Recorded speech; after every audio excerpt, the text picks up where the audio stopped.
Tyranny of Steel Chapter 1 to 500. Chapter 2. 1. Transmigrating to Another World LT. Julian Weber gazed across the construction project his unit was responsible for. As the U.S. involvement in the war in Afghanistan came to a close, he was stuck building a bridge in the middle of nowhere for some godforsaken country. If there was one thing he had learned during his 4 years as an officer in the U.S. Army Corps of Engineers, it was unwise to criticize the High Command's stupidity openly. Thus he kept his mouth shut as he and the other officers mapped out the construction project while the enlisted personnel was hard at work building the massive bridge that served virtually no purpose whatsoever to U.S. forces who were already fleeing the country in large numbers. That's right, fleeing. Julian may not care for a hellhole like Afghanistan. Still, he considered it a monumental loss to pull out of the country when the Afghan National Army was clearly incapable of contending with the Taliban without U.S. support. In his mind, the U.S. had invested over $2.2 trillion in the war and thousands of lives, yet before their mission was complete, they were pulling out, leaving a fledgling democratic country like Afghanistan, which the U.S. had installed as a puppet state to fend for themselves. This was Iraq and Vietnam all over again, and we all know how that turned out. Despite his internal protests over the geopolitical situation, he was glad to be out of the region on a personal level. He was much more comfortable sitting in the barracks of some base in the homeland playing strategy games, city builders, and agricultural simulators. When he wasn't working, he played such games or educated himself on history, philosophy, politics, economics, and old technology. After all, he was a fairly educated individual, having graduated at the top of his class in civil engineering from West Point. During his youth, he always had a fascination with engineering. If you gave him a toy, he was more interested in taking it apart and putting it back together than he was playing with it. As he grew into adolescence, he had spent most of his time on the web or in a library researching history and how the industrial and agricultural revolutions came to be, the significant improvements in technology, and how to replicate them. With a photographic memory and an above-average IQ, he could commit these things to his permanent memory. During his college years, he once more focused on his studies, taking many unnecessary electives. By the time he graduated and entered the armed forces, he was practically a walking textbook of knowledge ranging from liberal arts to technical knowledge. Obviously, this did not do him any favors in the dating scene. Largely because this is how he chose to spend his free time, he was quite obviously perpetually single and had no dependents to rely upon him. Not even a house pet, as he considered pawning them off to a relative while he was deployed a hassle for not only himself, but his relatives as well. Yet here he was, stuck in the Middle East, engaging in a construction project in a country the U.S. military had already declared its full withdrawal date, which was only a month away. He didn't understand the brass thinking, but it was just another enormous waste of the taxpayers' money at the end of the day. I mean, sure, the Afghan National Army could use the bridge for tactical purposes, but could they seriously not build it themselves? That was obviously a rhetorical question he was asking himself, as he was well aware of the degree of competency he could expect from the ANA and was not impressed. While he was thinking of such trivial things, he could hear the voices of a few non-commissioned officers joking around in the background, discussing how they intended to celebrate the end of the war. These older men had been in the war far too long and did have a shred of nationalism left in their bodies. As such, they did not care about the loss the country faced in this land. They only cared about going home. Not that he could blame them. Just as one of the NCOs was about to mention their plans, a large explosion went off in the distance, and the whistling sound of a shell in the air could be heard as it headed in Julian's direction. Only a single thought crossed Julian's mind as he gazed at the shell coming down upon him. Fuck my life, and with that final thought, his consciousness was engulfed in the blast of the explosive shell, as well as the lives of the other officers in the area. He was truly and utterly dead. Berenger awoke with a shout as his hoarse voice echoed throughout the large stone room, his eyes darting frantically across the area. After careful examination, he realized he was not blown up by an artillery shell, but instead lying on a massive bed with a canopy above. Near his bedside was a young girl at the early stage of adolescence, gazing at him with fearful eyes. Henrietta was his younger sister. Despite her youth, she was already quite pretty, with long blonde hair and sparkling blue eyes the color of the sky. As he gazed upon the frightened girl, he quickly thought to himself something of significant importance. Henrietta? Sister? Since when did I have a sister? What is going on? And why was that my first thought upon observing the stranger? Berenger furrowed his brows as he searched his memories. It would appear that in his mind were two sets of memories. One was of the body in which he currently resided and whose identity was Berenger von Kufstein, son of Sieghard von Kufstein and heir to the barony of Kufstein. He was 20 years old this year. The other set of memories belonged to Julian Weber, a first lieutenant in the U.S. Army Corps of Engineers who died tragically in Afghanistan by an attack from the Taliban. Had he received new life? Just what was going on? Before he could further question his situation, the young girl named Henrietta held his hand with tears streaming from her beautiful azure eyes. "I thought I lost you. Thank God you're alive, big brother." She then followed up her statement with the sign of the cross and a brief prayer in a language Berenger recognized as Latin. Berenger sat back in his bed and continued to ponder about his situation as the memories of Berenger's life flooded into his head. This world was an alternate Earth set in the late medieval period. His family's land was a small barony set within the borders of the Holy Roman Empire. Though many historical events were similar to the world he once knew, there were still many differences. While the timeline of antiquity was mostly intact, what happened after changed drastically from the world Julian was from. The East-West schism never occurred within the Church. As such, the Orthodox and Catholic churches never drifted apart. Instead, the relationship between the two churches was rather cordial, thus the papacy held even more power than it did within our timeline. Because the Byzantines were not considered heretics by the West by the time that the Crusades were declared. When the Holy Land was retaken from the Saracens, it was granted to the Byzantine Empire, as they had the most rightful claim to the land. Thus the Byzantine Empire remained a powerhouse in the Mediterranean and never suffered the massive losses from the Fourth Crusade, which eventually would lead to its destruction not too far in the future. There were many important figures from our timeline that had been replaced and many changes within the Holy Roman Empire. For example, in its current state, the Kingdom of Italy and its monarch reigned supreme.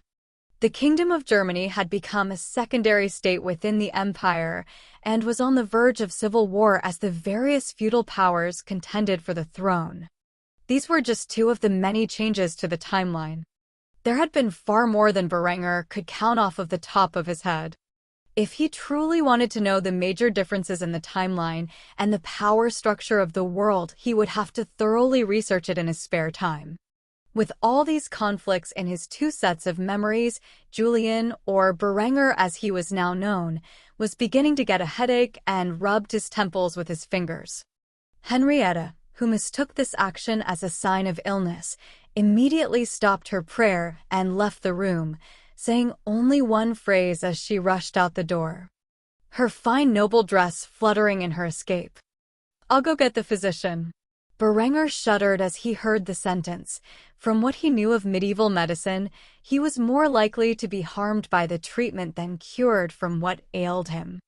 However, his throat was dreadfully dry, and he found himself unable to stop his little sister as she fled the scene, leaving Berenger alone with nothing but his thoughts and an ever-increasing headache.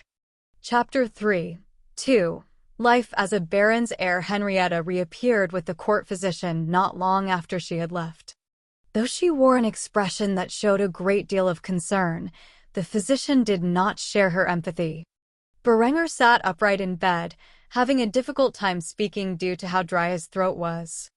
Evidently, this body had sweat out most of its excess liquid while undergoing a fever. Few thought he would survive the night. The physician carefully examined Berenger and was shocked to see that the young man had recovered from the fever, as there was little hope for his survival previously.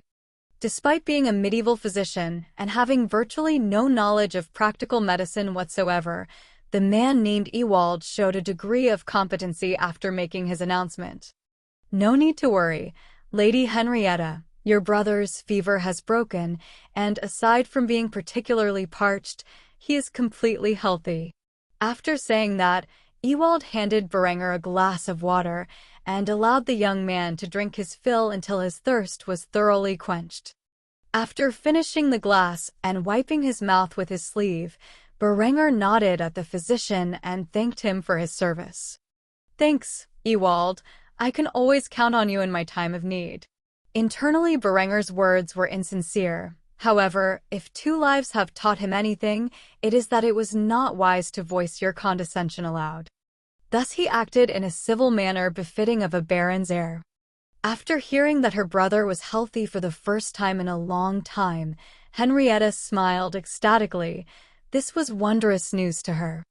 Berenger had always been prone to illness. He was born with a weak constitution and a frail body, something in which the sedentary lifestyle of a medieval noble only exacerbated.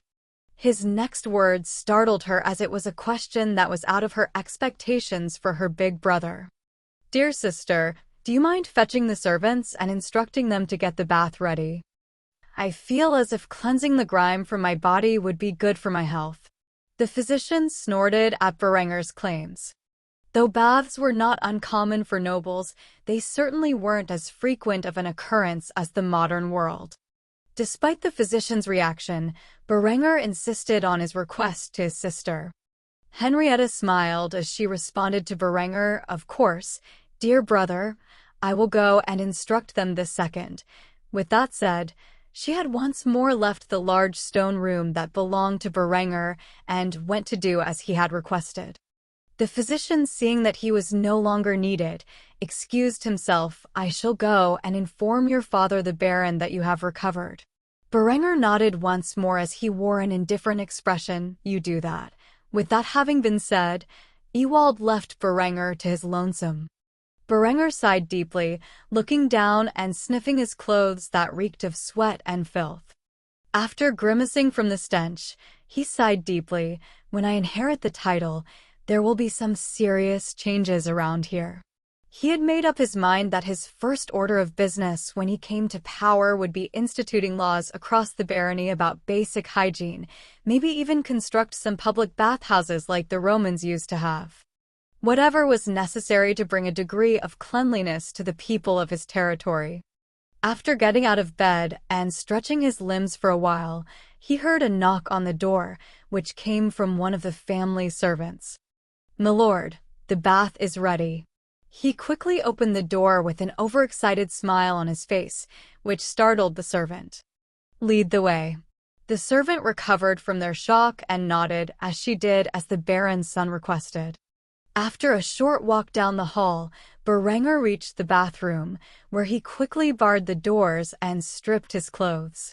He carefully examined his frail body with a sense of dissatisfaction. Though not quite emaciated, there was no doubt that his bones were weak and his muscles undeveloped.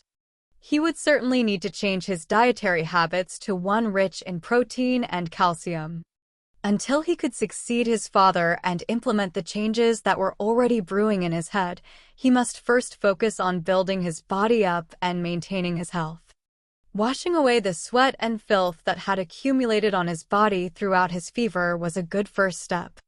As such, he dipped his toe into the wooden bathtub to gauge its temperature before plunging his body in completely. After getting into the tub, Berenger stared at his reflection in the pool of water. He had short golden blonde hair and glistening eyes the color of the sapphire gemstone. His facial features were regal and handsome. His skin was a milky white, something that accentuated his regal demeanor. If he had not been such a sack of skin and bones, he would have come across as very princely. Though he may have reincarnated into a weak body, he did not care too much, considering he was very handsome. The body could be refined like steel, but the appearance was set in stone. After spending nearly 30 minutes in the bath washing away both the filth on his body and the mental stress that had accumulated due to the transmigration, he finally stepped out of the tub. He found a set of 15th century nobleman's attire prepared for him. It was properly cleaned, which was the most redeeming quality of the clothing. After donning the attire, he shifted his attention to his short golden hair. Though he was no hairdresser, at the very least, he could use some of the greasy residue left on the tub to slick his hair back.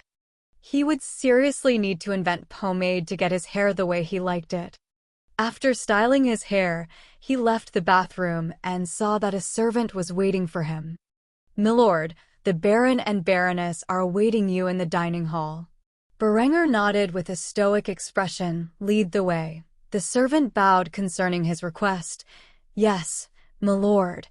After traversing the castle for quite some time, Berenger arrived at the dining hall where he saw his family was sitting, patiently awaiting his arrival. He quickly took his seat and noticed the meal on the table with various food to choose from. Despite being a lower noble house, the family was still wealthy enough to afford a plethora of food daily.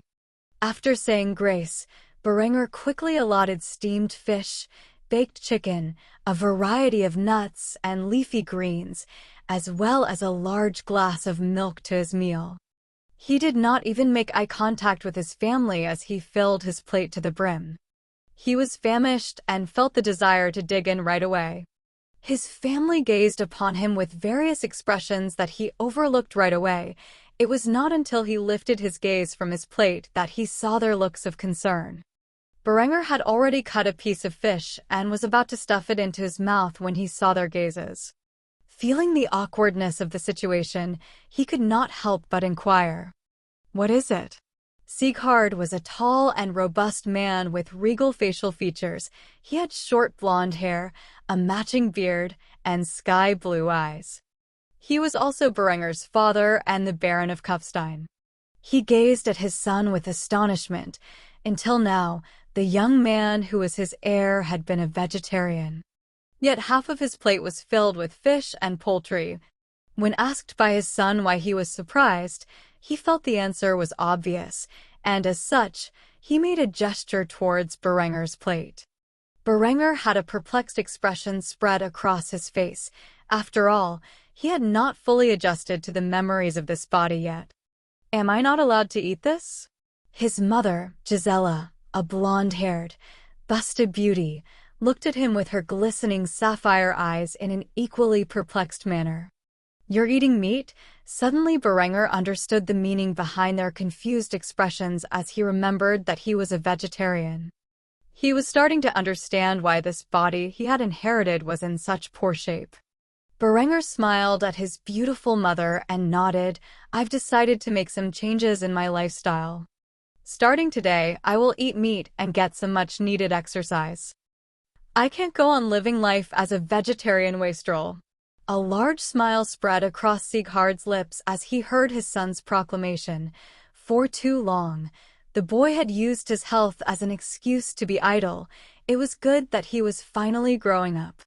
He then took his fork and placed a large slab of beef on Berenger's plate. "Then eat up, you will need a full stomach." Berenger smiled and began to feast upon the well-prepared meal. Though sooner or later, he would have to discuss basic hygiene with the kitchen staff. For now, he would devour this meal with no complaints. His younger brother Lambert shared the same physical characteristics as the rest of his family. However, there was a discernible hint of malice in his ocean blue eyes as his gaze set upon Berenger. Though Berenger was unaware of what he had done to upset the youth, he took note of such a gaze and vowed to be cautious around his brother in the future. After finishing his meal, Berenger left the dining room in a hurry. He wanted to begin his exercise regimen as quickly as possible. If he worked diligently, he could change this frail body of his into that of a soldier's within a year or less, something he intended to get out of the way as quickly as possible. As Berenger went for a run along the castle walls, he was completely unaware of the malicious gaze set upon him from inside one of the tower spires. The gaze belonged to none other than Lambert, who bit his lip as he quietly muttered under his breath, "How are you still alive?" Chapter 4. 3. Introducing new technology. Berenger continued his exercise routine for some time, taking small breaks to recover when he felt his heart rate rising too high. With a complete and total lack of modern exercise equipment, the tall yet dreadfully skinny young man was forced to exercise the old-fashioned way. This exercise regimen was modeled after the U.S. Army's PT standards, albeit scaled down to a capacity in which his frail body and weak heart could handle. As he continued to persevere through a task that was incredibly difficult for the feeble body he currently inhabited, Berenger vowed that when he was able, he would draft blueprints for free weights, kettlebells, and a bench press, which he would deliver to the town smith and inquire about the feasibility of crafting such items. After all, the technological prowess of this civilization was far from what he would consider being advanced. Lambert gazed upon his sickly older brother struggle to improve himself from a tower above the castle's courtyard. A frown was spread across his face as his wicked eyes glared menacingly at sight. This sudden desire for self-improvement did not bode well for his plans. His anger only outmatched his disbelief. After all, Berenger should be dead. The poison that Lambert had used was effective enough to kill a warhorse, yet somehow Berenger was still standing, healthier than ever. All his scheming had gone to waste. The debts he had acquired to assassinate his elder brother remained unpaid, and if he could not become the heir to his father's title, he would be unable to repay them, which did not bode well for his future. However, if he were to attempt to use poison again, it would undoubtedly draw the suspicion of others, something he wished to avoid. If Lambert were to succeed his father and achieve his aspirations, he would need to devise a new assassination plot. An hour had passed, and Berenger was no longer capable of exercising. His first order of business was to bathe again and get rid of the sweat and grime accumulated over his body during his workout.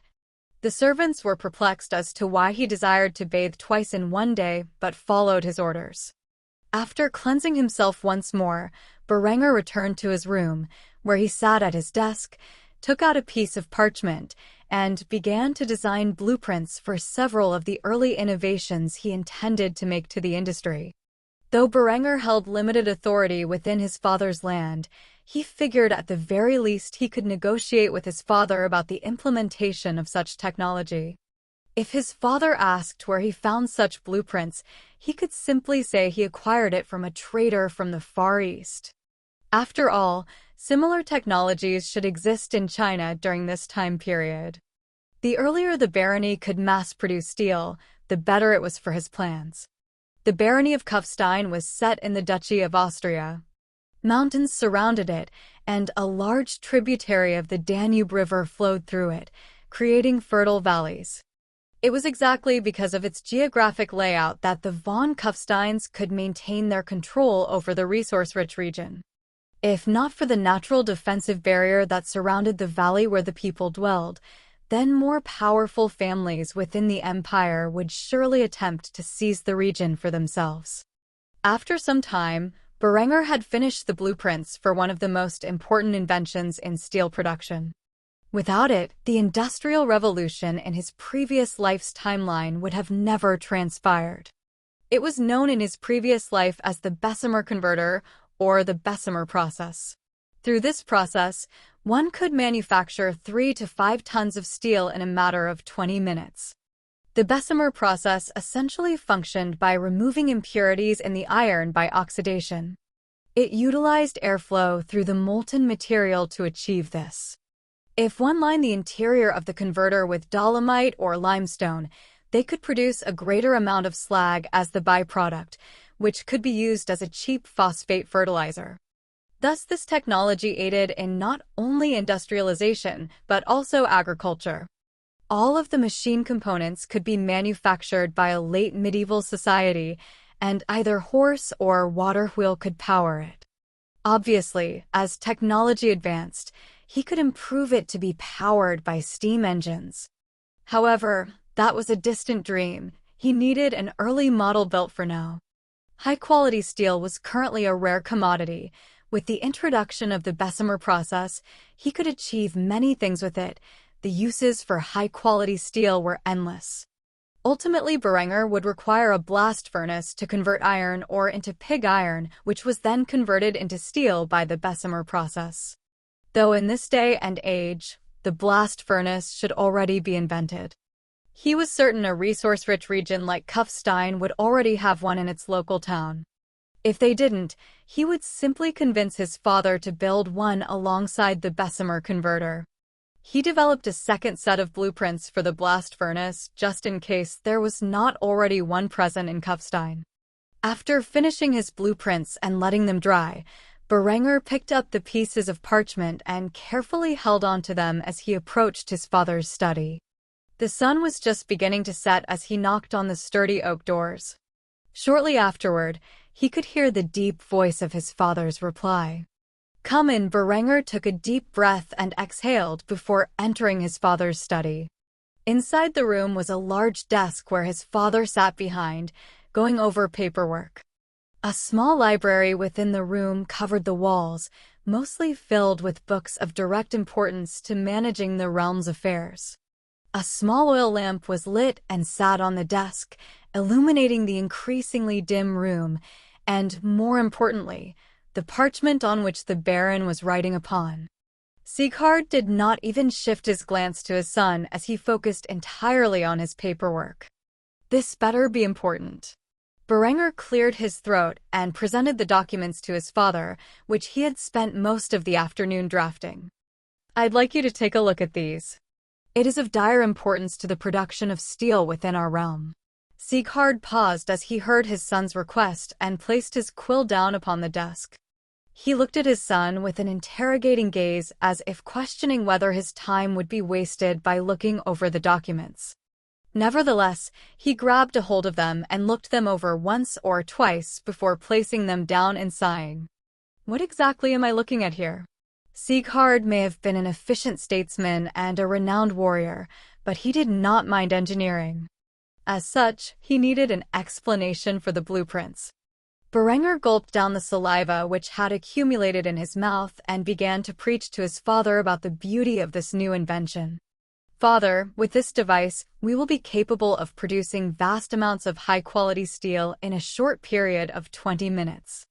Not only that, but the byproduct of this device will be able to act as an efficient fertilizer to increase agricultural production."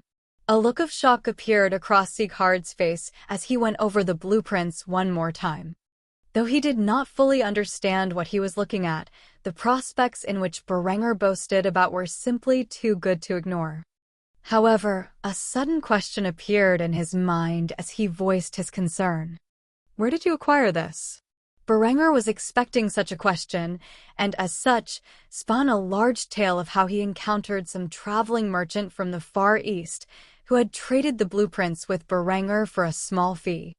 Though his father was skeptical of this claim, he had heard the stories of how advanced the Far Eastern countries were and thus decided to act upon Berenger's request.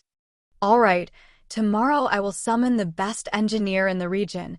If he can confirm that this technology is legitimate, then I will implement it as quickly as I am able."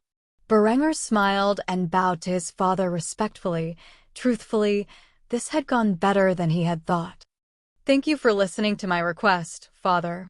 With that said, Sieghard picked up his pen and returned to his paperwork. "If that is all, then you are dismissed." Berenger bowed once more to the proud Baron before departing from his room with a large grin spread across his face. The introduction of the Bessemer process and the blast furnace were just the first phases of his plans for modernization. His next goal would be to implement the four-field system and basic irrigation, something which he would not be able to explain by trading with merchants. Thus, he would have to take time to visit the fields and converse with the peasantry. Yet those were his plans for the near future. For now, he intended to rest. His body was aching from the intense exercise he had forced himself through this morning, and it would not get any easier going forward. After stopping by the kitchen for a brief snack, Berenger went back to his room to rest. Before he knew it, he had actually drifted deep into sleep, dreaming about his past and current life and the events that unfolded. Chapter 5. 4. A new day. The light of dawn shone down through the windows of the castle's living quarters and onto Berenger's face. The moment the rays of the sunlight touched his face, he had awoken from his slumber. Sitting up while rubbing his shoulders, he yawned heavily, still tired from the previous day's workout. In fact, most of his body was sore. Nevertheless, that did not deter him from what he needed to do. Berenger quickly got dressed into some simple loose-fitting clothes and began his daily exercise, which lasted for well over an hour. He was covered in sweat by the time he returned to the castle, and his entire muscular structure was aching. Only after bathing for half an hour did he feel comfortable enough to begin today's work. His new attitude had shocked not only his family, but also the servants of the castle. Waking up early, exercising, eating meat, and taking an interest in the realm's affairs were all things that Berenger had rarely participated in. After his fever broke, he had become an entirely new person in the eyes of those who knew him. This perception might not be entirely false, considering there were two sets of memories contained within Berenger's mind. Though he was unsure if he was still the same person he was before, who had simply been enlightened by the memories and knowledge that Julian possessed, or if he was actually Julian inhabiting Berenger's body. None of that truly mattered. After all, as he was concerned, his identity was that of Berenger von Kufstein, and he now had the potential to change his family's land into an industrial empire with the memories he gained from his near-death experience. Though it would take a large degree of time and effort to achieve, he was now convinced that it was his destiny to lead the barony of Kufstein into the industrial age. Truthfully, as heir, he held little authority in the domain and could not keep lying to his father about where he came across such unique inventions. After all, the stubborn old man had not trusted his word and elected to search for an engineer who could verify the functionality of the designs. The man he was searching for had not arrived yet. Thus all Berenger could do was educate himself further on the matters of the realm. The young lord had elected to have his meal within the confines of the castle's library, where he went over important information regarding the history of the barony's finances. He was quickly dismayed by his findings. Despite being such a resource-rich region, the barons of the von Kufstein family had failed to capitalize on it. He quietly shook his head as he closed the ledger and thought to himself, "This is what happens when you leave a house of warriors to act as all-powerful administrators over a plot of land that is nearly 375 square miles in size and contains nearly 20,000 people." He knew that they were limited to medieval technology, but despite being a region notable for its iron reserves, they had barely invested in the mining of such a valuable resource. What little that was mined had been sold as ores to large cities throughout the kingdom. There were far better uses for such materials. The economy largely relied on subsistence agriculture. It was well and truly a backward feudal state. Even the nearby town was nothing more than an agricultural village with no substantial industry whatsoever. He was beginning to get a headache reading about how primitive his family's lands were. Just when he was about to curse aloud, he noticed his little sister Henrietta hiding behind one of the bookcases while staring at him from afar. He nearly let out a chuckle as he spotted the girl eyeing him like a scared rabbit. Evidently, the changes in her older brother's behavior these past few days were frightening to the young girl. She was beginning to think he had been possessed. Taking a sip from his glass of water, Berenger never shifted his attention from the ledgers he was reading. When the young girl thought she was safe from being noticed, he let out a sigh. "Henrietta, I know you're there." The young girl flinched upon hearing his words. She had been spotted by her older brother, or the demon who had potentially taken his place. Thus she panicked and scrambled out of the library without saying a word. Berenger chuckled to himself as he saw the girl fleeing the scene. He could only guess what had compelled her to engage in this behavior. Nevertheless, now was not the time to concern himself with the trivial matters of children. He spent much of the day in the library studying everything from the realm's financial affairs, agricultural and mining output, as well as powers of the region. As a low-ranking member of the nobility, there were powerful lords who ruled over his father. The von Kufsteins were direct vassals to the von Habsburgs, who were the rulers of the Duchy of Austria and the County of Tyrol. Evidently, his younger brother Lambert was engaged to one of the daughters from a branch of the von Habsburg family, which was considered a great honor for the House of von Kufstein. Interestingly enough, despite being the older brother and a fully grown man, Berenger remained unmarried and unbetrothed. Largely due to concerns over his health and whether or not he'd live long enough to father a child. Berenger didn't mind such a fate. After all, in his previous life, he was a man who had completely and utterly failed to get a girlfriend well into his late 20s. Unless he made himself something of worth, he would fail to acquire a bride in this lifetime too. Though he was not concerned with such a possibility, his search for a bride would become much easier when he finally put on some muscle. By appearance alone, he was positive he could snag a beautiful bride, even if she was nothing but a commoner. Although, he highly doubted his family would consent over such a union. After all, this was still the feudal age, and nobility did not marry commoners. Berenger set such matters aside for the time being. If he was to choose his own match, he would first need authority and physicality to back up his claims that he was now healthy, both of which were a long way away from where he currently stood. After spending the better half of the day going over the realm's affairs, he noticed that the sun had already set and thus decided now would be a good time to inquire about his father's findings on his designs. Surely he must have inquired to an engineer already. There should be at least one of them serving his father. The young lord placed the books back in their rightful places and left the library, walking down the castle's corridors until he reached the door to his father's study. Before he could even knock on it, he could overhear an unpleasant conversation between three men, one of which he recognized to be his father. "I don't care what fancy background Sir Ingbert has. I have been in the field of engineering for over 30 years, and I say the designs are brilliant. They will function exactly as your son has described, my liege." A scoff followed the old man's claim, followed by what sounded like a much younger voice. "Sire, do not listen to this crotchety old man. He's a commoner. He does not have the education in which I have received. I assure you, these designs are nothing more than scribbles from a child who thinks he knows a thing or two about engineering." Berenger could already tell by that one statement that the man who had said such a thing about the Bessemer converter was a moron relying on a lofty background to obtain his position.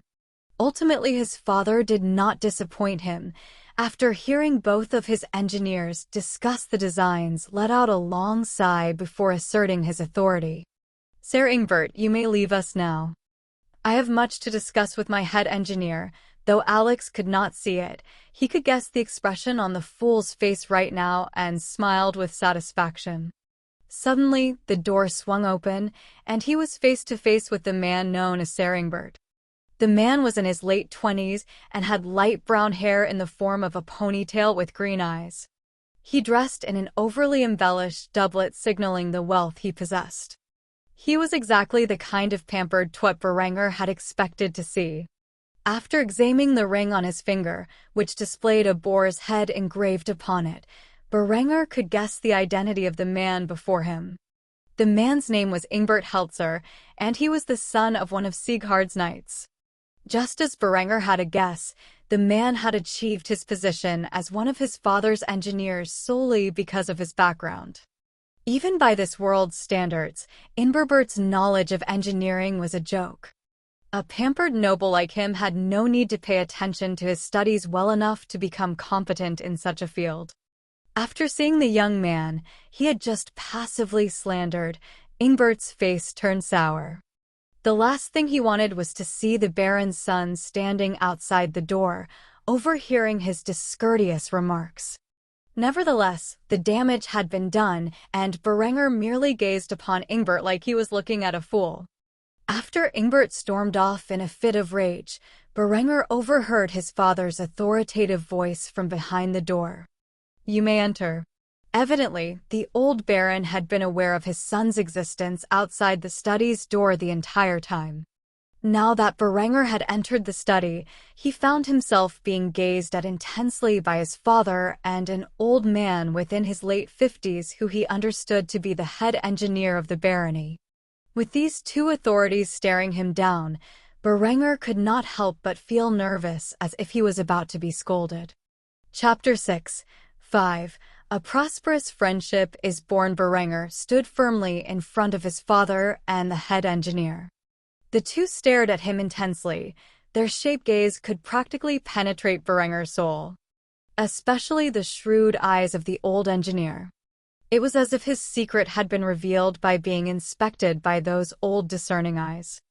Finally, the tension was eased as a smile broke across the old engineer's face as he bowed respectfully to Berenger.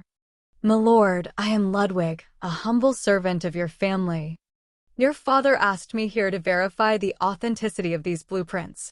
Berenger nodded at Ludwig with a dignified visage. "It is a pleasure to make your acquaintance, Ludwig. I have a feeling we will see a lot of each other very soon," though the message was cryptic.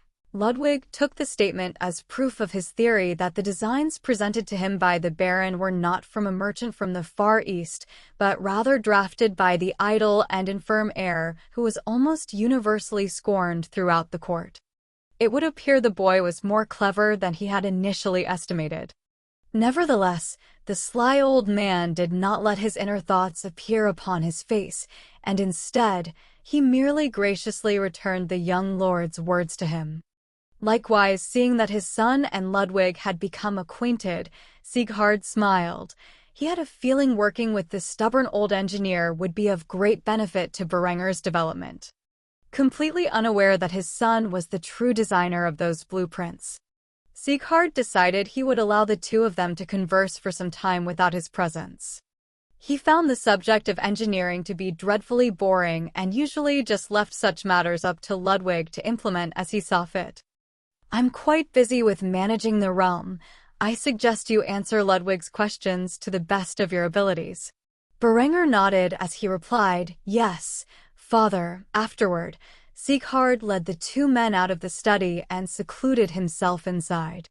Once sitting at his desk, he opened a compartment and took out a wineskin and began to engage in the age-old tradition of drinking your stress away. After dealing with that fool Ingbert, he needed it. Outside the closed door of the study, Berenger found himself alone with Ludwig.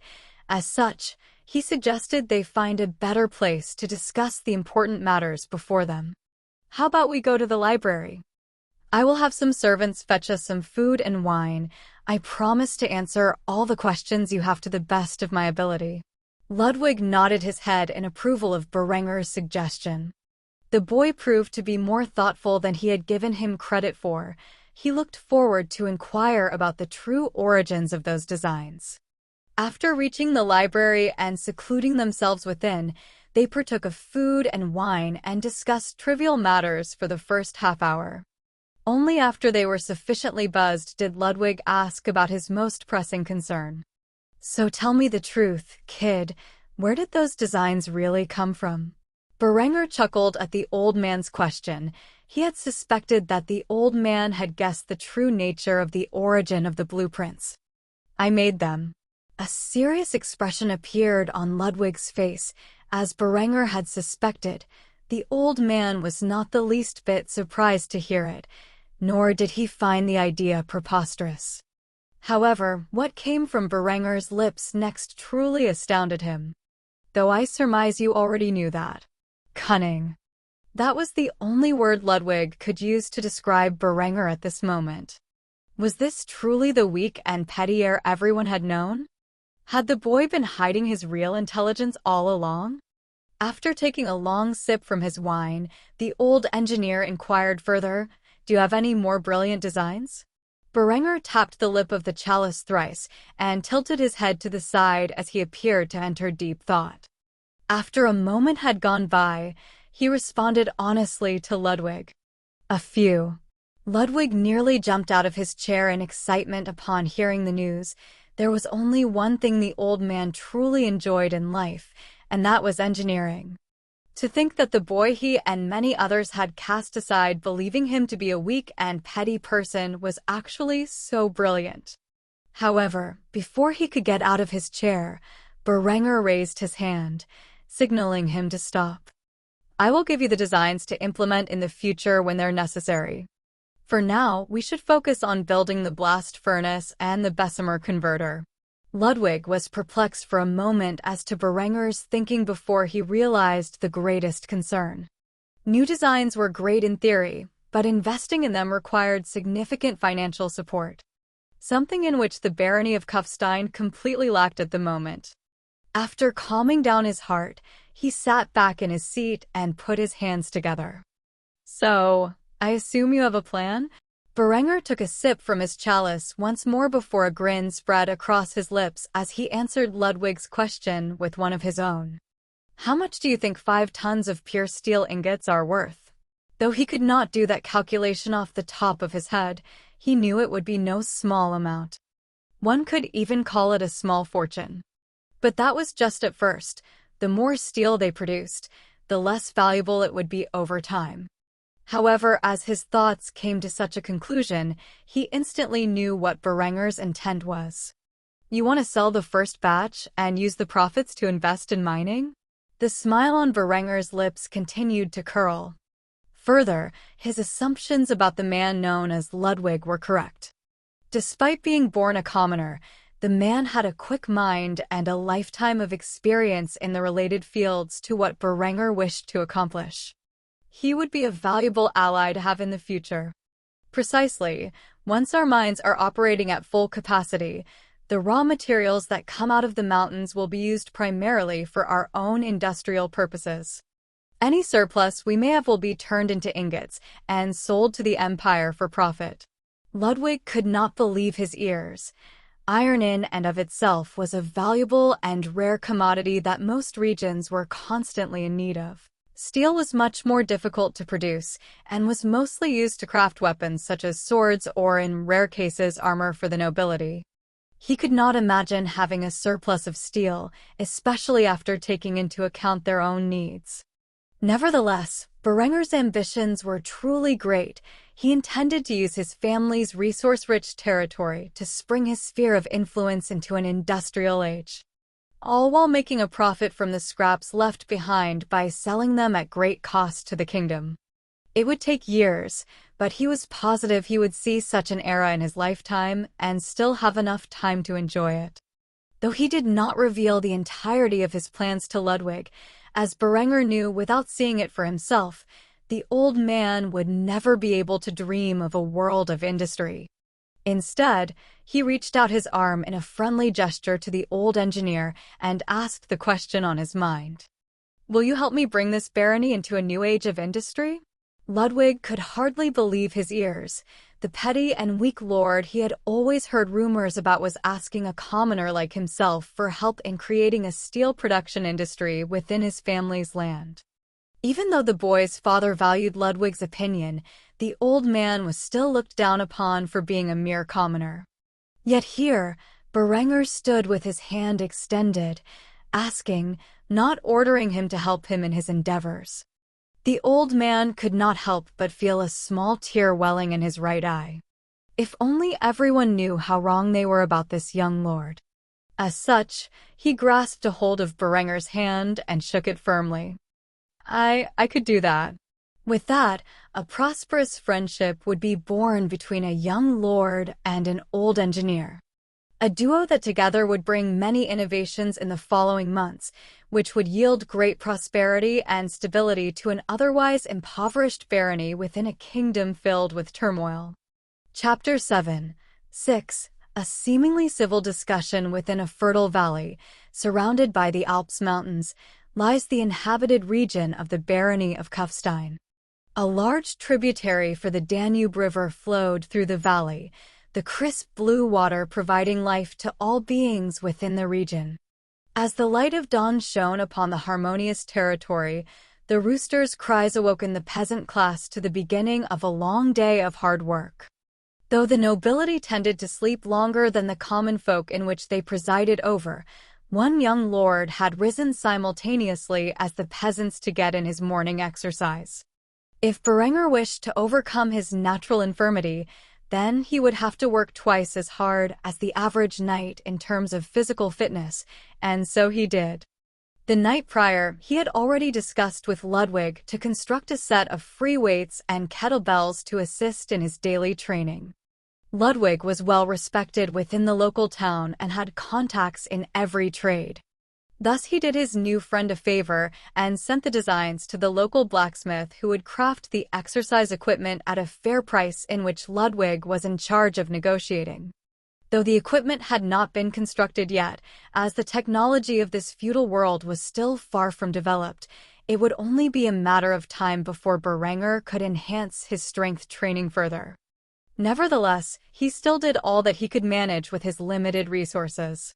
After another morning of hard training, Berenger found himself bathing again. His bathing habits were starting to provoke the servants' curiosity within the castle. He would bathe once in the morning after his exercise and once before going to sleep at night. He tried to persuade his family to adopt the practice, but they were stubborn people set in their old traditions.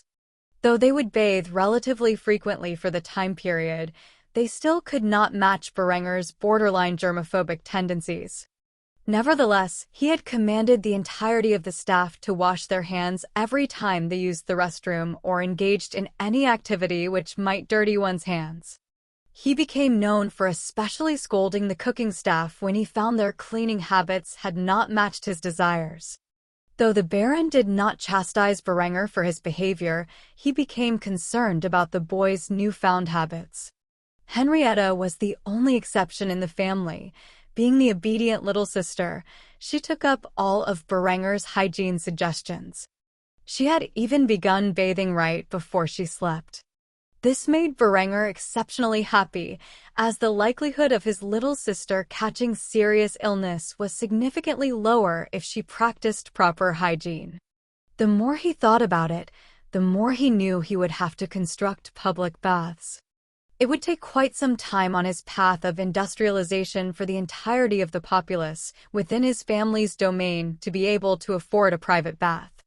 Truly, the ancient Romans were far ahead of the medieval period when it came to things like cleanliness. After completing his first bath for the day, Berenger styled his hair to the best of his ability. He currently lacked the means to acquire pomade, which in his previous life he had made extensive use of to slick back his hair. He found it to be a dignified appearance, fitting an officer in the military and even better suited to a young lord. For now, he merely made it into a side part with his brush. The next time he visited the town, he would be sure to buy some lard, which was the main ingredient for the construction of pomade. After styling his hair and dressing in a fashionable outfit currently in style, he set forth to the dining hall. Truthfully, he preferred the fashion of the 16th century, especially that of the Tudors in England. He would be sure to implement such culture in due time. For now, he would endure the dress of an early 15th century German nobleman. After entering the dining hall, he noticed his family was all seated waiting for him. This had become a recent custom as Berenger usually spent quite some time enjoying the bath, a considerable time for a man with memories from 21st century America. Nevertheless, in this filthy era, he never felt more comfortable than when he was bathing. After sitting down at the table and saying grace, he noticed that Lambert eyed him with malicious intent once more. It was subtle, and if not for 2 lifetimes' worth of experience, Berenger would not be privy to such a gaze. Yet it was all too frequent of behavior for Lambert. He would speak gracefully with a smile on his face, all while having eyes filled with hatred and murderous intent. Berenger was starting to suspect that the frequency of his illness had something to do with Lambert. It was not uncommon for siblings to assassinate one another for the inheritance in a time like this. The more he examined Lambert's behavior, the more he began to question his motives. Unfortunately for Berenger, he had been isolated from the court and had no real friends among the nobility. Rather, they were all in Lambert's corner. After all, until recently, Lambert had always been the shining star of the von Kufstein family. He was talented with the sword, relatively intelligent, and highly charismatic. Lambert even managed to win the heart of the Count of Tyrol's eldest daughter and convince her father to approve of their engagement. Berenger could think of half a dozen nobles within the county of Tyrol who would side with Lambert if he requested their help in the assassination of his older brother. The more he thought about it, the more Berenger knew he would have to be careful in the future. He decided to spend some of his time establishing ties with the nobility of the region. However, his primary focus was winning the hearts of the people. He was confident that with his plans to advance agriculture and industry, the people would never want to see him replaced as their sovereign. While the nobles looked down upon the common folk as if they were mere slaves incapable of rising against their masters, Berenger had the memories of Julian, and the history of Julian's timeline proved that the wrath of the common folk is something all tyrants should fear. With the military innovations he would bring with his rise to power, the era of knights would become a thing of the past. Henrietta stared at Berenger with a hint of caution in her beautiful azure eyes. She was well aware her beloved older brother was acting strangely ever since his fever broke. She had even pondered the feasibility of possession, though he never acted malignantly. The sudden change in his personality had shocked her. Yet despite all of this, she still obeyed his every suggestion. If she were aware of Lambert's attempt on Berenger's life, she might murder the poor boy in his sleep. Luckily for the family, his treachery had not been revealed, nor was anyone but Berenger suspicious of Lambert's behavior. As the family ate, Sieghard broke the silence. Curious about Berenger's conversation with Ludwig the night prior, he decided to inquire about it. "So, Berenger, my boy, how did your discussion with Ludwig go last night?" Berenger gracefully ate the grilled fish before him. After wiping his mouth with his napkin, he looked over at his father with a dignified expression as he recounted the events of the night prior. "Rest assured, father, the project will break ground as soon as possible. Ludwig needs to gather the necessary labor to complete the task. I fully trust in his abilities." Sieghard sighed in relief before a satisfied expression spread across his visage. He was relieved that his son's sudden change in behavior was not just a whim and was excited about the prospects of this new technology. The news aggrieved only one person within the room, and that was Lambert. The cunning youth quickly put on a mask of innocent confusion as he investigated the details. "Project? What project? Is something wonderful happening?" Everyone at the table had bought into the innocent facade of the scheming youth. Everyone except Berenger. Web audio channel announcement. Thank you for listening. If you want to listen to the full series and hundreds of audiobooks similar to this, please join our Discord or join our Patreon on patreon.com/webaudio. The link will be in the description and also pinned in the comment section. Thank you. That is, in his past life, had been cheated by too many frauds and had developed a sixth sense for detecting such falsehoods over time. Though Lambert was a good actor, it was not enough to trick Berenger's discerning eye. This boy, who was not even 16, was truly devious. Sieghard was happy that his second son was also interested in the realm's affairs and was more than happy to share the plan to construct the improved blast furnace and the Bessemer converter. "My son, your elder brother, had brought to my attention some interesting plans for developing the steel industry within our realm. With this new technology, we will be able to develop steel far more efficiently. A look of pride was on Sieghard's face as he revealed the plan Berenger had come up with without a hint of discretion. Though Lambert smiled at the news, he was internally furious. Just where did Berenger come up with such technology? Why was I not informed of this? Damn it, I have serious plans for the iron ore within my mountains. These were just a few of the thoughts that had crossed the youth's mind as he stared down his elder brother, who had always been so foolhardy. Though what he did not expect was that Berenger returned his stare with narrowed eyes. The gaze was cold, though not murderous, it had a hint of savagery within it. The eyes of a man who was aware he had been plotted against and would surely return the favor at the first opportunity. The sight of which frightened Lambert terribly. These were not the eyes of the carefree and naive older brother he had grown up with.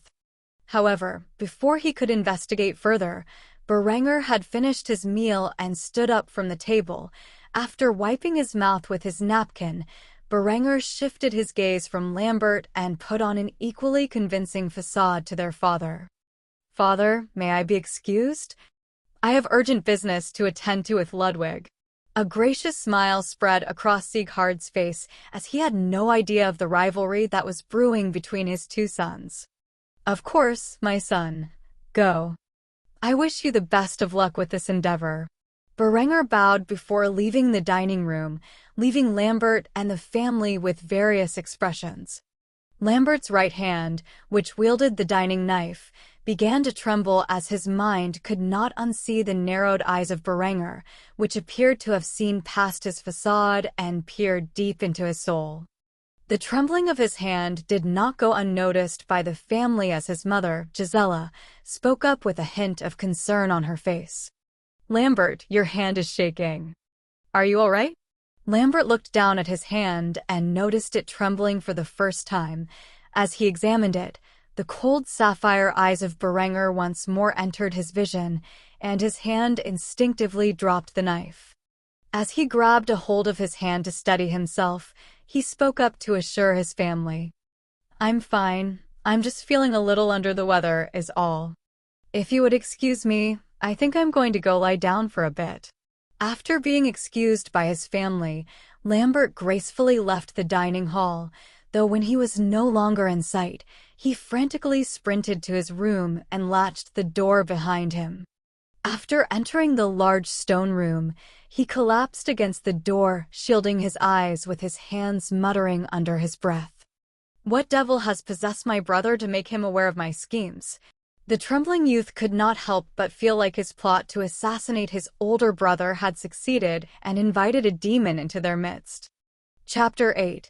7. A passion for engineering. As Berenger left the dining room and his family behind before Lambert's outburst, he could not witness the scene of his scheming brother scared to the bone.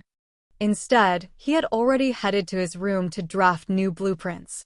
He felt as if Ludwig could be trusted and willing to take the credit for the inventions if he asked. As such, he spent the next hour drafting plans for a beehive oven, which was the best method currently available for turning coal into coke, something which would prove to be vital in the functioning of the blast furnaces. After drafting the plans, he quickly left the castle's gates and entered the town below. The von Kufstein family's castle sat atop a large hill in the center of the town. It was a well-fortified castle that the family had occupied for generations. They presided over the barony with absolute authority. They answered only to their lieges, the von Habsburgs, who ruled not only the county of Tyrol, but also the Duchy of Austria. Though at this point, a cadet branch of the Habsburg family ruled over the county of Tyrol, where Innsbruck was their seat of power. The Count of Tyrol had agreed to Lambert's proposal to marry his eldest daughter. Even Berenger was slightly envious of such a thing. Not only was she a gorgeous young woman who still had time to grow into her natural beauty, but she was also the Count's daughter, a prestige many young noblemen sought after. Berenger had no idea what schemes Lambert had conspired to achieve such a thing.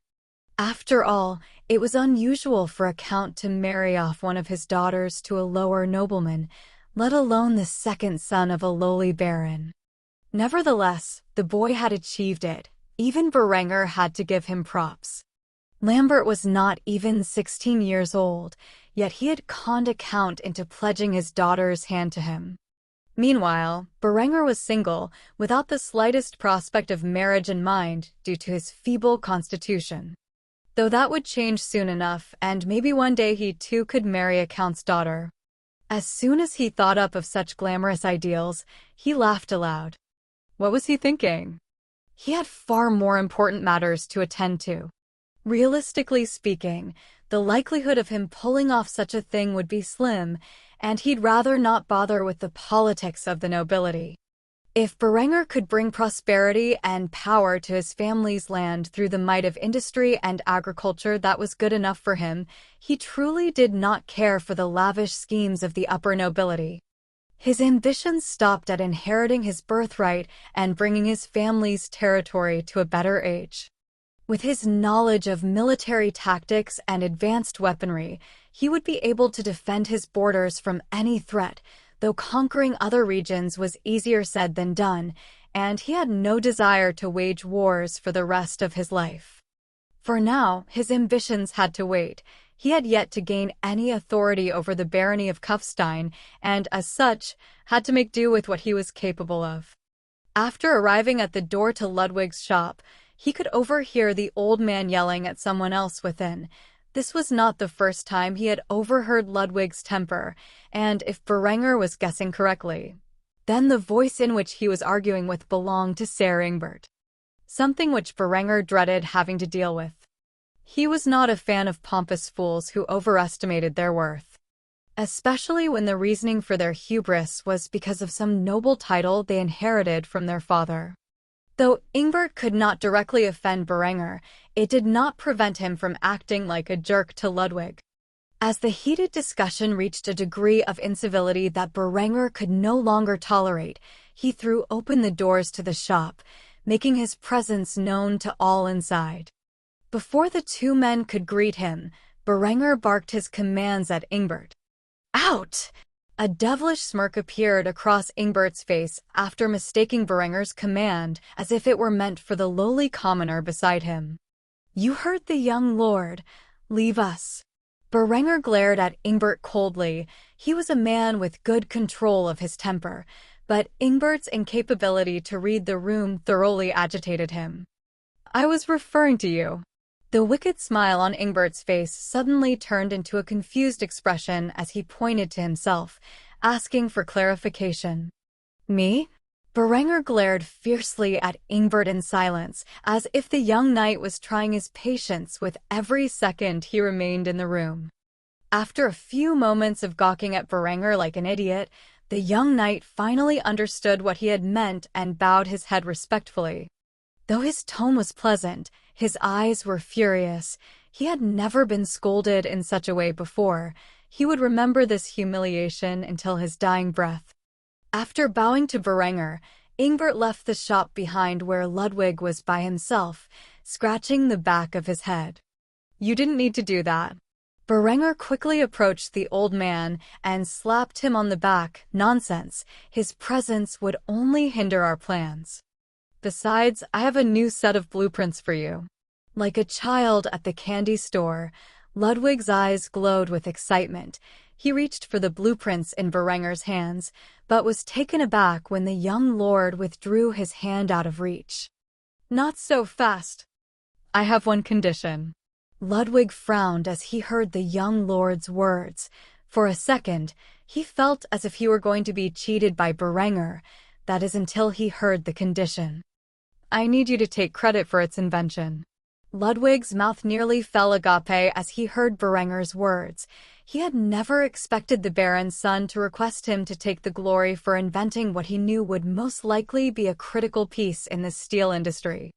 After careful deliberation, Ludwig agreed.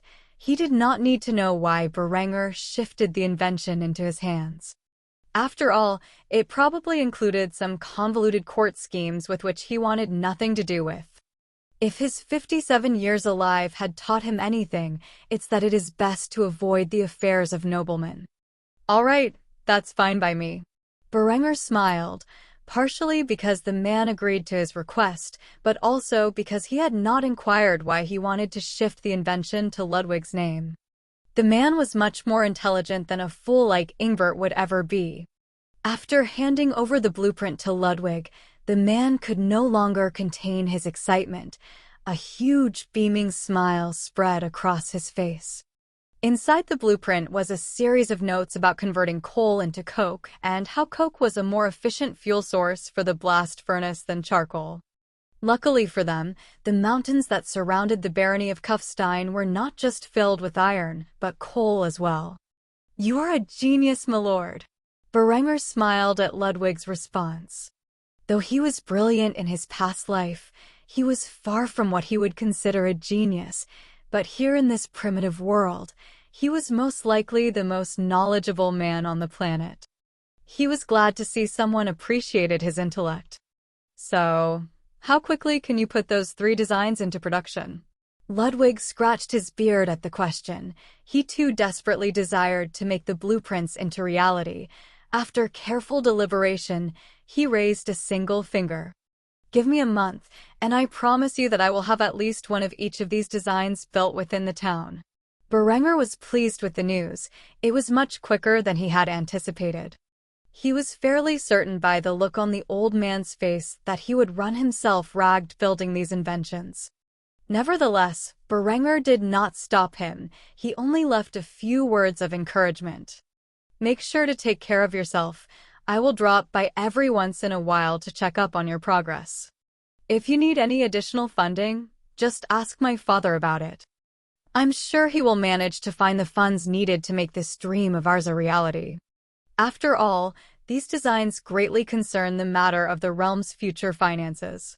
Ludwig grinned and gave a thumbs up to Berenger. He was happy to have a partner who understood his passion for engineering. Even his own son did not express the same degree of excitement for this project as Berenger did. "You can count on me, partner." With that said, Berenger excused himself from Ludwig's workshop. Now that the initial stage of the industry within his plans had been set on the right path, he would focus on expanding the agricultural capabilities of the barony for the next month. Truly, a lord's work is never finished. Chapter 9. Field System. After returning from Ludwig's shop, Berenger spent the rest of his waking hours for the day perfecting agricultural designs. The first improvement he would have to make for the agricultural system of Kufstein would be the 4-field system, which was instrumental in sustaining a large population. Currently, the 3-field system was in use, which essentially operated as a form of crop rotation that left one field empty or fallow and used the other 2 fields to grow oats, beans, wheat, and rye. The 4-field system was a huge advantage that led to the agricultural and industrial revolutions. If this world were left to its own devices, it would be centuries until they naturally developed such a crucial system. The 4-field system was like it sounded. It had 4 fields divided into legumes, roots, leaves, and fruit. This allowed for an increase in food production. Due to the legumes and roots, the soil would maintain or increase its fertility over time. On top of all of these things, it also allowed for the continued growth of food stock for livestock, allowing them to be bred year-round, as certain roots like turnips and beets were notoriously hardy plants capable of being grown during the winter season. Berenger intended to fully implement the 4-field system within the next month, especially considering that after a month from now, he will have access to a quality phosphate fertilizer which will only increase the yield of his crops. If all went as planned this year, they would be able to have ample food storage. Within a few years, the barony of Kufstein might even become the breadbasket of Austria. After spending time drafting the plans for agriculture, Berenger noticed that the sun had long since passed. It was late at night now, and it was just about time for him to take a bath and head to bed. After all, he had a lot of work that needed to be done tomorrow.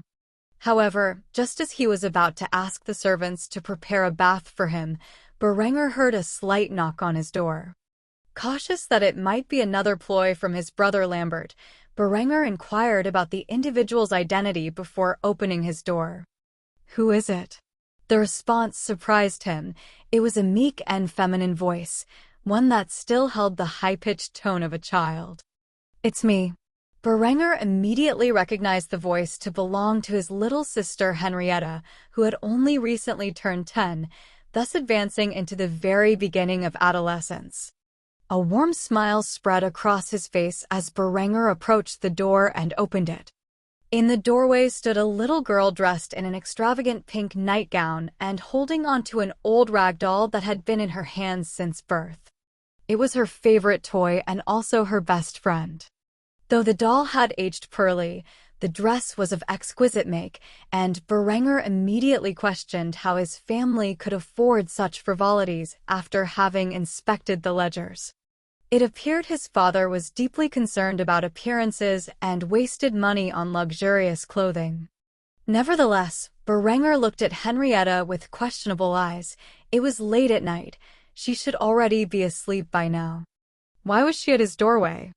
His paranoia took hold, and he did not leave the room, merely peeking out of the narrowly opened door. "What's wrong?" Henrietta held her doll tightly to her chest as a worrisome look spread across her doll-like face. "I can't sleep. Can you tell me a story?"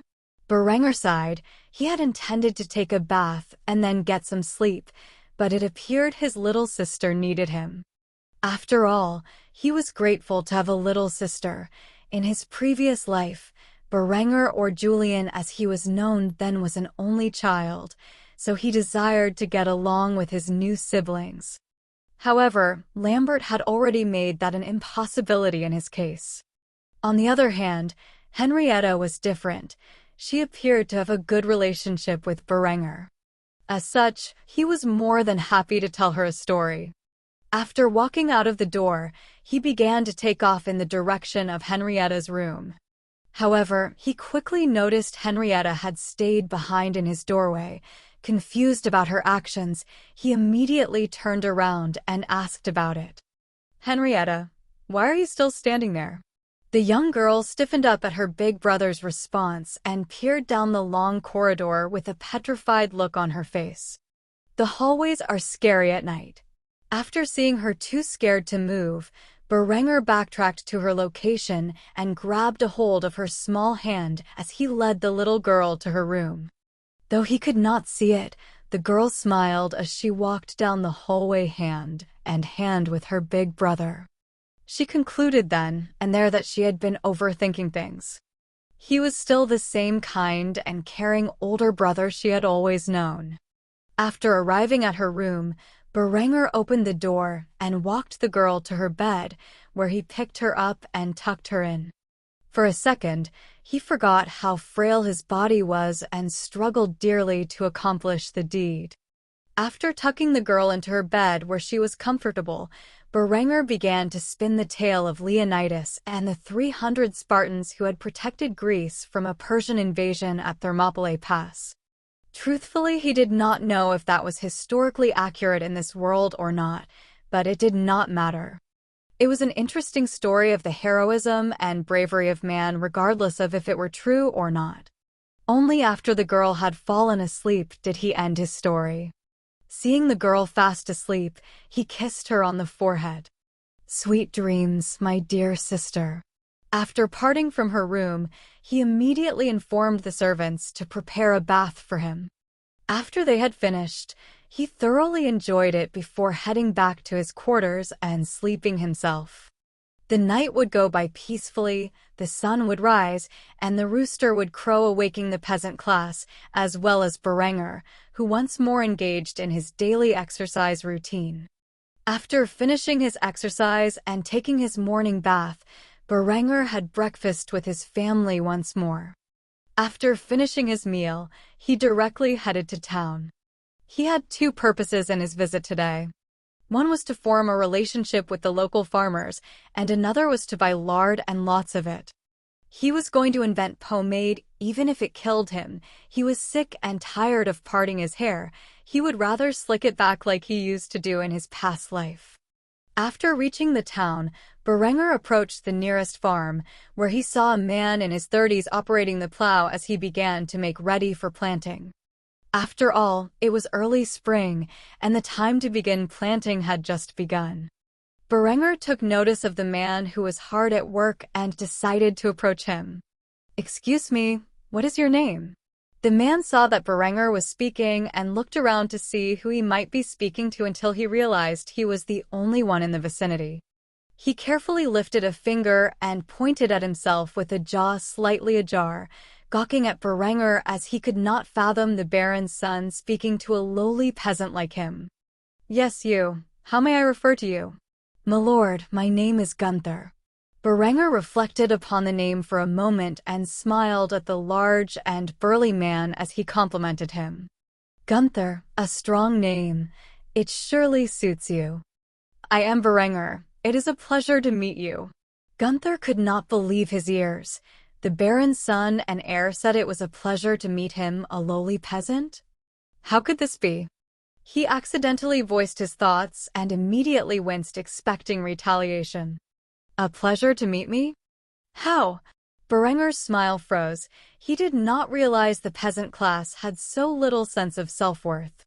He would clearly have to explain to the man how important his job is. "Of course it is a pleasure. I see a man desperately plowing the field in the dawn of spring, working hard to ensure that the realm has enough food to eat, to survive the winter, and to prosper as a region. I can't help but feel proud to meet a hardworking individual such as yourself." He was not lying. In his previous life, Berenger had seen too many slackers succeed in life because of their connections, while hardworking men lived a life of poverty and daily struggle. He could not help but admire a hardworking and competent man who provided for his family, despite the horrible conditions a medieval peasant endured, which would drive a modern man to suicide. After hearing the young lord's kind words, Gunther was truly shocked. The man's reputation was well known throughout these parts, even by the peasant class. Despite this, when meeting him for the first time, Berenger was nothing like what Gunther had expected him to be. Berenger could see that Gunther was amazed by his behavior. Thus, he shifted the direction of the conversation in his favor. "Tell me, Gunther, have you ever thought of using 4 fields instead of 3? Gunther nearly scoffed at the young lord's remark. He may be the Baron's son, but he knows nothing of agriculture, something Gunther and his family had been doing for centuries. "My lord, with all due respect, if we were to use 4 fields, then the soil would erode and eventually be useless."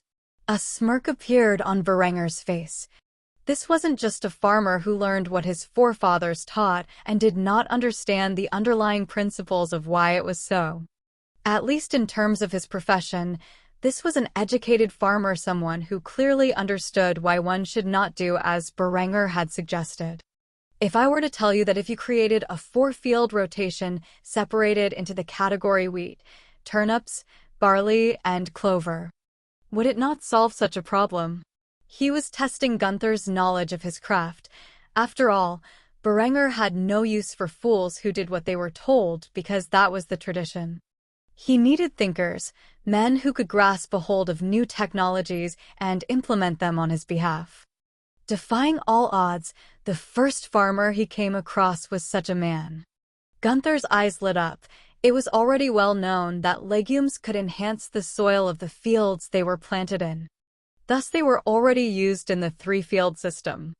However, the more he thought about Berenger's words, the more he realized the young lord was correct. If they used these 4 crops as the staple of their agricultural system, they would be able to maintain or possibly increase the fertility of the soil while growing food year-round and sustaining the breeding of livestock throughout the year. The poor farmer gazed at Berenger with a new sense of admiration. However, what Berenger said next shocked the man to the core. "I see you approve, then come, let us introduce this innovation together."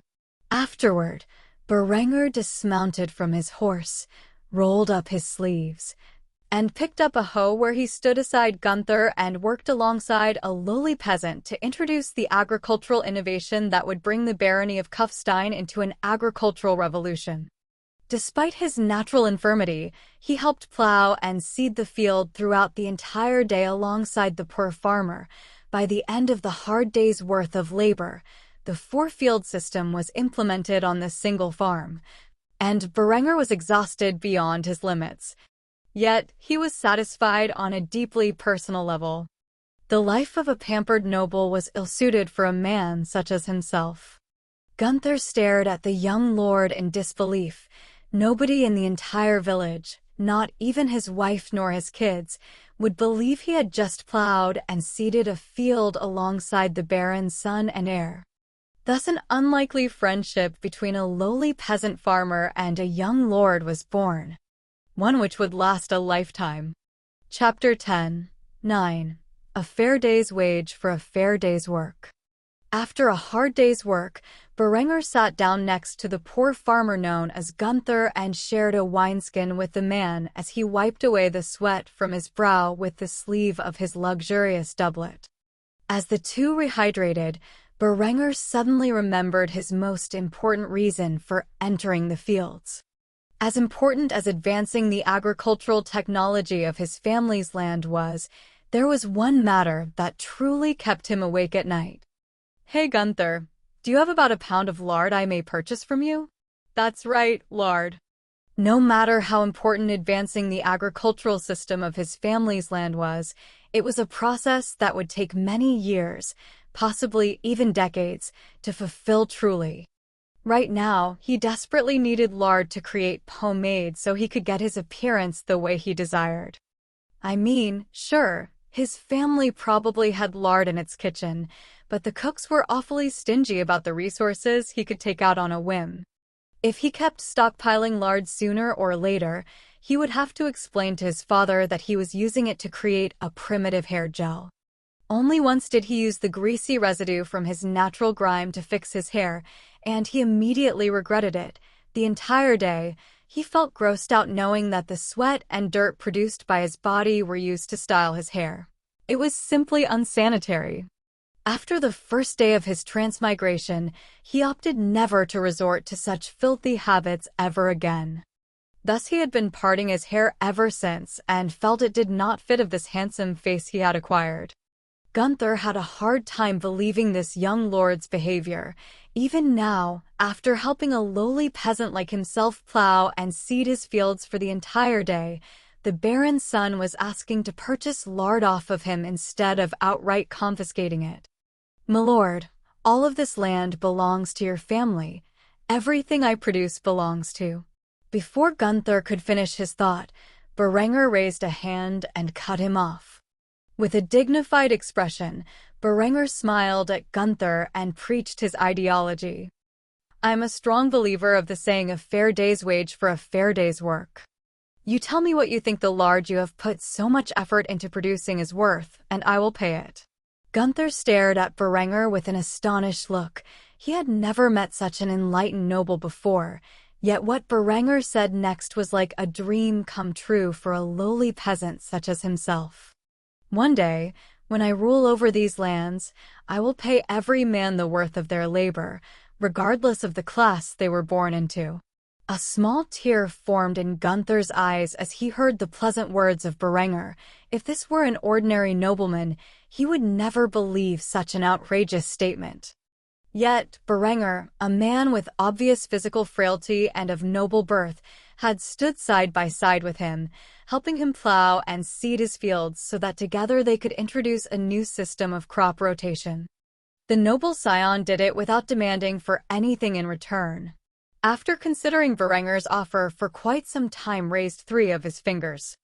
3 pfennigs. Berenger thought it was a fair price as such. He reached into his doublet and pulled out a small satchel which contained a pouch of small white coins. He pinched 3 of the small coins with his fingers and pulled them out of the satchel, handing them over to Gunther with a smile on his face. Gunther, on the other hand, was staring madly at the 3 white coins. When he was said 3 pfennigs, he referred to the copper pfennigs. not the white ones, which contained at least 50% silver within the metallic mix. These were worth far more than he had asked for. After gaping at Berenger like an idiot for a few moments, he finally recovered from his daze and handed them back to the young lord. "Milord, when I said 3 pfennigs, I was referring to the copper ones, not the white ones." Berenger looked at Gunther with a look of confusion on his face. In his entire memories, the young nobleman had only ever encountered the white pfennigs. He was entirely unaware that a separate currency with the same name existed and was worth far less. After hearing such a thing existed, Berenger couldn't help but feel disgruntled. He could not believe the currency used in this society was primitive. He would investigate this at once and develop a plan to rehash the currency used in this feudal society. He swore even if he had to create his own currency, he would fix this backward system that Kufstein currently used. Luckily for him, this would be within his power as the Baron of Kufstein when he succeeded his father. Much like during the timeline of his previous life, sometime during the 12th century, the German king was no longer able to enforce the regalia of minting coins. Thus the minting process fell to the authority of every local town and lord. The value of a coin from one barony could be worth more or less than the value from another. It was truly a maddening system. However, if you thought the Kingdom of Germany was a mess, then the Holy Roman Empire as a whole was far worse. There was no uniform currency throughout the entirety of its territory. While the Kingdom of Germany and its domains used the pfennig, or penny as it would be translated to in modern English as the most common currency, the same could not be said about the other kingdoms the empire comprised of. Though he may be a baron, at the very least, he could simplify the coinage minted in his territory when he came to power. However, for now, he had to endure the stupidity of such a foolish system. After thinking it through, Berenger folded Gunther's hand, which currently held the 3 pfennigs, and smiled. 3 pfennigs is 3 pfennigs as far as I'm concerned. When I come to power, I will mint new currency, made of solid gold and silver so that its value is absolute. It did not take Berenger long to come up with a new system. After all, he had the memories of his past life, and eventually, Germany got its act together and minted pfennigs and marks. Marks were made out of gold, while pfennigs were made out of various materials and eventually lost their value almost entirely. However, he would not be foolish enough to compromise the integrity of his coinage. As such, he vowed to make all pfennigs made out of silver and all marks made out of gold. In a time like this, with such a small population, such a currency system would work well domestically and in trade with other regions. Gunther eventually came to accept the excessive price and delivered the lard in a ceramic jar to Berenger. He couldn't help but be curious about why Berenger needed a pound of lard when his family's kitchen would be filled with it. Once again, Gunther voiced his thoughts aloud, though this time, when he realized what he had done, he only slightly flinched as he was aware of Berenger's character at this point. After his instinct took hold, he could hear Berenger chuckle at him. "You will know when you next see me." With that, Berenger placed the jar in one of his horse's saddlebags and hopped upon it as he waved goodbye to Gunther. "I will see you again soon, my friend, but for now, I need to retire for the evening." After which, Berenger slapped his spurs against the exquisite destrier's torso and rode off towards the castle's gates. By the time he arrived at the gates, the beautiful orange sunset which filled the sky had already begun to fade, along with the light of day. His first order of business was to take a bath as quickly as possible. However, upon entrance, he was immediately greeted by his little sister Henrietta, who jumped into his arms and wiped her face against his sweaty torso. A smudge of dirt and grime appeared on the young girl's face as she looked up to her brother in his arms, pouting as she did so. "You're late. And dirty," she said coldly as she stared daggers at Berenger. It was unlike him to come home so late. Not only did he rarely leave the Castel's walls, but he had never returned in such a pitiful condition before. She could only imagine what trouble he had gotten himself into. Berenger laughed as he petted the young girl's head. "I appreciate you are worrying about me, but I'm fine. I just had some business to take care of." Henrietta looked at what Berenger was holding, and her eyes filled with curiosity. "What's that?" she exclaimed as she pointed at the ceramic jar in his hands.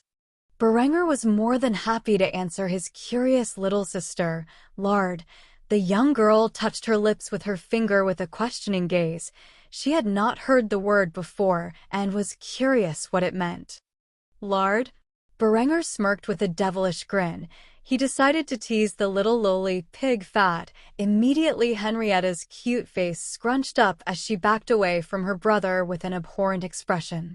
"You!" she cried as she ran away from her precious big brother. As she ran away, Berenger laughed to the point where he nearly fell on his knees. The little girl's expression was just too cute. Suddenly he remembered her face had a smudge of dirt on it, and he hollered at his sister from across the hall, "Henrietta, take a bath. You've got dirt on your face." Thus Berenger had to wait a bit longer for his nightly bath. After all, he was fine with letting his darling little sister take a bath first. As he walked back to his room, he could not help but feel a watchful gaze set upon him. He was certain he was being spied upon, but refused to reveal it as that would only cause more trouble. As such, Berenger walked back to his room in an inconspicuous manner, never alerting the spy that he was aware of the presence.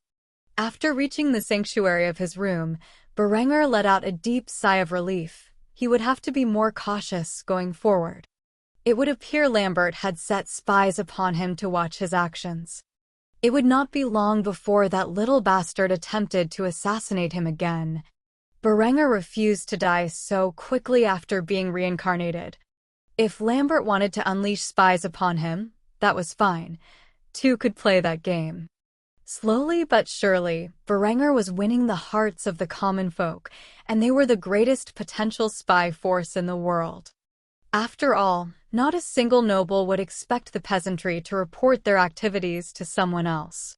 Shortly after the event, Berenger took his nightly bath and once more tucked in Henrietta, who was now as clean as a whistle. After telling her a story about the heroes from the history of his previous life, he went back to his own bedroom, where he locked the door behind him and latched the windows. However, he decided to leave the curtains open, which allowed the light of the full moon to shine upon his sleeping body like a guardian angel watching over him. Chapter 11. 10. A verbal thrashing. As the light of dawn shone upon Berenger's regal face, he awoke peacefully. Though his body was sore all over from his previous day's activities, he still managed to drag himself out of bed.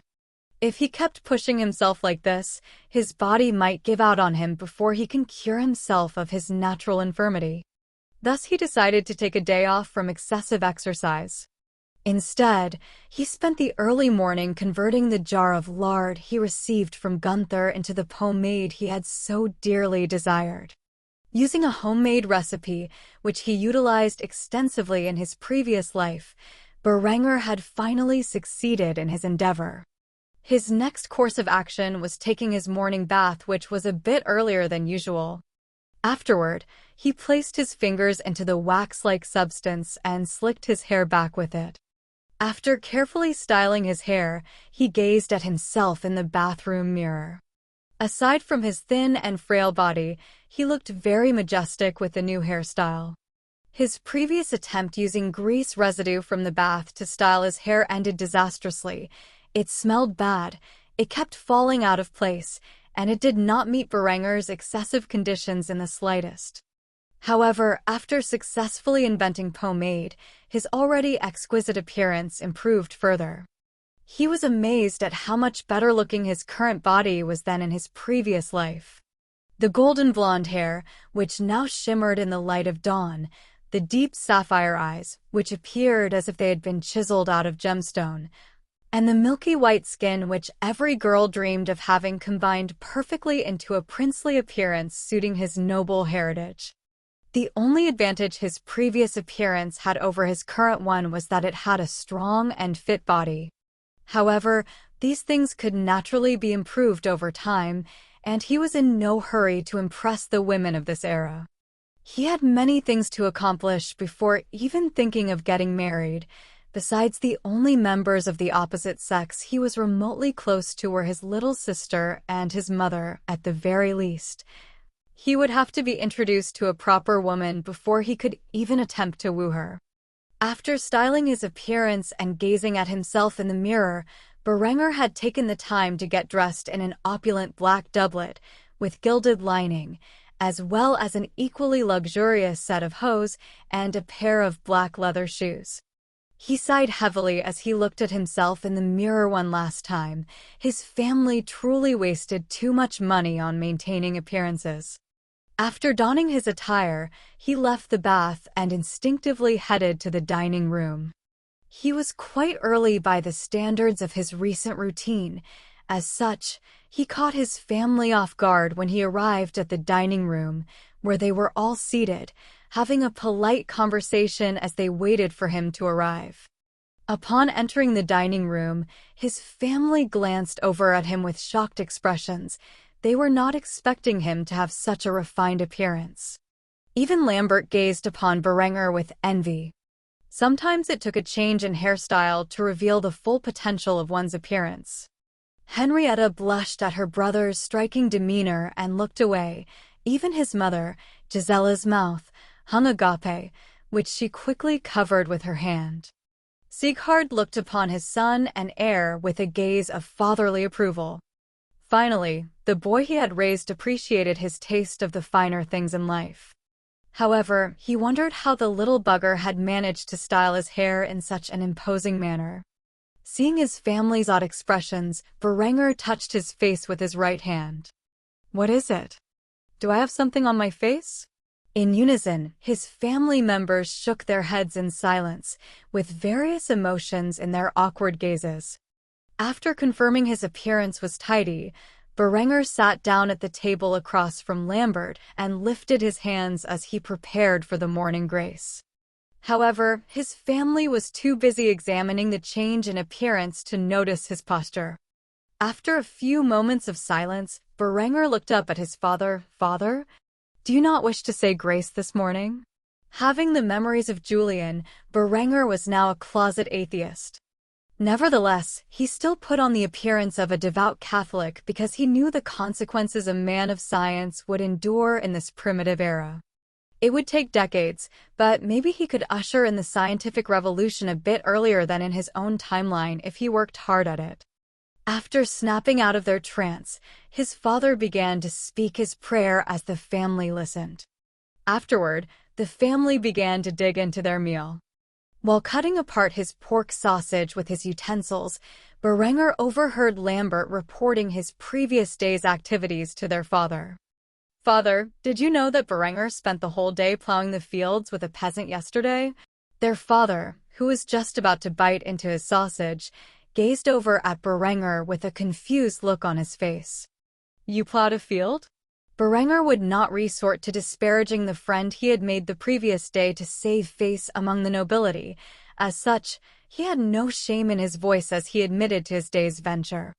"Yes, father, I suppose that's why I took the day off from my morning exercise. Overexerting oneself will have negative effects on the body." This confused his father further. Why would he take time out of his exercise schedule to plow a field? He could not help but inquire about the details.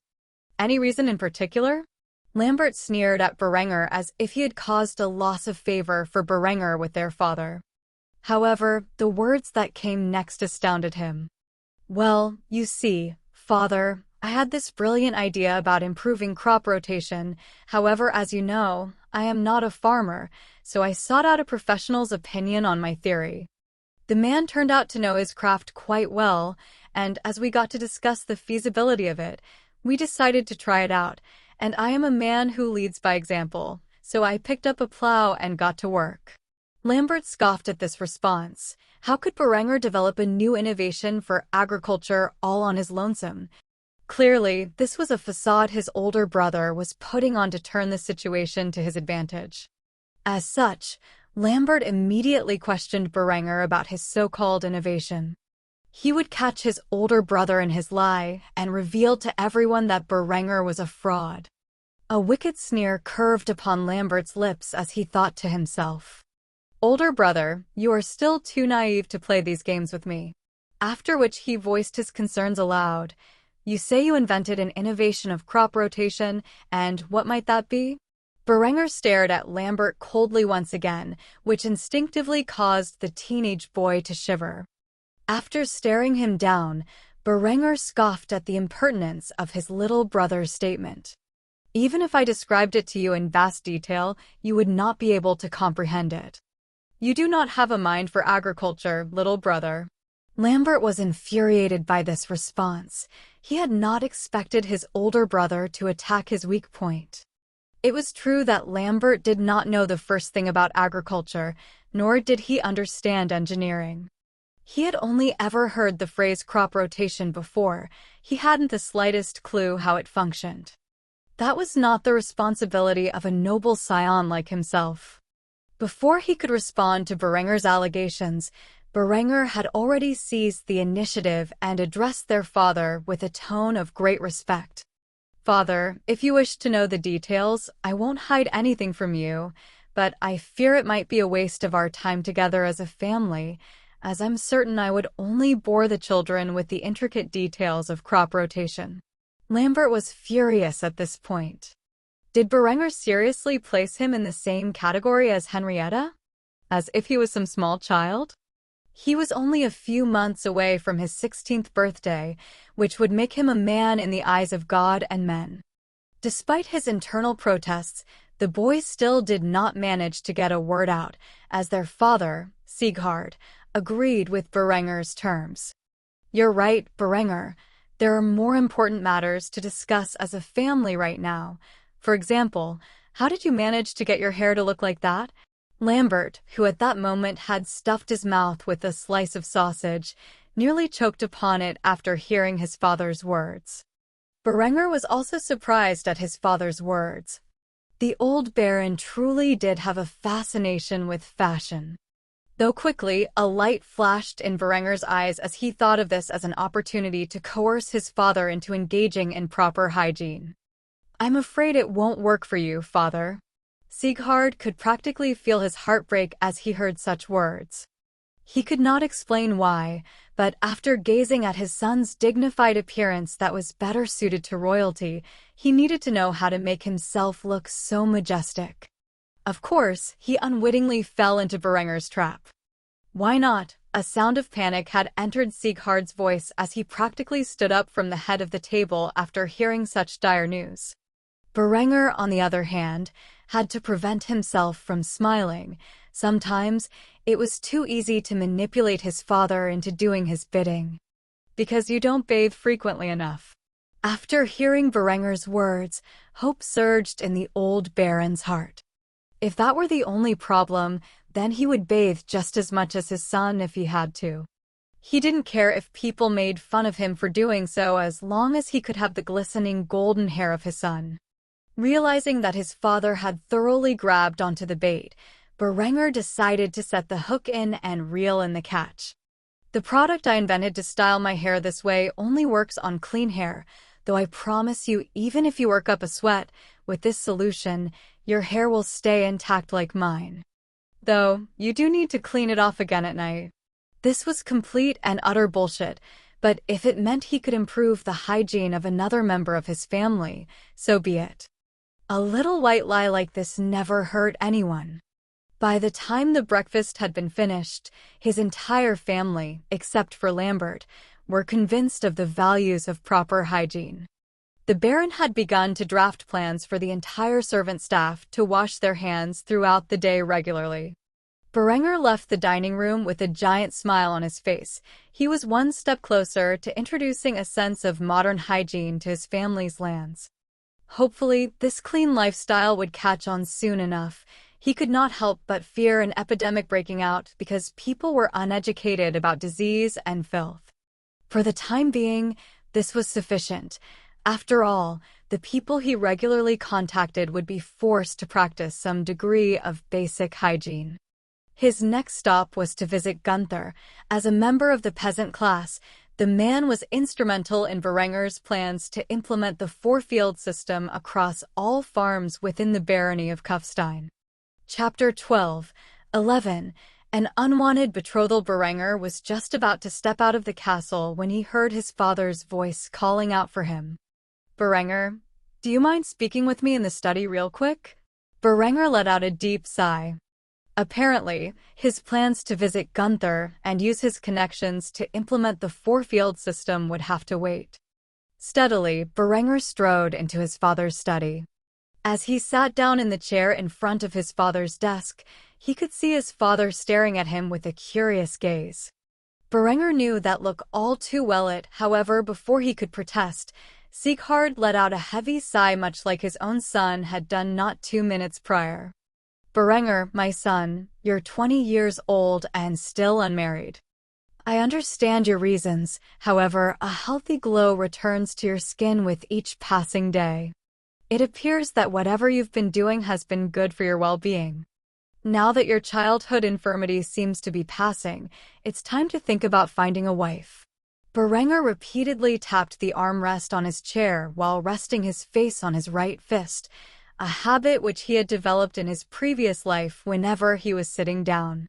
During these moments, the only sound that could be heard was the clunk of the wooden armrest whenever a finger would strike upon it. Within Berenger's mind, he attempted to find a way to prolong this discussion. He was not ready to be married yet. After all, he had so much work that needed to be done, and courting a woman would take up much of his time that was currently needed elsewhere. However, he could not tell his father such things, seeing as how the young lord's ambitions were on the borderline of infringing upon his father's rights as baron. His father might have a penchant for fashion and luxury, but he was no fool. He could tell Berenger had lofty plans for the realm, but Berenger was still a young man. He would have plenty of time to enact such policies when he inherited the position of baron. For now, he should find himself a bride and have children, thus continuing the family line. Fundamentally, Berenger had a 21st century mindset for this kind of stuff. His plan was to get married in his 30s to a beautiful woman 10 years younger than himself after he had made a fortune by beginning the industrialization of his family's land. However, in his estimation, this would take many years to accomplish fully. One of his biggest concerns was that despite the vast resource-rich lands his family held, the population was sparse, uneducated, and mostly unskilled, seeing as how an overwhelming majority of them were working in the fields. For the time being, he could not take charge of the family's finances without his father's approval. As such, he could not implement policies that required substantial investment like public education, which would be vital in creating a new generation of skilled laborers in a variety of fields, which was truly necessary for an industrial society to thrive. Despite being deep in thought, Berenger needed to answer his father. The man was growing impatient, especially since the only thing the old baron could hear for the last few moments was the tapping noise produced by Berenger's fingers repeatedly pouncing upon the wooden armrest of his chair. Just when Sieghard was about to scold Berenger, the young lord sighed as he sounded dejected at his father's request. "Who do you have in mind?" A small smile spread across Sieghard's lips as he gazed upon his son. The boy was finally growing up. "You remember your cousin Adela, right? My sister's third daughter and the daughter of the Count of Steiermark." Berenger was revolted at the thought of marrying his cousin. He had nearly forgotten that it was a fairly common practice in the medieval period for nobles to marry off their sons and daughters to their siblings' children. Nevertheless, he kept a straight face as he showed respect to his father's wishes. "Little Adela? I haven't seen her in ages. How old is she now? 13. Sieghard nodded at his son with a smile on his face. "She will be turning 13 this year. I hear she's blossoming into a stunning young woman." Berenger tried not to frown. He had expected an age gap, but this was far too young for him to feel comfortable courting. Though it may be slightly more normal in these times, his 21st century mindset made him feel like a groomer just thinking about it. Nevertheless, the more he thought about it, the more the idea appealed to him. Not because he was attracted to his 12-year-old cousin, but this gave him roughly 4 years to set his plans into motion before he was married. At most, they'd be engaged in name only, and he could probably find some way to weasel his way out of the betrothal before the girl turned 16, and he was forced to go through with the act. Berenger began to tap his chair once more as he thought about the monumental decision that would affect his entire life. After another few moments, he broke the silence between the two. I would have to meet her first and see what kind of young woman she has become. His father was pleased, though slightly disappointed. He did not fully manage to convince his son to accept the betrothal upon request, but Berenger didn't fully decline it either. Maybe there was some hope for the young man after all. After nodding his head in approval, Sieghard got up from his chair and walked Berenger to the door. I will send a letter to your uncle informing him of your request. You should expect a response within a fortnight. Berenger nodded. At the very least, this potential betrothal would buy him some time which he desperately needed. He probably would not appear before the girl for another 3 months. By that time, there should be some significant gains in his muscle mass, and his appearance would improve greatly. He would feel embarrassed trying to court a girl in his current borderline emaciated form. I'll leave it up to you, father. After getting that business out of the way, Berenger was finally able to leave the castle and meet up with Gunther to see how he and the land he worked was doing. Gunther had been hard at work, not only tending to the fields, but spreading the idea of the 4-field system to the other farmers. It had only been a day, but he successfully managed to convince 3 of his friends to implement such a system on the fields they tended to. It would appear Berenger did not have much to do in regards to spreading the system. Gunther was well connected with many of the peasant farmers within the barony of Kufstein. All Berenger had to do was sit back and let his competent underlings spread the industrial and agricultural innovations that he had already set in motion. For the remaining month, he would spend his time and energy increasing his fitness and building relations with the locals. For the remainder of the evening, he would return to the castle, take a bath, and get a good night's rest. That was the plan, of course, but just like the day prior, the moment he entered the castle's gates, Henrietta ran up and hugged him, inquiring about his whereabouts. "Big brother, where did you run off to this time?" A worried expression settled onto the little Loli's face. Berenger could not help but smile at her cuteness and patted her head. "I was just visiting the town and getting to know the locals. It's a lord's job to understand the conditions of his people." The little girl smiled as she felt her head patted and eventually let go of her hold over her brother. "You're finally in time for dinner. Let's go eat," she said as he pranced off in the direction of the dining room. Berenger followed after her. As he did so, he noticed the same strange presence he felt the night before. Lambert's spies were getting sloppier. Just like the prior night, Berenger ignored it and continued to the dining room. Still, he kept a keen eye on the area he suspected the spy to be hiding. He did not want to receive a bolt in the back while he was not paying attention. After reaching the dining room with his little sister, Berenger noticed his family already seated. They had not expected him to come home so soon after all his daily routine as of the last few days kept him busy during this hour. Nevertheless, he had arrived on time for once. His mother and father were pleased to see him, but Lambert was clearly not. After sitting at the seat across from Lambert, Berenger gazed at him briefly with an indifferent expression before returning his gaze to the plate in front of him. When he suddenly heard his mother's loving voice call out to him, "So, my son, I hear you are finally betrothed?" Berenger nearly choked on his food when he heard those words. He looked up to his mother with a shocked expression on his face. It had been merely a few hours since he discussed this with his father, and he had not fully accepted the betrothal. How did it suddenly turn into a done deal? Was this a setup from his father all along? Had the old man already negotiated the betrothal by the time they had the discussion? Henrietta dropped her fork when she heard those words and looked at Berenger with shock. Her big brother was getting married? She had never even thought of it as possible since he was so much older and still single. Though she was very intimate with her big brother, she by no means had any unhealthy ideas towards him. If anything, she was happy that there was finally someone he could spend the rest of his life with.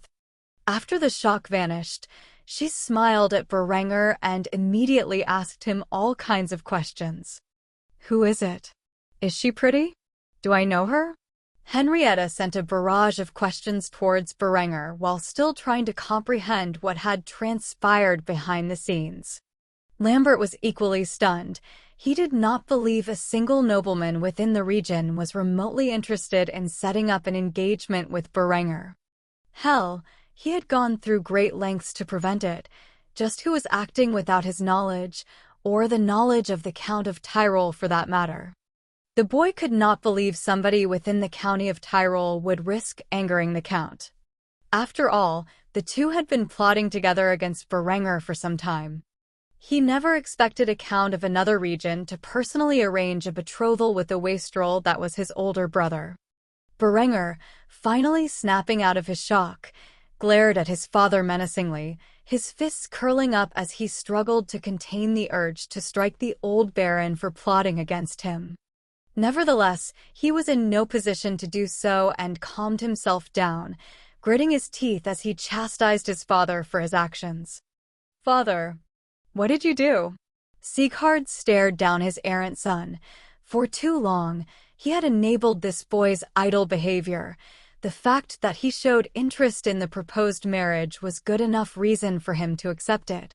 He knew in his heart that sooner or later, the boy would accept the proposal, so why would he bother wasting time with an introduction between the two cousins? "You seemed interested, so I expedited the process by accepting the Count's terms." Berenger was furious, so there really had been terms already laid out, and his father gauged Berenger's level of interest on whether or not he should accept. Berenger was interested, but not for the reasons his father believed. He wanted to meet the girl to know for sure whether or not his plans could succeed. It was too late now, he was already betrothed, and there was nothing he could do about it. No longer in the mood to eat, Berenger ripped the napkin off his doublet and tossed it aside as he stormed out of the dining hall. He was no longer in the mood to dine with his family. After finishing his bath, he returned to his room, where he fell asleep. He would no longer dwell on things that were out of his control. For now, he had to focus his efforts on getting stronger. It would only take a month or so before his innovations were fully adopted and in place within the barony of Kufstein. On the other side of the castle, an oil lamp was lit on the desk in the room of Lambert. He was quickly writing a letter to the Count of Tyrol, his future father-in-law, requesting his help in scheming against his brother once more. If his brothers should marry and have a son before Lambert could get rid of him, it would be disastrous for their plans. Only after the oil had fully burned from his lamp did Lambert put down his quill. Attaching the letter to a carrier pigeon, he sent his wicked schemes into the night sky and towards the Count's residence at Innsbruck. Chapter 13. 12. Production complete. As the month passed by, Berenger found himself spending most of his days exercising, eating healthy, and acquainting himself with his subjects. By now, the common folk of Kufstein was mostly aware of his humble and just nature. He had found himself spending some of his free time helping villagers with personal requests. Every day for lunch, he would dine among the common folk at the local bakery. Under his guiding hand, the local baker and butcher teamed up to create a local sandwich shop booming in business. Berenger had to admit, inventing the sandwich was one of his best ideas. It was a cheap and healthy option for the villagers to cobble together and eat when they had the chance. The longer time went on, the more he added to the culinary culture of Kufstein. instructing chefs on making schnitzel, spätzle, and other common German foods that were iconic in his previous life but had yet to be invented. It was not simply a matter of advancing technology. He would have to bring a new era of culture with him if he wanted to accomplish his goals for the land over which his family governed. During this period of time, Berenger had earned the trust of the servants in the castle and the village folk, and had even set up a small spy network within his family's lands. It was used entirely to counter Lambert's attempts to end his life and usurp his birthright, and as such certain commoners became aware of the Baron's second son's true nature. In public, Lambert seemed like a noble and pious man, but the reality was very different. Lambert was completely unaware that his every move had been watched by the common folk he looked down upon and reported to his older brother. He may have the local nobility on his side, but there was only so much they could do when the people protected Berenger. Who would poison his food? If the chefs who admired Berenger's passion for the culinary arts were the ones who would directly bring the food to the table in an attempt to hear Berenger's criticisms so that they may learn from him. In his past life, Berenger had lived alone for many years and cooked for himself. Over time, he had become quite the adequate chef. Though these men who cooked his meals had far more talent than he ever had, they lacked the knowledge of recipes and spices that Berenger brought with him from the memories of his past life. Every so often Berenger would check up on the progress in which Gunther and Ludwig had made, and he was pleased with the results. The progress on the beehive ovens, blast furnace, and Bessemer converter was going smoothly. By the end of the month, they would be complete. The same could be said about the four-field system. With Gunther's backing and Berenger's improving reputation, the barony would have a four-field harvest this year. While the month came to a close, the young lord had found himself healthier by the day. No longer was he haunted by the gaunt lines of malnutrition that ravaged his otherwise excellent appearance.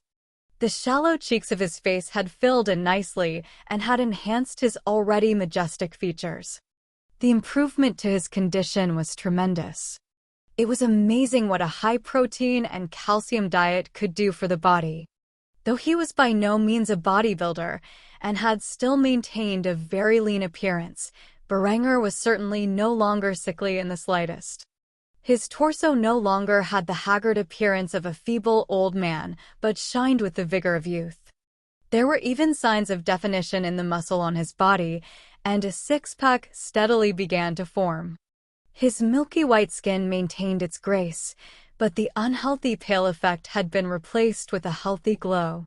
Despite these gains, he was still far from the fitness goals that he wished to accomplish, yet Berenger was satisfied with his appearance for now. He had finally overcome a lifetime of pestilence and frailty. Perhaps now he could even swing a sword properly, though, with his plans in mind for military innovations, the age of swords and arrows would soon be coming to an end. After finishing his morning bath time, Berenger entered the dining room to eat his morning meal with his beloved family. However, Lambert was noticeably missing from the occasion. He had ventured to Innsbruck to visit his fiancée. This allowed Berenger a slight reprieve from the constant battles of intrigue he had secretly been engaging in with his little brother behind the scenes. He was aware that Lambert was cooking up an assassination attempt in the shadows, and the likelihood of his visit to Innsbruck involving that purpose was high. If the Count of Tyrol was backing Lambert's plot to eliminate him, it did not bode well. Thus Berenger had no choice. He would have to meet with his fiancée and gain the backing of her father, the Count of Steiermark. It was a task he had been putting off for some time now, primarily out of concern for his appearance.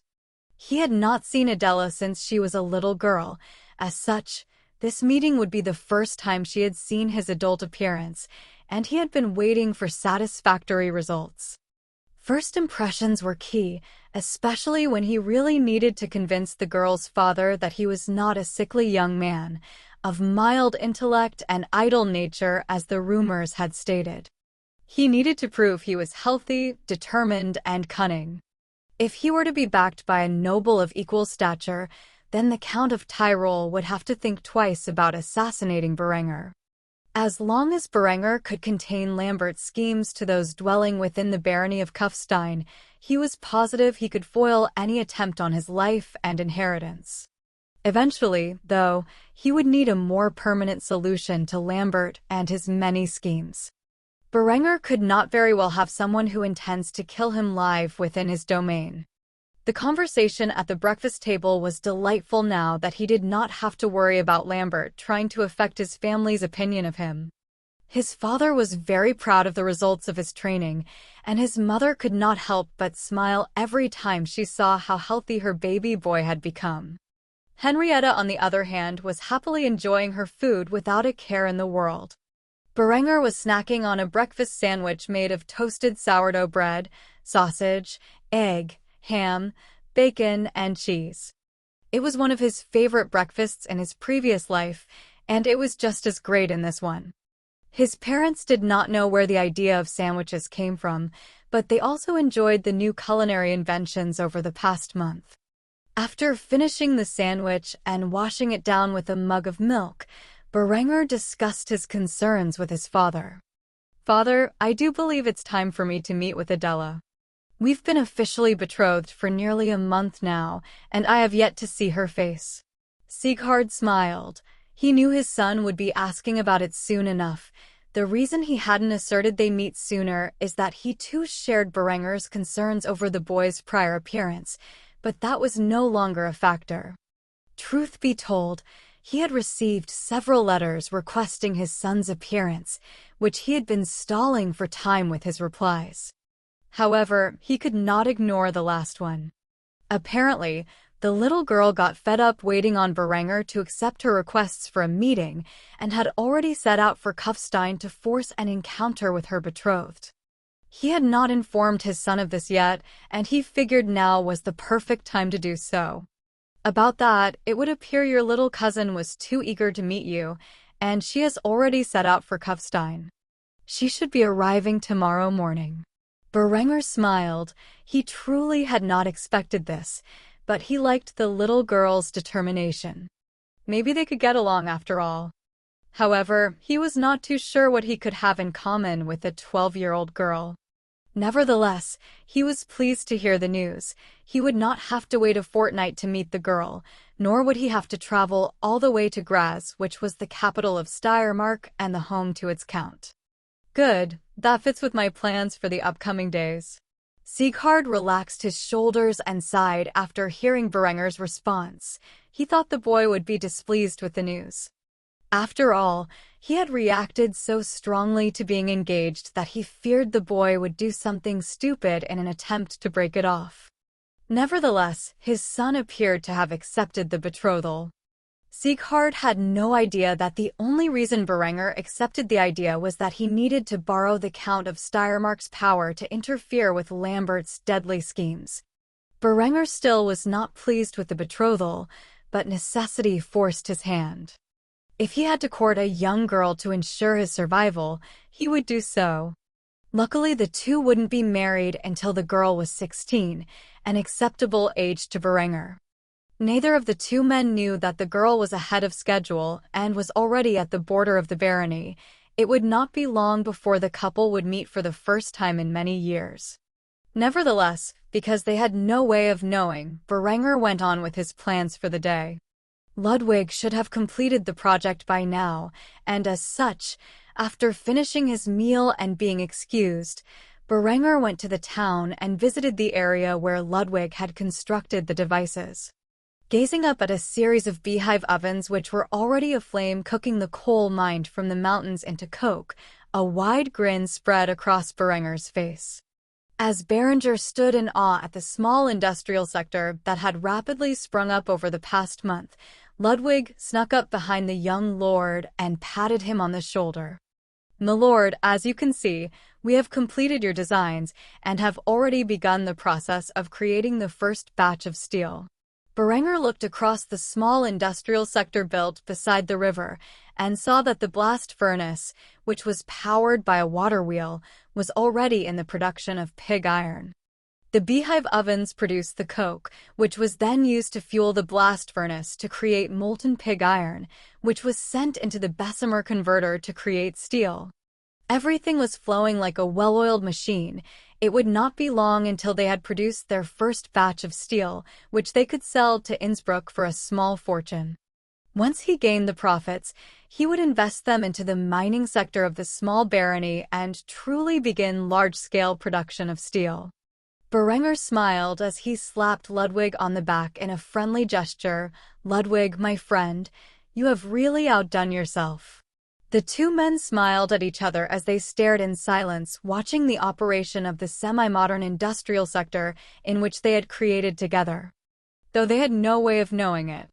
On this day in the year of our Lord 1417, the 2nd of April marks the day when Berenger would become known by his enemies as the Tyrant of Steel. Chapter 14:13. The Count's daughter arrives. Adela stared outside the windows of her luxurious carriage, guarded by a retinue of knights belonging to her father.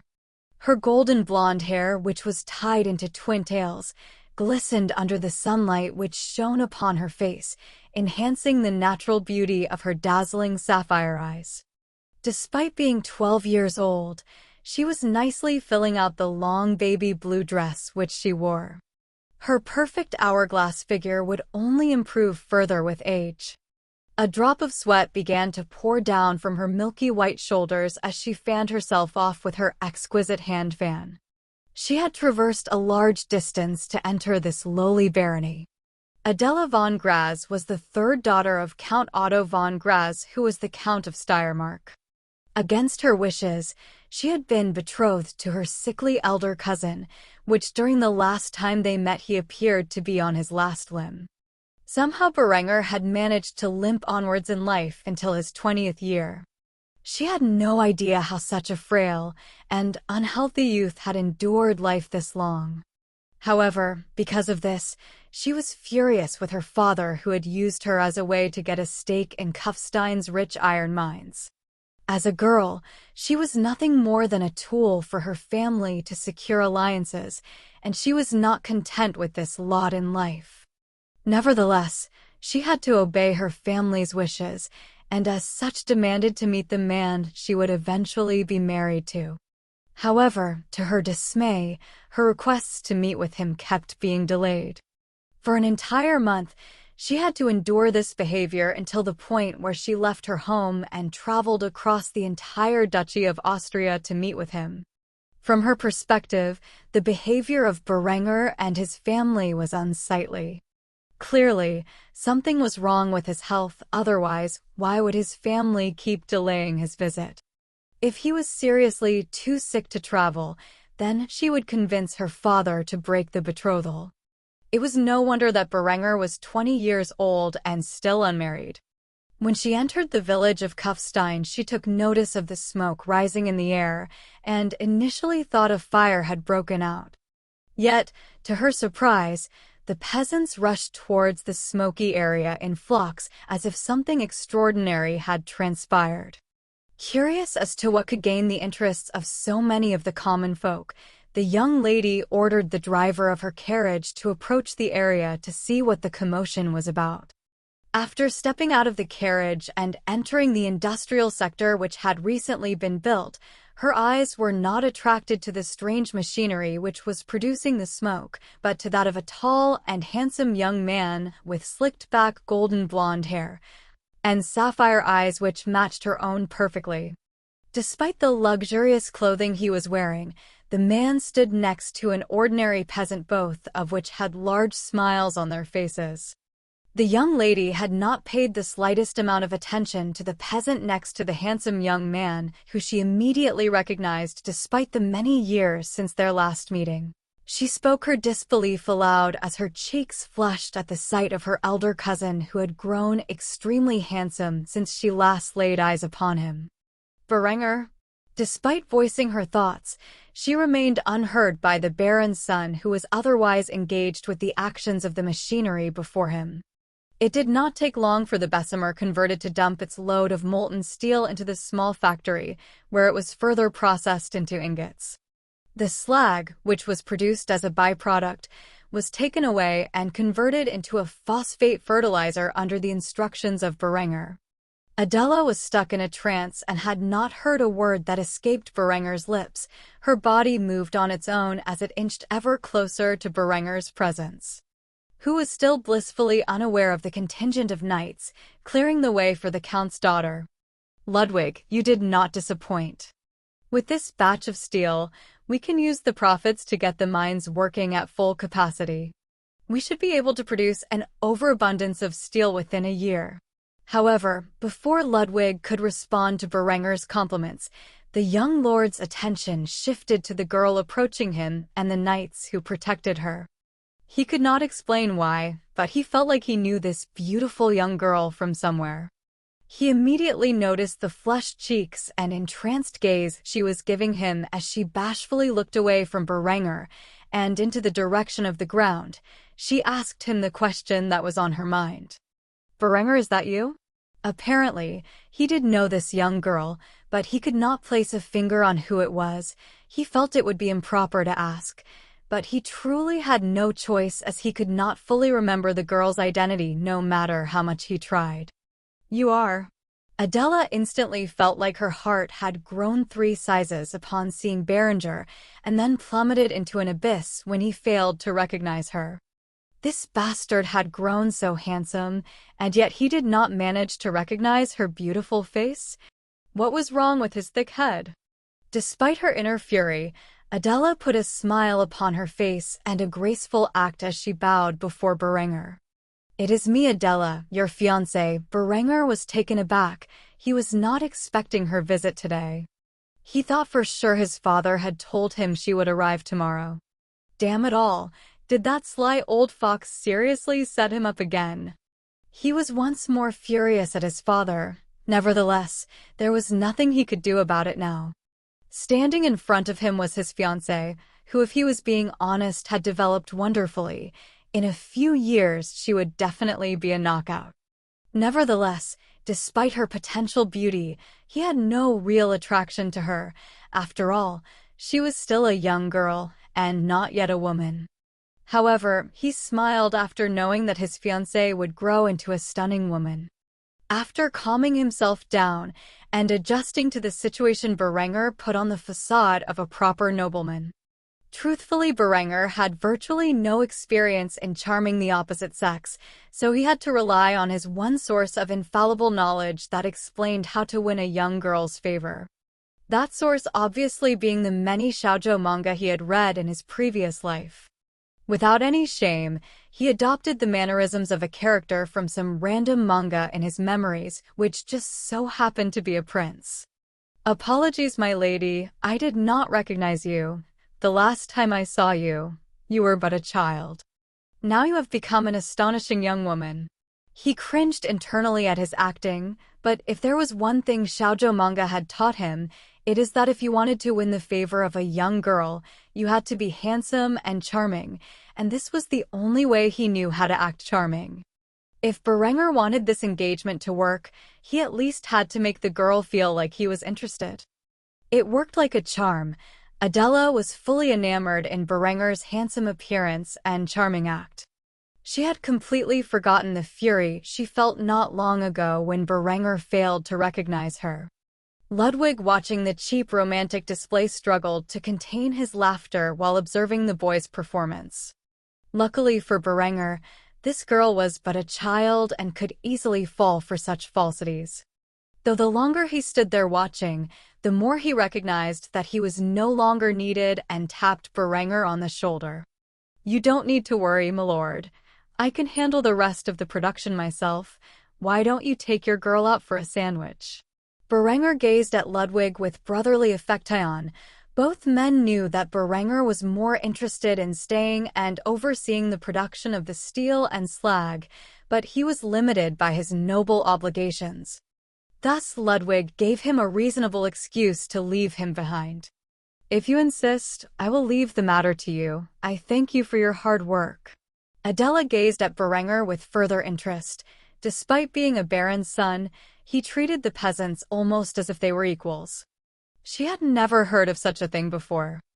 Though most nobles would mock him for such behavior, she found the friendly exchange between the two acquaintances to be quite endearing.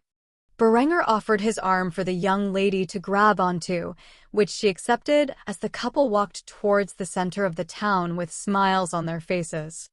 During the walk to the sandwich shop, Berenger spent the time to say hello to the locals who had passed by. He appeared to be on a first-name basis with many of the commoners, and they, of course, referred to him with the proper respect for his position. Adela became increasingly curious about Berenger's relationship with the commoners. They did not fear him, nor were they intimidated by his position. Instead, they willingly walked up and chatted with him, and by extension her. She was not used to such a sociable walk. In her father's domain, the peasants stayed out of the count and his family's way, never making eye contact with them. It was as if she had stepped into a totally different culture. One woman had even approached the couple and handed Berenger a rose to give to the young lady next to him. All of the commoners could tell by the way Adela was dressed that she was obviously nobility. Due to the way she was clinging to Berenger, they were most likely engaged. Because of this, the common folk treated her with the same dignity and heartfelt respect they gave to Berenger, who had spent so much time helping develop the town over the last month. By the time they reached the sandwich shop, Berenger had approached a woman in her 30s who was at the counter running the store in her husband's absence. Her name was Helga, and she was the local baker's wife. She helped her husband run the bakery and the sandwich shop, which was co-owned by the local baker and butcher. She saw Berenger walk through the store entrance with a pretty young girl in hand and smiled at the couple. "My lord, you honor us with your presence." Berenger smiled in return and ordered a meal for himself and Adela. "Helga, 2 of the usual, please." Helga immediately got to work as she began to prepare the food, but not before washing her hands. By now, the entire village was aware of Berenger's health habits and had begun to adopt his clean ways.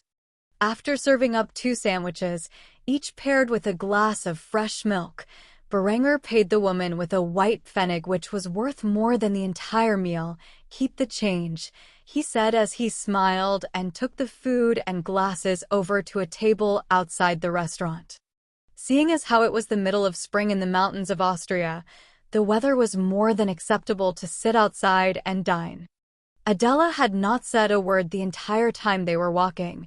She observed Berenger's behavior, which was far from what she expected from the notoriously idle and petty sickly lord. He was nothing like the rumors had said. Clearly, someone was making up lies about him to ruin his reputation. She would never believe that his personality had changed overnight due to a near-death experience. Being a noble lady of high repute, she was confused about the absence of silverware when dining. How exactly was she going to eat this concoction referred to as a sandwich by the locals? Berenger smiled at her as she intensely stared at the food. The charming smile nearly sent her into another daze. "What's wrong? You don't like it? You haven't even tried it yet." The young lady struggled to find her words as she stared at Berenger's exquisite smiling face. Eventually, she managed to find her tongue. "There's no silverware." Berenger chuckled as he had forgotten about the aversion the nobles had towards the way commoners behaved. Thus he decided to lead by example as he grabbed a hold of the roast chicken sandwich with his hands and bit into it. The look on Adela's face was priceless. It was as if she was looking at a barbarian. There was no way she would stoop to such uncouth behavior. However, after a few moments of watching Berenger eat the sandwich with a satisfied smile on his face, she could no longer resist the temptation to try the food. As such, she held onto the sandwich with her petite hands and took a small nibble out of it, which nearly caused Berenger to choke on his food from laughter. This girl was too cute. In a way, she reminded him of a slightly older Henrietta. The sparkle in Adela's glistening sapphire eyes lit up as she tasted the sandwich. She had never had something like this before. Truth be told, the culinary arts of the medieval age were severely lacking, He had spent great effort teaching the chefs in his castle, as well as the locals, how to make basic dishes from his previous life. After a while, she noticed Berenger watching her and felt embarrassed. However, she couldn't stop eating the sandwich. Only after she finished the entire thing did she question his gaze. "What are you staring at?" Berenger chuckled slightly. "Women, no matter what time they're in, are still the same. I just thought that you were cute, is all." Instantly, the girl's entire face turned red as his voice was played back in her head repeatedly. She had not expected him to say such a thing. Her brain had practically fried itself thinking about it. Did he have no shame? Though it's not as if she didn't like the compliment. Only after the two of them had finished their meal did Berenger bring up the noble obligations that had to be paid. "Well, I suppose we should go visit my father so that you can pay your respects.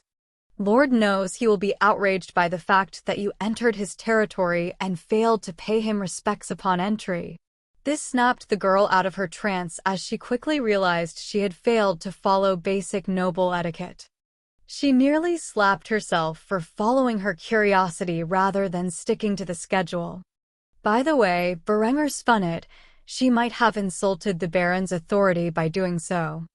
The little girl had no way of knowing that Berenger was playing a prank on her. Sure, if it were any other noble who entered his father's dominion and failed to pay respects, the Baron would be furious, but this was his niece and also his son's fiancée. He would easily forgive her for playing around with Berenger upon arrival, especially since that was what her visit concerned in the first place. Sieghard would be happy just knowing the two were getting along. Nevertheless, the girl began to tremble with fear as she realized the grave sin she had committed. She did not know her uncle well. Her mother rarely talked about him. She feared there would be a reprisal for her actions. Seeing the terrified expression on the little girl's face, Berenger grabbed hold of her hand and calmed her down. "Hey, there's no need to be so afraid. I was only joking. My father won't be mad at you for spending the day with me. Trust me, even if he is angry, I will take the blame, considering I was the one who dragged you to lunch." The little girl wiped away the tears that had been forming in her gentle sapphire eyes and sniffled slightly. Really?" Berenger nodded. Maybe he shouldn't play jokes like this on children. After all, noble obligations and etiquette were likely a scary thing for a young girl such as her. If she messed up, it could not just affect her well-being but that of her family. After wiping the tears from her eyes, Adela got up from her seat and asked Berenger, "Well, what are we waiting for?" Afterward, the betrothed couple headed towards the castle, her retinue of knights closely following from a distance. They knew if they had followed their young lady so closely on her first date, she would be furious. As such, they stayed behind, keeping an eye on her safety from a close enough distance that if trouble showed itself, they could fulfill their duty. Of course, that would never happen in a town that celebrated Berenger as a pillar of the community and not just the Baron's son. Chapter 14. A fine evening. Berenger entered the castle's grand hall while holding Adela's hand. Her cheeks were flushed with embarrassment the entire time as she hid slightly behind Berenger's back, gazing up at him from behind. She had not expected the day to play out like this. Nevertheless, she was glad it did. She would be beside herself if Berenger had truly been as the rumors painted him. Sitting upon the seat of power of the realm was Baron Sieghard von Kufstein, who had a stern expression on his face. He was not expecting his niece's visit until tomorrow, yet here she was standing before him. These complicated things, he would undoubtedly need to throw a feast this evening to welcome a young lady of her position into his lowly territory. Sieghard was no fool, and he knew why his brother-in-law, the Count of Steiermark, had offered this proposal. Despite the Count's hidden intentions, looking down upon Adela, and how she behaved, he could already tell that this was a good match. When the Baron's cold gaze landed upon Adela, she shivered slightly, which did not go unnoticed. However, with a supporting gesture from Berenger, she fulfilled her noble obligations as she bowed before her uncle, greeting him with respect. After all, it has been quite some time since she last saw the man. Lady Adela von Graz expresses her gratitude for providing hospitality during her visit. Berenger bowed before his father as well. Despite being the old man's son, he still had to show respect for his father's position. Sitting next to Sieghard was his wife Gisela, who had a much more warm expression on her face than her husband's. She thoroughly examined her daughter-in-law-to-be. Though she felt as if Adela was a bit young, the mature Baroness still nodded with approval. The girl was truly a young woman befitting her beloved son. Deep down, she felt bad for Lambert, whose fiancé was an entitled and sadistic brat who gained pleasure from humiliating the young boy. Such behavior had evolved from the brat's unearned sense of superiority. It would undoubtedly be a rough marriage for Gisela's second son. However, the feeling she gained from Adela's behavior gave the doting mother much confidence in her firstborn's future happiness. Truth be told, Berenger would much rather be out working on his plans for the future of industry and agriculture. However, building ties to the nobility was of dire importance to his current diplomatic strategy. He may be safe while in his own territory due to the protection provided by the people. Yet, if he were to travel beyond the borders of Kufstein, he may find himself plotted against by his brother's allies.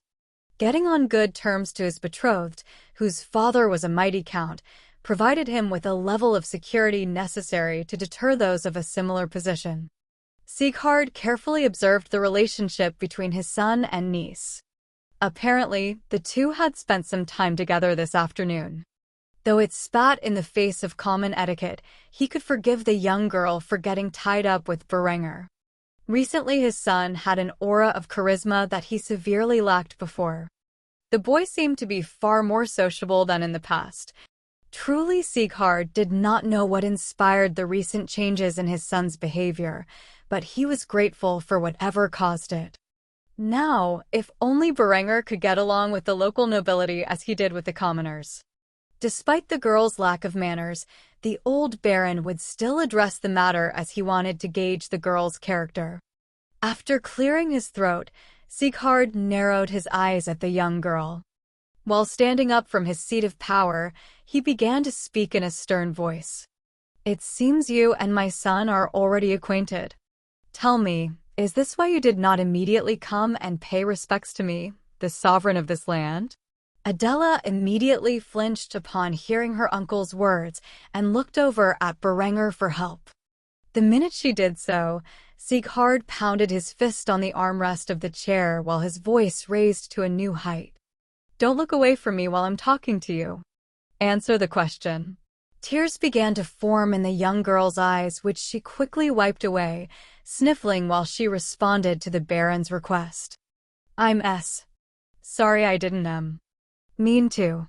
Seeing the expression on the poor girl's face, Berenger could no longer put up with his father's test. He grabbed a hold of Adela and dragged her into his arms while chastising his father. "Father, don't you think that tone of yours is a bit rude? After all, if anyone is to blame, it is me. I was the one who took her out to lunch before meeting you." The young girl looked up at Berenger with a sense of warmth in her sapphire eyes. The tears were still streaming down her doll-like face. She was slightly surprised that Berenger had stuck to his word and protected her from his father's wrath. Until now, there had been a slight hint of suspicion in her heart that he was putting on a facade and that deep down, he really was an idle wastrel like the rumors had said, even if he had become healthy. In the end, Berenger really was as he presented himself. This was true for the most part. Despite putting on a charming act based on a generic shoujo character, he more or less spoke from the heart, and his actions around the town had been completely genuine. Upon seeing his son stand up for the girl he was betrothed to, Sieghard's stern expression turned into a warm smile as he attempted to placate the girl and his son. "I'm sorry, Adela, I was quite rude. I only wanted to gauge your character. I hope you can forgive me. The young girl wiped the tears from her eyes, which had finally begun to dry, and swallowed her excess saliva. She had slowly begun to understand why the Baron had tested her that way. Clearly, the loving parents wanted to know if Adela would deflect the responsibility onto their son or not. Even though Berenger took the blame himself, if she had thrust the responsibility on his shoulders before he could do so, it would have been an enormous act of disrespect to Berenger and his father. Evidently, Sieghard and his wife were very protective of their eldest son. After regaining her dignified appearance, the young lady accepted her uncle's apology with grace. There's nothing to apologize for, dear uncle. You were merely protecting your son and heir. After she said that, the smiles on Sieghard and Gisella's faces improved. Further, this young lady was much better wife material than the bitch they had sold their second son to. In a few months Lambert would be married, and his fate would be sealed. However, there was nothing they could do about it. Refusing their liege because they disapproved of his daughter was an unwise play. If the relationship between those two could improve relations between their two houses, then so be it. For whatever reason, Lambert did not seem to mind the abuse he suffered at the hands of his fiancée. Sieghard stood up from his seat and approached Adela and greeted her with open arms. Welcome to my humble house. I hope you find your stay to be acceptable. Knowing that the girl was from a wealthy family, the lowly Baron could not possibly believe that she would be being pleased with the humble lodgings of his domain. He had no way of knowing that the young girl had already fallen in love with the quaint old town where the locals were so friendly and the culinary culture was unique. Adela was a big fan of the sandwich she had tasted earlier. By the time she dined at the feast in the evening, she would never want to leave the humble Baron's domain. For now, though, the family engaged in small talk, getting caught up on the past few years. Adela was especially interested in how Berenger transitioned from a feeble, idle, and petty young lord to the man he was today. When she found out that the miraculous transformation only began a month ago, she could not believe her ears. Did the man before her seriously spring up after a near-death experience? If Berenger had not confirmed it himself, she would have never believed her aunt and uncle. Eventually, the table was set, and the feast had begun. Adela sat next to Berenger, who sat in his usual place at the table. The only family member who was missing was Lambert, which did not go unnoticed by Adela. When she heard he was visiting his fiancée, she was shocked by the coincidence. She never expected both of the von Kufstein sons to be out with their fiancés simultaneously. Nevertheless, her thoughts towards the missing son disappeared when she smelled the aroma of the food set upon the table by servants. Adela had never seen such extravagant cuisine before. Berenger had instructed the chefs to go all out on their new recipes. Schnitzel, Spätzle, Wurst, Rouladen, Sauerbraten, all the staples of German cuisine from Berenger's previous world, were presented on the table. All except one, the one in which Berenger desired as a side dish to his Jaeger schnitzel most of all. Potato pancakes. Curse his fate for being thrust into this world a century too early for the discovery of potatoes. That is what Berenger initially thought to himself as he lamented their absence from his favorite dishes. Still, he was glad to be alive. He swore to himself that when he became wealthy, he would hire an exploratory fleet to discover the new world and bring him back potatoes. Screw the Aztecs and their massive gold reserves, he needed potatoes. While his family had become accustomed to eating such treasures over the past month, Adela's eyes were lit with ecstasy as she tasted the gourmet cuisine for the first time in her life. No matter what, when she finally returned home, she had to bring these recipes back with her for her father's cooking staff. Though she was ecstatic about the delightful food, she still ate with the grace and civility expected of a young lady in her position. After delighting upon the food for the evening, the family finally went their separate ways, Henrietta was tasked with taking Adela to her room. The young girl also insisted on her future sister-in-law taking a bath before she went to bed. At first, the young lady refused as she did not see a reason, but the persistence of a girl younger than herself was not something she could escape.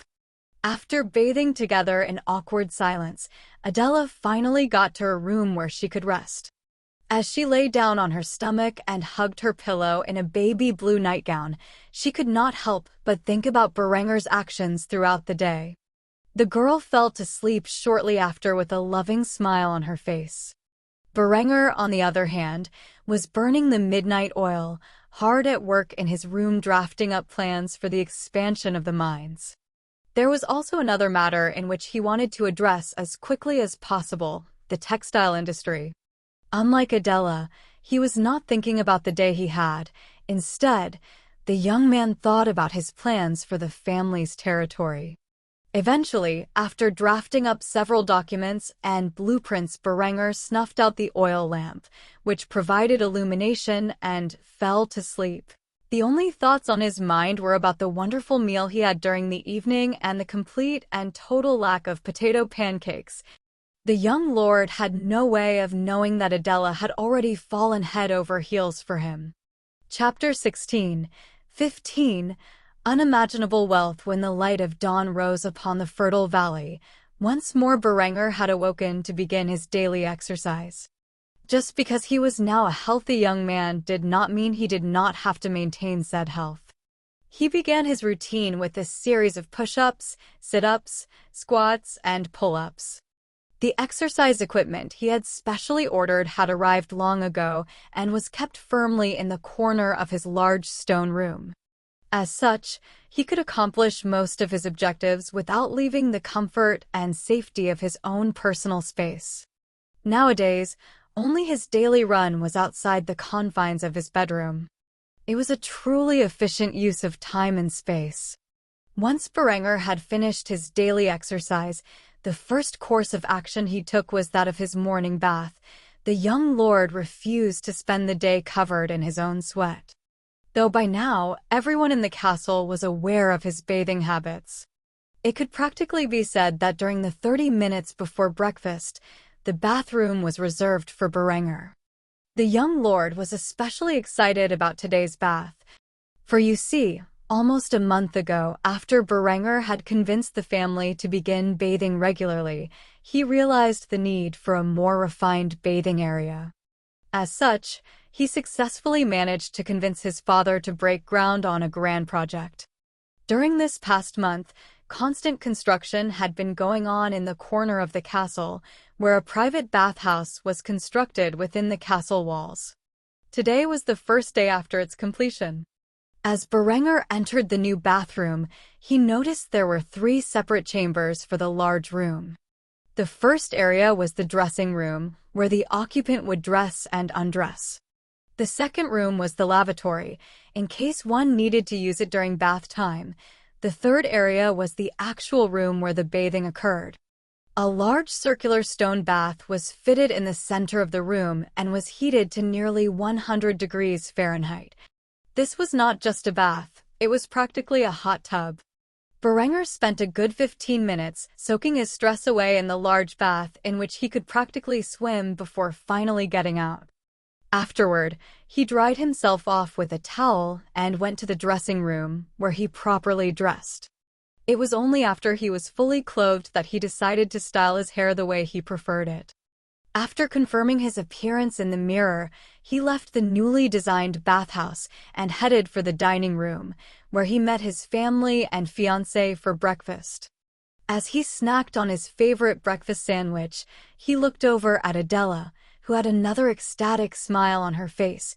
It would appear that she had fallen in love with the food in this small barony. When she noticed Berenger's gaze, she covered her mouth with her napkin as her cheeks flushed. Though before she could speak, Berenger had shifted his attention to his parents. "Father, Mother, I must say the new bathhouse is excellent. It was truly a worthy investment." When Sieghard heard the word investment, he nearly had a heart attack. That bathhouse cost him a fortune. How would he ever recover from such an expensive luxury? He could not believe he allowed his son to convince him to purchase it. It would take some time for the family to recover from the amount they had spent on the commission. Or so he thought. The old baron was completely unaware how much steel had been amassed within the past 24 hours. Practically all the iron ore that had been stockpiled in the barony was converted to steel ingots overnight. Berenger only had plans to sell a few tons of it. The rest would be used as the basis for his industrial vision. When Berenger saw the painful expression his father made, he was quite concerned. "Father, you look ill. Are you all right?" After recovering, Sieghard glared at his son. He swore he would never forgive the boy for the financial loss he took commissioning that thing. "I'm fine. It's just that the bath you so thoroughly enjoyed this morning cost us a fortune to build. I don't know how we will recover." Berenger did not even take note of his father's words. At first, he merely bit into a slice of his breakfast sausage nonchalantly. It was only after he realized what his father had said that he began to laugh, which only caused Sieghard's enraged gaze to intensify. The man's face was practically boiling in rage. "Is poverty a laughing matter to you, Berenger?" Adela had not heard the conversation. She was too busy enjoying her food. However, what Berenger said next immediately grabbed her attention. "Oh, father, if you knew how many pure steel ingots were sitting in our warehouse right now, you would never say such a thing. At this point, we are sitting on enough wealth to buy the county." Though Berenger's claims might have been a slight exaggeration, it was by no means a lie. They had significant wealth in terms of raw steel. There were currently 2 counts trying to marry into the von Kufstein family and place their potential sons-in-law on the seat of power explicitly because they were aware of how much iron ore the region had available. Hell, Adela's father was willing to sacrifice his daughter's happiness and marry her to a lazy, petty, sickly wastrel to get a claim to those resources.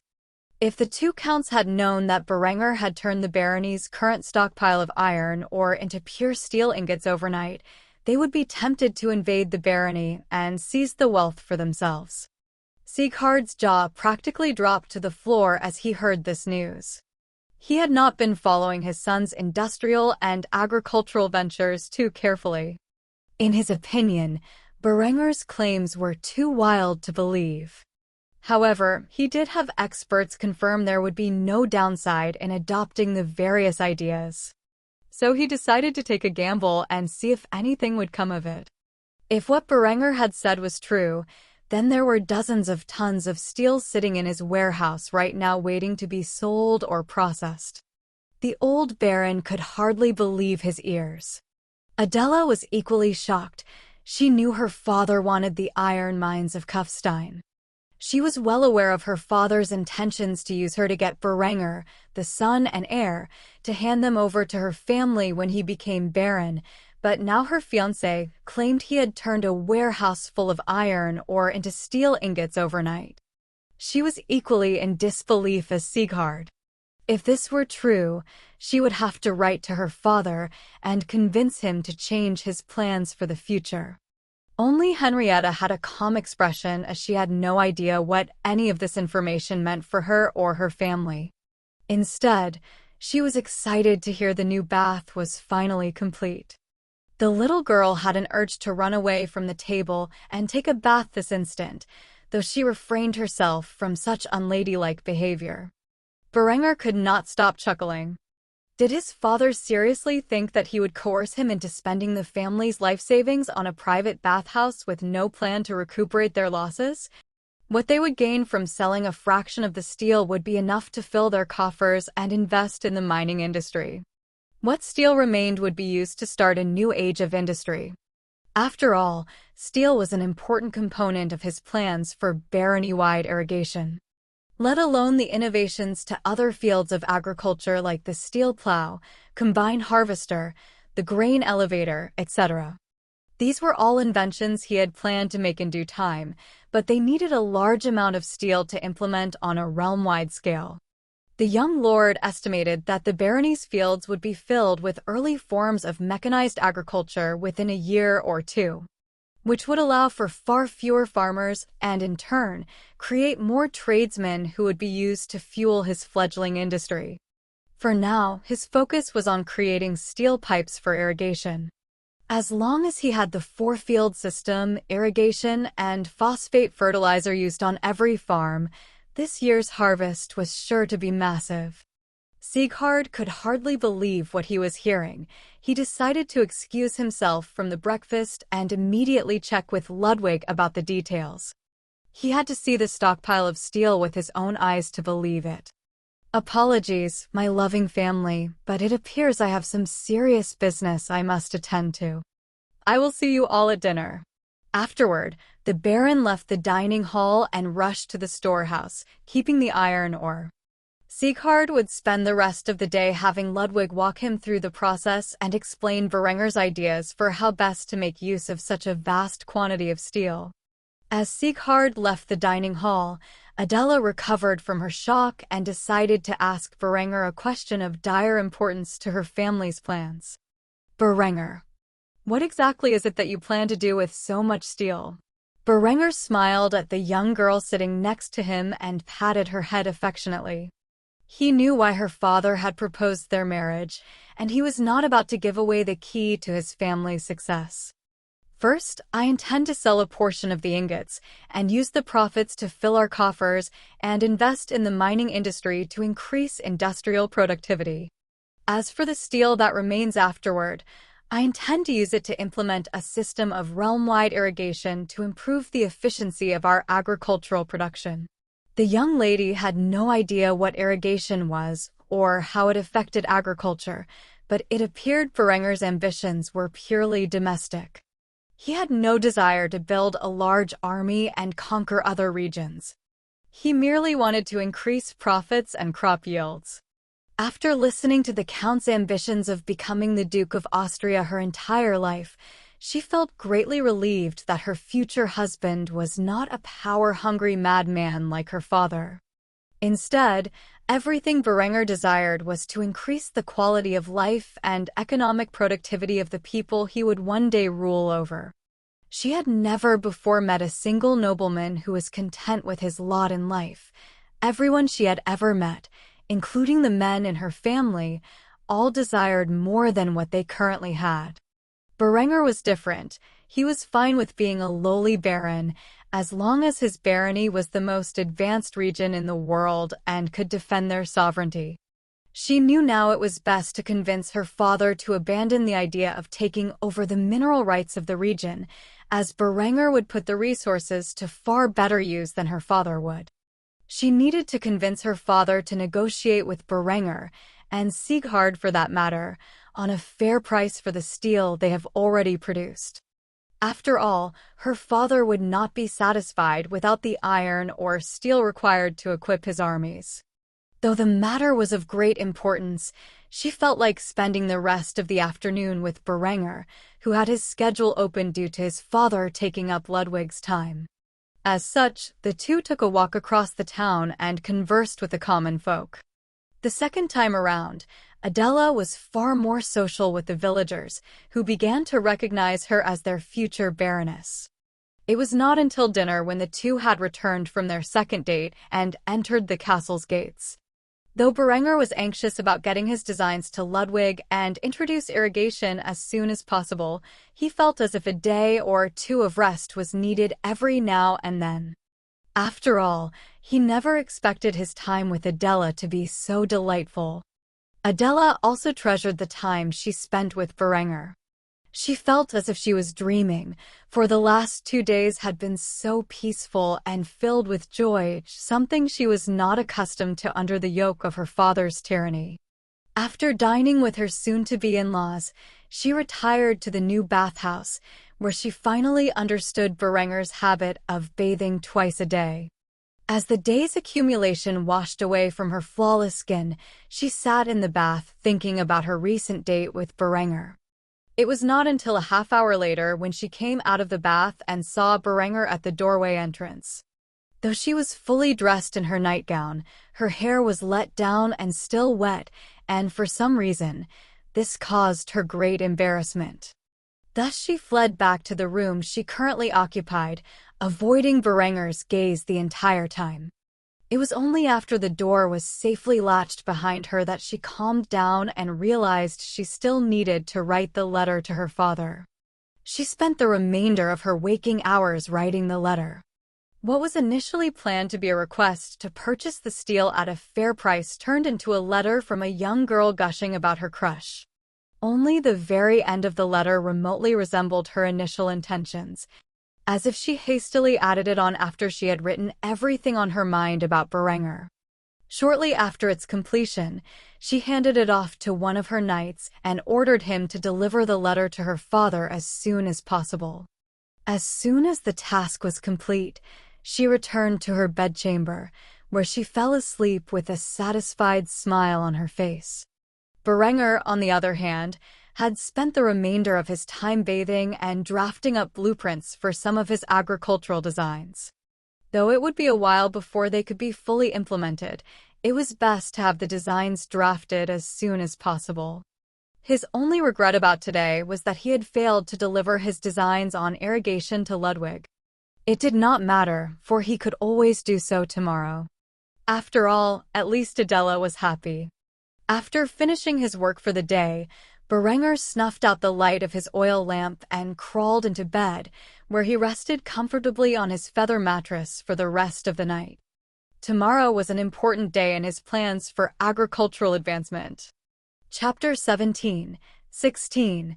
Harsh Mistress Lambert lied shirtless, bound, and prostrate on the floor of his fiancée's bedchamber. A peerless beauty with a flawless heart-shaped face and silky strawberry blonde hair cascading down her shoulders gazed coldly at her foolish fiancé with her sky-blue eyes. She was currently in the process of punishing. Her foot pressed his head down into the cold stone floor, while her left hand carried a curled whip. Her heavenly bust heaved as she sighed in disappointment at the news of failure in which Lambert had brought her. Linda von Habsburg was the eldest daughter of Count Lothar von Habsburg, head of House von Habsburg-Innsbruck, which was a cadet branch of House von Habsburg whose main branch were the rulers of the Duchy of Austria. She was 16 this year, and was renowned across the duchy as one of the 3 heavenly beauties of Austria. However, looks were often deceiving. Personality-wise, Linda was secretly a sadistic bitch known among a select few as a young woman who broke her toys easily. Yes, her toys, that was how she referred to her suitors, many of which had come and gone over the years as they could not endure the physical and mental abuse which she took pleasure in inflicting upon them. Lambert was just the newest arrival, and though her father had supported his proposal, she did not personally recognize it. An intense gaze stared down upon the teenage boy lying prostrate before her as she raised her whip and struck his back. A large cut appeared as it made contact with his flesh. Lambert desperately attempted not to let a painful cry escape his lips. However, he could not resist screaming in agony after another 2 lashes, which only further enraged the dominatrix, who pressed his head further into the cold stone floor with the heel of her foot. If Lambert gazed up, he would be able to clearly see the beautiful girl's embroidered white silk panties that lie beneath her sinful baby blue nightgown, which had been purposely designed to show off the girl's immaculate curves. However, it would only further provoke his fiancée if he did so, something he would do his best to avoid. After venting her frustration on the youth's body, she sighed heavily and lowered the whip before bringing Lambert's face up to meet her own vicious glare. Tears streamed from the boy's eyes as she chastised him for his weakness. "It looks like frailty runs in your family. How pathetic." The girl got up from the bed and kicked Lambert back down to the ground as she sat on his back, using him as a stool for her to rest on. "You're useless. You know that?" After hearing about Lambert's attempt on his elder brother's life, which failed spectacularly, she was in a particularly foul mood. Exactly how hard was it to poison a sickly and frail man to death? Somehow not only did Lambert's attempt fail, but it inspired Berenger to get his act together and began the process of becoming healthy. By now, the young lord had overcome his childhood infirmity, thus ruining her and her father's plans. The news was even worse as they found out that the Count of Steiermark had engaged his third and youngest daughter to Berenger, thus giving them a greater stake in Kufstein's rich iron reserves. If they could not remove Berenger within the next few years and place Lambert as the sole heir to the barony, then this engagement was entirely useless for the Counts of Tyrol. Lambert struggled to endure the weight of his fiancée, who sat atop his back. Nevertheless, he managed as she continued to scold him. Though at the moment, she was more speaking to herself than anything else. If you want something done right, you've got to do it yourself. The heavenly beauty saw her toy gazing up at her and looked at him with disgust. She grabbed a hold of the handle of her whip and shoved it in the boy's mouth, forcing his head away with a violent thrust. "Do not set your filthy gaze upon me, wastrel. You have not earned that right." Lambert averted his gaze as he forced himself to ask the question on his mind. "Apologies, mistress. I was just curious about what you said. What is your plan exactly?" A wicked grin appeared across the immaculate visage of the sinister beauty as she gazed down at her favorite toy, sending chills down his spine. "Isn't it obvious? I'm going to go back to your home and seduce your brother. Then, after he is on his knees begging, I will end his life. Clearly, you can't be trusted to do this simple task yourself." Lambert felt conflicted after hearing such words. His fiancée was going to seduce his brother? Even after enduring all this abuse, Lambert had not even been able to sleep with her yet. The lustful teenage boy was extremely envious of his older brother at the current moment, but as he thought about the pain he was currently facing, his mind shifted to joy instead. If she was like this with her fiancé, how cruel would she be to Berenger when she finally got him on his knees? Without awaiting her fiancé's approval, Linda called out in an authoritative tone, "Hans." Immediately the door to the bedchamber swung open, and a young knight clad in full-plated armor with a sword slung around his waist entered the room and knelt before the young lady. Evidently, he was well accustomed to the sight before him, as not a hint of surprise could be seen from his expression. "Yes, my lady?" Linda sat atop Lambert's back with her arms crossed and an indifferent expression. She did not care for someone as low as a knight. As the privileged daughter of a count, she even considered barons to be nothing more than elevated trash, let alone a common knight. "Get my shit packed. I'm going to Kufstein." Hans would never disobey an order from the young lady. He did not want to end up in Lambert's current position. As such, he obeyed her orders, despite it being a menial task unbefitting of a knight.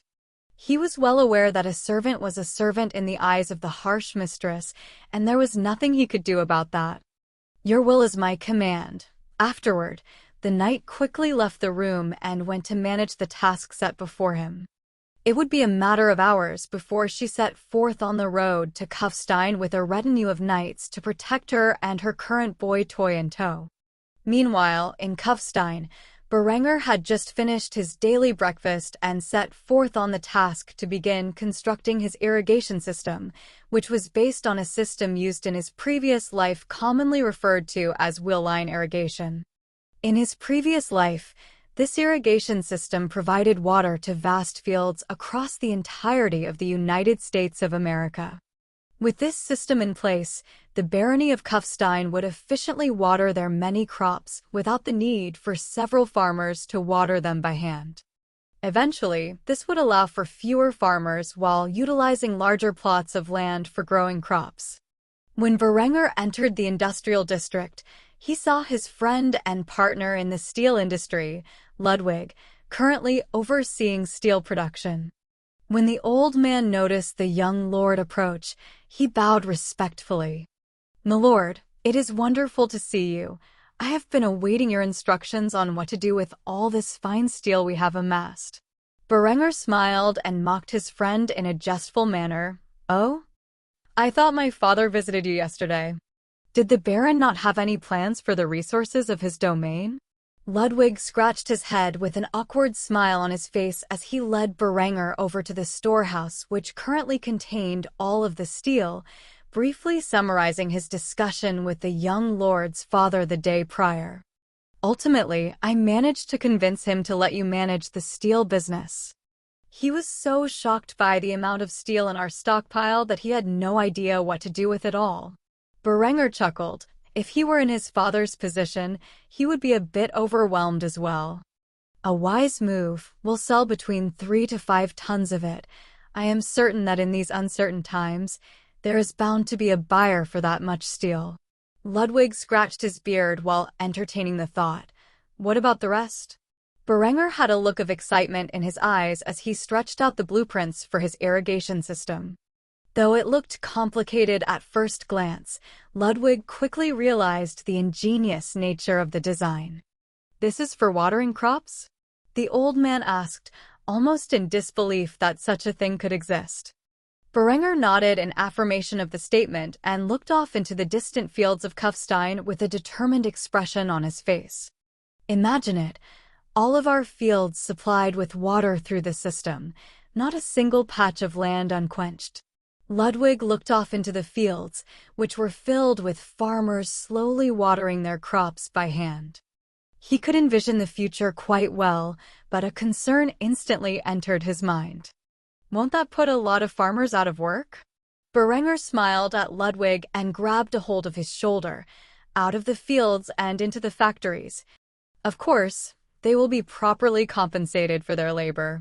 After hearing the extent of Berenger's thought process, Ludwig could not help but share in the feeling of excitement that these blueprints had generated. Truly, Berenger had a mind like no other.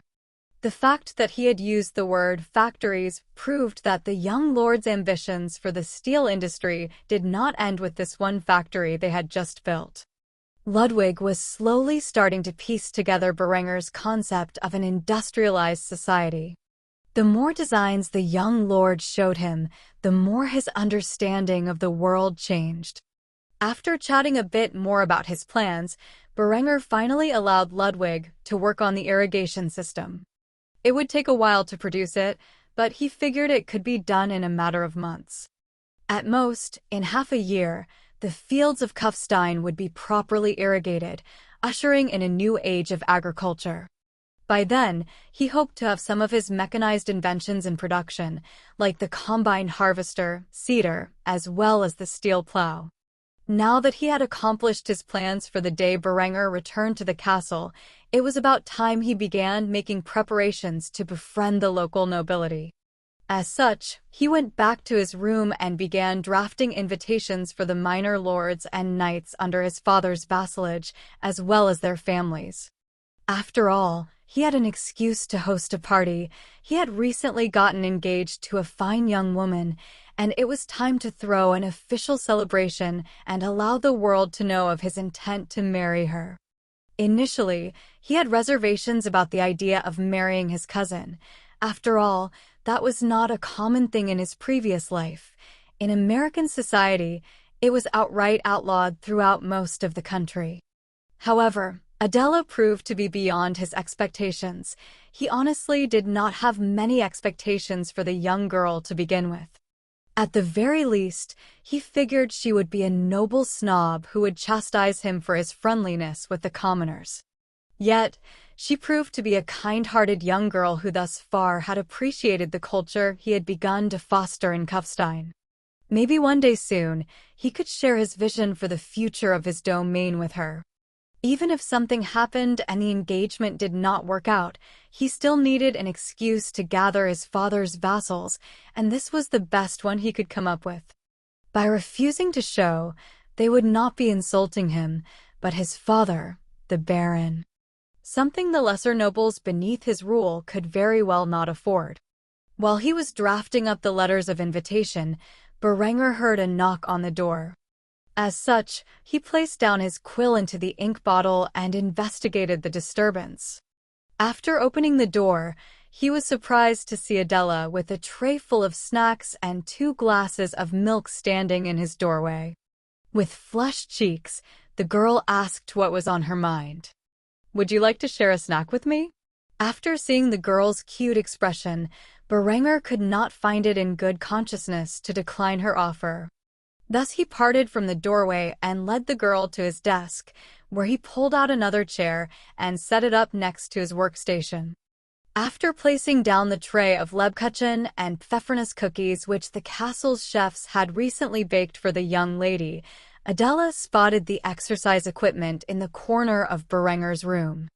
Naturally, she inquired about their use. "What is that in the corner back there?" Berenger did not even need to glance behind him to know what she was referring to. As such, he snacked on a Lebkuchen cookie and reminisced of his mother's baking from his previous life. After getting back to reality, he answered the young girl's question. "That's exercise equipment. It helps build strength." The girl had never seen such equipment before, but she immediately lost interest when she heard it was used to exercise. As long as she kept her current figure and grew into it properly, she had no desire to do any more exercise than was necessary. Her gemstone-like eyes quickly took notice of the letters in which Berenger was in the process of drafting. "What are those for?" Berenger washed down the cookie he had just snagged with a sip of milk before getting back to work on his letters. "They're invitations for our engagement ceremony. I figured I might as well invite the local nobility to the occasion. After all, I feel they would be more inclined to talk to me with you by my side. Once they get to know the real me, the vicious rumors that have been spread about me will begin to disappear, or at the very least replaced with less harmful ones." Adela looked at Berenger with hearts in her eyes. He was throwing a party to celebrate their engagement? That was completely unheard of and extremely romantic, at least in her eyes. Berenger was aware that traditional engagements from his previous life and the ceremonies that preceded them would not become a thing for many decades still. However, what he was unaware of was just how much of an effect this party would have in his fiancée's opinion of him. The girl got really excited when she heard he was throwing a party and inviting many nobles. She couldn't wait to see such a splendid occasion. "So when will this party be taking place?" Berenger answered without delay as he continued to write the invitation letters. "About a month or so. I need time to sell some of the steel I have stockpiled to afford the expenses. It won't be a simple affair." As Berenger realized the expense this party would incur, he figured he might as well sell an extra ton or two to avoid causing his father unnecessary heartache. After all, the man loved to spend his money on luxuries, but always felt bad about it afterward. As such, the couple spent the remainder of the afternoon together enjoying some snacks while discussing the details of the upcoming party. Pleasantly unaware of the storm heading in their direction, taking the form of a sadistic vixen. Chapter 17. Immoral temptation. From the view of the carriage, those dwelling inside could see the castle of Kufstein in their sights. They had been traveling for nearly a week now and finally arrived at their destination. Inside the luxurious carriage were two individuals in their teenage years, Lambert and Linda, who had spent the entire journey in silence. Every time Lambert attempted to speak with Linda, he was given a deathly glare and a crack of the whip. Eventually, he decided to mind his own business.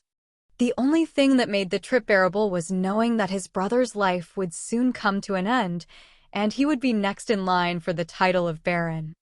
A rider was sent ahead of the caravan to ensure that the von Kufsteins were aware that the Count of Tyrol's daughter was approaching them. This was to avoid any awkwardness that may arise from randomly showing up in another noble's territory. Even if she was traveling with the son of said noble, it would be a huge slap to the face of Baron Sieghard if she showed up unannounced. However, she did not ride ahead out of fear of giving Berenger time to defend himself against her schemes. If what Lambert said was true, the young man had been slightly more cunning than she was led to believe. She blamed the lack of intelligence entirely upon Lambert and his inability to gauge his own brother's cleverness.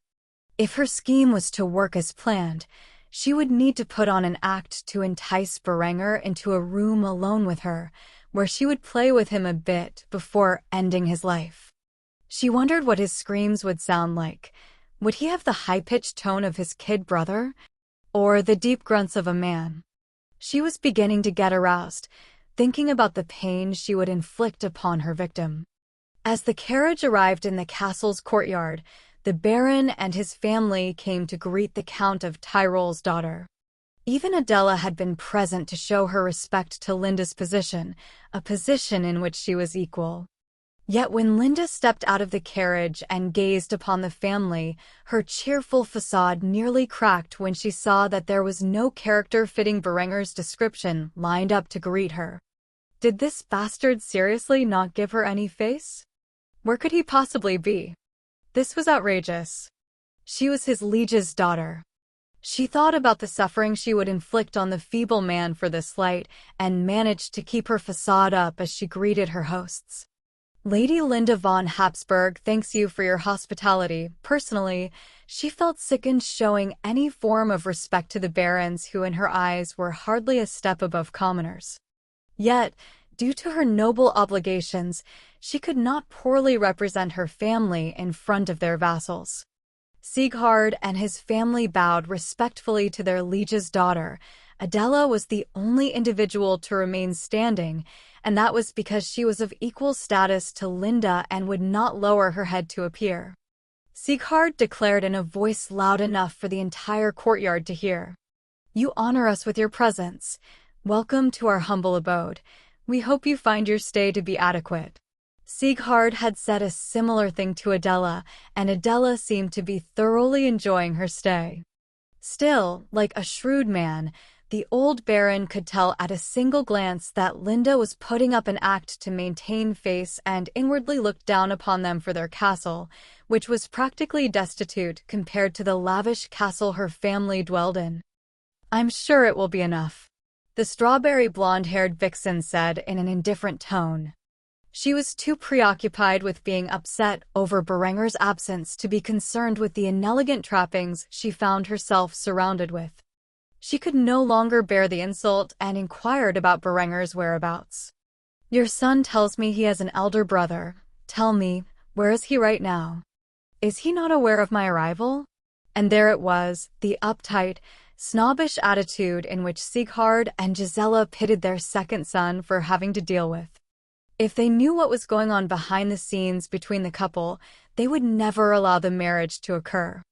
Unfortunately for everyone involved, they were unaware of Lambert's suffering. Sieghard had an awkward expression on his face. Berenger had set out early in the morning, saying something about installing pipes in a field.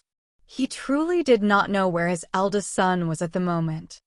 "I'm afraid I don't exactly know his whereabouts. He said something about installing pipes in a field and left early in the morning. I apologize on his behalf for his abs." Before Sieghard could finish his sentence, a hand was raised in the air cutting him off. Linda was firmly holding her palm face up at him, informing him to be silent. "No need for an apology. I expect to hear it straight from his mouth when I see him later tonight. I assume he will be home in time for the feast." Sieghard had a look of concern on his face. This girl was not easy to please.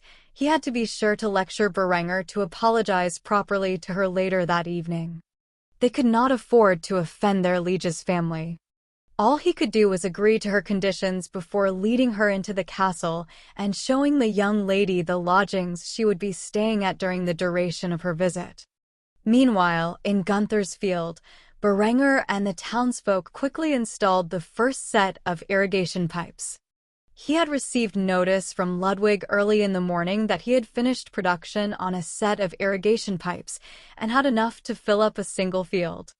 As such, the young lord had rushed out of his quarters and aided in installing them. He worked side by side with the peasants as they connected the wheel-line irrigation system across the field. After it had been entirely set up, Berenger was given the honors of activating the system. Within seconds, water sprinkled from the thin steel wheels, which were stationed every few feet across a long steel pipe that supplied water to the aforementioned wheels. Cheers echoed across the field as many villagers had gathered to witness Berenger's latest invention, and it did not disappoint. Gunther and his family practically wiped tears from their eyes as they saw the irrigation functioning properly. This meant he did not need to spend nearly as much energy watering his crops every day. This was truly a great day for his family and the village. After the cheering had settled, Berenger cleared his throat and spoke with an authoritative tone. Citizens of Kufstein, I present to you the wheel line irrigation system. Our industrial sector is currently working on producing many of these devices, enough to fill all the fields of our humble domain.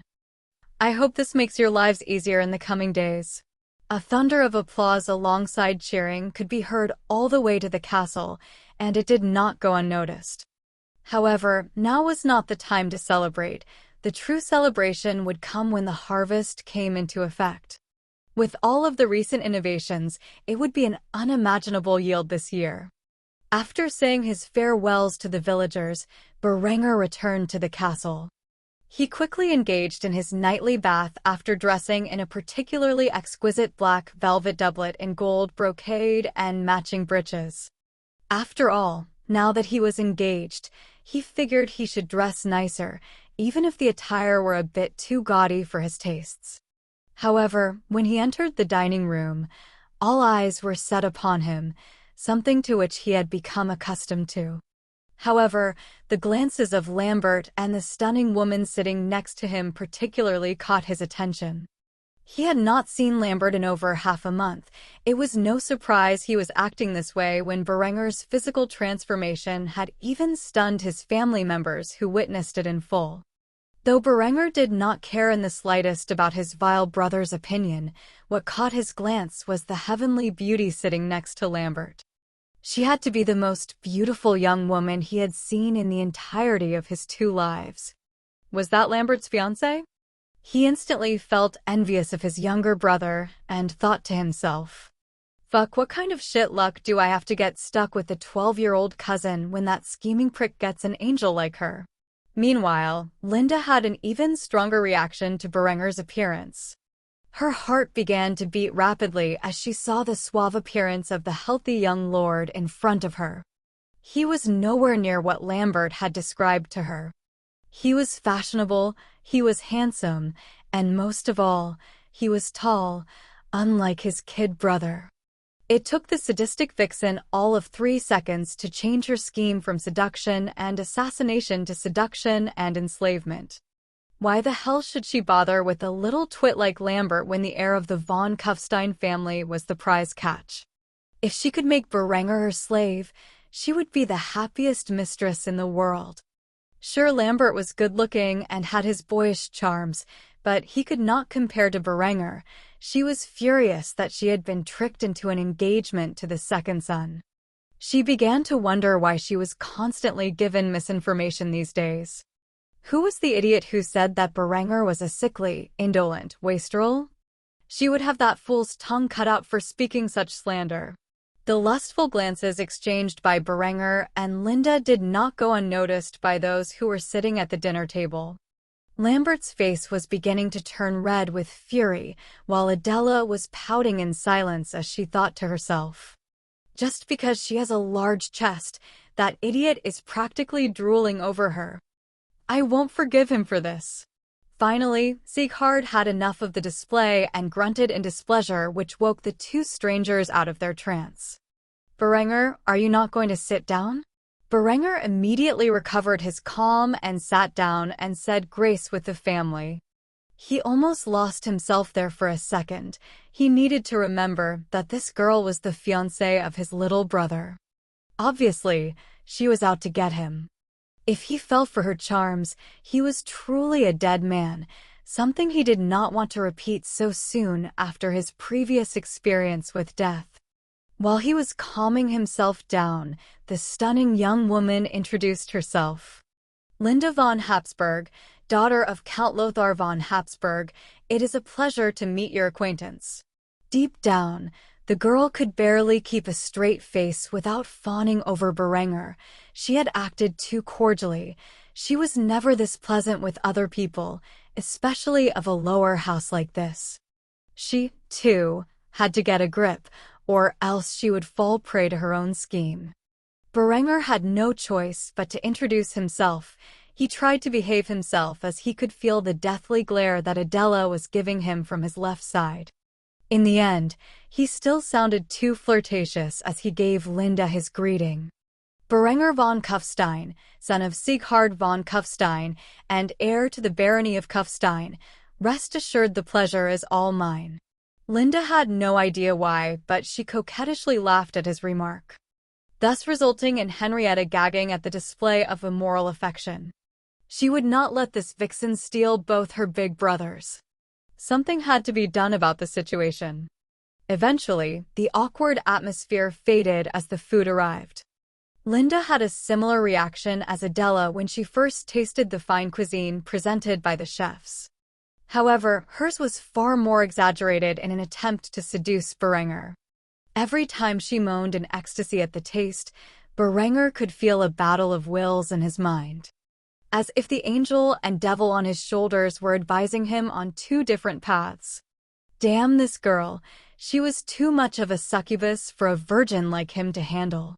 Seeing as the situation was spiraling, Berenger elected to leave the table before he lost himself to temptation. He excused himself early and headed for the bath. While he was fleeing the scene, Linda smiled wickedly. She had decided she would make this man her slave at any cost. Not a toy like all the previous suitors, but a dedicated slave, someone who would serve her for the rest of her life. As she watched Berenger's fine behind walk away from her, she devised a devious plan to ensnare him. After everyone in the castle had fallen asleep, she would approach Berenger's room with a flagon of wine and 2 chalices while dressed in her most revealing nightgown. She would persuade him to allow her entry to his bedchambers under the guise of inquiring about his absence earlier in the day. Afterward, she would pour him a drink which would obviously be drugged, not with deadly poison, but a powerful aphrodisiac. When Berenger could no longer contain his lust and pounced at her, she would subdue him and force him to recognize her as his eternal mistress, his owner, his countess. Then, when he had fully submitted, she would help him relieve himself. After a week, maybe even a month of proper training, she would give her chastity to him and swindle him into breaking their betrothals and getting together by faking a pregnancy. It was the perfect plan, and it was all supposed to go swimmingly. So when it was finally over, all she could ask herself was, how did things end up like this? Chapter 19. 18. Reversal of fortune. After Berenger had fled the dining scene, he quickly took a cold bath to calm himself down. He could not fall prey to this temptress's schemes. It would surely mean the death of him. After spending enough time in the bath to cool his bodily reaction, he returned to his room, where he began to draft plans for the steel plow. It was the next step in his irrigation initiative. He would work well into the night as per usual. Only after midnight had approached was he disturbed from his work by the knocking sound at his door. He was wary. There was only one person who would possibly disturb him at this hour. Linda was here to plot against him. He would not fall for her advances like he had done earlier that evening, or so he thought. After calming his heart, he approached the door and opened it, where he saw Linda's divine figure in an especially revealing nightgown that should not exist in this time period. Clearly, this was hand-tailored with the purpose of seduction in mind. The gown was baby blue, with white embroidery, and was designed to enhance her natural curves. The femme fatale standing before him wore a seducing smile on her face with a tray that contained 2 chalices of wine. He could already guess her plot.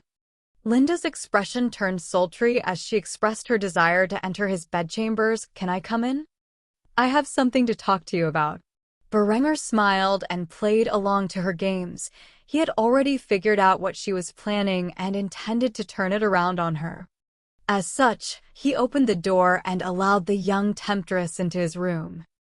"I don't see why not." After Linda crossed into the room, she placed the drinks down upon his nightstand and lay down upon his bed, making sure to spread herself out in a way that showed off her perfectly proportioned body in the best way possible.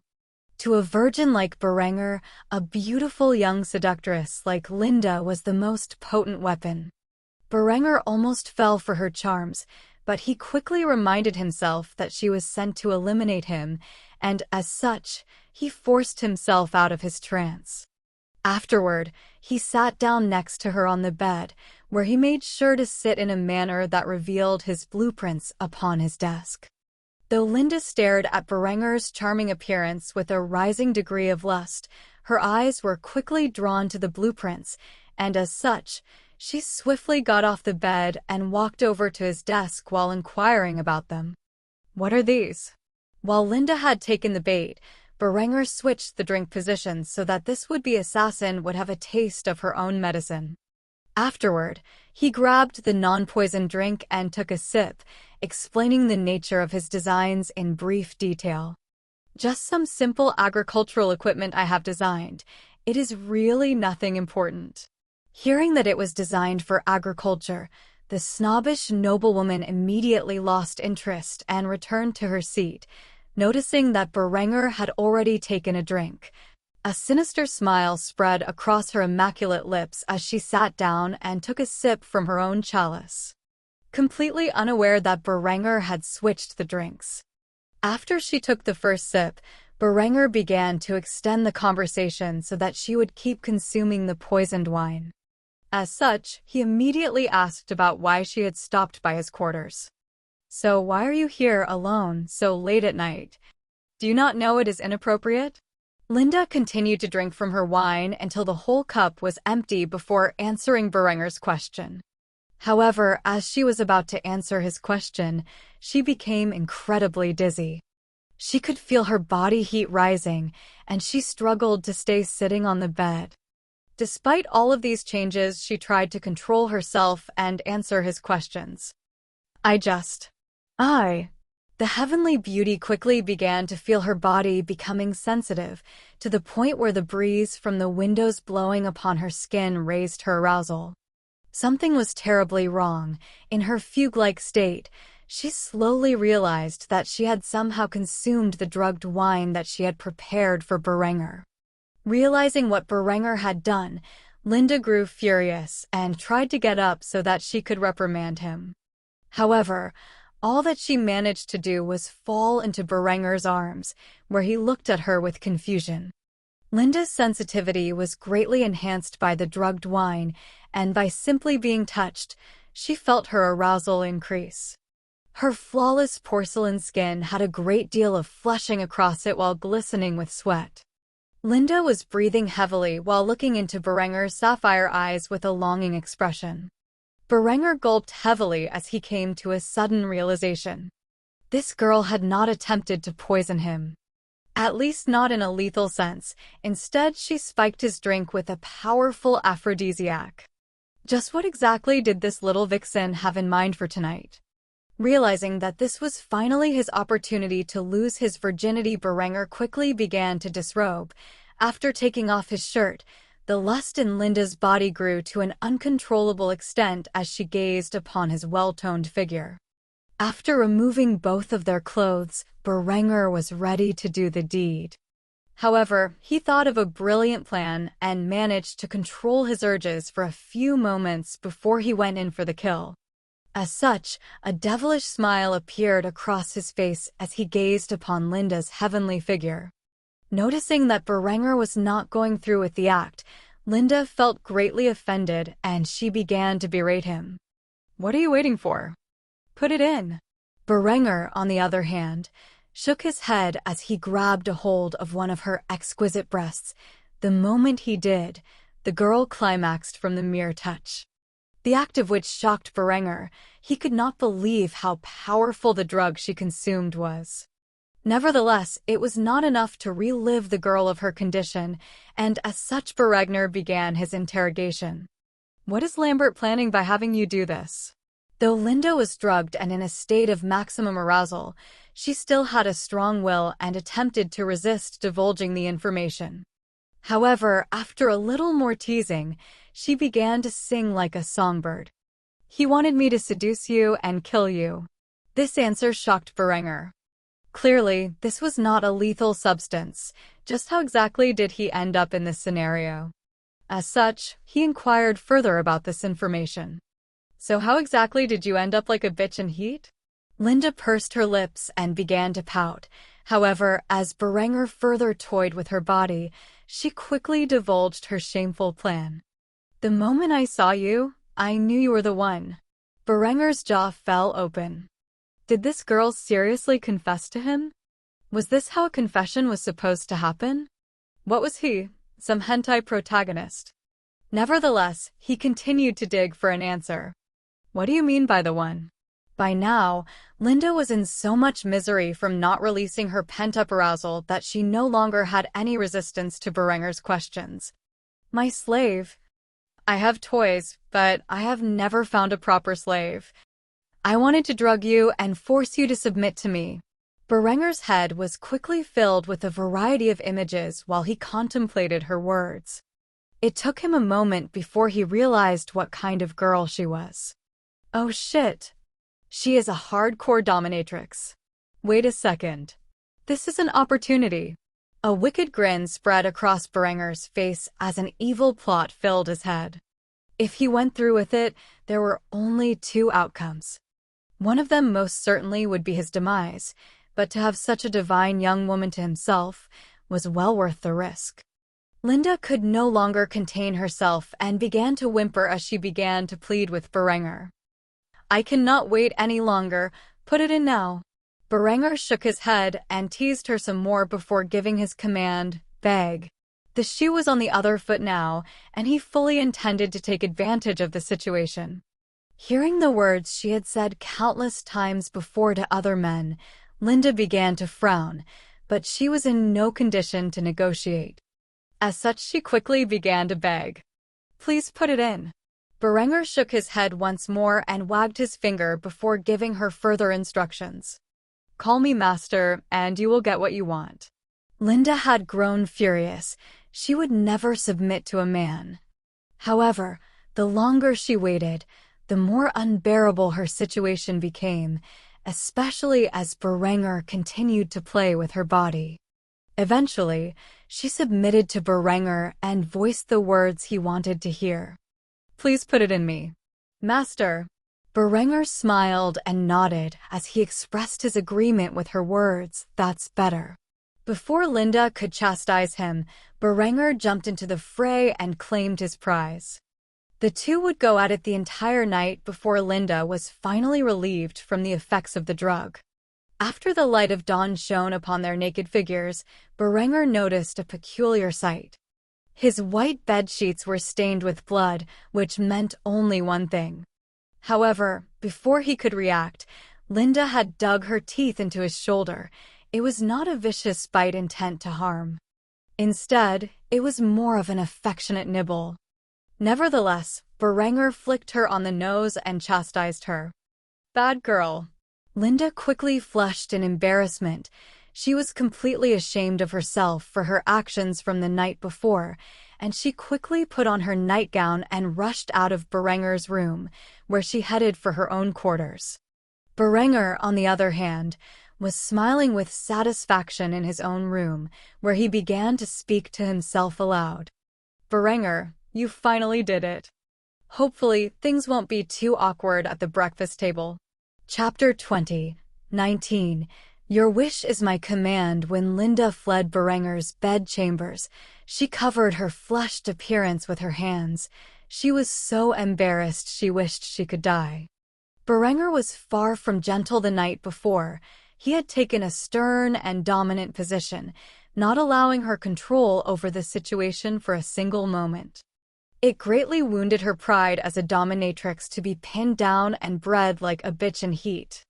The fact that she had given her virginity to Berenger because she was careless was another point of contention in her mind.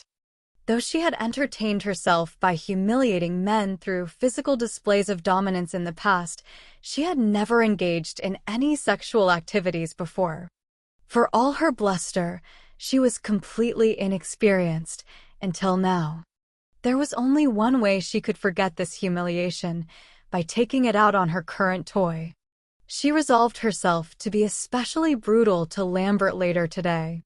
She had no desire to inform anyone, especially her father, about her misfortune. If she did, her reputation as a domineering young lady would be completely ruined. After all, she had her chastity taken by a lowly baron's son, and she could not possibly lose face like that. Instead, she opted to find a way to get vengeance on Berenger herself. Somehow she would find a way to get even. Or so she told herself.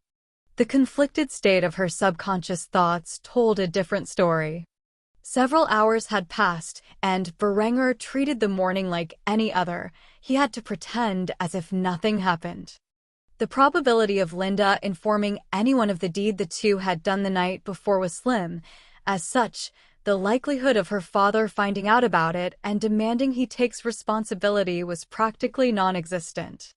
He understood Linda's type. She would not easily inform others of how she had gotten herself drugged and begged a man of Berenger's position to mate with her. Despite the slim probability, Berenger decided to take several precautions and advance some of the plans he had already been thinking about for some time. As such, after exercising and bathing, Berenger drafted blueprints for flintlock muskets and 12-pound cannons. He did not have the time or resources to produce rifled muskets at the moment or percussion locks. Such things required advanced machinery and a chemical stockpile of mercury fulminate, which he was far from achieving at the early stages of his development. He did not even have a single court alchemist in which he could teach the science of chemistry. As such, there was no one to make such a valuable chemical, and he did not have the time to spend wasting his day away on elementary chemistry. Once his blueprints were finished, he rushed the designs over to Ludwig and informed him to create a batch of 100 flintlock muskets and 3 12-pound cannons as quickly as possible. Ludwig was concerned with the anxious expression on Berenger's face and had to ask. These designs are centuries ahead of anything I have seen regarding gunpowder. I have to ask, what could we possibly need these for? Berenger was a gentleman, or so he liked to think. As such, he would never tell anyone what he and Linda had done the night before. Thus he came up with some excuse to convince Ludwig to start the production of weaponry.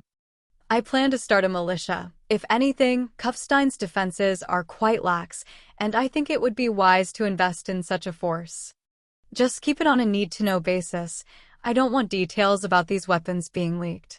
To Ludwig, this was a logical request. However, the only problem with it was timing. They were currently in the middle of developing irrigation piping, and as such, it would not be easy to switch over to the production of arms. However, he could tell Berenger was adamant about this, and as such, he acquiesced to the young lord's request. I'll divert some resources from the irrigation assembly line to the production of these weapons you have designed. The workers won't know what they're making, so rest assured. That's right, due to the many pieces of the irrigation system, Berenger had implemented a rudimentary assembly line system to expedite productivity. Thus, as long as nobody was aware of the finished product, except for those who could be trusted with the confidential information, then they could feasibly assemble the weapons in secret and arm a peasant militia with them. Training in basic line tactics and operation of simple yet effective weapons could be achieved much quicker than training a swordsman for war. Berenger clasped Ludwig on the shoulder and thanked him for his service. I thank you, my friend, from the bottom of my heart. When the profits come in from the steel ingots, I will be sure to give you a raise.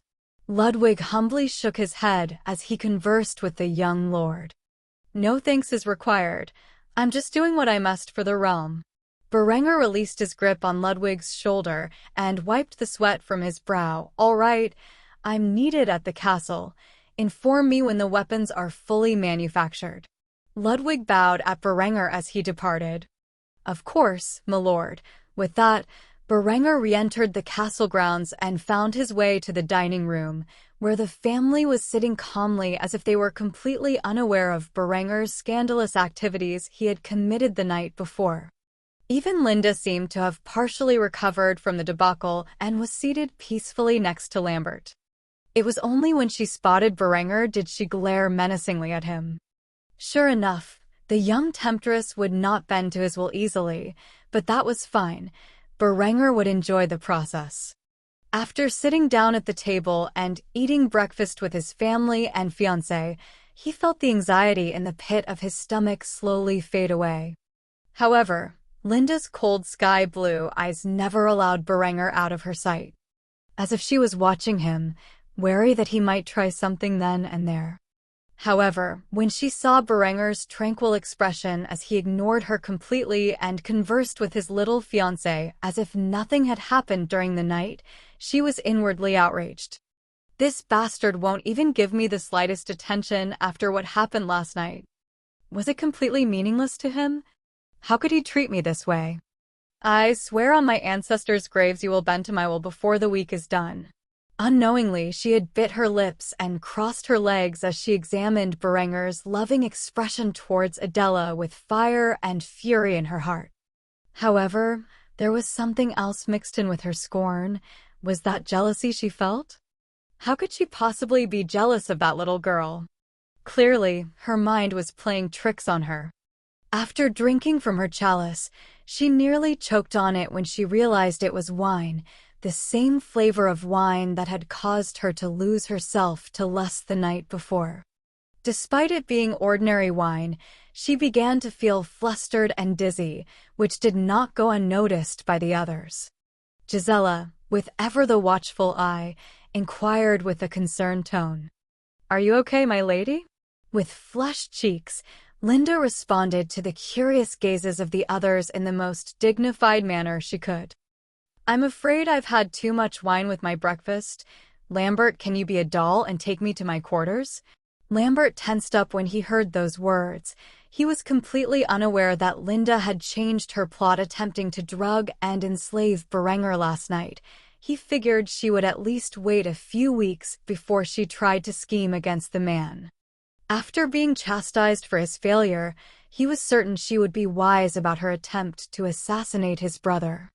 Clearly, she just wanted to torture her toy some more at the moment. However, he could not decline as the punishment would only be more severe.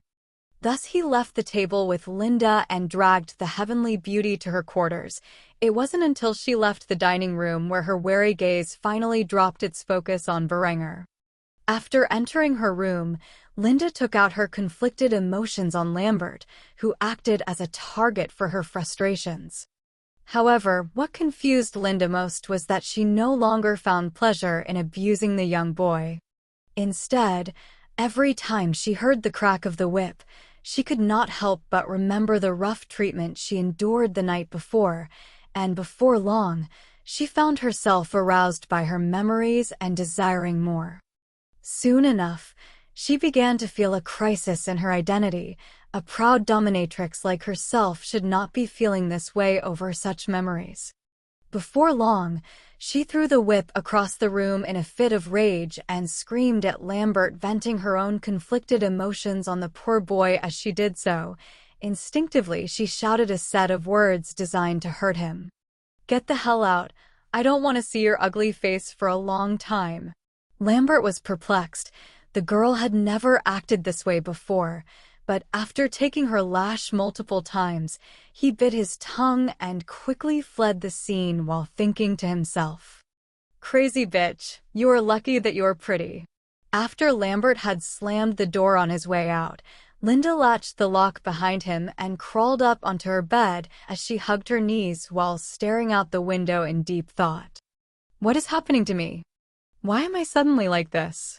Memories of the passionate night she had spent with Berenger filled her head, and the ecstasy she had felt when he had his way with her. She could not help but become incredibly aroused at the thought of being treated in such a way by a strong and domineering man like Berenger. Lost in her thoughts, Linda suddenly shook her head to get rid of all the unnecessary notions plaguing her mind. She would return tonight, however. This time she would be the one to make him beg. Or so she told herself. Her body was far more honest than her mind. At midnight, Berenger suddenly heard a knock at his door again. He smiled as he realized his sinister plans might actually become a reality. As such, he put on a stoic facade and opened the door with an indifferent expression. You again? Don't tell me you are here for more? Linda had prepared an authoritative statement. She had even come with a plan so that she could whip Berenger into submission and return to her usual self. However, the moment she stared at him in his doorway with a look as if he did not care the slightest about her, something in her mind broke. She could no longer deny the affection she had for the man. Maybe he really was the one, but not her slave. Maybe he was her master? She shook her head in indignation and resolved herself to stay strong. While thinking such complex thoughts, Berenger noticed the whip in her hands and gazed at her coldly before inquiring about her intentions. And just what do you plan to do with that? Hearing Berenger's words immediately broke Linda from her trance. She began to breathe heavily as she knelt before Berenger and presented him her whip, which she had previously used to humiliate half a dozen young noblemen. The moment she did so, she cursed herself inwardly. Exactly how is this staying strong? Seeing this action, Berenger was shocked. She broke quicker than he thought she would. He waited for a moment for Linda to explain herself, and finally, she said the words he wanted to hear. Please punish me, master. Linda immediately screamed in agony within the confines of her mind over her mistake, but she could not express it in reality. Instead, she slowly followed Berenger and obeyed his commands, like an obedient slave.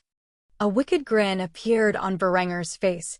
As such, he led the girl into his room and closed his door, where the resulting sound of the whip's crack failed to penetrate the thick stone walls of his quarters. With this action, Linda had confirmed it for herself. A switch was flipped in her brain. She was no longer a sadistic dominatrix, but a masochistic slave girl, and she could not be happier. After playing with the whip for a bit, Berenger pulled out a set of ropes he had lying around and bound Linda up. The rest of the night, he would enjoy himself to the fullest with her magnificent body. By the time the sun rose, Linda had absconded from his room like a frightened rabbit once more. Though she had begun the process of submission, there was still a great deal of pride in her heart, and it would take a while for her to surrender herself to Berenger fully. Over the course of the next week, Berenger would spend the time of the day overseeing the production of firearms and cannons, as well as the irrigation system and their slow implementation. He had gotten his father's approval to draft a volunteer militia, which began their training immediately, even though the production of firearms was yet to be completed. The militia recruits could still drill and practice line tactics and undergo mental conditioning to become a cohesive unit, which was important on the field of battle. He modeled his militia's training after basic training from the U.S. Army, which he had experienced in his previous life. He was given full authority of the militia by his father, who saw it as a perfect way for his son to prepare for war and did not think anything else of it in the slightest. As such, the peasants flocked to the ranks of his militia to train in their spare time. After all, who would not want to defend their homes under the leadership of Berenger? When he was done with his work for the day, he would spend several hours with Adela inside the castle walls. Linda, of course, would purposely provoke Berenger in minor ways during his date time with Adela. Then she would return to his chambers at night to be disciplined for her actions. She was slowly but surely becoming honest with herself.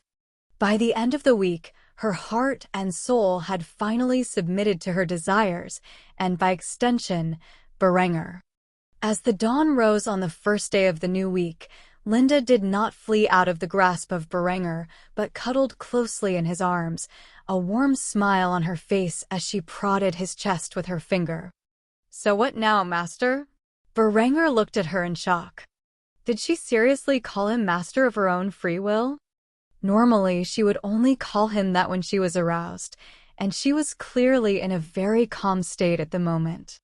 As such, he decided to clarify the matter. Master? He could not help but question the girl. She had a look of confusion on her face as she stared him in the eyes. Yes, that's what you wanted me to call you when we're alone. If not, I can call you by whatever it is you desire.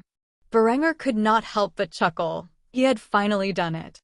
He had taken an enormous gamble, and if he lost, it could easily have cost him his life. Yet, it turned into the greatest gain in the entirety of his 2 lives. He honestly expected her to hold on to her stubbornness a bit longer, but she was finally a properly broken-in slave. He had no idea what to say to this. In his past life, and his current one, he was a virgin until a week ago. The way he finally lost his V-card was not exactly something you would see in a fairy tale. Still, he lost it to the prettiest girl he had ever seen. A week later, she was calling him master? How the hell did he accomplish this? Apparently, Linda was not the only one who changed significantly during this past week. Berenger had grown more confident, more ambitious, and more reckless. After an entire week of rough and kinky intercourse, the girl was truly and utterly loyal to Berenger and Berenger alone. After thinking about the girl's question for some time in silence, he finally responded. Master is the correct term. As for what comes next, I won't lie to you. It will be very dangerous for you, but if you complete it with satisfactory results, I will reward you with whatever you desire. Light sparkled in Linda's eyes when she heard the last part of Berenger's sentence as she grabbed a hold of his hand. Anything for you, master. Berenger chuckled and pulled her in close and whispered in her ear. I want you to spy on your father and my brother for me. He expected her to show some resistance. After all, her training had only gone on for a week, but instead, there was no hesitation in her voice while she returned the whisper as she breathed into his ear. Your wish is my command. With that said, Berenger had gained the most valuable ally in his war of intrigue against his brother Lambert and the Count of Tyrol.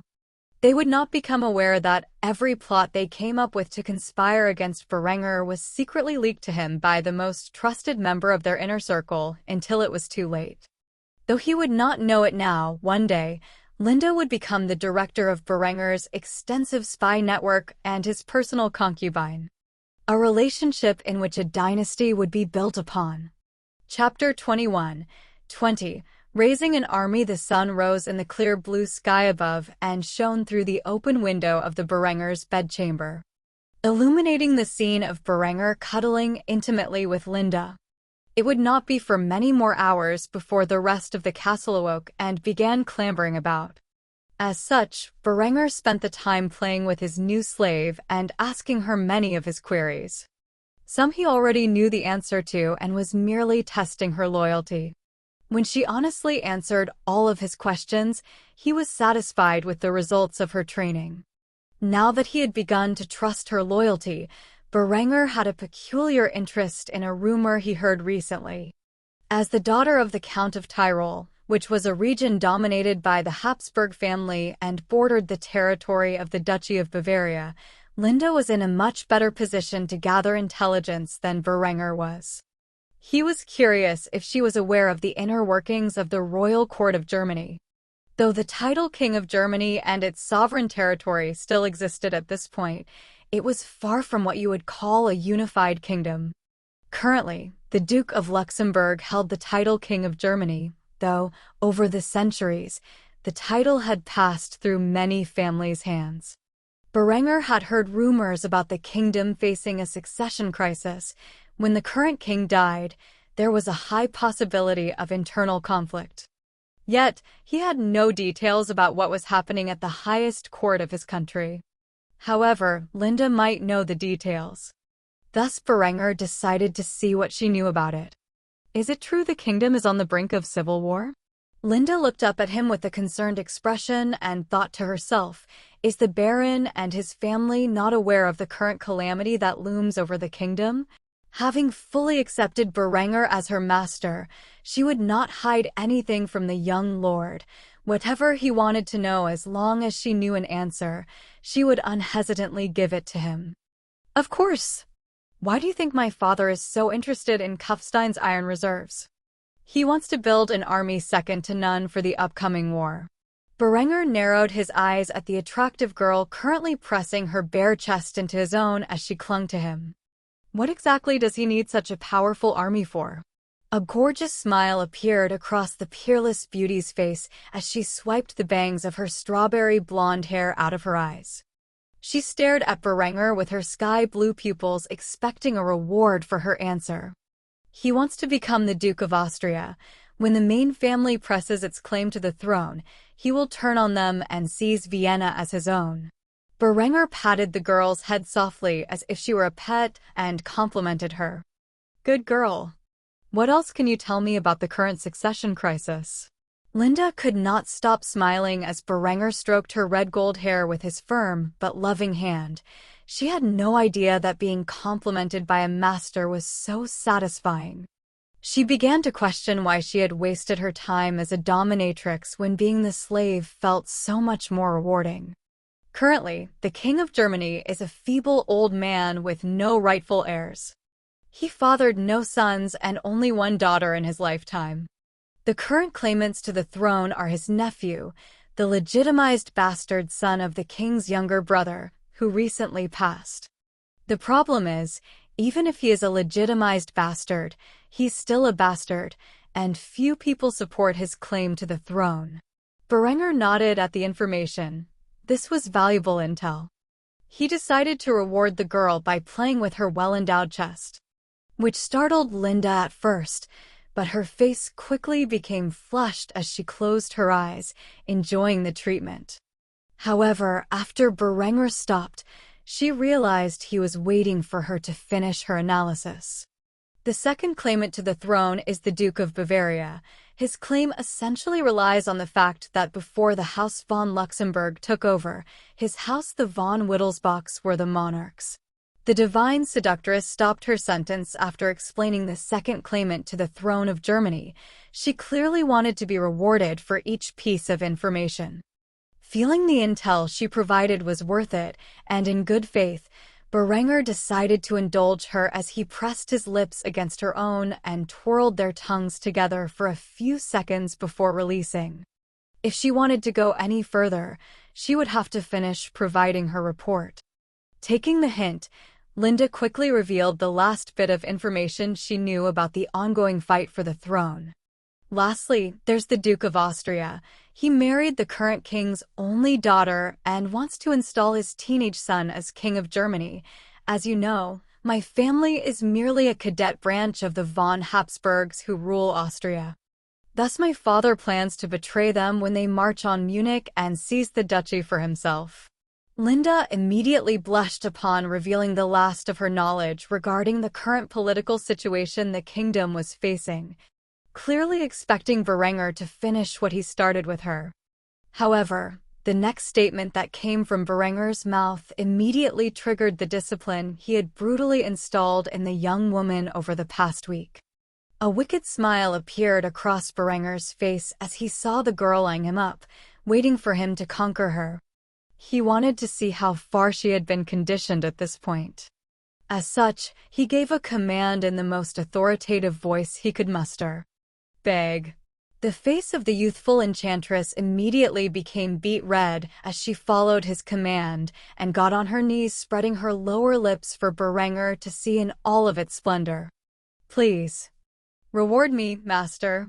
Berenger could contain his lust no longer and spent the remainder of the morning enjoying his new toy to the fullest extent. One could say that the activities they engaged in for the next hour and a half could be considered his morning exercise for the day. It was not until their bodies were filled with sweat that Berenger finally emerged from his room. Linda was instructed to wait until the coast was clear before she rushed back to her room down the hall from his. Once Berenger verified the absence of others, Linda subtly snuck back to her quarters as if the two of them spending the night together had never occurred. Shortly thereafter, Linda had closed the door behind her, and Berenger's expression sank to one of deep concern as he thought to himself, "It looks like I'm going to have to further my recruitment efforts." His next choice of action was to enter the bath and wash off the sweat that had accumulated across his body throughout the night and early morning. Having completed his bath and gotten dressed, he exited the private bathhouse his family had built and entered the dining room, where the rest of his family was waiting for him, including Linda and Adela, who were sitting opposite each other across the table. Adela was not pleased with the buxom beauty in front of her.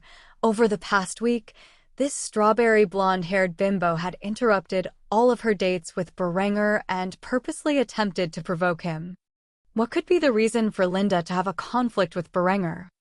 Unless, of course, she was acting on Lambert's behalf.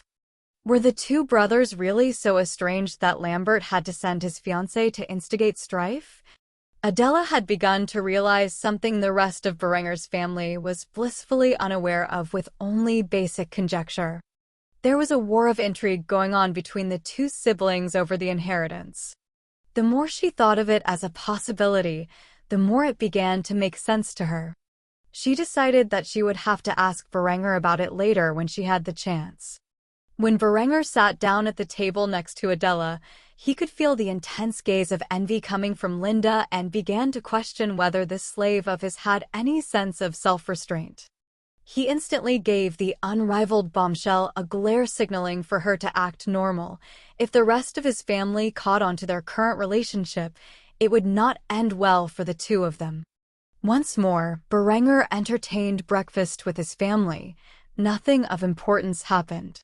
Lambert completely believed that his fiancée still intended on assassinating his older brother and was trying to seduce him. He did not have the slightest clue that the girl of his dreams had been completely stolen from him right under his nose by his elder brother. After having a pleasant meal free of discord, Berenger departed from the castle and entered the field where his militia was being trained to use firearms and cannons. Their numbers had grown to approximately 250 over the past week, and despite there not being enough muskets and 12-pounders to go around, there had been a great deal of progress in their training. Berenger seriously needed to sell the steel stockpile as soon as possible to get the mines running at full capacity. It would be essential to surviving the upcoming war. A few veteran men-at-arms belonging to Sieghard's standing army snickered at the pathetic peasants training with their hand cannons. They foolishly mistook the sophisticated musket capable of penetrating a knight's full plate with ease as the primitive firearm currently in use in a few feudal armies. If they had known that the invention of the musket ushered in the end of the era of knights and men-at-arms like themselves, they would be filled with despair. Each musket was issued its own socket bayonet, a technology that eliminated the need for pikemen and swordsmen. The pike and shot era never had a chance to come to fruition the moment Julian was reincarnated as Berenger. It was not until the 12-pound cannon made a display that the veteran soldiers began to feel a sense of worry at the arms in use by the peasants. The 12-pound cannon Berenger had designed was based on the 19th-century smoothbore cannon Vizier de 12, or more commonly known in English-speaking circles as the 1857 12-pounder Napoleon, named after Napoleon III, who commissioned it in the 19th century. This cannon was light enough to be towed by horses and used as a field gun, but fired a heavy enough round to be used effectively in sieges during the era it was designed for. It was capable of firing shell, shot, or solid ball. Judging by the lack of chemical industry, it currently only utilized ball and canister shots. The primary differences between this piece of artillery and the one used extensively during the American Civil War were that it was made out of pure steel, thus making it more robust than its bronze counterpart, and that it did not utilize the more advanced friction primer to activate the firing sequence. As was pointed out earlier, Berenger had no chemical manufacturing process right now, and thus the complex chemical sequence needed to manufacture friction primers was unavailable. Instead, the cannon utilized the older vent primer and linstock to fire the cannon.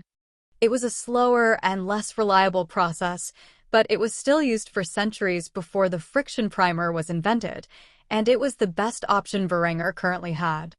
When the cannons simultaneously roared and fired off rounds of canister shot at the straw targets, which were placed at roughly 400 yards away from the guns, The men-at-arms who were previously mocking the peasant militia nearly lost their minds. Hundreds of straw dummies were shredded apart by the canister shot provided by the 3 cannons. As veterans of multiple wars, they had never witnessed such a destructive weapon before and could hardly believe their eyes. Berenger watched his militia form ranks and fired the muskets in their possession effectively. He could not wait until his militia could qualify as a true army.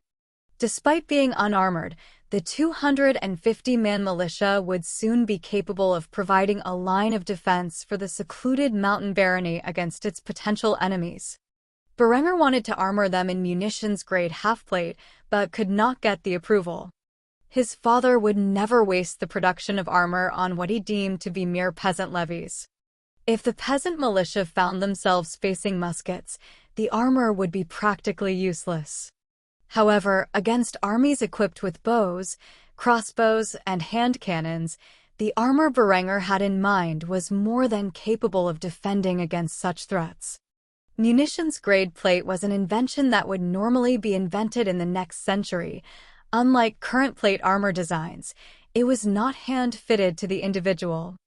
Instead, it was mass-produced with the intent of equipping common soldiers. Berenger would never supply his father's forces with the technology he created. They did not answer to him, and he felt as if his father would carelessly hand over the weapons for reverse engineering to his lieges. As such, he had to play down how effective the weapons really were when in discussions with his father. After aiding in the training of his militia, he returned to the castle where he saw Adela waiting for him outside his bedchamber with a letter in her hand. Naturally, his interest was sparked, and as such, he opened his door and allowed the young girl inside. "You have something you want to tell me?" Adela nodded with a pure smile on her face as she handed the letter to Berenger. It was from her father and concerned about purchasing the steel ingots lying in his storehouse. Berenger was extremely delighted when he saw the price offered and had no reason to negotiate. It was well above what he considered a fair price. Evidently, the Count of Steiermark was also preparing for war.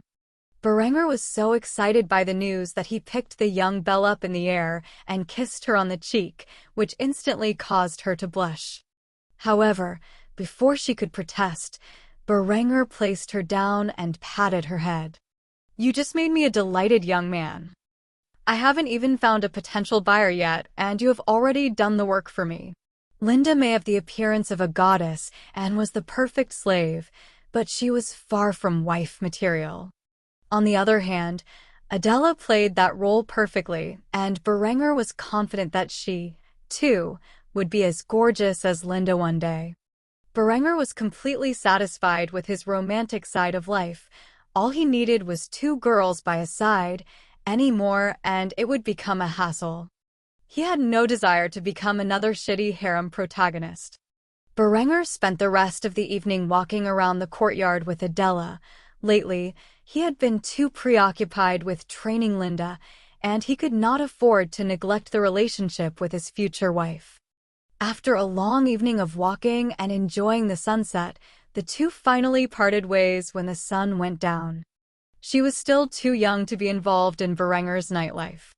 Luckily, he had a properly aged beauty who would do whatever he asked waiting for him in his bedchamber when he returned.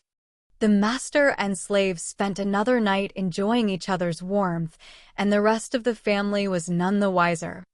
Chapter 22-21.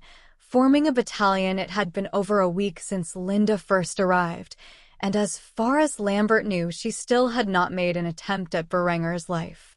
In fact, aside from the first night where she flirted with Berenger at dinner, she had made no effort to seduce him afterward. Worse yet, she had actively impeded her attempts to do so by deliberately provoking Berenger when the young lord spent time with his fiancée. Lambert could not begin to comprehend the thought process of that crazy bitch he called his mistress. Lambert was not a slow kid by any means. He was beginning to piece together that something was not right. After all, Linda had not abused him since the second day of her visit. During that time, she was extremely unstable and forced him out of her room while insulting his appearance. Though he did not enjoy the treatment he received from Linda, the fact that she no longer engaged in such brutality meant one thing: she had completely lost interest in her toy. But why? Why would the girl who sadistically took pleasure in his pain until just a week ago change her attitude completely overnight? Unless something happened the night of her arrival? The more he thought about his beautiful fiancée's odd behavior, the more he realized that something was going on with her. He just could not quite find out what. He would have no choice but to politely interrogate her when the two were alone. There was still a deep internal fear of the young maiden who had caused many scars upon Lambert's body and heart. Currently, Lambert was sitting across from his older brother at the dining table, who chatted with his 12-year-old fiancée about the delicacy sitting on the table before them. The family was dining upon German pancakes. Lambert had no idea where these culinary inventions were coming from. Nevertheless, he thoroughly enjoyed the food that had recently appeared on their tables. Suddenly Lambert could hear his father's stern voice question Berenger, the contents of which shocked Lambert. "So, Berenger, my son, I hear you have equipped your militia with hand cannons? Do you believe this to believe a wise choice?" Berenger nodded his head at his father's words as he snacked on a piece of breakfast sausage. "Of course, father. Learning archery or the sword takes an extended period of time to gain the proficiency necessary to be useful on the battlefield. Hand cannons are simple weapons that the peasant forces can effectively use as a line of defense. Their effective range is quite poor, so they're better suited to defensive positions." Berenger had intentionally not corrected his father about the true nature or efficiency of the muskets. If he had done so, his weapons undoubtedly would be confiscated, and the technology leaked to his enemies as such.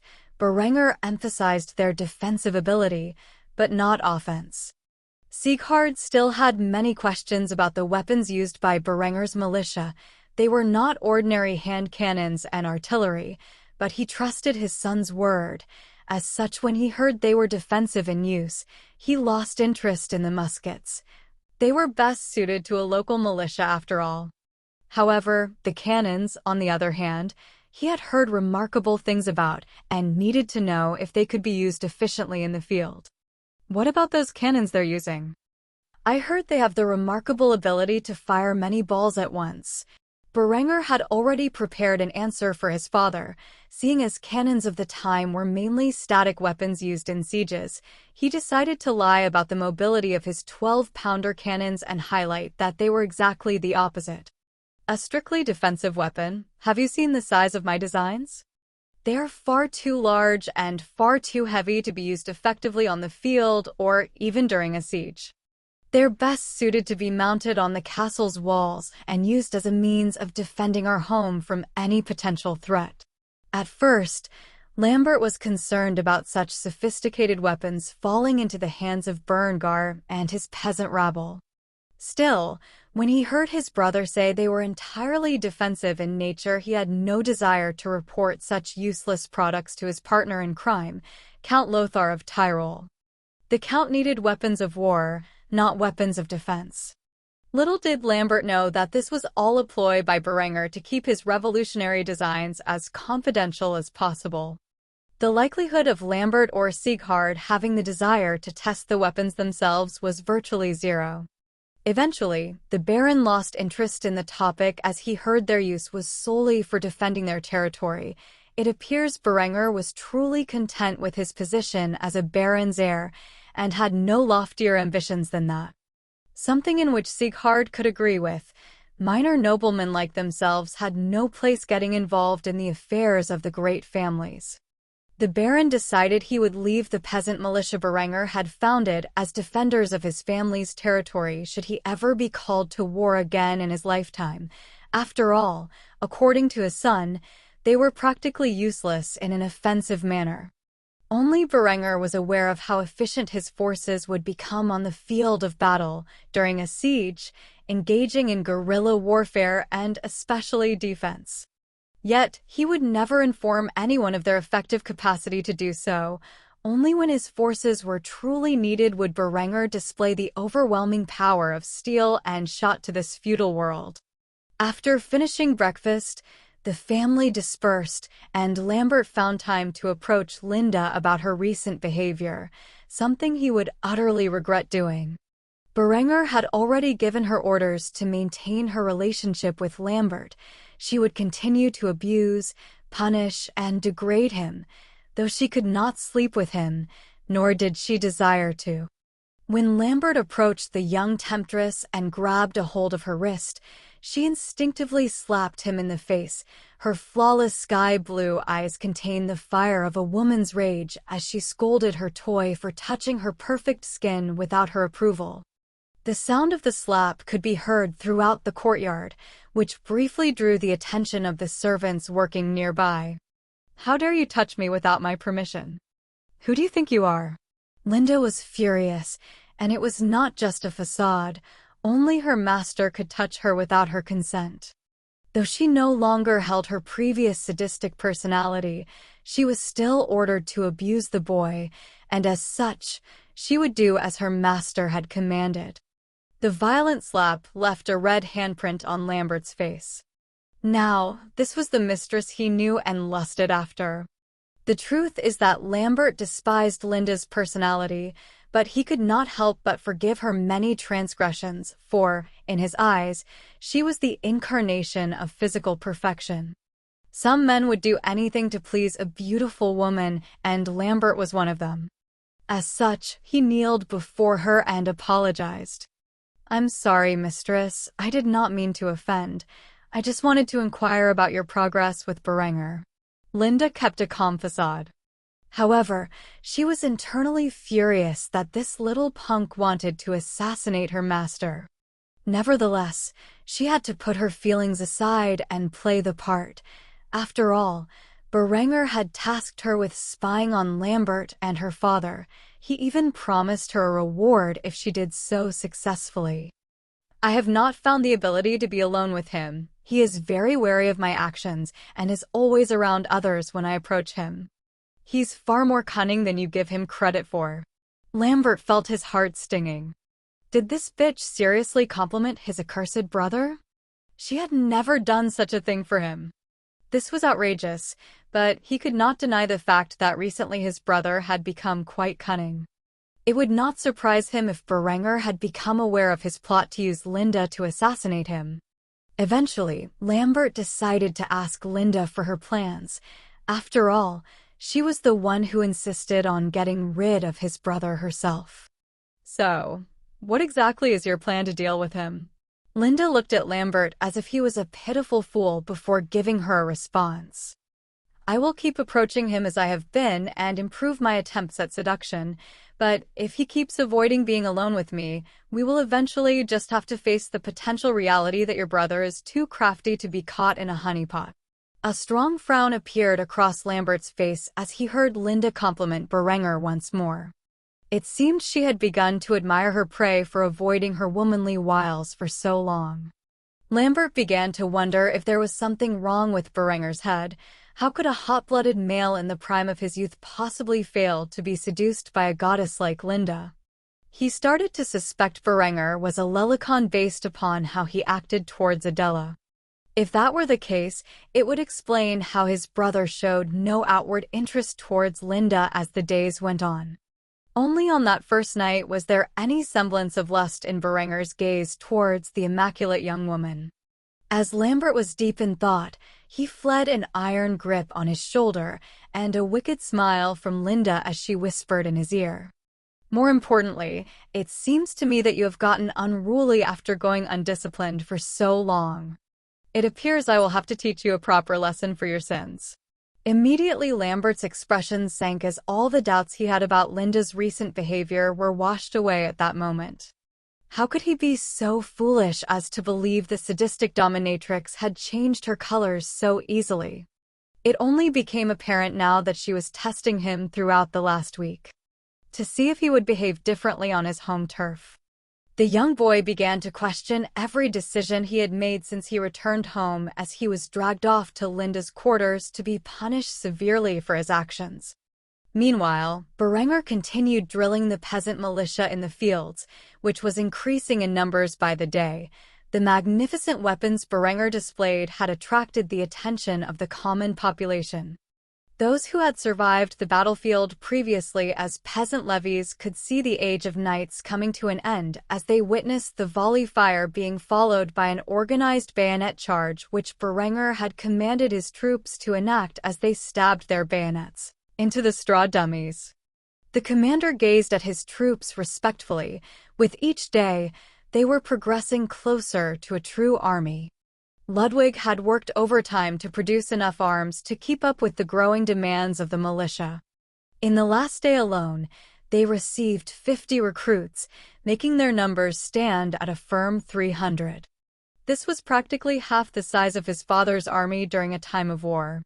After all, as a baron, Sieghard could call upon his vassals to mobilize troops of their own so that he may add their forces to his army. Without a doubt, he now had a force the size of a small battalion.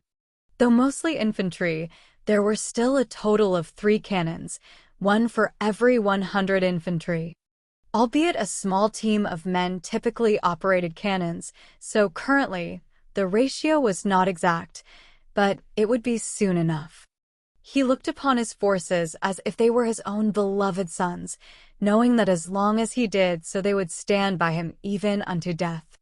By the time the king had passed and the kingdom of Germany descended into absolute warfare, he would have an army capable of defending his borders from any threat. After all, the likelihood of Berenger marching to the drums of war himself was slim. Sieghard had a passion for such things, and when his liege called upon him to take up arms, he would surely lead the charge. The question on Berenger's mind was whether or not he could convince his father to appoint him as regent by then.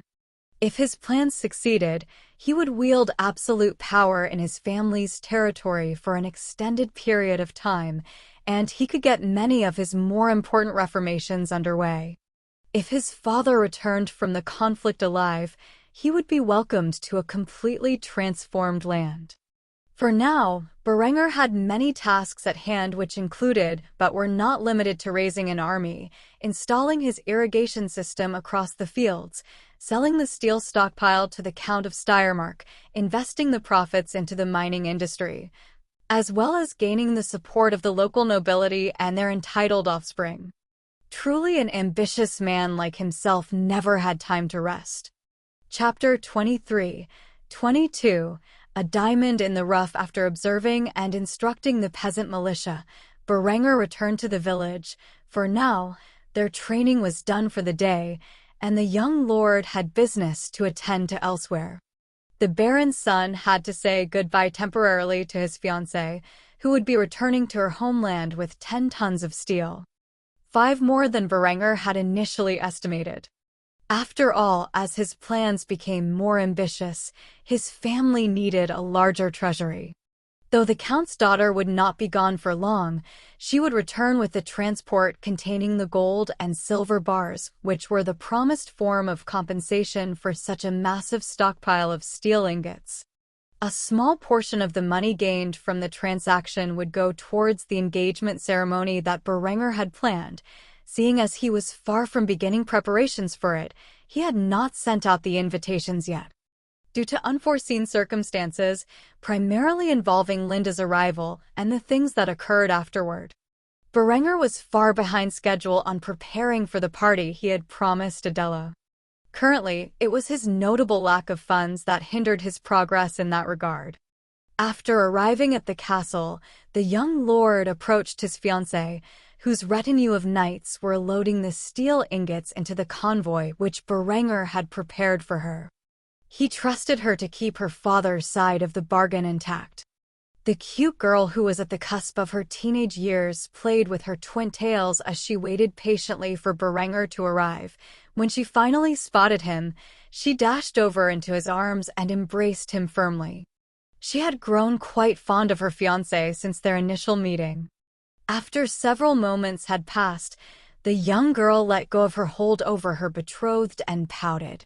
"Are you sure you can't come with me?" Berenger chuckled as he patted her silky golden hair, With such a reaction, he truly wished he could travel with her to the girl's ancestral homeland, but alas, he could not. The young lord had many preparations that needed to be made, and unfortunately, he did not have the spare time to go on a brief vacation with his future wife. He spoke from the bottom of the heart as he smiled endearingly at her. "I wish I could, yet unfortunately, there are many matters I must attend to here. But fret not, you will be back in no time." He tried to assure the young girl that they would not be separated long, as he too had grown quite fond of his young cousin. However, the real trial would be their long-term separation after the engagement ceremony was over, and she was forced to return home. It was not as if she could stay in his family's lands until their wedding. That would not be proper. Truthfully, she had already stayed longer than what was considered acceptable in the eyes of society. It was supposed to be a short meeting of a matter of days, yet she had been in her fiancé's lands for weeks already. The young girl eventually stopped pouting after hearing Berenger's words and smiled at him gratefully as she said in a hushed tone, "Come closer. I want to tell you something." Berenger thought nothing of it and leaned over so that he matched the girl's height. She quickly pecked him on the cheek with her full lips and whispered in his ear, "I'll miss you." Afterward, Berenger stared at her in disbelief. He did not think she had the nerve to do such a thing. As he stared at the young lady, her face became increasingly flushed until the point where she covered her face with her hands and rushed off into her carriage. Berenger instinctively placed his hand on the cheek where she had kissed him as he thought to himself, "This girl is just too cute."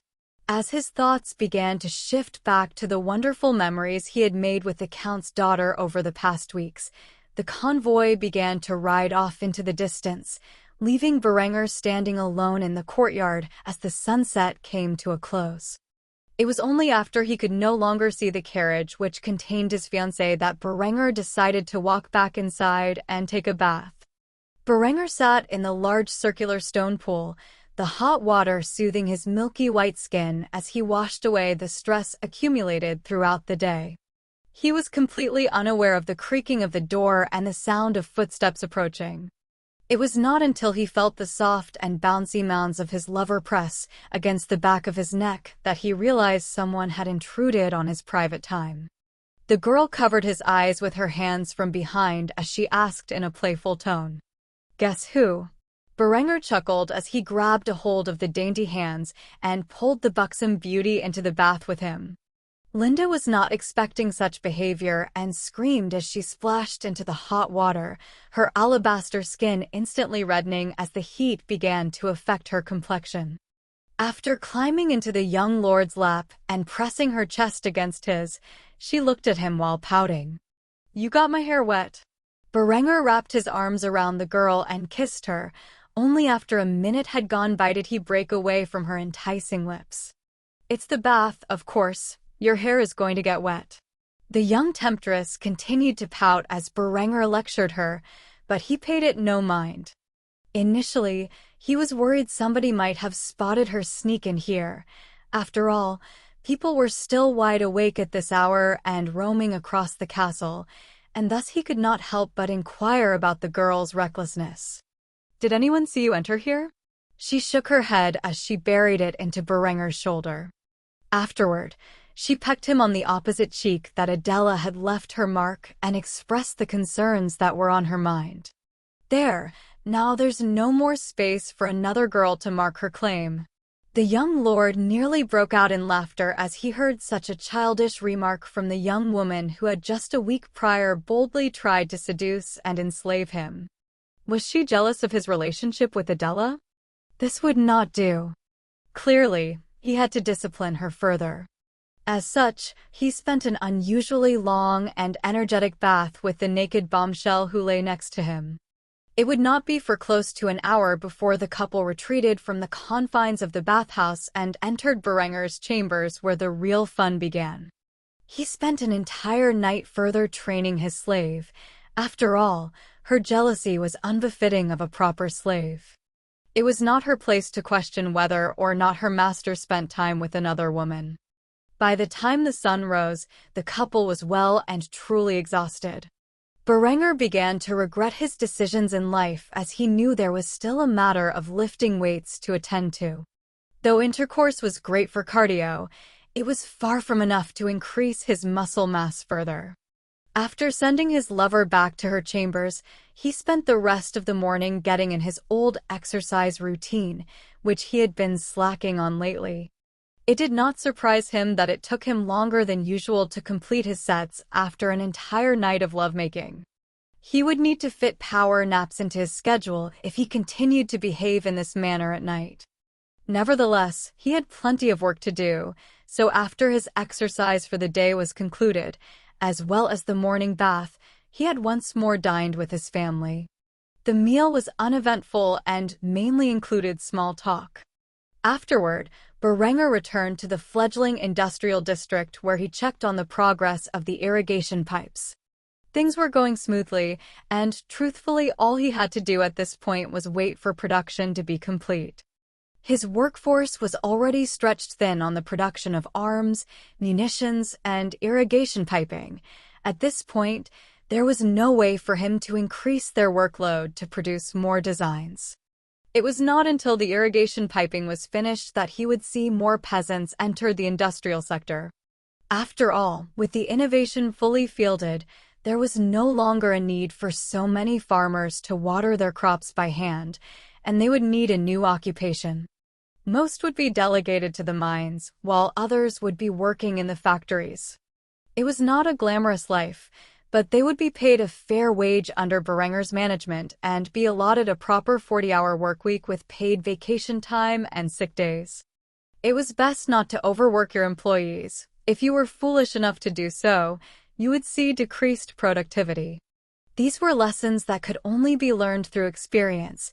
Luckily for Berenger, he had the history of 21st century America and the lessons it could teach in the back of his mind thanks to the memories of Julian. It seemed that for now, his days would be primarily filled with overseeing the training of his volunteer militia. At least until Adela returned with the fortune he had obtained for his family through his many efforts. If at all possible, he would request a small portion of the profits for himself to purchase some land to grow flax on. With the inventions that dwelled within his mind, he could produce a flourishing textile industry with time and introduce the fashion of the Renaissance to his population, which he vastly preferred over the garments currently in fashion. Anything left over could be sold for a fair price to the neighboring regions. These were all plans for the near future.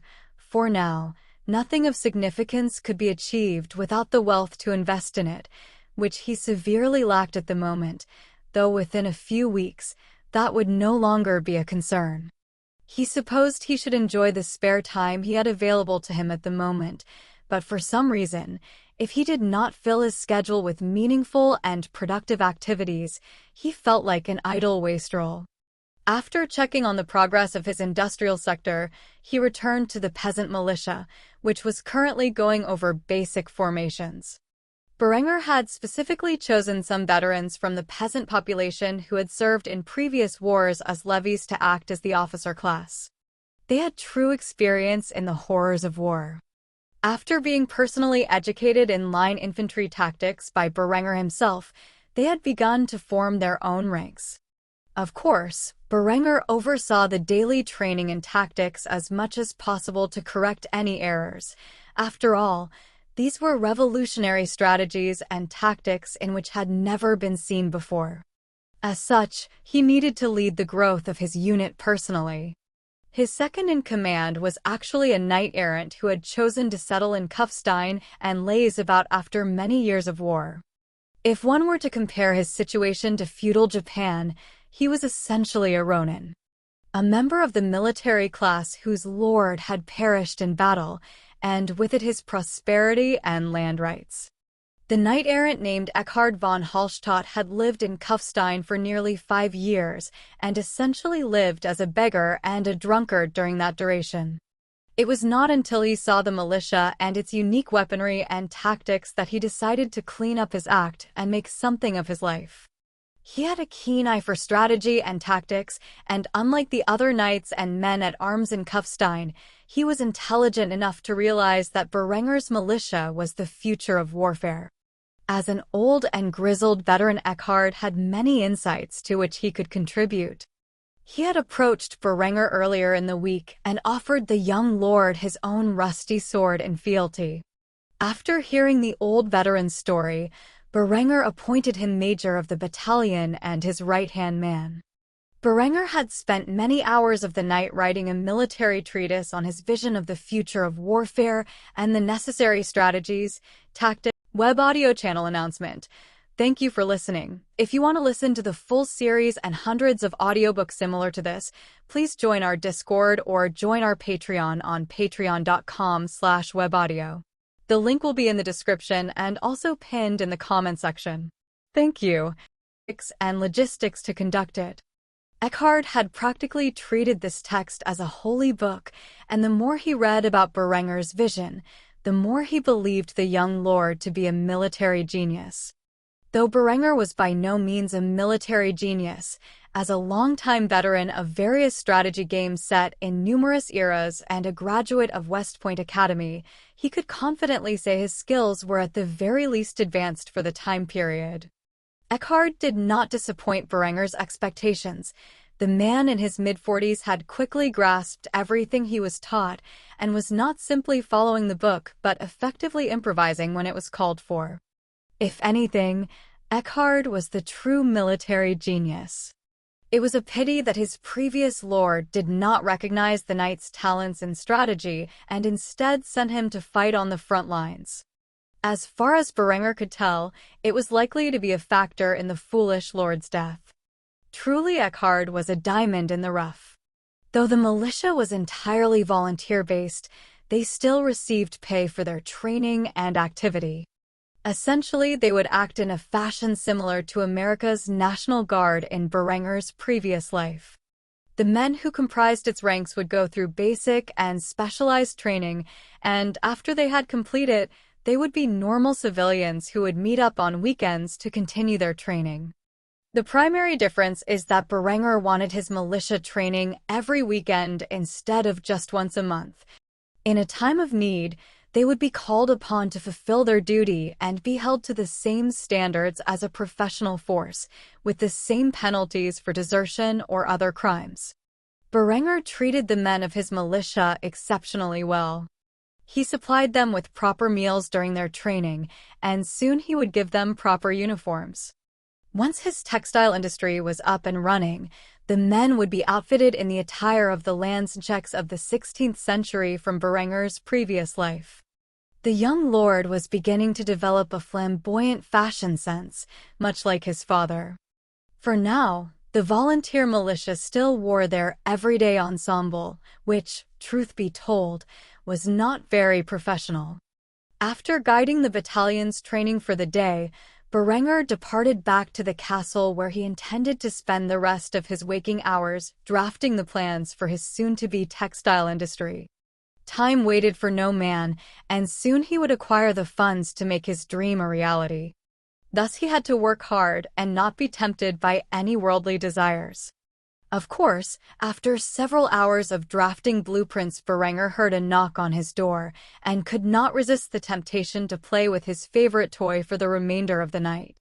Chapter 24-23. A new plot is hatched. A few days had passed without any major occurrence. Berenger had found himself getting dreadfully bored as his work schedule appeared to have come to a halt.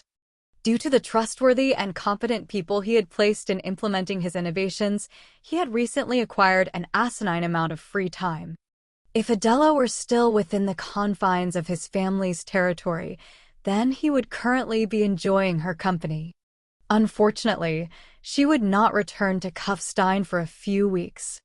As such, Berenger recently found himself training in the art of swordsmanship with his personal retainer Eckhard.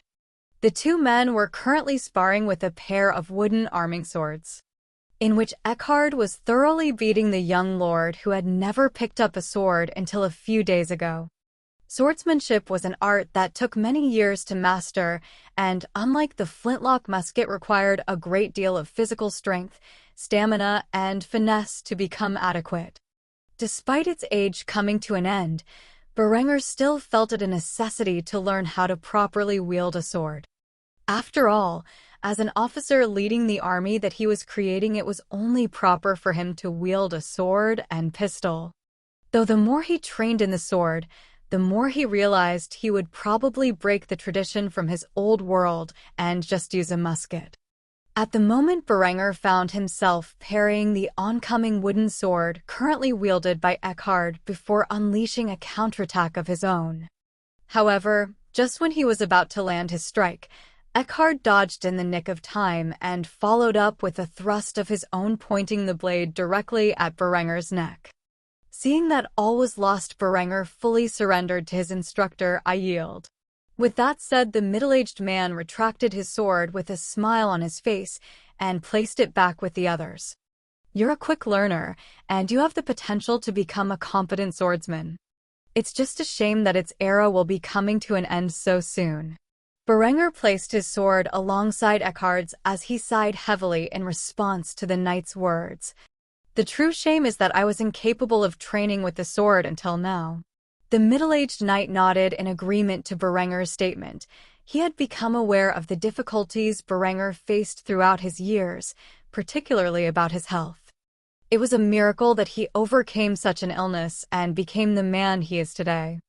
This transformation of body and mind is just another part of Berenger's character, which inspired Eckhard to do his best every day.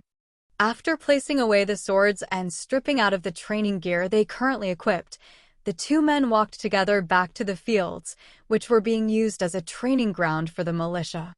The men who comprised the militia's ranks had come a long way in a short amount of time, but their training was still incomplete. It would take close to 90 days in total for the militia to be competent enough to act as a proper force. After all, these men were learning how to use firearms for the first time in their lives. Currently, the unit was split up into 4 infantry companies with 80 men in each. There was also an artillery battery trained alongside the infantry, though it was not a full-sized battery. At this point, the battery had 3 12-pounder cannons and roughly 40 personnel. It was approximately 1/3 the size of a proper artillery battery. Nevertheless, the numbers of the militia grew with each passing day, and a 4th gun was on the way. What he desired at a bare minimum was a small infantry battalion of 400 soldiers and a full-sized artillery battery. So at the very least, 520 men in his militia and 8 cannons. This was something that was actually quite feasible with his current progress. After all, these were not professional soldiers who would have to give up their day jobs. The quota Berenger had set himself for a bare-bones battalion would soon be met. The most difficult part was the manufacture of the cannons. Those would take time. Still, it was not as if the war would break out overnight. Though the king was in poor health, he was not in critical condition at the moment. Despite the fact that he could potentially croak at any moment, the likelihood of the old man dying before Berenger had reached his militia goals was slim. After overseeing the training of the militia with Eckhard for the afternoon, Berenger returned to the castle where, unbeknownst to him, he found himself being stalked in the shadows. As he passed through the winding corridor of the castle, his pursuer finally revealed herself from the darkness. It was none other than Linda, who had a worried expression on her face as she embraced Berenger from behind. Not expecting such a thing to occur, Berenger instinctively struggled out of the grasp before realizing who had attacked him. Afterward, he calmed down and accepted her tight embrace. Linda whispered in his ear so low that only they could hear the words, "Your brother is going to make another attempt on your life soon." Immediately, Berenger's expression sank. It was a good thing he had properly trained this girl.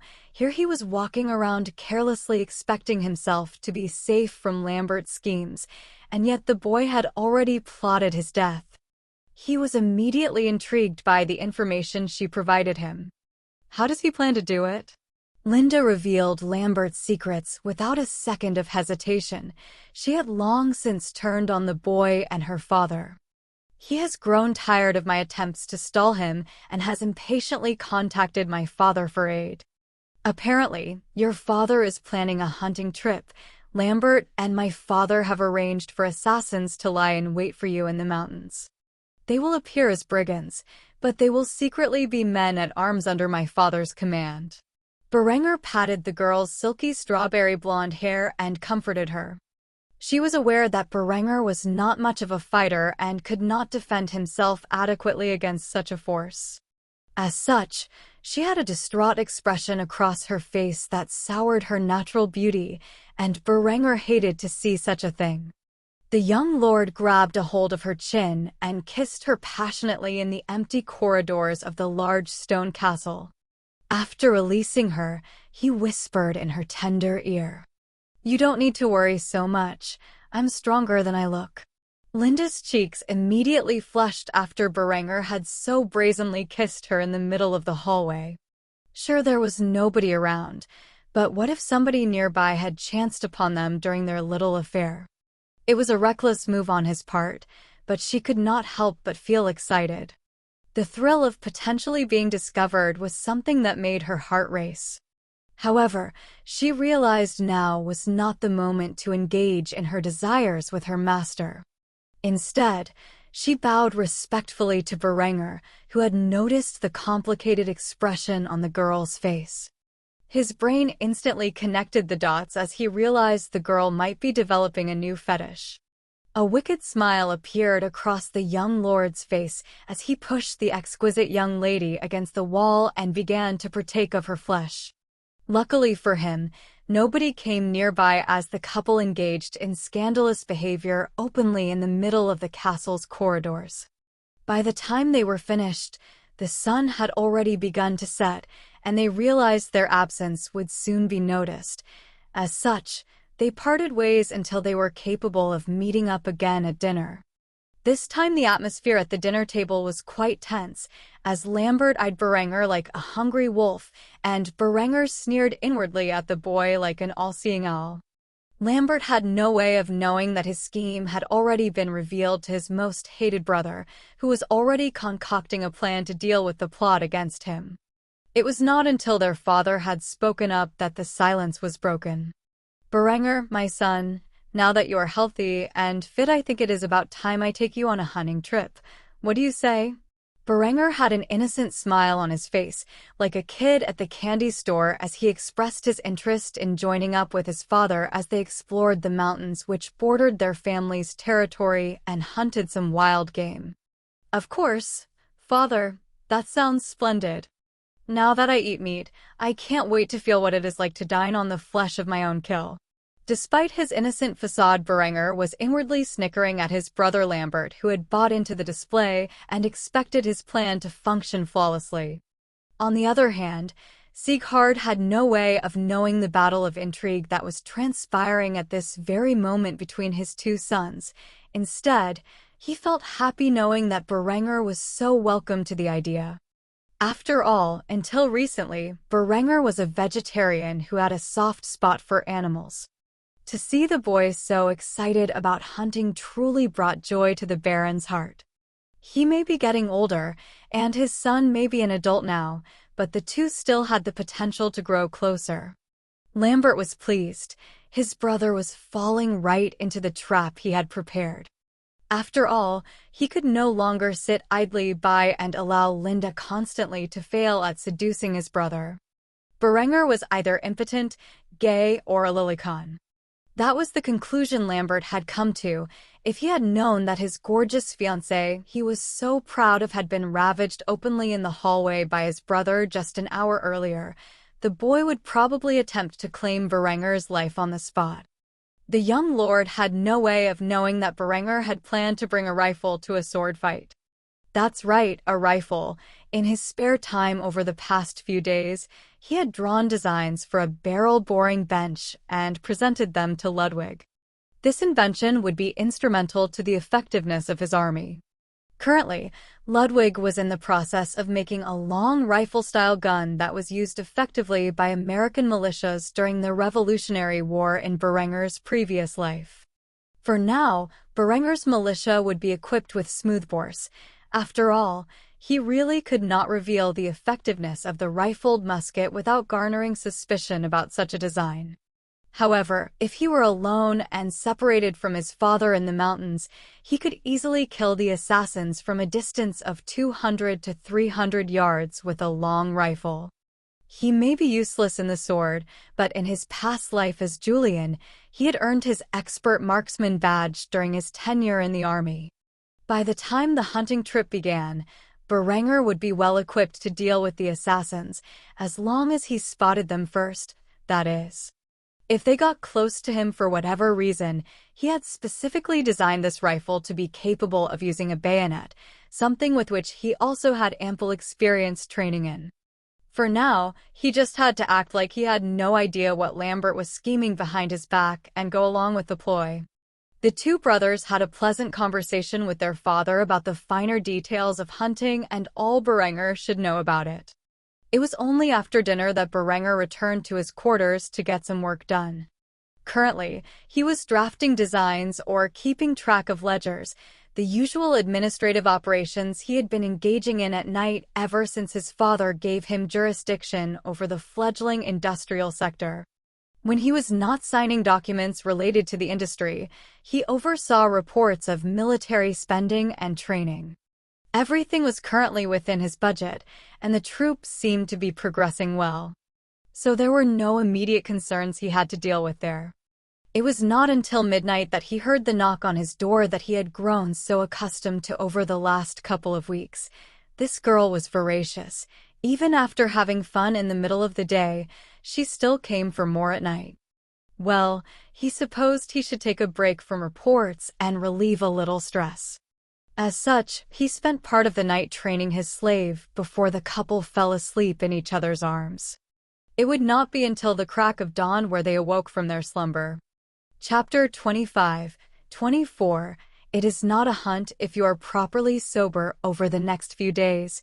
Berenger had made preparations for the hunting trip, while also working on the many other tasks he was currently micromanaging. As usual, everything was progressing smoothly, but he could not increase productivity until the irrigation pipes were fully installed and the mines were working at full capacity. Thus it was mainly just basic administrative operations he was forced to oversee every day, which began to take its toll on Berenger, who desperately needed an escape. He was actually looking forward to the hunting trip, as he would enjoy the fresh air of the mountains and take care of some pesky gnats that were conspiring against him. The day they were set to leave the castle, Berenger had stopped by Ludwig's shop to pick up his rifle, which should be ready by then. When he walked through the dusty old doors of Ludwig's shack, which was now used as office space for the growing industrial district, he noticed the old man cleaning the rifle's barrel before a wide smile spread across his lips. "So you've taken a liking to my newest design, huh?" Ludwig quickly snapped to attention as he heard the young lord's voice calling out to him. "Milord, it is brilliant. Who knew that by cutting grooves into the barrel, you could stabilize the lead ball's flight through the air, thus achieving a greater degree of accuracy?" It was a rhetorical question. Of course, there was only one mind in this world capable of thinking of such a thing, and that was Berenger's. Ludwig politely handed the rifle over to Berenger, in which he thoroughly inspected. When he saw the proof mark on the barrel showing that it had been properly test-fired, a smile crept upon his regal visage. "Ludwig, you're an artist," Berenger said as he looked up and complimented the old man. By now, he had made hundreds of firearms that were used to equip the militia, yet this was the first rifle the man had ever made, and it was a masterpiece. The rifle was chambered in .58 caliber and fired a mini-ball projectile, a lead slug that was far more effective than the current lead balls used by his militia. The mini-ball was matched specifically to the rifling so that it stabilized better in its flight, thus giving it a more effective range than the traditional lead ball. With the overwhelming barrel length of the long rifle matched with the superior mini-ball, he felt as if the practical range of accuracy on this rifle was greater than the 1861 Springfield rifled musket used by Union troops in the American Civil War in his previous life. After clasping Ludwig's shoulder, Berenger thanked him for his service. "You have no idea how much this means to me, my friend." Ludwig removed Berenger's hand and remained humble. "I'm just doing what I should. Make sure to get some proper use out of this thing on your hunting trip, my lord. It would be a pity if you failed to kill anything with such a beautiful weapon." Berenger smiled at Ludwig and said farewell to his friend. It would be a few days before returning. "I'll be gone for the next few days. Make sure to keep an eye on things around here when I'm gone." Ludwig chuckled as he parted ways with his friend while reassuring him of his competence. "You do not need to be afraid, my lord. Everything will be running smoothly by the time you return." Afterward, Berenger departed from the shop with a rifle in hand and a belt that contained his bayonet and cartridge holder for his paper cartridges. Today he had dressed in earthly colors, mostly green and brown, so that he may blend in with the environment better. He did not want the assassins who would be waiting for him in the mountains to spot him before he did them. With Linda's warning, he could now successfully stalk the assassins and take them out from hundreds of meters away. The hunted had become the hunter. Speaking of Linda, as he left the shop and rounded a corner in the village, a pair of dainty hands reached out and grabbed a hold of his waist, as he felt the familiar softness of Linda's heavenly bust pressed against his back. When he turned around to face her, he could see tears in her eyes as she wished him good luck. "Stay safe out there. I don't think I could live without you." Berenger nearly laughed at her remark. Her training was going wonderfully. She was now a properly broken-in slave who would never betray him. After observing her angelic face, which was covered in tears, he reached out his index finger and wiped them from her sky-blue eyes with his finger before kissing her farewell. "I know," is all the young lord said as he walked away from his lover with a confident stride, slinging the rifle on his back as he did so. Berenger eventually regrouped with his father and a small host of men to accompany them. Their journey would be a long one, and thus they needed men to carry supplies with them. Berenger found that he had slung the rifle over his shoulder. A leather sling was attached to the steel sling points that hung beneath the rifle's stock. After many miles of hiking, Berenger was thankful to whoever came up with such an idea in his previous life. It made long marches far more bearable, and today he had hiked many miles into the mountains. The sun had begun to set, and as such, Berenger's servants had set up the encampment for them. They had finally reached a wooded portion of the mountains, his father's favorite hunting spot. It had been a long while since Sieghard had last been here, and he took a moment to enjoy the scenery before passing a wineskin to his son, who was currently cradling his rifle like it was a newborn babe. "Drink. It is not a hunt if you are properly sober." Though Berenger wanted to keep his mind sober as he knew there was a dastardly plot to end his life nearby, he couldn't very well refuse his father. So he took a swig from the wineskin and wiped his lips with his sleeve before returning it to his father. Sieghard could not understand his son's fascination with hand cannons. It was hardly a proper tool for hunting. Yet the youth had brought an even larger hand cannon out than his previous one. He began to wonder what was so special about the design. Nevertheless, he would not chastise the boy for liking the weapon. He just wished his heir was as good as his second son with the sword. Berenger, on the other hand, was thinking of the information Linda reported to him the night before. Lambert's assassins should be camping out just out of hearing range for the sound of his rifle, which worked perfectly for Berenger as he had decided that he would launch a night raid. Seeing as how the full moon was out, there was plenty of illumination for him to pick off his targets, especially if they stood by the fire. When his father finally fell asleep, Berenger would take the high ground and snipe his enemies from above. After he got rid of them, he would search for any evidence among their bodies that could be used against his enemies. As such, Berenger spent a lot of time getting his father drunk. It was only after the man could barely stand that Berenger led him back to his tent and tucked the old drunkard in. After leaving his father's tent behind, Berenger snuck around the campsite and picked up the rifle where he absconded into the night. Along the way, he slathered mud in his hair and across his face and hands to blend into the darkness better. It was quite the trek up to the position where he wanted to take control of. However, before he arrived at the outcropping, Berenger had a sudden encounter with someone he was not expecting. One of the assassins had left the camp to take a leak, and while Berenger was sneaking past the area, the two came face to face with one another. Though the man could not tell Berenger's identity, it was not a good idea to allow a witness to their location to live. As such, the man instantly grabbed his sword and swung it out of his scabbard as he attacked Berenger in the dead of night. Berenger had to roll out of the way as he struggled to fix his bayonet. The fucking rifle wasn't even loaded yet, nor was the bayonet attached. As such, he had elected to hide behind a tree while he attached the blade to his rifle. The man was just about to scream for help from his comrades when he walked by the tree Berenger hid behind and noticed a giant steel spike insert itself into his neck. Instantly feeling the sharp pain of a bayonet stuck in his throat, the man began to gargle on his own blood as he looked at Berenger in disbelief. Since when did this guy have a spear? Berenger removed the bayonet from the man's throat and wiped it across his jerkin. It had been quite some time since Berenger last killed somebody. He served as an engineer officer in the United States Army in his previous life, but he had found himself engaged in combat on more than one occasion. He even managed to kill a Taliban insurgent while he came under fire from their assault. As such, he was no virgin when it came to taking a life. After confirming the men in the camp were unalerted, Berenger snuck up to the position above the campfire where he saw 3 more assassins sitting in front of the fire and drinking.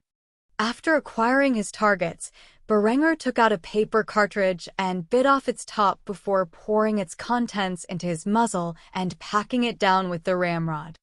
Once the round was properly chambered, he pulled back the hammer that contained the flint and aimed down the sights, which landed on the largest group member, who appeared to be dressed in brigandine armor. The man heartfully chugged down a flagon of wine, completely unaware that he was in the sniper's sights. Berenger took a deep breath as he settled the sights on his target and calmly squeezed the trigger. The thunder of the explosion which propelled the mini-ball projectile filled the air. Having never heard such a sound before, these men-at-arms turned assassin thought that it had begun raining. After all, they were young upstarts who wanted to prove themselves to the Count. Hand cannons were not that common on the battlefield at this point. One of the assassins looked back at the man who had an enormous hole in his brigandine breastplate with shock. Blood spurted from the caved-in hole in the man's chest as he soon collapsed. The others had no idea what had just transpired, but they were beginning to panic. As they were freaking out about the loss of their friend, a second thunder went off. This time, the head of one of the assassins exploded. The last survivor instantly hid behind one of the crates lying about the campsite. It had become obvious after the second occasion that they were under attack from an unknown enemy and weapon. Unfortunately for the young assassin, he had chosen poorly in regards to cover. After another a minute or so had passed, the .58 caliber slug pierced through the wooden crate, and the contents within penetrating its way through the man's leg, practically blasting his femur in half. He would bleed out shortly thereafter from a damaged femoral artery. Just like that, Berenger had claimed the lives of the 4 assassins who were sent after him. After having sent the men to the afterlife, Berenger rushed down to the camp below and scoured it for any evidence that could be used against Lambert or Lothar. Luckily, he came across the letter which contained the details of Berenger and Sieghard's hunting trip, including the general location in which Sieghard always set up his campsite. It was signed by Lambert and in his handwriting. Berenger nearly broke out in laughter upon obtaining this letter. He finally had a key piece of evidence in which he could begin to build a case against Lambert's assassination attempts. Throughout the remainder of the night, Berenger used his time wisely and got rid of any sign pointing towards his bloody deed. He did not want the Count's men sniffing around and finding out that he had personally dispatched his men at arms to hell. After everything was either buried or burned to ash, Berenger had left the area behind and returned to his own camp night. As if God were looking out for him, the heavens began to weep that night and washed any remaining sign of the skirmish. After a covert investigation, the Count would later assume that the men had abandoned their duties and fled Tyrol. He would later place a bounty for their heads, which nobody was ever able to claim. For the rest of the night, Berenger slept like a baby. He had no second thoughts about murdering those men who were sent to kill him. Not even a tinge of guilt could infect his pure consciousness, or lack thereof, as he enjoyed the sound of the pounding rain outside of his warm tent, which slowly aided him in drifting to sleep. His last thought of the night was simply, this fucking hunting trip. I could be playing with Linda right now. Chapter 26. 25. Returning home throughout the entire venture, Berenger's absence throughout the camp went entirely unnoticed. By the time Sieghard and the servants awoke, they saw Berenger cleaning his rifle next to the fire. Sieghard could not help but exclaim in his heart, "This boy is too dutiful. Even on a hunting trip, he awakes at the crack of dawn."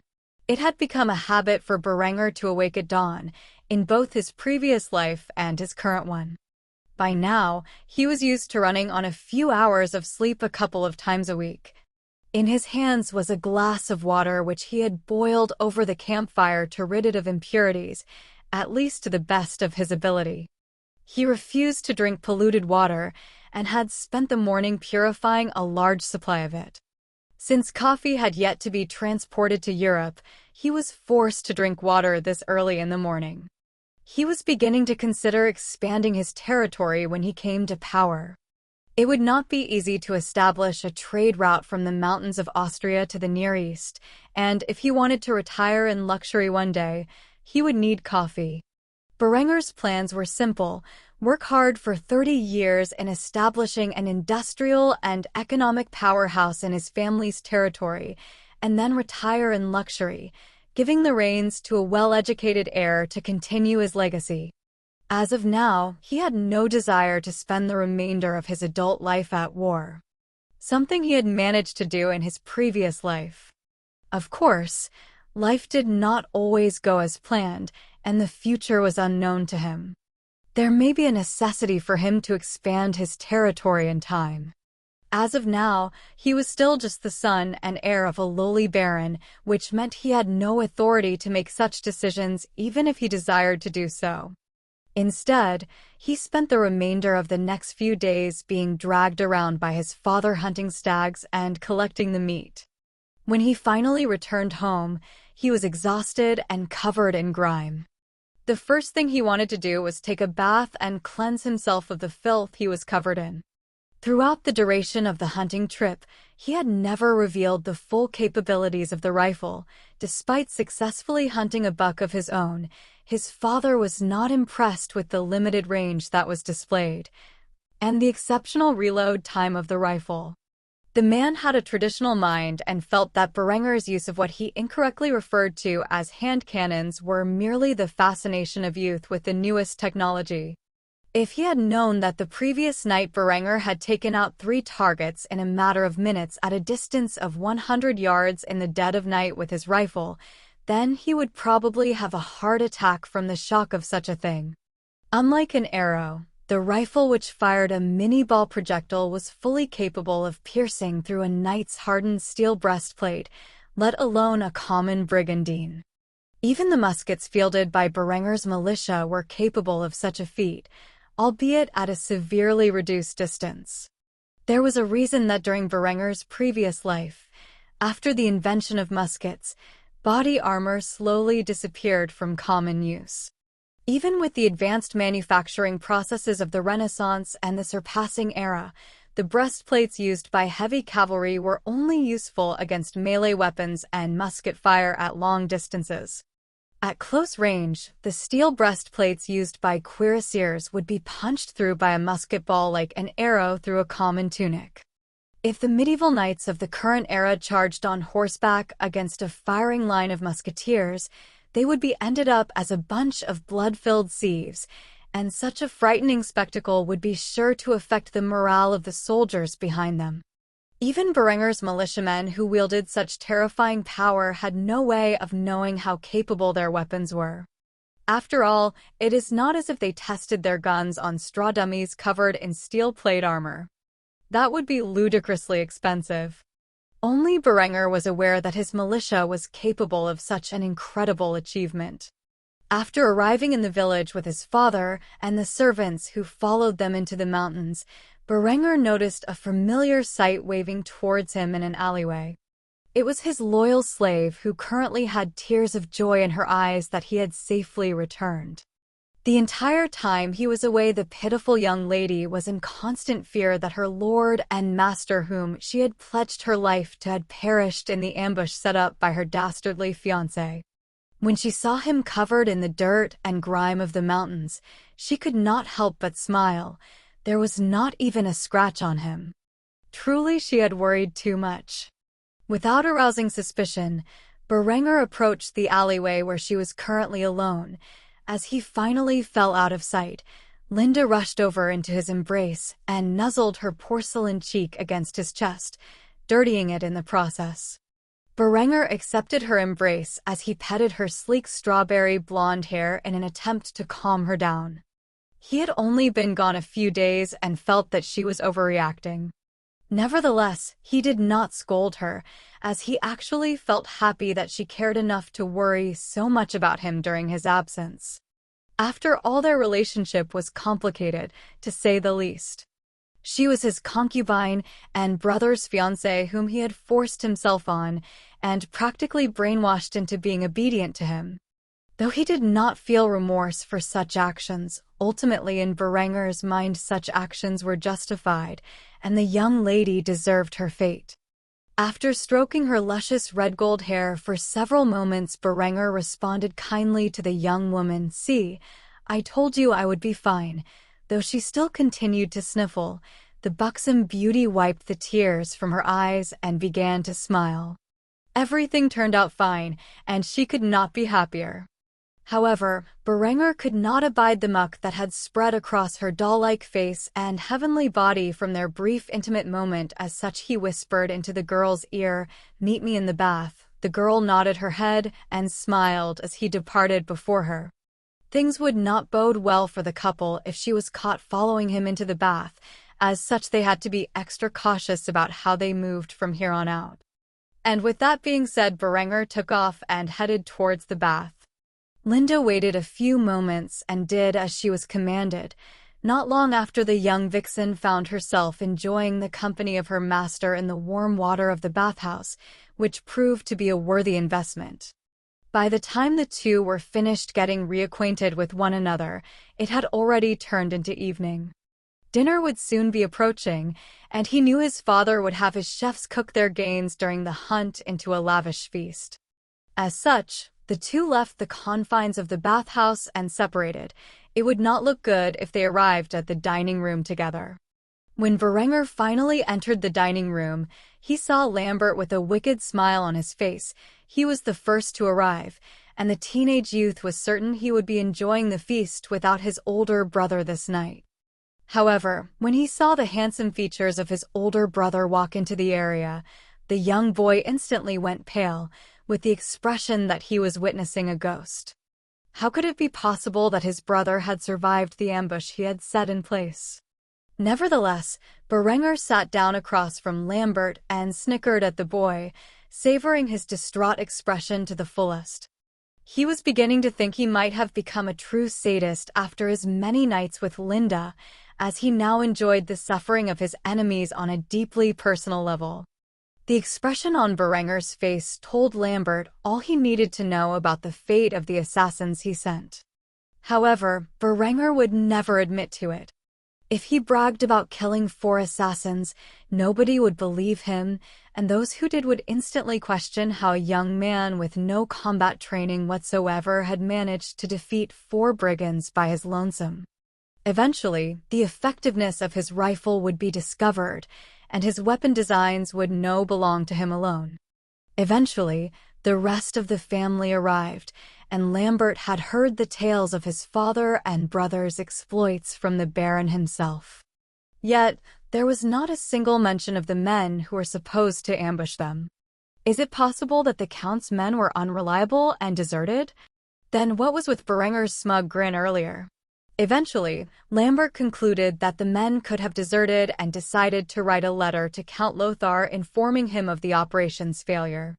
Secretly, Count Lothar would send a party to investigate the last known coordinates of his men-at-arms and come to the same judgment.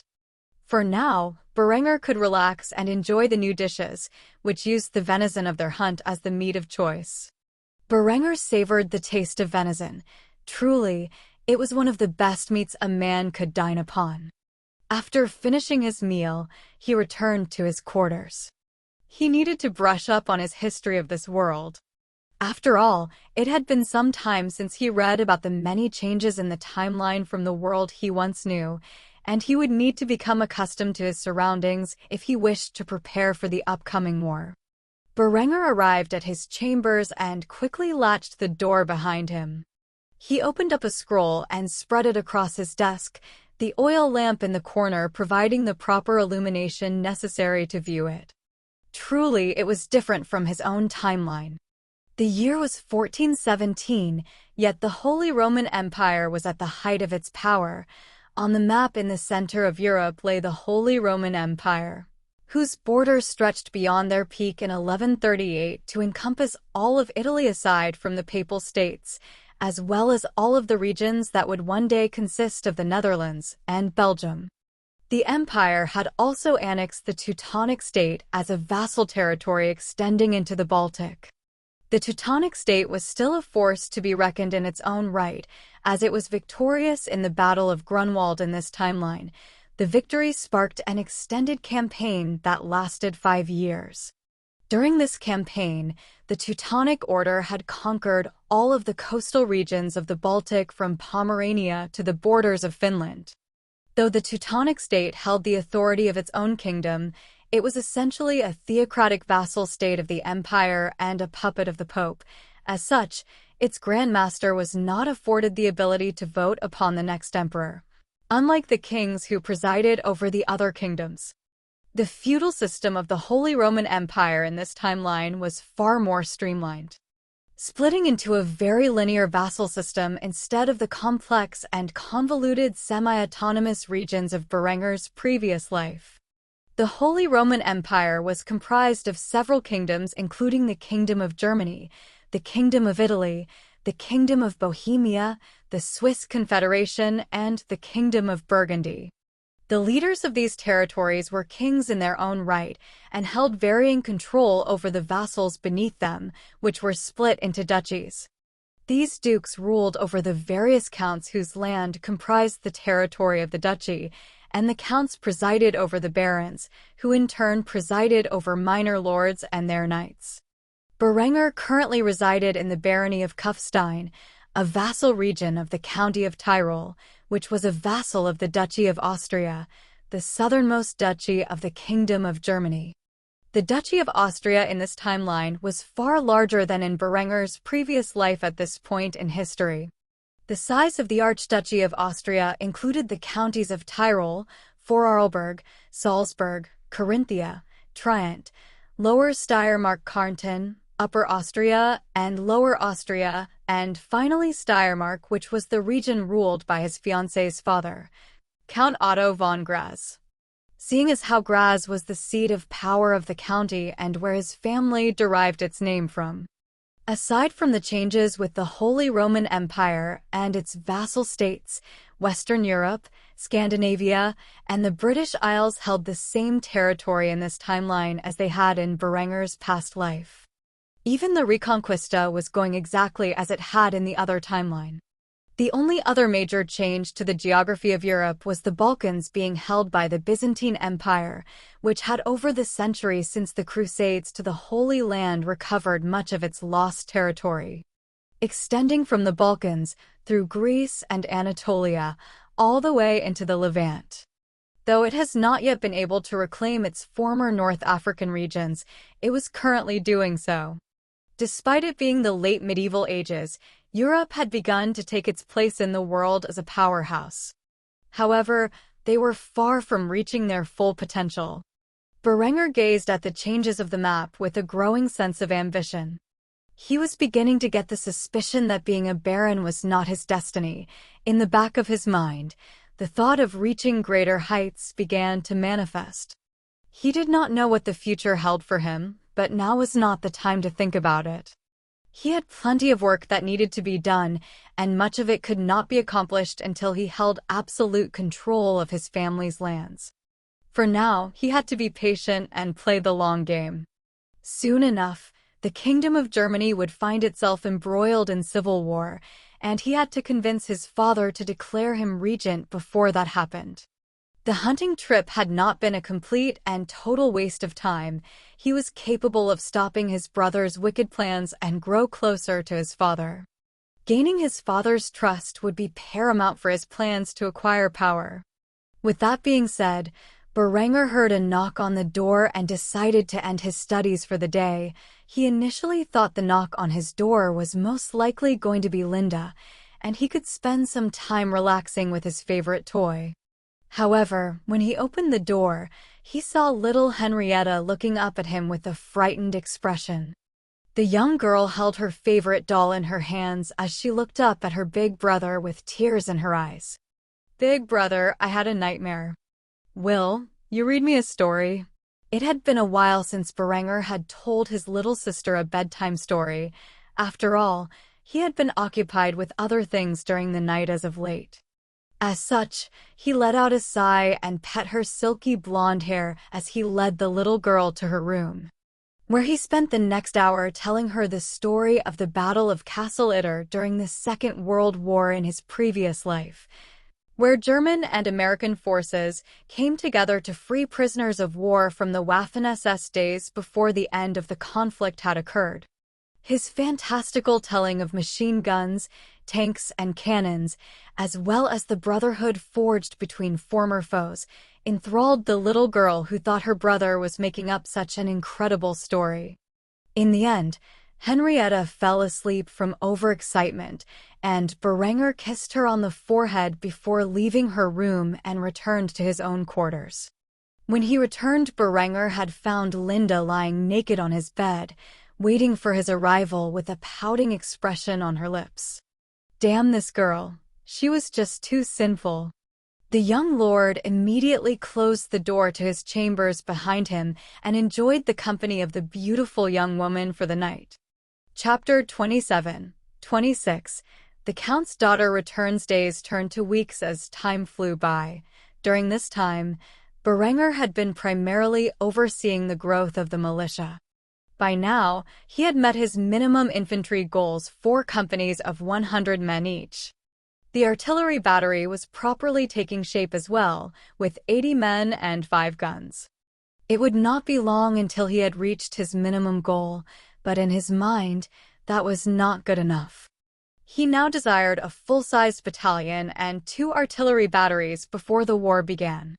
Though their training continued, it was done in such a manner that, when observed by outsiders, highlighted the limitations of the weapons.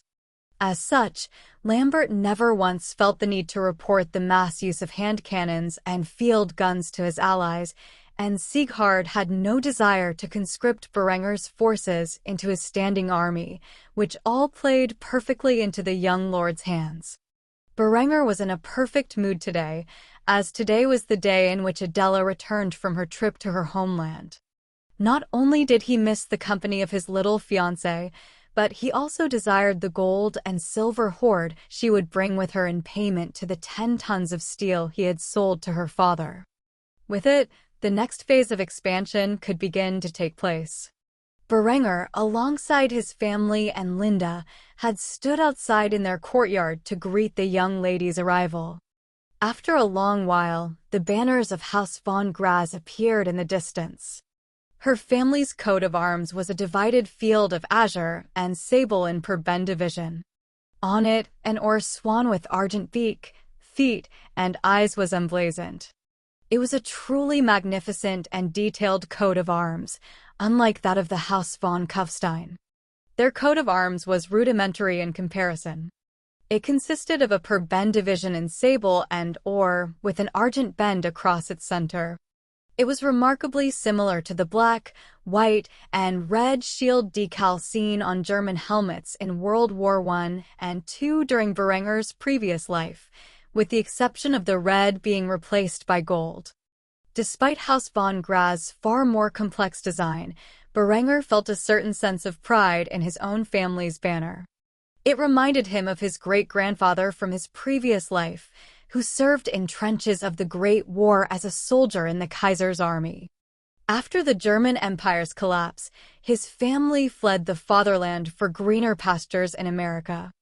As Berenger reminisced about his past life, Adela's caravan had arrived inside the courtyard. The moment her luxurious carriage stopped in front of the family, its doors swung open, and the little girl jumped out of the carriage and into Berenger's arms, wrapping around his waist like a spider monkey. The young lord barely had enough time to stabilize himself as he caught a hold of his fiancée, who pecked him on the cheek with her precious lips.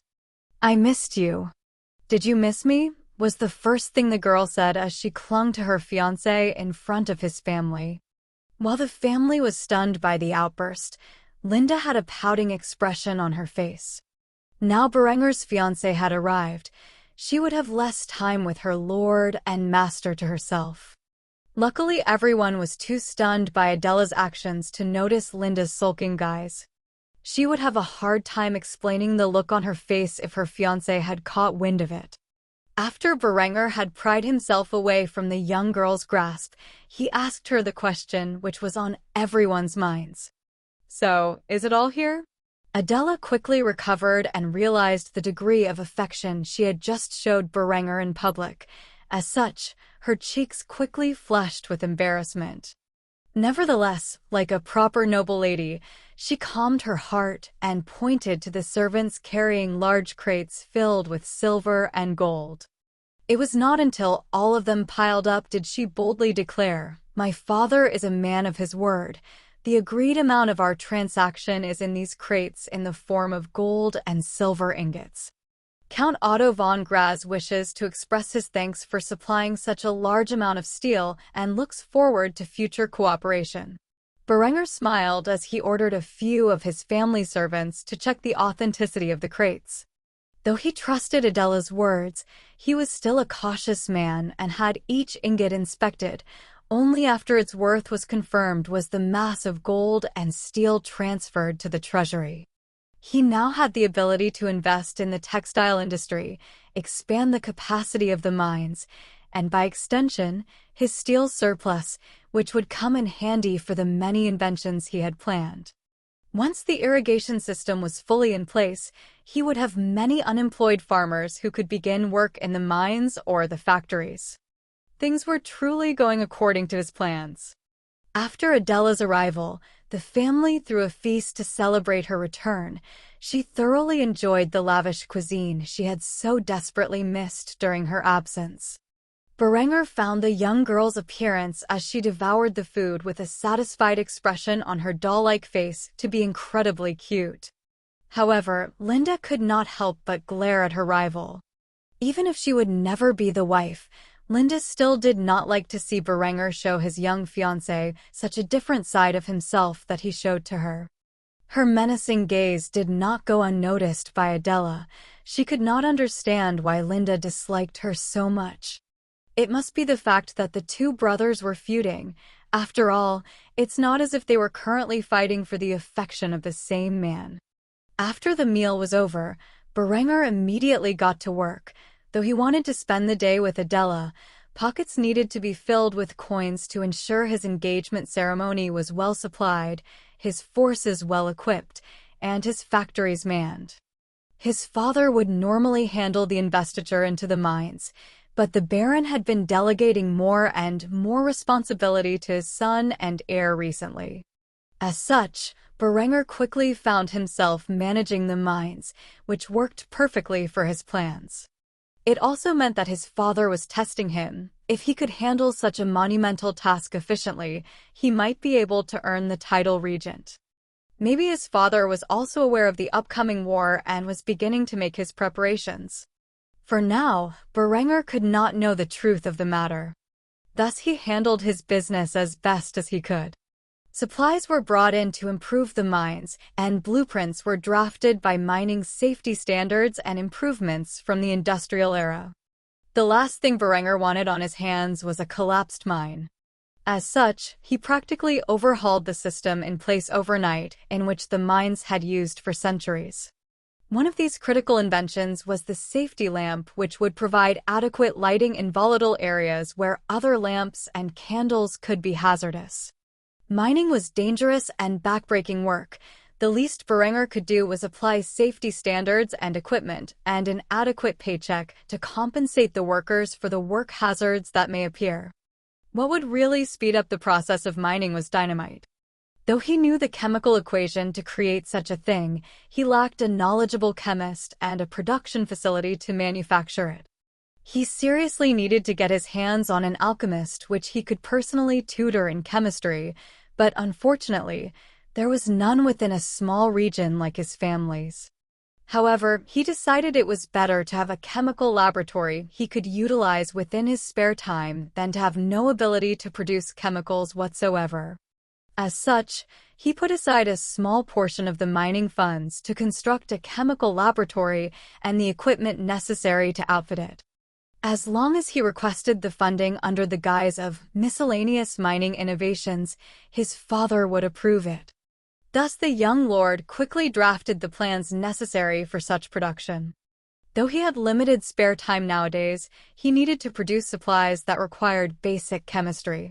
It was better to have a system in place before he had a proper chemist than a proper chemist and no means of production.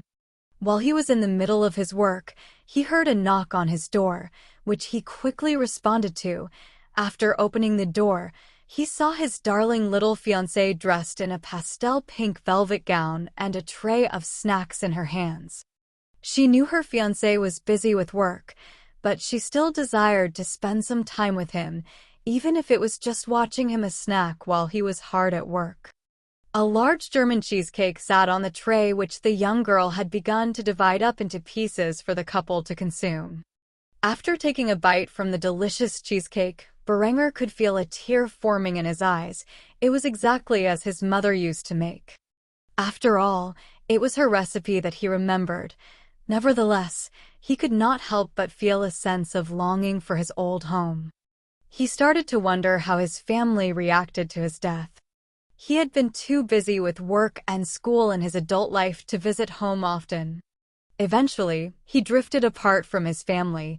He began to lament that he had not spent more time with his parents before he passed. It was a shame he was an only child and had perished in Afghanistan.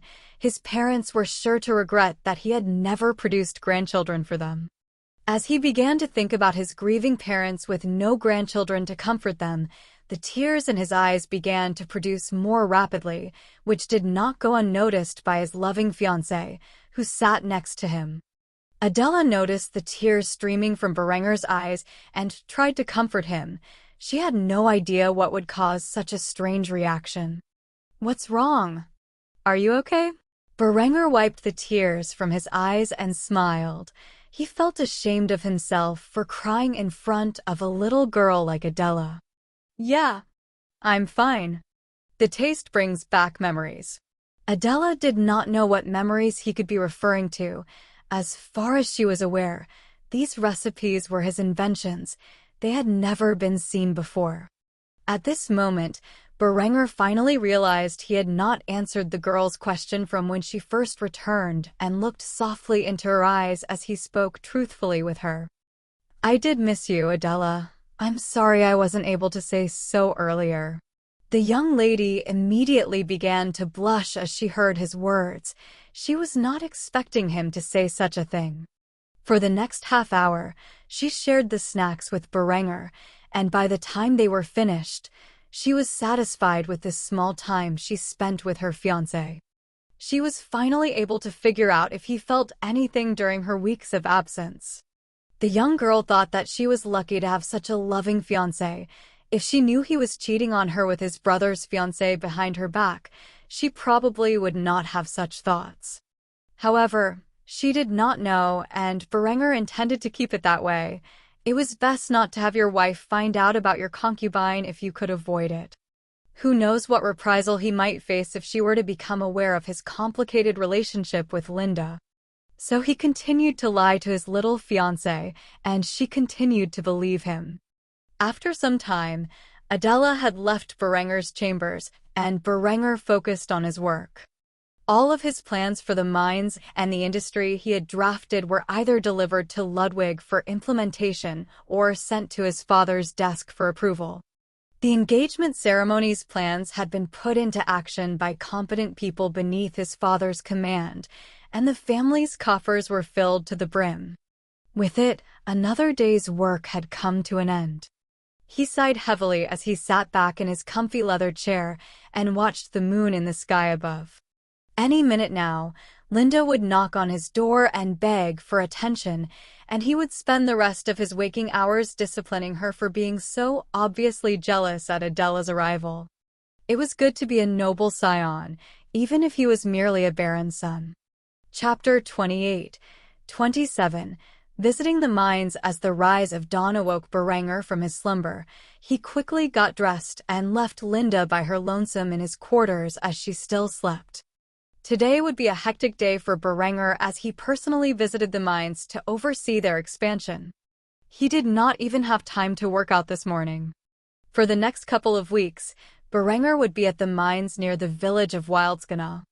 Wildskana was currently under the direct control of one of Sieghard's vassals, known as Lord Ulrich von Wildskana. It was a perfect chance to leave a favorable impression on the minor lord and his family. After all, the rumors of Berenger being a petty, indolent, and sickly young lord were still prominent outside of the town of Kufstein and those who have had direct contact with him. After grabbing a quick snack in which the chefs woke up early to prepare for his journey, Berenger left his family's estate while only leaving a letter to inform them of his absence. He was a man of action, and since he had decided to oversee this venture personally, he would not waste time with parting words, especially since he would only be gone for a few weeks at most. As he stepped into one of his family's carriages and looked back at the window to his room in the tower up above, he could see Linda's heavenly figure gazing down at him as she waved goodbye. Evidently, his absence had awoken the beauty from her precious sleep. Berenger's parting gift to her was the kiss he blew in her direction before stepping into the carriage, which swiftly took off from the castle and regrouped with the supply caravan down in the town below. He would travel for several hours before reaching the lordship of Wildskana. When his caravan arrived, Berenger stepped out of his carriage to greet Lord Ulrich and his family. He had sent a letter in advance to inform the lord of his arrival. As the baron's son and heir, he still had to follow the proper etiquette when approaching his family's vassal territory. After stepping out of his carriage, the expressions on the family's faces went from forcing a gracious smile to deep shock. Berenger had appeared far different from the last time they had met. Though they could not see the extent of his fitness beneath his fine doublet, they could tell that his skin had a healthy glow and that his cheeks were no longer sunken. Evidently, the sickly boy they once knew had recovered from his childhood infirmity. Berenger approached Lord Ulrich, who bowed before him. After all, despite his preconceptions about Berenger as a person, the young lord was still the son of the baron and, as such, held a higher position than him. "My lord, it is a great honor to host your stay at our humble abode." Lord Ulrich was a man in his early 30s, and his wife was nearly 10 years younger. They were a young couple, and Ulrich had recently acquired the title of lord from his late father. He was not exceptionally handsome, nor was he sufficiently strong. He was truly an average guy all around, at least from an aesthetic perspective. The man had mid-length dirty blonde hair and ocean blue eyes with a trimmed beard to match his hair color. His skin was not as fair as Berenger's, nor was it as tanned as the commoners. His wife shared a strikingly similar appearance to Ulrich, and Berenger began to wonder if they were related in some way. In her hands, she held an infant boy, which was the third son of Ulrich. Kneeling next to the couple were another two boys who were in their formative years. The little tykes gazed up at Berenger's with a sense of wonder.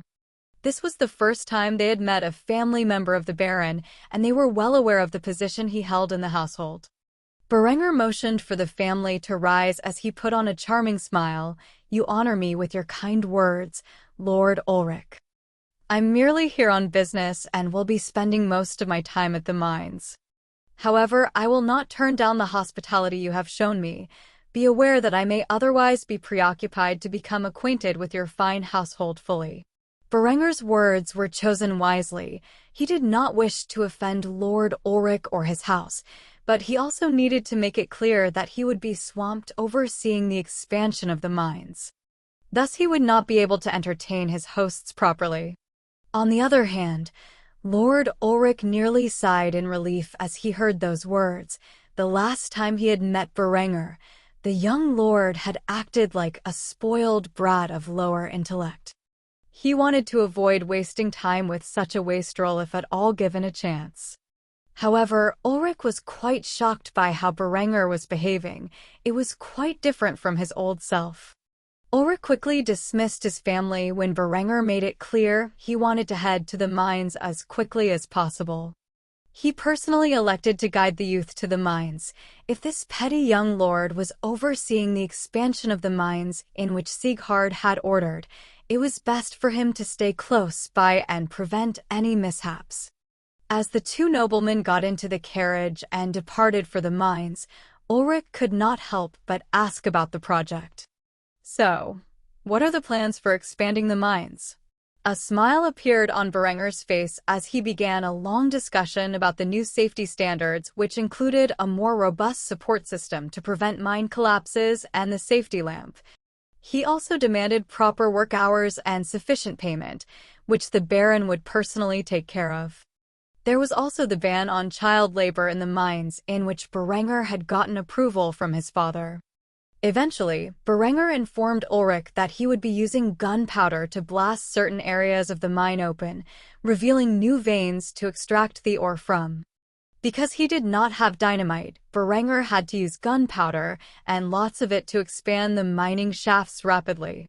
It was a risky move, but he was willing to take it. As long as it was done properly, he could mitigate the risks of the mine collapsing on the workers. Luckily for him, he had been stockpiling black powder for use in his militia. He had an overabundance of it which he felt fearful leaving lying around in his own territory. Thus Berenger had opted to bring quite a lot of it with him to aid in blasting open the mines. After hearing all of Berenger's plans in great detail, the man could not believe that the petty, dull, and indolent young lord he knew years past had come up with such an extensive plan to overhaul the mines. It would take weeks to implement, but if it were done successfully, the productivity of the mines would skyrocket, especially since Berenger brought with him some of the unemployed farmers to act as the additional workforce. Until Berenger could build steam engines and a proper rail system, he would be forced to relocate families to the territory ruled by Lord Ulrich to increase mining productivity. Berenger also handed the Lord a set of documents that contained all the details of his four-field system. He would also supply the lordship's fields with enough fertilizer to last the season. However, Berenger had no plans to inform Ulrich about the irrigation system at the moment. Until the fields of Kufstein could properly field the irrigation system itself, he would not lend the knowledge behind its implementation to Ulrich. For now, he wanted to increase crop yields in his vassal's territory, and gifting the four-field system to his vassals posed no major disadvantage. Even if Ulrich leaked it to other regions, the increase in food production throughout Europe as a whole was a good thing.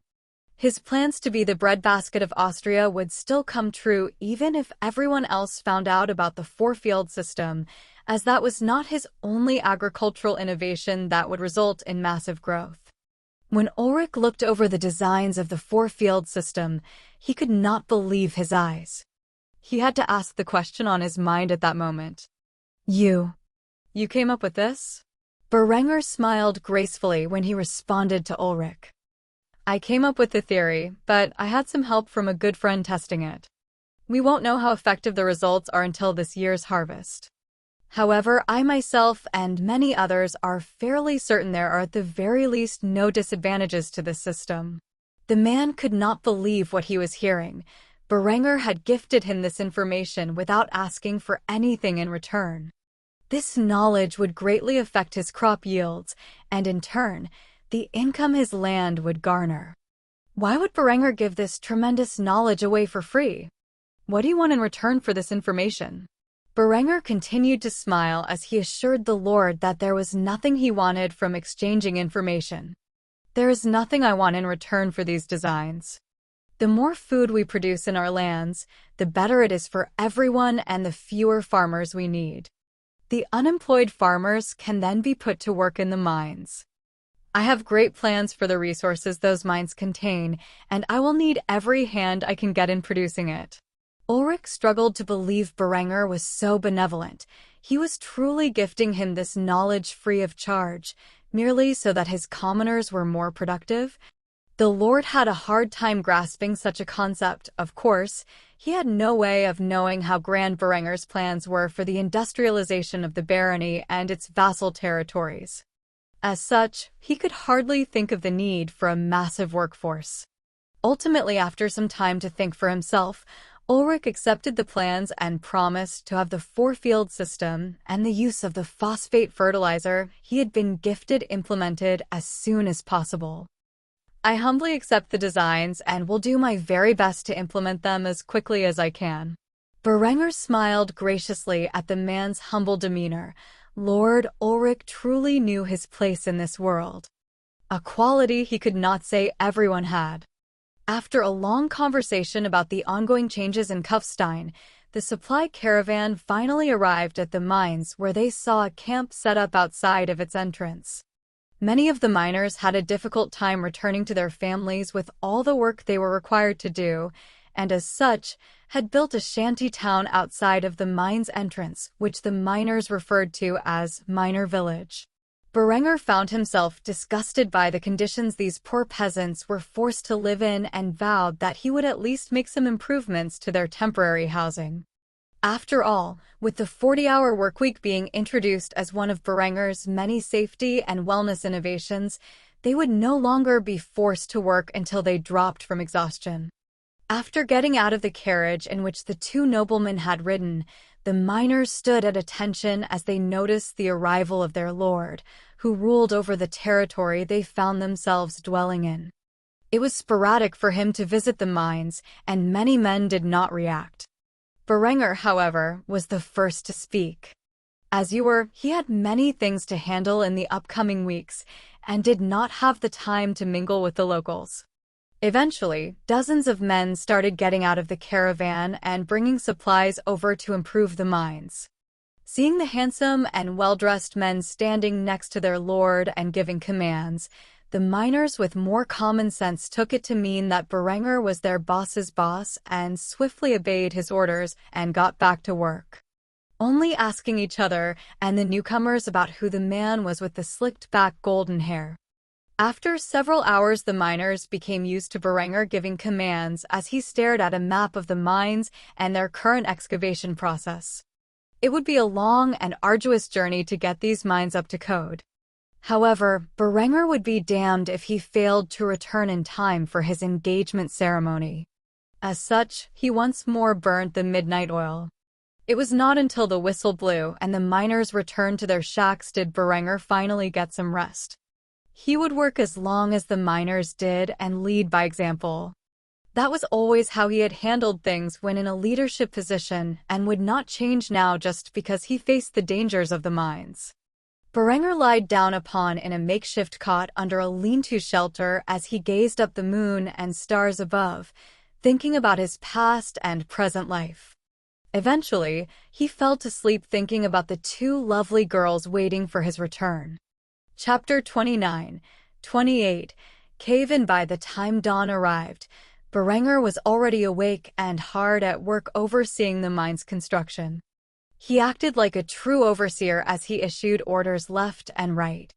If one way within the vicinity, he could feel the ground shaking and the sounds of explosions as he commanded the workforce he brought with him to blast their way through the solid portions of rock with gunpowder caskets.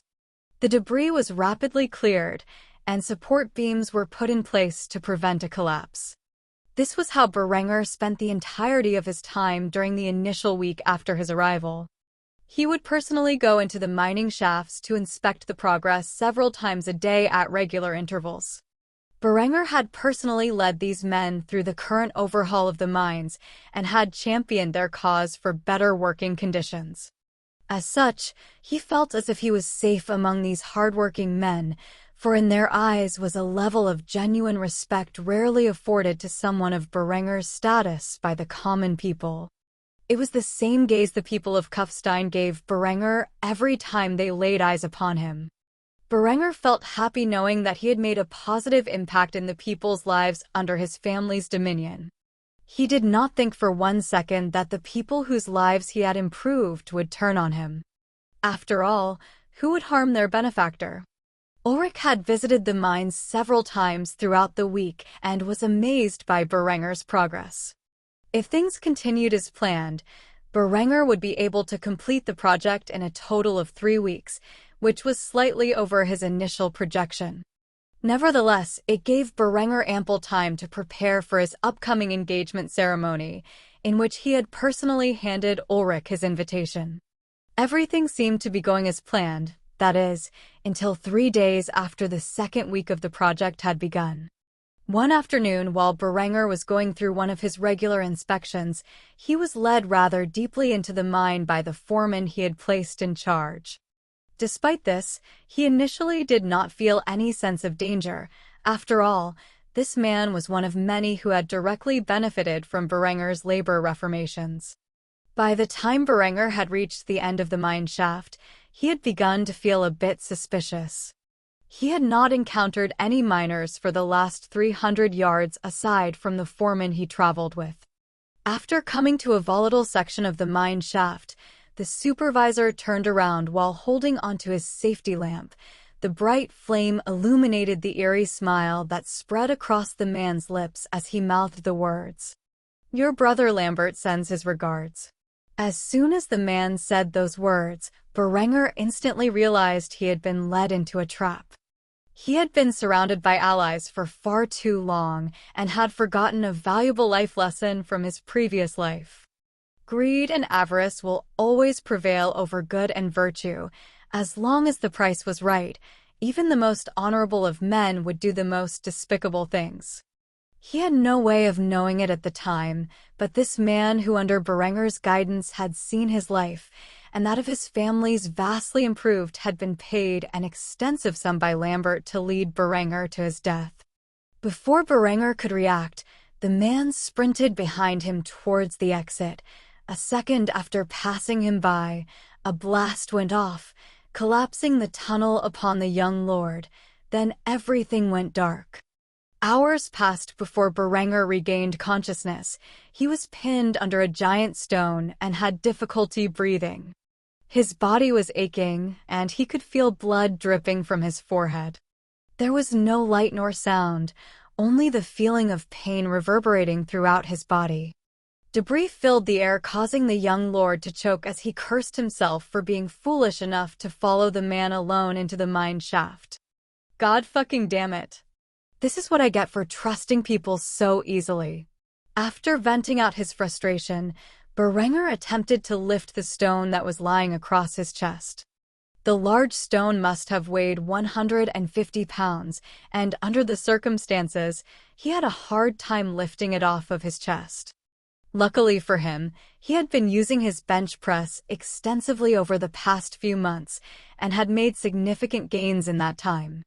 Through much effort, he could lift the rock off his chest and slide it to the side, allowing him ample space to breathe. As the young lord looked around to get his bearings straight, he could see very little. However, a few yards away, he could see the light shining through the cavern, which gave him hope. At least there was fresh air circulating through the cut-off region. Hopefully, the others would notice he was missing and send a rescue party. The biggest problem he currently faced was that he had nothing to drink, which meant if the search party could not find him within 3 days, then he was destined to die again, and so shortly after, he had reincarnated in this world. That, of course, was assuming that a search party would be sent after him. After all, if the foreman betrayed him, who's to say the others weren't in on it as well? Things were not looking good for Berenger at the moment. As such, he spent the next 30 minutes looking for an escape route. When he found out that he was well and truly trapped, he could only rely on the grace of God for his salvation. The night after Berenger was trapped in the mineshaft, Lambert opened a letter in his chambers addressed to him by Lord Ulrich von Wildskana. The contents of the letter were as followed. Dear Lambert, son of Sieghard von Kufstein and the rightful heir to the barony of Kufstein. With great pleasure, I inform you that your brother has been trapped within a mineshaft and currently has no means of escape. It will only be a matter of days until you are officially recognized as the heir to your family's lands. I congratulate you early on succeeding your father and gaining the title Baron of Kufstein. I will make sure to be at your wedding in the coming months. I trust you know what to do with this letter after you have finished reading it. Sincerely, Ulrich von Wildskana. After reading the letter, Lambert lit a candle and was about to set it ablaze when Linda walked through the door to his bedchamber, seeing what the young boy was about to do. She felt as if something had gone terribly wrong and immediately inquired about the details of his latest scheme. Is that a letter from my father? Lambert pulled the letter away from the flame and handed it over to Linda with a deeply satisfied smile spread across his lips. Better, it is a letter from the Lord of Wildskana informing me that has taken care of our little problem. Linda hardly listened to Lambert's little narration as she studied the contents of the letter. When she read about Berenger's precarious situation, she could not prevent herself from breaking into tears, which Lambert immediately noticed. Confused and suspicious, Lambert got up and approached his fiancée with a concerned facade. What's wrong? Are you all right? Finally noticing that she was choking back tears with her free hand over her mouth, Lind began to wipe the tears from her eyes and did her best to reclaim her calmness, despite the wavering of her heart. Yes, of course, these are tears of joy. We are one step closer to our goal. Lambert, though initially suspicious, ended up believing the Heavenly Beauties Act. However, before he could further advance their relationship, she tossed the letter and pushed Lambert aside. If you'll excuse me, I need to write to my father about our success. With that said, Linda rushed out the door. It was only after she was out of sight that she began to break out into tears, which crashed down around her as she ran to the only person she knew who could save Berenger, if he was still alive, that was. Ludwig stood in his shop, operating the trip hammer as he pounded an ingot of high-carbon steel into the form of a sword. Though it had been many years since he last built a sword, it was something he would never forget how to do. The masterpiece's design he was working on was referred to in Berenger's many records as a side sword, a design that would usually not be made for the next 100 years, yet due to the many projects Berenger had spent time designing existed solely in the form of blueprints until now. Initially, when Berenger was started learning swordplay, he wanted a proper sword designed for himself. Though he later scratched the idea, the design still existed within the confines of the old engineer's shop. Ludwig and his team of smiths, engineers, and metalworkers had all banded together to create a wedding present for Berenger. Though it was years away, they rarely had downtime, so after hours, they would spend a little bit of time each day working on their masterpiece to present the young lord as a token of their appreciation for everything he had done in their lives. Here in Kufstein, Lambert had no allies among the common population, and the level of respect they had for Berenger was beyond the means of simple bribery. Everything was calm and quiet on this evening, and only Ludwig was currently still in the shop working on the design of the production of the exquisite sword. Just for Berenger, he had made the weapon out of crucible steel. Due to Berenger's innovations, he created a small crucible furnace solely for the production of fine crucible steel to be used in presentation-grade swords. Crucible steel was not common in European countries in either timeline, but was largely used by Eastern civilizations, the variations of which had different names, such as Damascus or wood steel. Berenger had always mentioned how beautiful crucible steel swords were and had much desired one for himself, even though he felt the sword would soon become largely ceremonial. While Ludwig was in the process of creating the sword blade, he heard the doors to his shop swing open and immediately looked up at the disturbance. Linda, the heavenly beauty, Lambert's fiancée, was standing in the doorway with tears streaming down her face and a nervous expression as she shouted at Ludwig in a pleading tone. "You have to help him. You have to save Berenger." This perplexed Ludwig, as the man had heard on several occasions when drinking with Berenger that there was a cabal of nobles conspiring against him to remove him from his inheritance, and it was all led by Lambert. He could not understand why Lambert's fiancée would say such a thing and was immediately suspicious. He instantly stopped what he was doing and backed away from the girl who had a crazy expression in her eyes. Help him how? Save him from what? Linda struggled to find the words to say and tried to calm herself down. After several seconds, she was able to articulate her thoughts properly. Lambert, he got the Lord of Wildskana to collapse the mines on top of him. He might be dead already. Ludwig could see the genuine look of concern on the beautiful girl's face and was deeply confused by this. He accidentally let his thoughts slip through his tongue. "You're Lambert's fiancé. Why do you want to save Berenger?" Linda instantly became aware that Ludwig knew about her fiancé's intent to assassinate Berenger and could not come up with an excuse for her actions. As she stared at the old man who was waiting patiently for her answer, she had no choice but to tell the truth. After all, Ludwig was Berenger's dear friend and could be trusted, right? Because I love him. Ludwig heard this and could not help but mumble beneath his breath, "Fucking nobles." However, he could tell from the look on her doll-like face that she was telling the truth, and as such, he sighed heavily. "All right, I'll go gather the boys. If he's still alive, we'll save him. If not, well, let's not think about that." With that said, Ludwig rushed off to gather the men and supplies he needed to mount a rescue expedition. If the Lord of Wildskana was on Lambert's side, then there was no way his own men, the miners, would help in the search for the young lord. He had no hope but to gather as many people as he could as quietly as he could. His first stop was to Eckhard Berenger's second in command of the militia. They needed to be rallied and quickly. If Ulrich were really on Lambert's side, he would not allow excavation to occur, and the rescue force needed an army loyal to Berenger to protect them in case things turned bloody. If he reported this matter to Sieghard, he would need proof to obtain his help.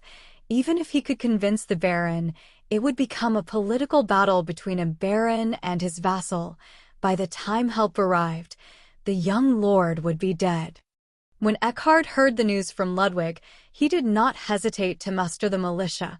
By midnight, an army of 600 men and 6 cannons were on the march to the lordship of Wildskana, alongside the hundreds of volunteers whose aim was to rescue Berenger.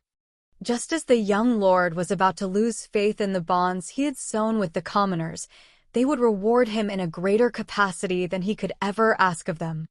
Chapter 30, 29. The age of knights has already passed under the cover of night. The army in which Berenger had formed rapidly covered the distance between Kufstein and Wildskana. By the time the dawn had arrived, they had occupied Mining Town and detained Ulrich's workers. The sappers in the field began to construct fortifications surrounding the mining towns. By the end of the day, the makeshift town would resemble a miniature version of fortifications used during the siege of Petersburg from Berenger's previous life. The volunteer militia manned the fortifications while others interrogated the workers that had been detained. Eckhard personally oversaw this effort. He began by speaking to the workforce Berenger had brought with him, which was far more loyal to the people of Kufstein where they had grown up. However, they were unaware of the assassination plot, but when they heard that Berenger might be stuck in the mines, they quickly revealed the only information they knew, which was that the foreman had led Berenger into the mines during a routine excavation and that they were oddly ordered to withdraw. Nobody saw Berenger again after that, but a large explosion was heard, which they had assumed was regular construction. When Berengar's workers had asked the foreman about their lord's whereabouts, the man claimed that Berenger had left to visit Lord Ulrich. After hearing such information, Eckhard immediately seized the foreman who had already been detained and violently tortured the man for the information regarding the exact location where Berenger had been trapped. After some good old medieval justice, the man sang like a canary, and the rescue operations had begun. Meanwhile, Berenger was trapped inside the confines of the collapsed shaft. He had no food or water and was slightly injured. It was a miracle that no serious injury had occurred. He was slightly concussed and possibly had a broken rib. Luckily, it had not punctured his lung, or else he would long since have passed from this world. His throat was dry, as he had not quenched his thirst since before the cave-in, and, while stuck in the darkness with no way out, he began to become deeply paranoid about the forces conspiring against him. He swore that if he survived this ordeal, he would personally lay siege to Ulrich's castle and drag him to the dungeons by the throat. There was simply no possibility the Lord of Wildskana was not involved in this attempt on Berenger's life. Shortly after having such thoughts, he had heard a muffled voice behind the rubble, which he could barely recognize as belonging to Ludwig. "My lord, can you hear me? Are you alive in there?" With a hoarse voice caused by dehydration and breathing in the fumes of the debris, Berenger managed to converse with the man behind the wall. "Ludwig? Is that you? How the hell did you find me?" Ludwig had an enormous smile spread across his face when he heard that the young lord was still alive. He began to speak awkwardly as he confessed to how he found out about his current predicament. It's me. Though I'm not one capable of judging the actions of the nobility such as yourself, your brother's fiancée revealed your current situation to me as she begged me to save your life." Berenger could not help but chuckle, but groaned in pain as he did so. He had definitely fractured a rib, and it made breathing difficult and laughing agonizing. "Dear Lord, do I love that woman. She came through for me once again. I'm seriously going to need to reward her this time." Ludwig could tell by the tone of Berenger's voice what the young lord was implying and could not help but sigh. It is good to be young. After getting out those words, he decided to inform Berenger of what was transpiring. "Just hang on. I've got hundreds of the villagers to come to your rescue. You should be out of there in no time." Berenger quickly realized the problem with this. There was not the slightest possibility that their actions would go unnoticed by Ulrich. After all, this was his land that they were currently standing upon. When the Lord found out that there was an ongoing attempt to rescue the target of his assassination, he would undoubtedly send his army in an attempt to cover his tracks. As such, he began to give orders to Ludwig. "Ludwig, my friend, you need to get Eckhard to muster the militia. When the Lord of Wildskana finds out what you are doing, he will surely send his army to eliminate you all." Ludwig could not help but chuckle. He knew what Berenger was thinking and had already acted accordingly. "Please rest assured, milord, Sir Eckhard and his men are already here fortifying the position as we speak. All 600 men and 6 guns are currently in a position to defend this mine with their lives. 600 men and 6 guns? Fucking Christ, I need to give these guys a raise. They're working way too hard." Berenger thought to himself as he laid down and waited for rescue. For now, he had no choice but to wait for the excavation to be complete. If Ulrich showed up with his meager army during this time, he would be in for a rude awakening. The might of his militia was not to be underestimated, though the feudal forces of this world were sure to do so. A soldier in the field was in the process of cleaning his musket. This musket was personally designed by Berenger and was named the 1417 Land Pattern Musket, and it was quite an anachronistic design. It utilized a 46-inch barrel much like the infamous Brown Bess, used by the British Army for a length of time, and a similar flintlock design. Yet, the stock was closer in design used by the early doglock muskets utilized by English forces during the English Civil War. As such, the firearm maintained quite the Renaissance aesthetic. The primary difference in the design of the stock was that it had been cut off shorter at the end of the barrel to allow for the attachment of a socket bayonet. The stock also had sling swivels, and each musket was equipped with a leather sling. The 46-inch barrel was bored in a .58 caliber and had iron sights similar to the 1861 Springfield rifled muskets used by Union forces during the American Civil War. The reason for these two things was that they were all manufactured with the intent to be rebaired and rifled for the use of the .58 caliber mini ball projectile when the factory could handle such an extensive workload. It was truly a unique design blending components of 3 eras of musket development from Berenger's past life. This was a weapon designed with 2 purposes in mind: waging war in the most efficient manner available and looking good while doing it. The soldiers who wielded this mighty weapon were using their downtime to clean their muskets and ensure everything was functioning properly. It would not be long before Ulrich and his armies arrived. Though they had quite the defensive position, as well as a numerical advantage, most of these men had never seen a battlefield before. Those who had been in the field were now officers and NCO respectively and formed the veteran backbone necessary to lead their men properly. Against a professional and experienced force, things might not go so smoothly. As the sun began to set, the soldier cleaning his musket pointed into the distance as he saw a scout on horseback riding off towards the castle. A scout? Where's the marksman? Take him out now. Berenger had implemented tactics from modern doctrine and installed a designated marksman with a long rifle into each platoon to engage targets a larger distance. The marksman was already aware of the target and had loaded his rifle in the meantime. When he finally was able to get a shot off, the scout was at a distance of roughly 250 yards, though that was not a problem for the rifle he wielded, which was a replica of the one Berenger had used to take out the assassins during his hunting trip. Slowly but surely, the dirty peasant, clad in earthly linen clothing, lined up his sights, took a deep breath, and squeezed the trigger. After a thunderous explosion and a puff of smoke, the mini-ball projectile was sent downrange and pierced the back of the scout who was riding off to report to his master to inform him about the occupation of the mining town. A massive hole appeared in the man's torso as the mini-ball pierced through his brigandine breastplate as if it were made of single-weave linen.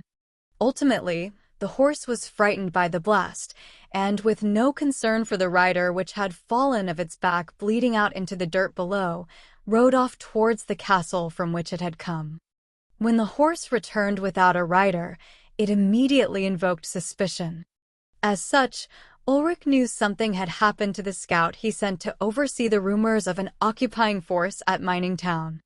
He had no idea how large the force was or who it belonged to, but an enemy force had seized the land right under his nose. This was an insult to his authority, and if he could not handle it himself, he would only lose the trust in the Baron whose son and heir he had just assassinated. His first course of action was to muster his troops. As a lowly lord, he only had a dozen or so knights under his command and at most 100 men-at-arms. Still, his warriors were well experienced, and he had little doubt what he was facing was merely a pack of brigands. When he finally arrived with his army, he was shocked to see many peasants armed with what appeared to be oddly shaped spears. He was unaware of the invention of the musket, or the earlier hand cannon for that matter. It was an especially rare piece of equipment during this time. As such, he vastly underestimated the forces in which Berengar's allies had brought to aid him. Lord Ulrich approached the fortifications and inquired about the identity of the peasant rabble who dared to offend him. "I am Lord Ulrich von Wildskana.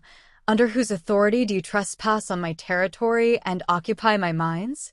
Eckhard stepped out in front of the defensive line and approached Ulrich. Unlike the rest of his troops, he was properly equipped with the munitions-grade half-plate armor prototype. Adorning his head was a Sturmhaube or Bergonet, a type of helmet that would normally not be developed for the next century or two. Ludwig was able to sneak a few sets into production for the officers and NCOs of the militia. In Eckhard's hands was a musket with its bayonet attached, which he rested on the ground as he chatted with Ulrich. "I am Ser Eckhard, retainer to Lord Berenger, son and heir of Sieghard von Kufstein, the Baron who presides over these lands. It is under his authority that I am here." Ulrich's face instantly turned ugly. This meant Berenger was still alive and somehow could muster such a force to come to his rescue. Things were not going well. Luckily, Berenger would only know that Lambert was behind this plot and had no proof of his involvement. As such, Ulrich tried to play it cool. After all, the forces he was up against were practically 6 times the size of his own. Even if they were unarmored peasants armed with sticks and spears, such numbers still posed a threat. "As far as I'm aware, Berenger left back towards his home a while ago without paying proper respects." "Why would he order you here?" Eckhard spit in the general direction of Lord Ulrich, which was an enormous slap to his face. "Cut the crap, my lord. We know you are responsible for the cave-in. I suggest you lay down your arms and surrender to justice. If you confess to the actions of the real mastermind behind this plot, I promise in the name of my liege, Berenger von Kufstein, you will be granted leniency." This response shocked and outraged Ulrich. There was no way of knowing that he was involved in this plot unless Lambert turned on him or someone in his employ did. Though why Sieghard would send this rabble to bring him to justice instead of his own army, Ulrich could not understand. The truth that he was incapable of understanding was this was Berenger's private militia and was fully capable of bringing down the Lord and his army. Hell, they could even lay siege to his castle if they wanted to. Ulrich threatened Eckhard further in an attempt to strike fear into the hearts of the peasants who followed him. "When I return with my levies, I will teach you a thorough lesson in the art of war."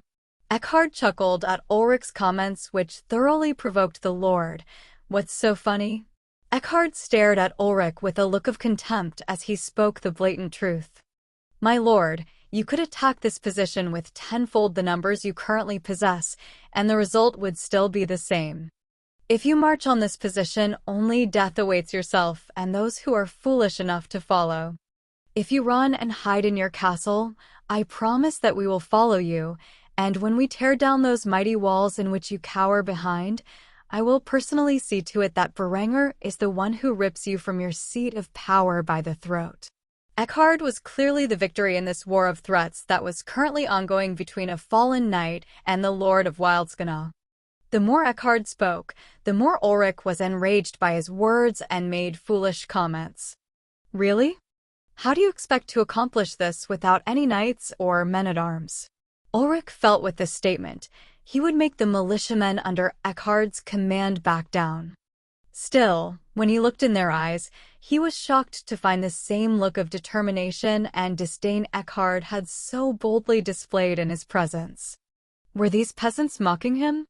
Eckhard's final words to Ulrich before he retreated was this: "If you do not surrender, I swear to show you that the age of knights has already passed." With that statement spoken, Ulrich snorted at the remarks and returned to his holdings. While the excavation for Berenger's rescue was ongoing, the Lord of Wildskana called upon the peasants in his territory and raised his levies with 1,500 men. Even if the cost of the battle was the death of all his levies, he makes certain to take Berenger's life. Chapter 31, 30. Symphony of War. It took the entire night for Ulrich to raise his levies and properly equip them with what little equipment he could spare. It's not like their lives mattered to him in the slightest. Of course, the levies had no idea who they were fighting or why such a significant number of them had been conscripted. Most of them had never held a spear before in their lives. If they had known they were going against Berenger, the son and heir to the Baron of Kufstein, and were essentially acting in open rebellion, they probably would have taken a stand against Lord Ulrich. Unfortunately, they did not know their opponent and merely did what they were told in fear of persecution. As the sun rose on the next day, the sound of excavation could be overheard by the forces resting in their trenches. The rescue men worked day and night to free Berenger, and now they had finally achieved their goal. As the wall of rubble collapsed around Berenger and the light of their lamps shone into the room, he shielded his eyes, as his eyes were not adjusted to such brightness. Then he felt a hand clasp on his shoulder, and he looked up, barely making out the haggard old face of Ludwig, who was covered in soot. "Milord, I'm glad to see you're okay." Berenger began to chuckle and cough from the debris particles which filled the air. "Apparently, I'm hard to kill," he said with a wry smile on his face as Ludwig dragged the young lord to his feet and began walking him out of the mine shaft. Now let's get you to a field medic and see if we can do anything about those injuries of yours." After exiting the cave, Berenger saw the hundreds of volunteers and the militiamen cheering for him as if they were watching a general return from triumphant conquest. In either of his two lives, he had never witnessed such a scene before. Maybe he was a little too rash to lose his faith in the common people. Some fresh air did wonders for the clarity of his head as he sat down on a stool and had a field medic disinfect his wounds, which stung horribly as the distilled alcohol killed the bacteria that had begun to fester. The moment Berenger founded the militia, he was sure to start up a production line for first aid supplies and medikits that those who became field medics could use to save lives on the battlefield. It was by no means a surgeon's kit, but it got the job done. He would never send an army to war without medics alongside them to aid the wounded. As such, the medics received both infantry training and basic medical training, or at least to the best that Berenger could remember.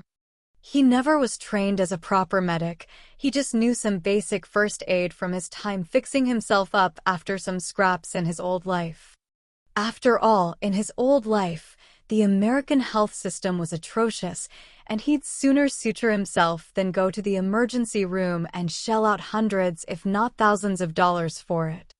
What he learned in his old life he passed on to his field medics, so, at the very least, they could save some lives from minor injuries.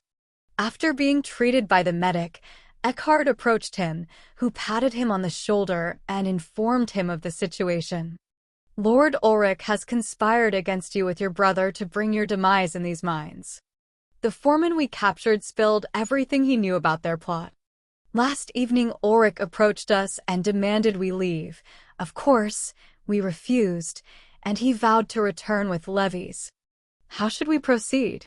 Berenger was currently shirtless with many bandages wrapped around him.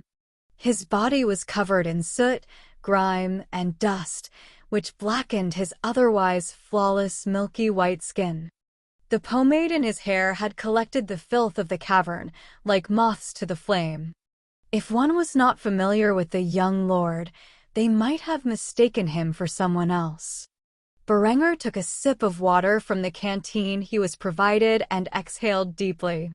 He felt like his entire mouth was filled with dirt and iron after inhaling the debris particles for the past few days. After gargling the water and spitting out the filth, he looked up at Eckhard with his reply. How should we proceed? We kill them all, of course. Every man who marches on this position is guilty of treason. I do not care if they simply follow orders. Let us show these traitors what happens when they march upon a trench line filled with 600 guns and the brave men who wield them. Berenger shouted his command loud enough for all the nearby militiamen to hear. Once more, the cheering began, but this was not the cheer of men thankful that their lord and commander was safe.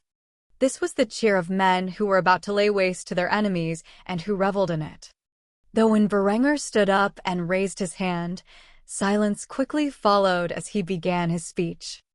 I look around me, and who I see are not peasants, nor serfs, nor commoners, but the people of Kufstein, brothers, fathers, and sons. Under my leadership, we have made great progress towards a new era, where a man's worth is not determined by the class he was born into, but by the hard work and effort he puts into his community. Many of you have been raised from the life of a serf, breaking your back every day in the fields so that you may grow crops for your masters. Now you work in factories and are afforded good wages and proper living conditions. The men out there want to take my life, but more importantly, they want to take away the life you have made for yourself, which I have worked alongside you all to implement.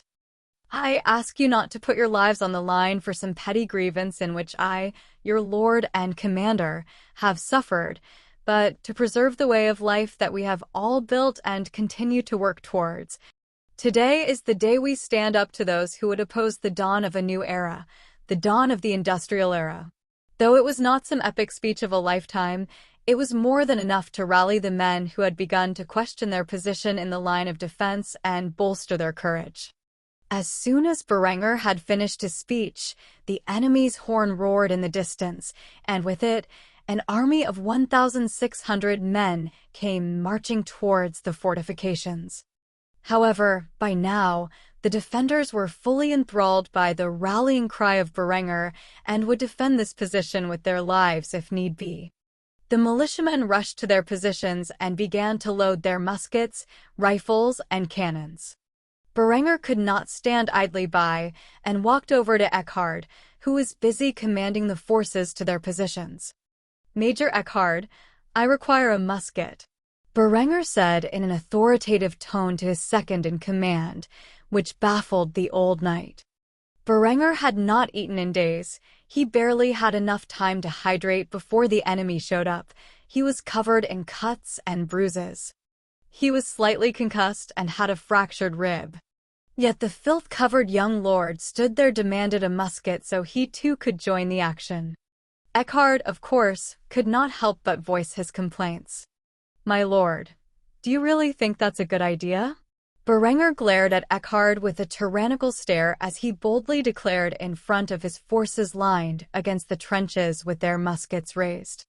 I will not sit idly by while the men under my command put their lives at risk in the face of the enemy. Now tell somebody to fetch me a musket. Eckhard could not help but admire Berenger's spirit.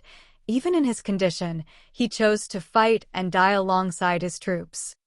He was truly a young lord worth following. Before Eckhard could even bark the command, a man came over with a musket and paper cartridge box tied to a belt and presented them to Berenger while kneeling. My lord, I have acquired what you asked. Berenger grabbed a hold of the equipment and attached the belt shortly after. He bit open a paper cartridge and began to reload his weapon. While he was in the process of it, he barked at the soldier who had brought him his weapon. Rise, I do not need every soldier to kneel at me every time they are in my presence. A salute is fine enough. You should have learned this in your basic training. The man quickly snapped to attention and saluted. Yes, my lord. Berenger returned the man's salute before giving him commands. Good. Now take me to the front lines. I want to be among the first line that gets a shot at these bastards. The militiaman was assigned to a support unit. He was initially thankful, but after seeing his lord and commander's enthusiasm for battle, he could not help but feel sorrow that he would not get to fight at the front line by the side with the young lord. After leading Berenger to the front line, the man returned to his support unit with a gloomy expression. Berenger, as the highest-ranking officer, had seized direct command of the front line, something in which the troops were pleased. Meanwhile, Ulrich stayed behind his troops with his house guard. He was a cowardly man who refused to get his hands dirty on the field of battle. Alongside the house guard were the knights and men-at-arms, essentially the entirety of his professional force. Ulrich's plans were simple. He would have the peasant levies charge at the enemy's defenses. After all, they completely outnumbered Berenger's militia. When the levies had removed the cavalry traps placed in front of the trench line, his knights and men-at-arms would ride through Mining Town and slaughter Berenger's remaining forces.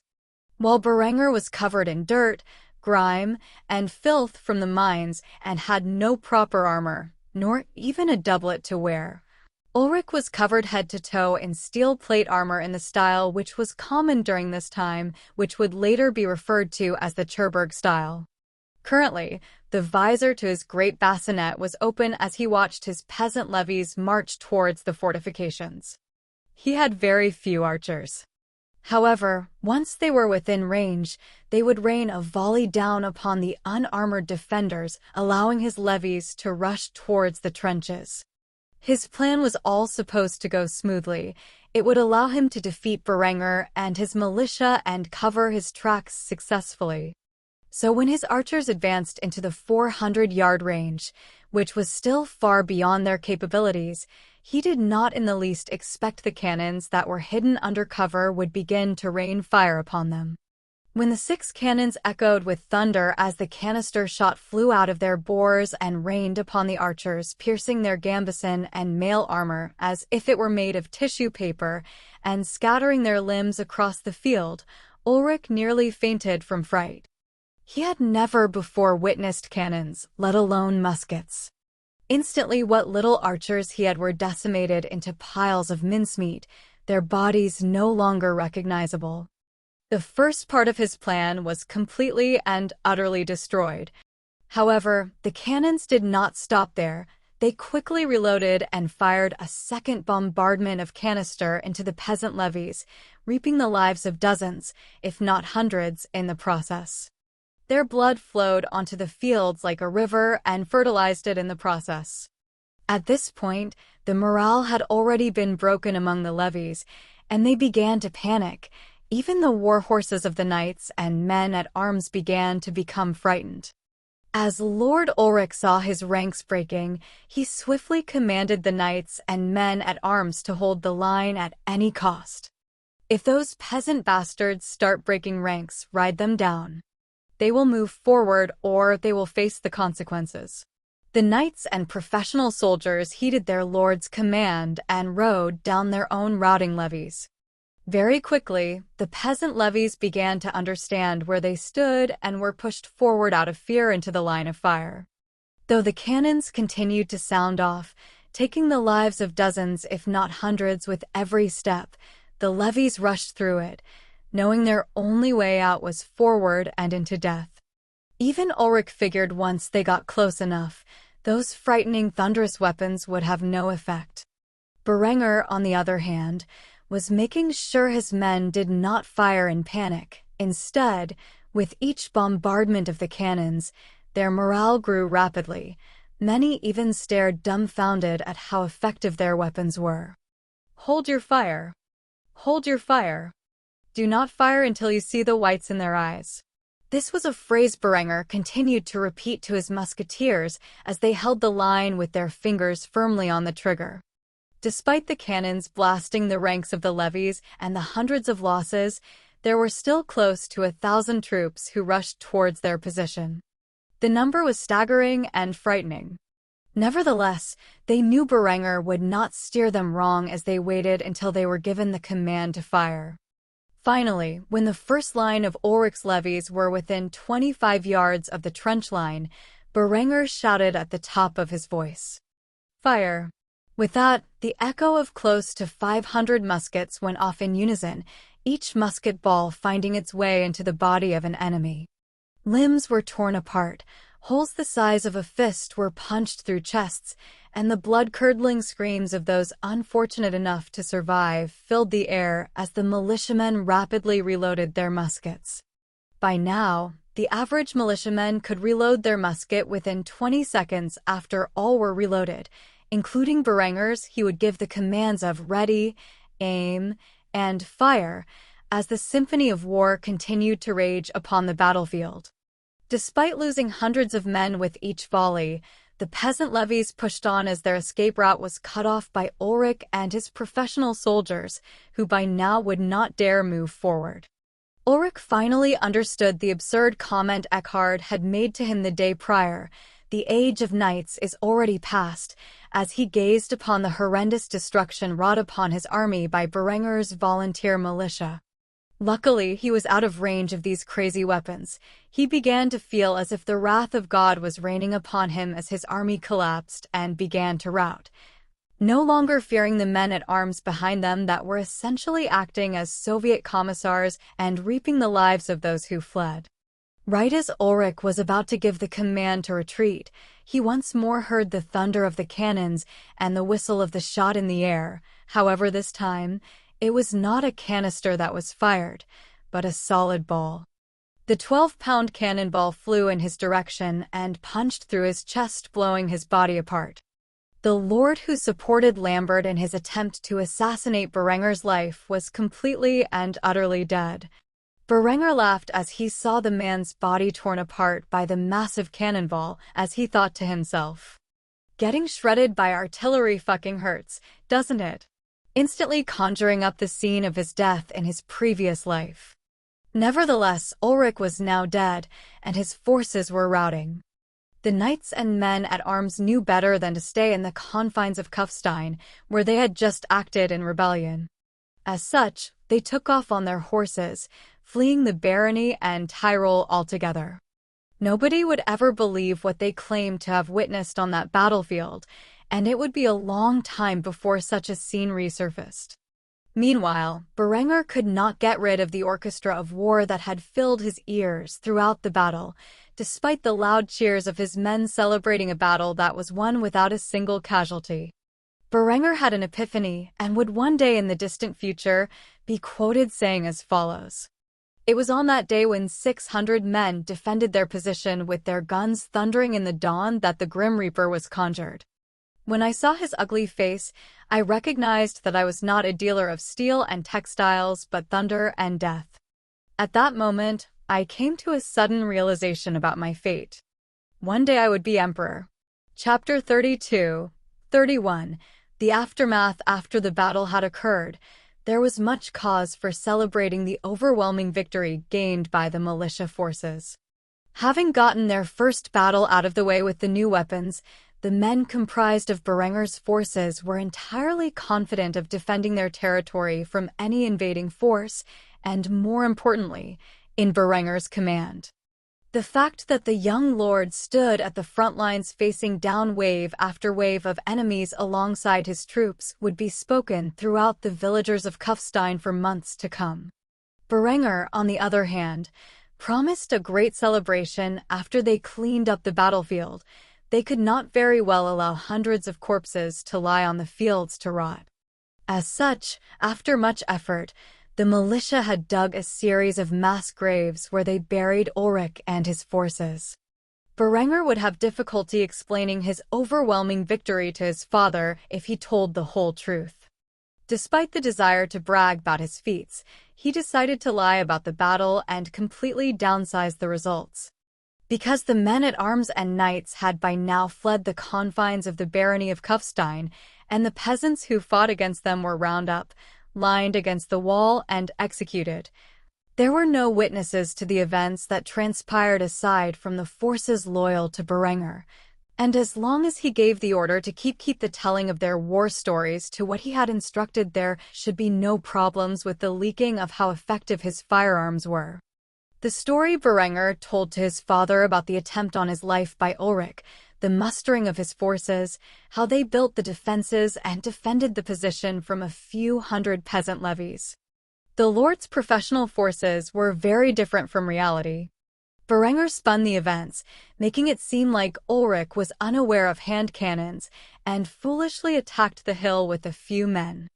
The missing peasants were explained by running away from their homes and families in fear of reprisal from the Baron. It was a stretch, but judging by the fact that the knights and men-at-arms also fled the region, Sieghard had no choice but to believe it. After all, hand cannons were extremely effective against the peasant levy's light armor or lack thereof, and frightening to those who were not accustomed to the sound.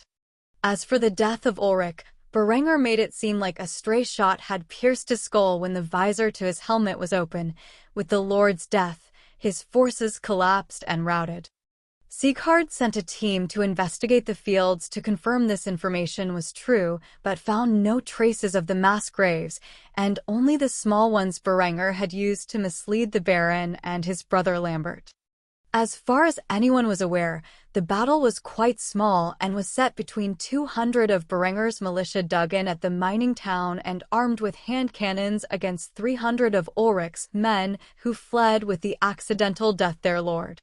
After all, in this feudal world, it was considered unacceptable to kill a nobleman outright if it could at all be avoided. Men of higher birth were afforded the privilege of ransom. There was no mention of the use of cannons. Due to Berenger's previous misinformation, the cannons were considered to be static weapons and largely immobile by the uninitiated. Thus he did not want to reveal how effective they really were. After Ulrich's untimely demise, his son and heir, who was only a small child, was named Lord of Wildskana. As he was so young, he needed a regent, which Sieghard placed from a dedicated member of his own court to ensure the loyalty of the young lord who was now his vassal. He would not allow the grieving widow of the boy's traitorous father to skew the future lord's allegiance to his liege. As for the foreman who was captured, he was Berenger's only viable witness in Lambert's schemes against him. However, unfortunately, as the man was led to the dungeons of the castle of Kufstein, he was shortly thereafter found dead from asphyxiation. It was ruled a suicide as the man had supposedly choked himself to death with the chains that bound him.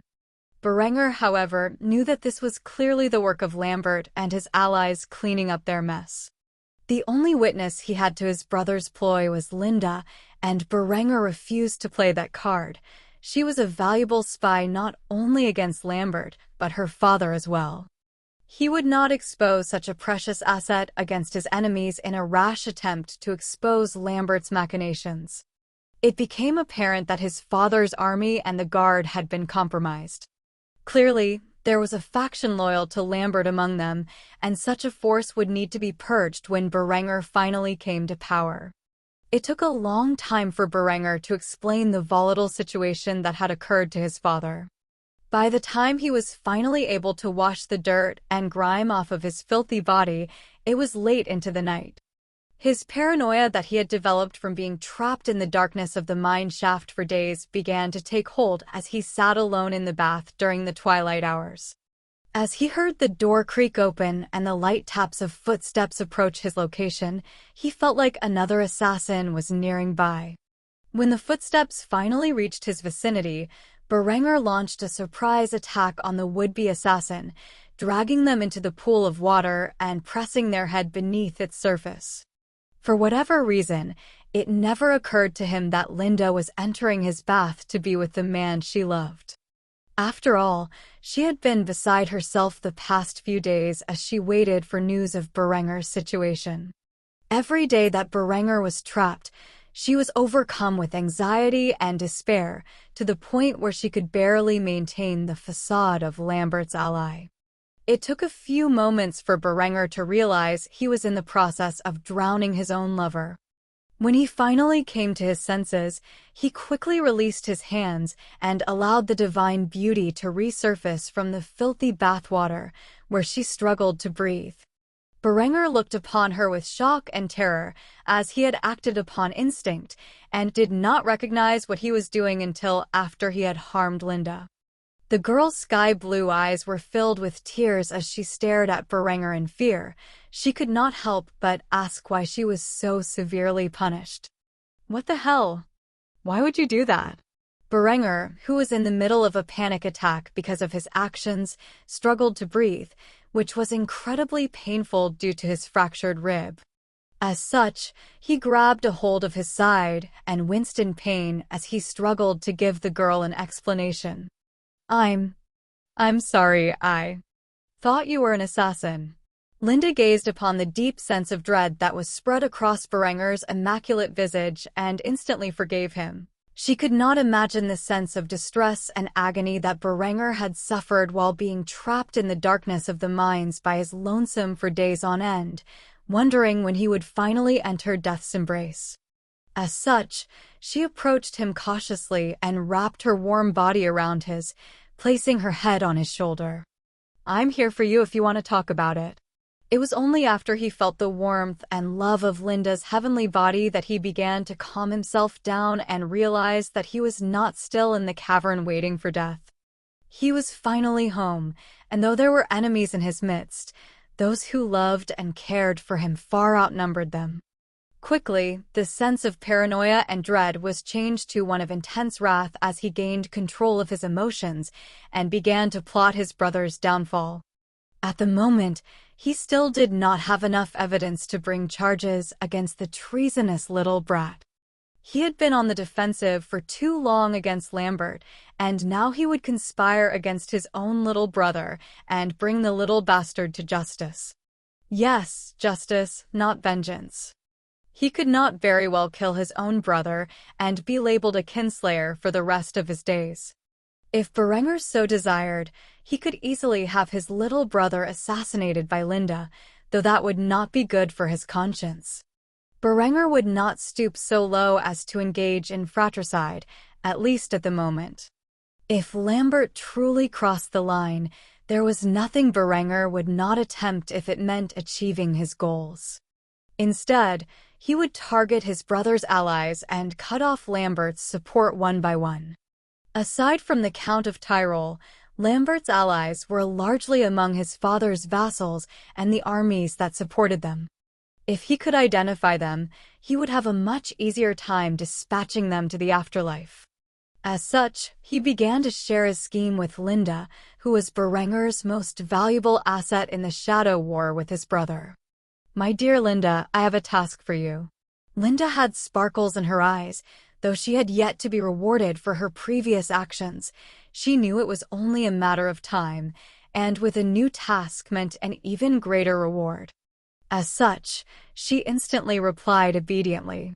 "Yes, master." Berenger narrowed his eyes. Within them contained a great sense of wrath and a desire for retribution.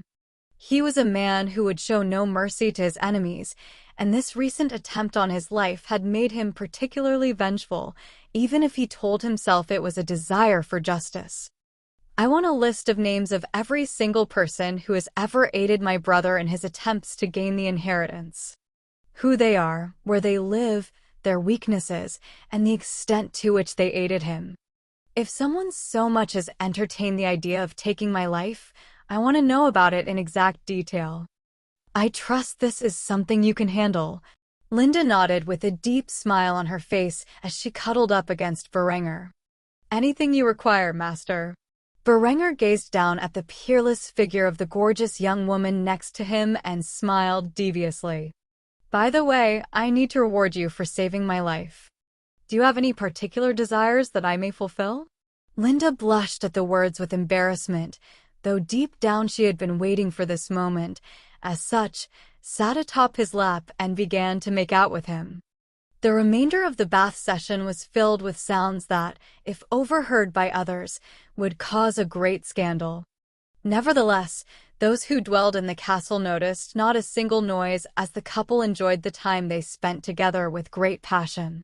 By the time the two left the bathhouse, they returned to Berenger's chambers, where they spent the rest of their waking hours continuing their fun. On the other hand, Lambert was wide awake and filled with terror as he hid within the confines of his large stone room. The attempt on his brother's life had failed, and the foreman used his name during the act. If Berenger was unaware of his previous endeavors, then he was certainly aware now. Not only that, but one of his greatest allies was now dead, all because the fool carelessly had his visor open. Surely if the visor to his bassinet were closed, the rocks fired from the hand cannons would have glanced off, right?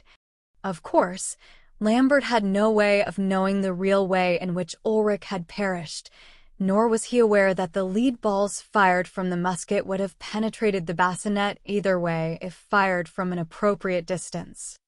Instead, Lambert felt he caught an unlucky break. His plans were leaked to Berenger, possibly from someone under his command. Still, it could have also come from one of the many workers Berenger brought with him who were suspicious of the foreman's actions. He had no way of knowing how the militia and rescue force arrived so quickly to Berenger's aid. All of these things contributed to the overwhelming sense of angst he felt deep in his stomach. Nevertheless, the worst part was that Lambert now had to fear his brother's reprisals, and with how things have been going lately, he could not help but be afraid of divine intervention on Berenger's behalf. Because he was unaware of Berenger's schemes to target his allies, the teenage boy dreaded an attempt on his own life by his elder brother as an act of retribution. Thus, while Berenger was enjoying his time with Lambert's fiancée, Lambert did not get a wink of sleep as he was too fearful of what might transpire while he slumbered. Chapter 33, 32. Recovery. Adela struggled to fall asleep. A lot had happened in the last few days, and she recently only became aware that her fiancé had returned from the lordship of Wildskana after a botched assassination attempt. Yet other than spending many hours explaining the exact situation to his father, Berenger made no attempt to visit her. Instead, he went straight to the bath to cleanse himself of the filth that he had garnered throughout the time in the cavern. Afterward, before she could approach him and check to see how he was feeling, he went to his bedchambers, where he was reportedly resting. The young girl had heard that Berenger was injured and needed rest, but she did not know to what extent. As such, she worried deeply about his health. The reality of the situation was Berenger's full attention during and after the bath had been captured by Linda, who was secretly betting Adela's future husband behind the scenes. Nobody was aware of the illicit relationship between Berenger and Linda, especially not Adela. She was not the type of girl to accept her future husband to be playing around with other women, even if she was too young to take their place.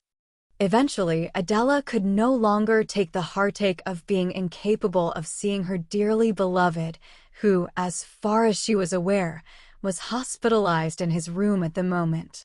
As such, she got out of bed and dressed in a white lace nightgown that was appropriate for the time period.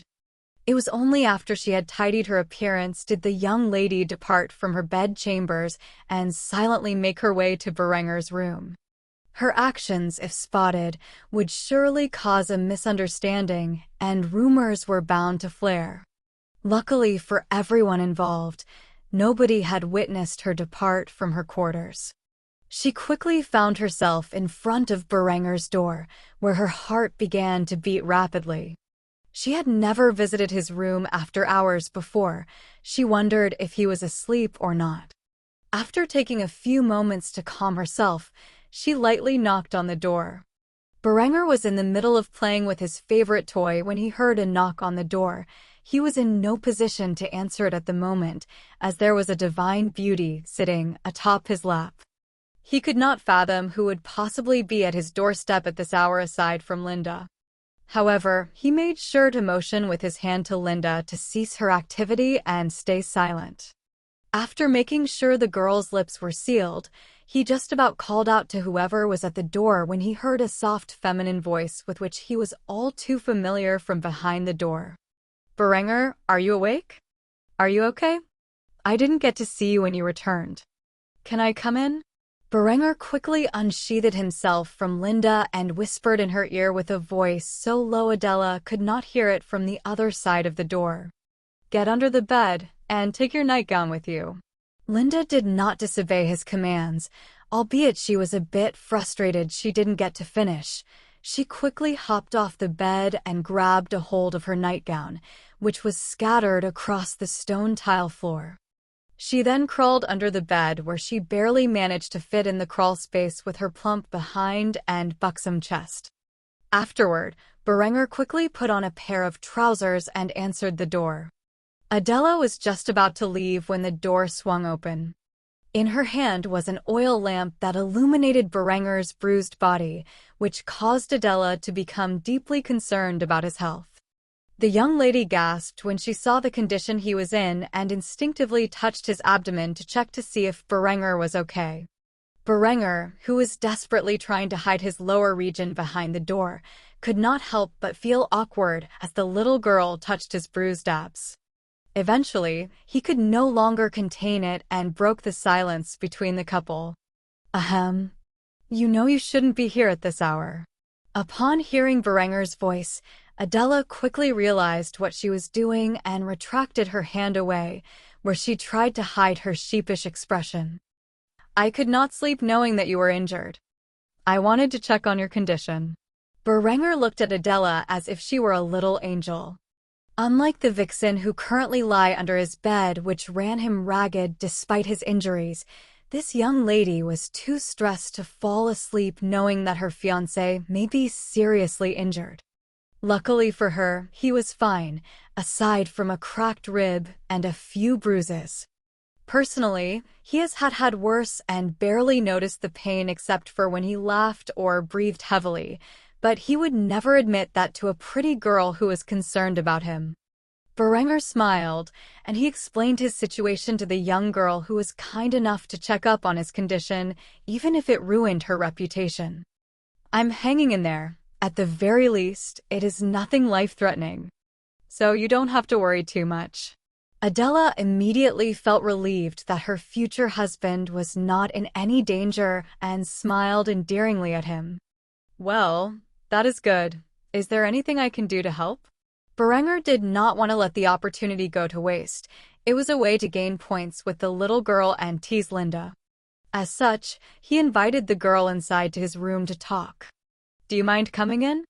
Since you are here, I have some things I want to talk about in regards to our engagement ceremony." Adela's cheeks became flushed as she heard the offer. It was completely inappropriate for a girl like her to be in a boy's room after dark.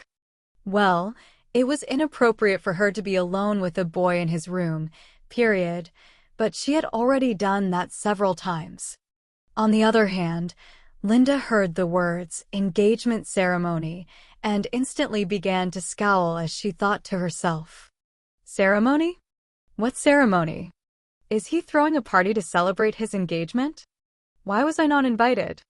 Why don't I get one? Why is Master making me listen to this? How cruel."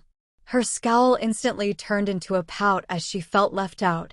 She knew she was only his concubine, but it still pained her heart every time she saw Berenger act flirty with his future wife. Luckily for her, Adela refused the offer. "I'm sorry, Berenger, I don't think that would be appropriate. I'll see you tomorrow." With that said, the little girl in Twintails ran off back towards her quarters. It was quite an adorable sight, seeing her run off in embarrassment. Despite that, Berenger said his thoughts aloud as he shifted his attention to Linda, who was crawling out from under the bed. "Maybe I teased her a bit too much. What do you think?" When he saw tears starting to form in the girl's eyes, he could not help but laugh to himself. "Did I tease you too much too?" After he said that, he held the girl in his arms and carried her back to his bed, where he spent his waking hours making it up to the young woman. Before he knew it, a whole month had passed, and Berenger could no longer feel any pain in his ribs. Though he would still try to take it easy for the next 2 weeks, he was essentially healed from his injuries. During this time, things went as planned. The mines were overhauled completely and seized by the von Kufstein family in reparations for the attempt on Berenger's life. The von Wildskanoff family suffered greatly from the loss of the mines, their professional army, and 1,500 peasants, which, despite the rumors that they had all died at the skirmish at Mining Town, nobody had ever found any trace of the mass graves. Berenger was truly a master at hiding bodies. Berenger's exploits were advancing wonderfully.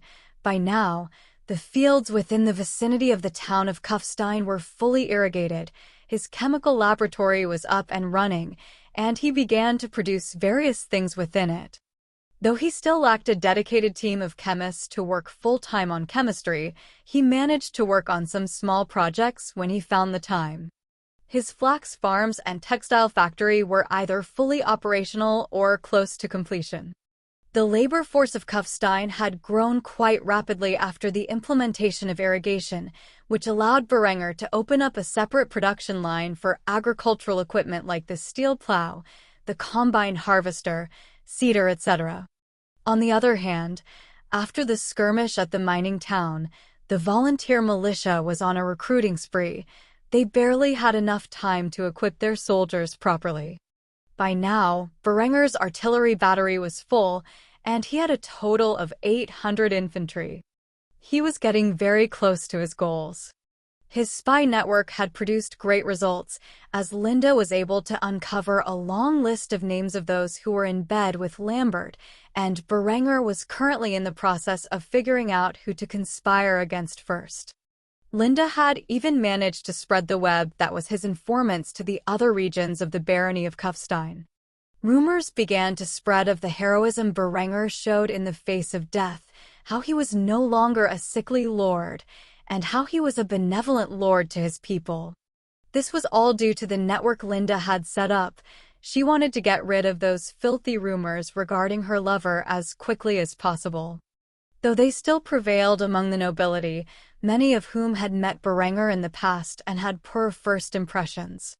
The common people were more inclined to believe the rumors Linda spread, how he survived an assassination attempt only to lead a volunteer force of peasants armed with hand cannons to defeat the professional forces of Lord Ulrich von Wildskanoff.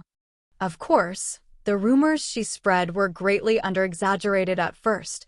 Over time, they had evolved to a point where they practically mirrored the truth of the battle. Currently, Berenger was observing himself in the bathroom mirror. It had been a little over 3 months since he had been reincarnated in this world. He started out as a borderline emaciated, sickly youth. Now he had grown firmly into his body, which was well-toned with muscle, and though lean, he looked extraordinarily fit. He figured with the way this body was designed, he would never be as muscular as his past life, but that was fine, considering his princely face would not look well combined with the hypermasculine body of a soldier. It would be a damn shame to ruin his regal appearance with the obsession of becoming a warrior again. He was not a soldier in this life, but a nobleman and one day maybe even an emperor. His ambitions had grown wildly since the battle with Ulrich's forces. He had no desire to be Holy Roman Emperor. Instead, he had the desire to carve an empire of his own from the German-speaking regions. It was still 4 centuries too early for the German Empire to come into existence, but he would speed up the process in this timeline. As a man of German descent in his previous life, and an Austrian noble in this life, he felt it was his destiny to unite the German people into one cohesive empire. He was a strong believer in the concept of the nation-state and felt that complex multi-ethnic, multilingual empires were a lot more difficult to manage and would eventually become unstable. He did not know why, but seeing his peasant forces crush the feudal army of his enemy awoke something in him. He felt it would be a damn shame to squander his knowledge in a small region like a barony. After all, in all of the strategy games he played in his old life, he was never content with being in charge of a minor nation. For now, those lofty ambitions would have to wait. His engagement ceremony was in a few days, and it would be an exceptional occasion. Not only were his father's vassals and their families going to arrive in Kufstein, but also the Count of Steiermark and his family, as well as the Count of Tyrol. Linda forced Berenger's hand, and thus he invited her father to arrive, not because she particularly cared about respecting the alliance his family had forged with her father, but because she wanted an official invitation, rather than just being present. She no longer cared about her father's ambitions. He was not a man fit to be duke, let alone king, but in her eyes Berenger was. By now, some of the families had already arrived and were lodging in Sieghard's estate. He was deeply concerned about a lack of rooms for guests, and as such, during the past month, he had a special lodging area built for the excessive amounts of families who would be arriving. The areas were essentially chateaux designed by Berenger. They appeared similar to castles, but did not have the defensive structures and were quite luxurious. They could very well afford the expense after the massive sale of steel. After Berenger had finished admiring his appearance in the mirror and gotten properly dressed in his opulent attire, he slicked back his hair with pomade and left the bathroom. Today was a new day, and he had many guests to greet alongside Adela. There were also many on the list of his enemies that appeared, and he would do his best to come to know their weaknesses in the following days. Not a single soul who plotted against him would escape his fury. Chapter 34, 33. Tea time. Berenger was holding Adela's hand as he walked side by side with her into the dining room, where many of the guests visiting for their engagement ceremony were currently staying and enjoying a lavish meal. The noblemen and women of various stature could not help themselves from complimenting the chefs and the fine cuisine they had served to the guests. Of course, it was all of Berenger's favorites and the culinary knowledge he brought with him from his previous life. Though certain foods were missing from the dishes due to the inability to source them, the main staples of what would become German cooking were all spread out in a feast for the lord and ladies to enjoy at their leisure. When Berenger entered the room, he was wearing a fine black velvet doublet with golden embroidery. Worn over the doublet was an exquisite sleeveless black fur coat. His trousers were matching black velvet and were well tailored, and he currently wore knee-high leather riding boots, all of which were recently made. Atop his neck and over his shoulders was a golden chain embellished in black gemstones. His extravagant attire was recently manufactured in his fledgling textile industry and was in the style of the Tudor era, which had yet to exist in this timeline. To the medieval lords and ladies who gathered in the room, his Renaissance-style attire was new and luxurious. The moment the nobility laid their eyes upon the young lord and his unique fashion sense, they could not help but feel astonished and envious at the same time. Was this really the sickly and petty young lord they all knew? Though they had all heard the rumors of Berenger's recent transformation, none of them had truly believed it until the moment they laid eyes upon him. Adela, of course, was standing next to him, holding his hand and wearing a Tudor-style dress in the same black and gold color scheme. Despite her age, she appeared quite ravishing standing next to her betrothed. Many of the eligible bachelors instantly became furious that a lowly baron's son like Berenger had snatched up such a fine young woman. They could not understand what the Count of Steiermark was thinking, allowing his youngest daughter to be wed to the son of a family of such low nobility. Of course, Otto was not the only count marrying one of his daughters to Sieghard's sons. With the arrival of the Count of Steiermark and the Count of Tyrol came many of their subjects paying respects to their lieges and their attendance at what would normally be a local affair. There were far more nobles at the occasion than what was initially projected, and there were many more to come in the following days. From Steiermark and Tyrol, nobles of all positions could be found in Kufstein at the moment, many of which were not even aware of Berenger's existence before his engagement to Adela.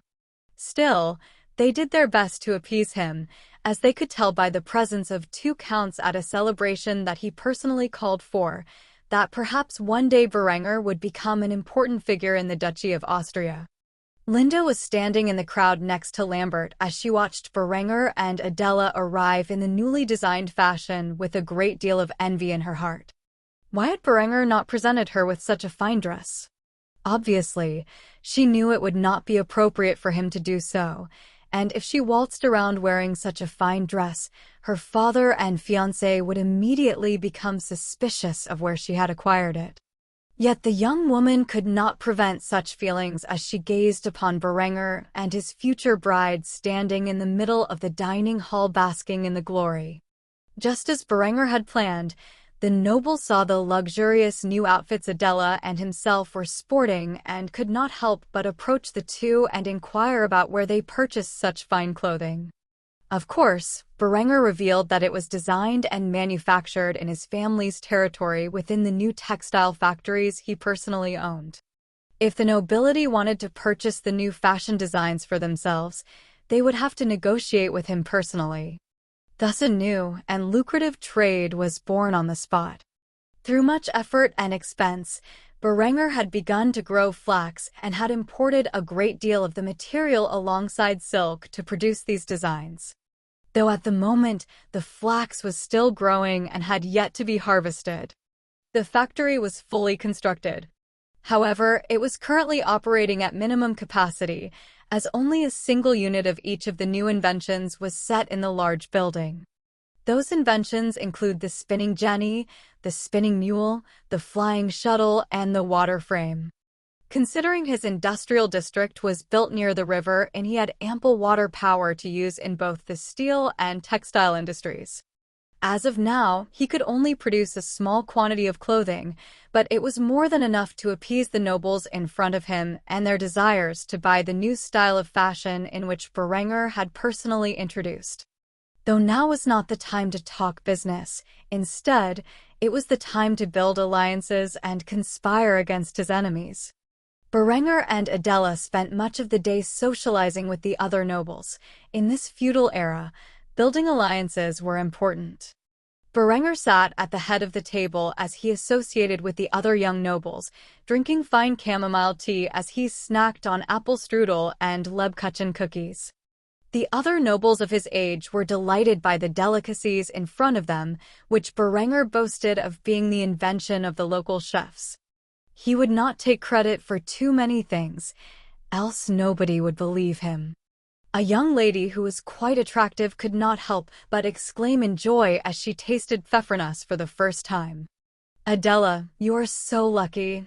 I would be so happy if I could snack on such treats each day. Adela could not help but smile at the compliment. The truth was she was quite used to snacking on these things. She had even begun to exercise more to maintain her petite physique. She would never want to become fat and unattractive in Berenger's eyes.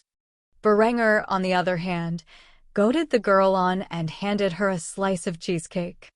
Try this. I promise you will love it. The young lady who had a passion for pfeffernuss tasted the German cheesecake and immediately fell in love with it. Linda was observing Berenger's behavior while snacking on her favorite foods at the other side of the table. She was not as into sweets as Adela was and preferred the actual meals, like schnitzel. As long as she could get a good Jaeger schnitzel with a side of spätzle and a good lager to go with it, she was satisfied. That just so happened to be Berenger's favorite meal, too. Of course, a crucial component of the meal was missing, but Linda had no way of knowing it. The more Berenger ate his favorite food, the more he missed the potato pancakes and chocolate desserts that he grew up with as a staple in his previous life's household. He desperately wished he could speed up time to send out an expedition to South America and get his hands on cocoa and potatoes. However, patience was a virtue, and whether he liked it or not, he would have to wait until he had enough power, influence, and wealth to sponsor such a voyage. Thus he opted to enjoy the fine cuisine in front of him as he was thankful he could dine on such treasures regularly. On the other hand, Lambert was surrounded by his allies, who all began to chat among themselves about the lack of a certain lord who was a core part of the alliance. A young man in which Berenger recognized as Sir Ingbert Heltzer was currently conversing with Lambert about Ulrich's absence. Is it true? Was Ulrich killed by a stray projectile fired by a hand cannon in the hands of a peasant? Lambert could not help but furrow his brows and face spasm at such a remark. He had no way of knowing if his brother's claims were true, as nobody could find Ulrich's body. Officially, Berenger was so disgusted with Ulrich's behavior that he left his body for the wolves. Though the men beneath Berenger's command all confirmed the story was true, there was no way of knowing precisely how Ulrich had perished in battle without a body. However, as far as his father was concerned, Berenger spoke the truth, and as such, Ulrich was condemned as a fool who had marched upon an entrenched enemy position and had met his fate at the hands of Lady Luck. The lordship of Wildskana was in a rough state at the moment. A large portion of their workforce had disappeared overnight. They had no professional army to call upon in the event of a war. The von Kufsteins seized their largest source of income, and a small child was at the head of the household. The child lord was present for this ceremony, accompanied by his regent, who the von Kufsteins appointed.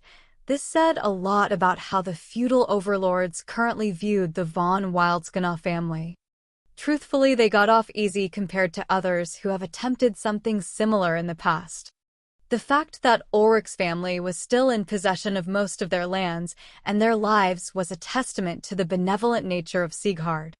Still, the result of Ulrich's attempt on Berenger's life made many of the other lords and knights in Lambert's corner hesitant to provide any more support than they already have.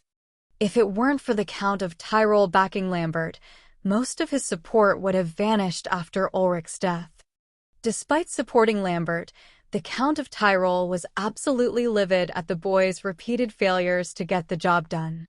Looking upon Berenger, how healthy he appeared, how graceful he was when talking with the other lords and ladies, and how prosperous his industries were becoming, the old count could not help but feel like he had backed the wrong horse. Who was the idiot who told him that Berenger was a sickly, idle fool? If he had known the truth about Berenger sooner, he would have engaged his beloved daughter to him instead. Damn that Lambert for deceiving him. However, the more Count Lothar watched Berenger, the more he came to realize that he desperately needed to install Lambert on the throne. Even if it were possible for him to switch sides now, he would not do so. Every word Berenger spoke to the other nobles was carefully chosen to present himself in a better light. The young man was cunning, too cunning. It was obvious to Lothar that even if he could marry his beloved daughter to Berenger, the young lord would not be so easily fooled into giving up Kufstein's iron reserves, in which Count Lothar desperately needed to achieve his greater ambitions. What Lothar needed was a pawn, and Lambert fit that role perfectly. The boy was exceptionally eager to give up his family's most valuable resources so that he could be with the Count's daughter. It was truly and utterly pathetic, yet Lothar still agreed to the betrothal of his dearest daughter to the pitiful baron's son anyway, for he would never become Duke of Austria without Kufstein's iron reserves. As Count Lothar was inspecting Berenger with his discerning eye, so too was Berenger examining Count Lothar. Currently, the Count of Tyrol was the greatest threat to Berenger's existence. Though the Count's daughter had fallen under his control, and Berenger could expect to be one step ahead of the Count, and his brother, the young lord, did not feel safe knowing that such a powerful man was after his life. Nevertheless, he did not display a hint of his internal hostility towards the Count. As Lambert was discussing with his allies the loss of their partner in crime, one of the young ladies fawning over Berenger brought up the tale of his battle with Ulrich. By now the rumors had spread far and wide and had become greatly exaggerated. The rumor had now become so inflated that even his actual accomplishment no longer seemed so impressive. Berenger, I heard that you personally commanded an army of 100 men while previously wounded from the attempt on your life against an army led by that dastardly Ulrich who had over 2,000 of his own troops. Surely the madman must have emptied his fields to take your life. Berenger struggled to maintain his composure as he heard the absurd lengths the rumors had reached. He was good, but not that good. He had to correct this mistake while still making it seem like his feat was grand.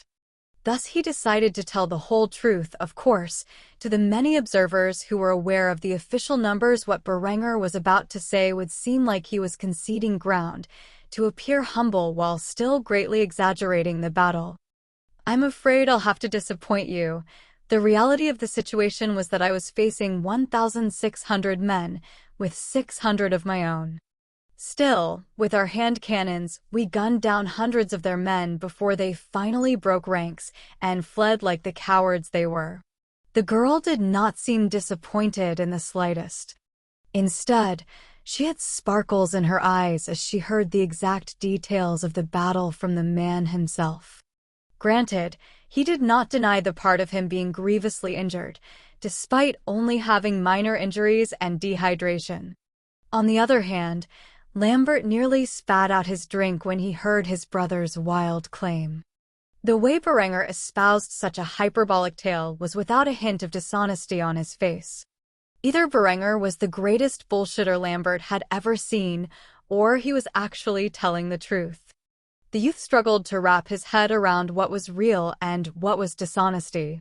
Ultimately, the meeting between the various nobles and Berenger was split into two factions sitting across the table as if battle lines were drawn. Those who supported Berenger tended to be of the younger generation, few of which had already succeeded their fathers. Most were heirs like Berenger, or even second sons. The other faction supported Lambert, and most of them were of the older generation, those who were currently in a seat of power and had been for some time. If one were not aware of the deadly war of intrigue fought in the shadows of these two brothers, then they would not understand the full context of the seating arrangement that had occurred. Either way, the friendships Berenger made at this table with the younger generation of nobles from across Austria would one day become the backbone of his power base. Chapter 35-34. There is something else. Throughout the day, Berenger entertained his guests with his fiancée well nearby to make him look good. She was cordial and graceful in every regard, a proper partner to Berenger's natural charm. The two built quite the lasting impression on the nobles who visited the von Kufstein family's estate. He had begun to make progress in forming alliances with the capable youth of the younger generation. He had no use for an ally who could not pull his own weight. As such, Berenger would not waste his time with the indolent and frivolous young lords and ladies who could not even count to 10. Sadly, it appeared like they were the majority of the noble offspring throughout the realm. He, too, had once been like them, spoiled, rotten, and never using his brain.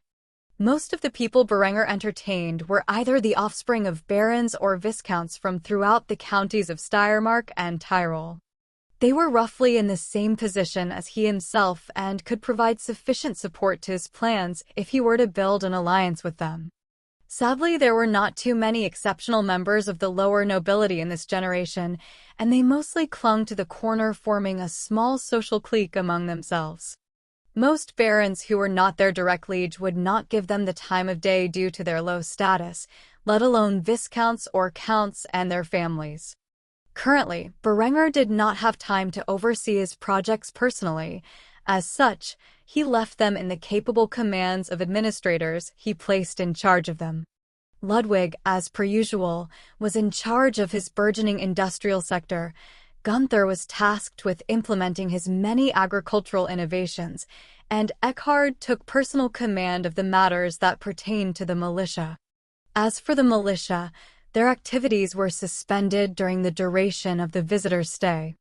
Berenger could not very well have information leaked about the effectiveness of his weapons. Such a thing could prove disastrous to his plans. As such, the militia was given a slight reprieve from the arduous task of basic training. Though they had been victorious in a single battle, it was against mostly poorly equipped levies, who foolishly rushed a well-entrenched position. The troops in Berenger's battalion still had to complete basic and specialized training if they were to become an army fully capable of annihilating their enemies in the fields. Though they were far more accepting of their training and its methods after personally witnessing the results they had yielded during that fateful day when they slaughtered Ulrich's forces and rescued their commander. It was a story many of them would be telling their grandkids someday in the distant future. The next few days, he would be busy socializing with the nobility visiting for the massive party he was celebrating for Adela. He had a large surprise in mind for the young girl. He decided it was about time to introduce some Renaissance-era culture, particularly ballroom culture, which would not come about naturally for at least another century. Of course, Berenger only knew one dance from his previous life, the waltz, so it might be fairer to say he would be implementing an aspect of early modern culture.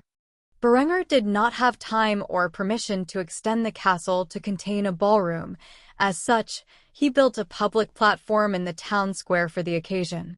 Eventually, he would like to construct a more modern palace that would obviously contain such a necessity and do away with the castles altogether. After all, once his weapons spread across Europe's great powers, the mighty stone walls of the medieval era would become obsolete. Though he had no plans to sell his weapons to others, it was only a matter of time before they were recovered and reverse-engineered, at least to some extent. It might take years or even decades at the current pace of things, but muskets and cannons would rule the battlefields of Europe far earlier in this timeline than in his old life, and when they did, large castles would become a thing of the past. Lately, Berenger had been drafting plans in his spare time to turn Kufstein into a functioning city. It was a distant dream at this point, but one he intended to make a reality within his lifetime. If he were to achieve his aspirations, he would need a grand city to be a seat of power, and he refused to leave behind his family's lands just because other areas were more developed. At the moment, Berenger found himself working on the layout for the proposed city of Kufstein. It was late at night, and his guests had retired for the evening. He had even sent Adela to her room, who was exhausted after socializing with the noble families who had arrived early. Currently, an oil lamp illuminated the large stone room in which he resided. It was just about midnight, and any moment now, he could expect a knock on his door and a particularly jealous Linda to appear and demand her share of attention for the day. After all, she had to sit in Lambert's corner and could not converse with her lover throughout the time, all while watching him act lovingly towards Adela. Sure enough, the knock came on the door, and when Berenger opened it, he found Linda with an adorable pouting expression as she forced her way into his room and jumped into his embrace. However, before she could kiss Berenger's lips, he raised a hand and blocked her attempt before sitting down upon the bed and motioning for her to sit next to him. Their nightly fun could wait. He had important matters to discuss with his spymaster. Linda, never one to refuse one of Berenger's orders, sat down next to him and latched onto his arm, and buried it into her bosom while wearing a wide smile on her face. Berenger, who was used to the vixen's antics by now, did not react in the slightest and merely continued with his train of thought. "So your father appears to be displeased with my brother." Linda could not help but chuckle at the statement. It was true that her father was currently furious with Lambert. Not only had he failed once again to assassinate Berenger, but he also managed to cost Lothar a serious amount of raw materials. After all, Ulrich had been digging up more iron than he had reported to his liege and was selling it on the side to Lothar at a lowered price. It was part of the alliance they had reached. Now that Ulrich was dead and his mines confiscated by Sieghard, he was no longer getting a regular shipment of iron from Kufstein. Thus his plans to equip his armies with the best weapons and armor around had begun to come to a halt. Though the Count could acquire iron from other regions, he had already invested heavily in his alliance with Lambert and wanted a return soon. Linda was aware of all of this and could not help but laugh at the fact that her lover's enemies would never be able to accomplish their objectives. "Father is furious with your little brother. However, that also means he is going to be pressuring Lambert into acting against you again. This time try not to get caught in their trap. I don't know what I would do without you." Berenger noticed the distressed look on the girl's face and began to pat her head to comfort her. "I admit that I was careless last time. I promise you I will not make such a mistake again. Linda could not help but smile at the promise he made. There was a fierce look of determination in Berenger's eyes, which she took as a sign that he would stay true to his words. Afterward, Linda spoke her greatest concern that had been bothering her all day, but she had no way to inform Berenger until now. There is something else. Berenger raised his brow. By the way the beautiful young woman was acting, it was something serious. As such, he poured himself a glass of wine while offering one to the heavenly beauty next to him. However, to his surprise, she refused. Instead of accepting the wine, she glanced up at him with an unyielding gaze while resting her hand on her abdomen. I am pregnant. It took a moment for those words to register in Berenger's brain. As he nonchalantly took a sip of wine, however, while in the middle of drinking the red wine, he realized what she had said and nearly choked upon it. He stared at her in disbelief as he struggled to understand her words. You are what? Linda turned back to a pouting expression as she saw that Berenger was not as excited as she was. In fact, he was deeply concerned about the whole situation. You heard me. I am pregnant. You are going to be a father. Berenger did his best to maintain his composure as he slowly drank his wine while maintaining a dignified appearance. This was not something he expected. Of course, with the way those two had been going at it every night for the past month and a half, it was something he seriously should have anticipated. His brain rapidly thought of a solution. After all, she was not even married to her fiancé yet. That alone would be a scandal, but the truth of the matter was her fiancé was not the father. If anyone found out about that, her reputation would be ruined for life. Berenger had to prevent that from happening for multiple reasons. Chiefly among them is that it would seriously damper his diplomatic relations if people found out he had been fooling around with his little brother's betrothed. After several moments of intense thought, he finally came to the best conclusion he could think of. Say it is Lambert's, he said sternly as he ordered his lover like a domineering master. She was shocked. Deep down, she hoped Berenger would officially recognize the child and make it a legitimate bastard. That way, it would have a claim to his titles, and she would not have to marry Lambert. Instead, he said something which sounded asinine, and she immediately voiced her concerns. Lambert? Even if I said it was his, he would never believe me. I have never slept with him. Berenger glared at the girl menacingly. The thought of his brother touching his lover enraged him to the core. His voice was slightly raised as he chastised her. And you never will. Realizing that he had raised his voice, Berenger calmed himself down and exhaled deeply before putting on a wide smile and touched Linda's frightened face with his firm but loving palm. You don't need him to sleep with you to make him think it is his. Get him really drunk, strip his clothes off, and lie down next to him. When he wakes up in the morning, tell him that the two of you slept together. Make it look convincing, spill some blood on the sheets, so he doesn't suspect anything. Afterward, he kissed his lover for several moments before apologizing.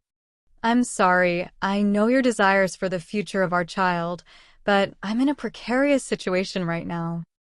I don't have the luxury to take responsibility for this at the moment. Maybe one day I can proclaim to the world that this child is mine and the love we have for each other, but for now, it is not in the cards. Please understand. Linda wiped away a tear that had been forming in her beautiful sky blue eyes, before nodding in acceptance to Berenger's request. I understand, and I will do what you have asked. Afterward, the couple spent the night together in each other's embrace, celebrating the conception of new life, completely unaware of the troubles that would follow because of the birth of this child. After all, who could know the distant future? Chapter 36, 35. A night to remember. Several days had passed since Berenger initially found out that he would soon be a father, and so far, the couple had not told a soul. Currently, Berenger was having breakfast and entertaining his guests alongside Adela. It was the day of his engagement ceremony, and all of the invited nobles had safely arrived in Kufstein. During these past few days, Berenger had schemed with Linda to set up her fiancé as the official father to her child. The plan would go into effect tonight.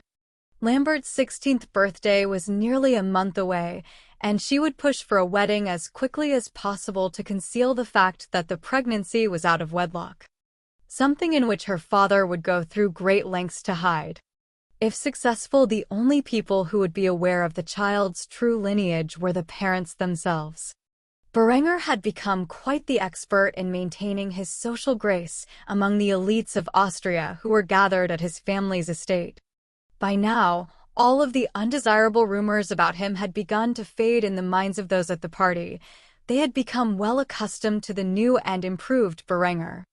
During this time, Berenger did not stand idly by and merely entertain his guests. He had set in place several transactions for steel and textiles, which would bring in quite a fair degree of wealth for his family. These trade agreements would eventually blossom into friendships and perhaps even alliances one day. With each passing day, his father looked more favorably upon him. Berenger was certain that the day until he is officially declared regent of his family's lands was near. Currently, he was engaged in discussion with his future father-in-law about the state of affairs of his steelmaking industry. Rest assured, Count Otto, we are working on improving the production rate of steel. We have already begun to implement a second production line in our industrial district.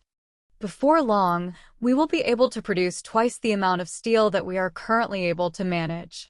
Essentially, what Berenger meant was that more beehive ovens, blast furnaces, and Bessemer converters were currently undergoing production.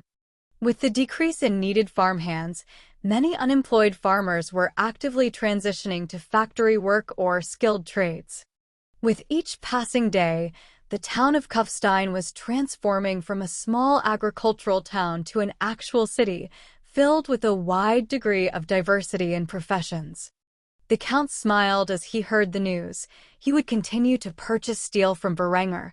After all, the quality and quantity of the steel Berenger produced far outmatched anyone else he knew of. Though Berenger had plans to use the steel in many aspects, he still sold off the surplus to those interested, and there were plenty who wanted a piece of the pie. The Count now decided to switch to a more personal topic to make sure Berenger was a good match for his youngest daughter. "Are you attracted to my daughter?"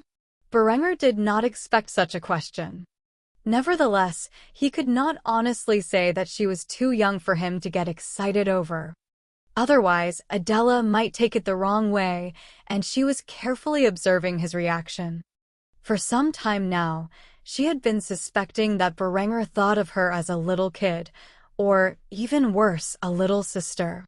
He never gazed at her the way she saw him stare at Linda during the night of their first encounter, and that bothered her. She is quite the beautiful young lady, with many years ahead of her to mature into her body. Berenger's response to Count Otto's question was satisfactory for the old nobleman, but to Adela, she could tell what he really meant and pouted at the answer as she muttered under her breath. Stupid Berenger. Though nobody had heard her dissatisfied statement, Berenger could tell by the expression on the young girl's face that she was sulking. It became apparent to him that she had understood his hidden meaning in the statement. Count Otto, on the other hand, nodded his head slowly and accepted his words. Good, it is important for a couple to be attracted to one another. I know I certainly would have never married my wife if she was a dog-faced woman. Berenger nearly laughed at the statement and the look upon his wife's face, who was sitting next to the Count as she heard her husband's words. Count Otto was a slim man well into his 40s. He had short golden blonde hair and a clean-shaven face. However, unlike his daughter, he had emerald green eyes. It was the Countess whom Adela had inherited her deep sapphire eyes from, a trait in which was commonly shared between Berenger and the two of them. After all, Adela's mother was Berenger's aunt and had thus come from the same gene pool as Berenger and his family. Berenger's aunt was named Wanda and had married the Count many years ago. Much like her daughter, she was also quite young when she was betrothed to her husband, and he was considerably older than her. Thus she was in the middle of her 30s, and like all members of Berenger's family, was quite attractive. The family would enjoy their meal and entertain the guests until the mid of the day. Afterward, Berenger successfully slipped away from the endless number of guests who were at Kufstein with the sole purpose of visiting him. He tried to decompress from the stress of talking to so many unknown people for so many hours. It was not until the start of the feast that Berenger finally re-emerged from his solitude. The feast was held outside in the center of the town. It was a fine spring evening, and a gentle breeze in the air enhanced the wholesome atmosphere. There was a gated area that contained a variety of tables and dishes atop them. Many noblemen and women were enjoying their food, wine, and beer as they engaged in conversation. It was not until Berenger stood up from his chair and led Adela over to the large dance floor erected under his orders. He was dressed in a particularly dazzling outfit for the evening, and standing beside him was Adela, who was equally lavishly dressed. Berenger held onto the girl's hand and asked her a question she was not expecting, in front of the audience, which caused her to become slightly embarrassed. "May I have this dance?" She did not know how to respond and nodded her head in curiosity. As such, Berenger took her up on the dance floor in front of all of the nobles who were watching with inquisitive gazes. Their sight cast upon Berenger and Adela as the couple waltzed together to the music which played in the background. Though Adela was unaware of the intricacies of the waltz, she quickly caught on as Berenger led her through the paces. As the sun began to set, the two danced together throughout the early night under the illumination of 1,000 candles and the full moon above. Though the men in the audience initially scoffed at the sight of the couple dancing, the women were instantly inspired by the extraordinary sight and quickly became envious of Adela. Soon enough, they asked their partners to take them up to dance as well. Though they did not know the waltz, they still participated in traditional folk dances of the regions they were from. From the sidelines, peasants gazed upon the various feudal powers of the regions as they engaged in a new tradition with various expressions.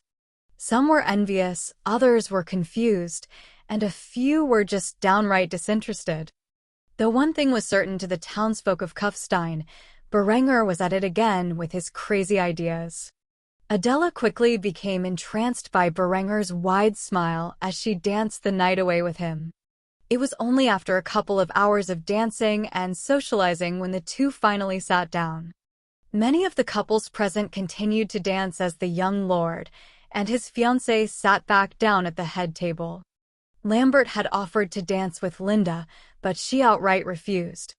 If she were going to dance with any man, it would be Berenger. Of course, she could not outright say that, so she stated that she thought the whole act was childish. Berenger, on the other hand, had just begun his ploy to set up his little brother. As such, he brought over a couple of mugs of beer and ordered the servants to keep them coming. "Come, Lambert, let us drink in celebration of the upcoming union of your dearest elder brother." Lambert's eyes instantly narrowed as he looked at Berenger with a great deal of suspicion. By now, Berenger was fully aware of the plots against him. Yet he was so cheerfully offering to drink with him in public. What was his angle? Nevertheless, Lambert could not refuse and cautiously took a sip from the beer. When he confirmed it was not poisoned, he began to drink more. After all, these last couple of days had been extremely tiresome for him, as Count Lothar was constantly berating him for his failures. Before long, Lambert finished his drink, as did Berenger, and thus the young lord motioned for 2 more drinks to be brought to the table as he goaded on his little brother. "Care for a friendly wager, little brother?" Lambert's chilling gaze landed on Berenger as he wiped the beer residue from his mouth before asking what Berenger was implying. "What kind of wager?" Berenger gulped down the beer in his hand and placed his mug directly next to his first one. "It's simple. We drink The first man to drop has to run around the courtyard naked at the crack of dawn. Lambert scoffed at Berenger's childish behavior, but he knew his brother was not much of a drinker, which would make this a good chance to embarrass him. Thus Lambert foolishly accepted the terms of the gamble and began to compete with his brother in the game of drink. The old Berenger may not have been much of a drinker, but as a soldier in his past life, who was often stuck in the barracks with nothing to do, Berenger had become quite the experienced drinker. He had no doubt he would outlast Lambert, though whether he won or lost really did not matter to him. Berenger's primary goal was to get Lambert so wasted he would have no recollection of the night before. In the worst-case scenario, Berenger would have to strip down and run around the castle courtyard at dawn. What was the old saying? He who dares wins? As such, the brothers began to drink beer like there was no tomorrow, which did not go unnoticed by the other partygoers who began to cheer them on. As the two engorged themselves on alcohol, Berenger had a calm expression on his face. He was a veteran drinker who could have over a dozen beers and still be able to function properly the next day. Lambert, on the other hand, was far more of a lightweight than he expected. By the time Lambert had reached his sixth beer, he was practically slurring his words. Berenger could not prevent his lips from curling up into a sneer when he saw the sight, which only acted as instigation for Lambert to drink more. By the time they reached 15 beers, Lambert was on the verge of passing out, and Berenger's cognitive faculties were mostly intact. Seeing the state Lambert was in, Linda finally urged the two boys to stop their contest. "Let's call it a draw, shall we, boys? It's getting late." Lambert was thoroughly hammered at this point and could barely form a sentence. "Daz." "Right. Draw?" Berenger chuckled lightly before he accepted the terms. "Fine, we will call it a draw. Get some rest, little brother." With that, he stood up from his chair and left with Adela towards the castle. He trusted Linda to take care of the rest. Linda, of course, instantly helped up her drunk fiancé and dragged him off to his room, where he quickly passed out. By the time he woke up, he would have a horrible hangover and a complete and total lack of memory of what happened the night before. He would also be facing a serious crisis, as Linda had done exactly as Berenger asked and made it seem like the two of them slept together, when in reality, nothing happened between the couple. As for the rest of the nobles who enjoyed the celebration to the fullest, this would be a night they would remember for the rest of their lives. One in which they could not thank Berenger enough for providing. After this night, two traditions were born in the Duchy of Austria: throwing lavish parties to celebrate one's engagement and ballroom dancing.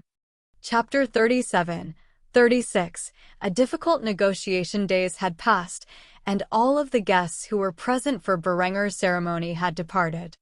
All except for Count Lothar, who was in the middle of a fierce debate with Sieghard about Lambert's supposed affair with Linda. Strictly speaking, they were not supposed to engage in such behavior before their wedding night, and Linda purposely made it seem like she was pressured into the occasion by a drunken and belligerent Lambert. Though nothing actually happened between the two, the only people aware of that fact were Berenger and Linda, who used this opportunity to sow division between Lambert and his greatest backer. As far as both families were concerned, Lambert had done the deed with Linda during Berenger's engagement ceremony, and it would not be long before Linda revealed she was pregnant to the two families. However, there was still some time between now and then. Berenger sat in the great hall and listened to the bickering of the two old men as he dined on schnitzel, which the cooks had prepared for him. He washed it down with a flagon of beer and enjoyed the scene of Lambert being scolded by the two feudal lords who were furious with his behavior. Linda had done more than Berenger had asked and made it seem like Lambert had practically forced himself on the poor girl. Of course, Lambert had no memories of the time he spent with Linda and deeply regretted it. If he really did as she claimed, then the worst part of it was that he could not remember what her naked body looked like or how it felt. She had covered herself thoroughly with the sheets when he awoke to the scene and could not get a good glimpse of her bare figure. Linda was standing next to her father with a downcast expression. She was an excellent actor and could play the victim's part quite well. Lothar was spouting his demands to Sieghard as he pointed his finger at him menacingly. Unacceptable. I will not stand for this. I demand some form of compensation for my daughter's chastity, which your errant son violated. Just because they are betrothed does not mean he can force himself on my daughter as he pleases. Sieghard was trying to manage the situation and felt deeply embarrassed by Lambert's actions. Though he knew the boy's relationship with his fiancée was tense, he had no idea that his prize son would act in such a way after having a few beers. I promise, I will do my best to make this right, but what is it exactly you are asking from me? Lothar was genuinely not too appalled by Lambert's behavior. In fact, it was doing him a great favor. This gave him cause to demand a portion of Kufstein's iron reserves, which he immediately requested. I demand 25% of Kufstein's iron reserves in return for your son's actions. Sieghard was outraged by such a demand that was giving away a massive pile of wealth, especially now that Berenger had managed to find a way to turn all of that iron into steel in an efficient manner. As such, he pounded his fist on the armrest of his seat of power and refused Lothar's demands. Absolutely not. You are trying to rob me. Count Lothar frowned at the insinuation and retorted, properly rob you?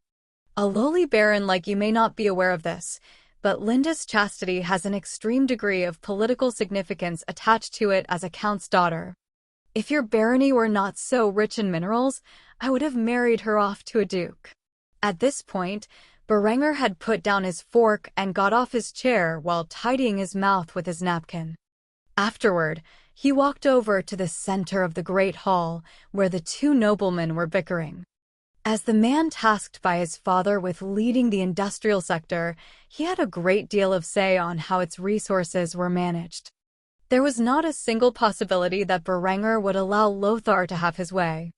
Pardon me, my lord, but I don't believe that such a request is even remotely reasonable. At most, I would be willing to sell you a supply of steel at a discounted price. I will not under any circumstances hand over the resources of my industrial district because of the improper actions of my little brother. Lothar was thoroughly outraged by this interruption and the offer. Who did this kid think he was to so boldly interrupt a conversation between two lords? Under whose authority do you gain the power to negotiate with a man of my standing? I'm busy talking to your father, little boy. You'd best go back to eating your meal. Berenger chuckled at the vicious response he was given by Count Lothar, who was in all technicality his liege. I'm afraid to say that my father has delegated all responsibility of the mines and steel industry of the region into my hands. If you want to demand compensation in the form of minerals, I'm the one you need to be discussing this with. Lothar glared menacingly at Berenger. If this were true, he would have a much more difficult time getting what he desired from the von Kufstein family. Sieghard was mostly compliant and was not nearly as cunning as Berenger. Over the past few days, Lothar had observed Berenger and his dealings with the other nobles and discovered that he was an incredibly shrewd young man. Berenger would not crumble under pressure. Lothar held as count and would fight tooth and nail to make sure every aspect of the deal was favorable to his position. Lothar walked over to Berenger and stared the young man down, a challenge from which Berenger did not back down. Rather, he returned Lothar's vicious gaze with a smug smile, as if no matter what Count Lothar did or said, the negotiations would ultimately be in his favor. This haughty expression further enraged Lothar to the point where he wanted to backhand the arrogant youth. I demand 25%. I will not leave here until I get it. Berenger had struggled to contain his laughter. Aggressive negotiations like this would never work on a man like himself. For it to do so, Berenger would have to fear the power in the hands of Count Lothar, and considering that fact that the young lord could bring forth the power of nearly 1,000 guns and unleash it upon the Count's feudal army, he did not fear, nor respect the meager power in which the proud Count held. As such, he calmly denied Lothar's demands. Then make yourself comfortable, because it looks like you're going to be here for the rest of your life. Do you understand the value of a quarter of our iron reserves when converted into steel? Lothar wanted to throttle the boy for his arrogance. How dare he speak to his liege in such a condescending manner? He would have to teach this boy a valuable lesson. Bah, and I suppose you have the ability to convert such a large amount of iron ore into steel? Do not jest with me, boy. It would take a lifetime to make that much steel. Berenger did not say anything. He just stood there with a satisfied smile on his face.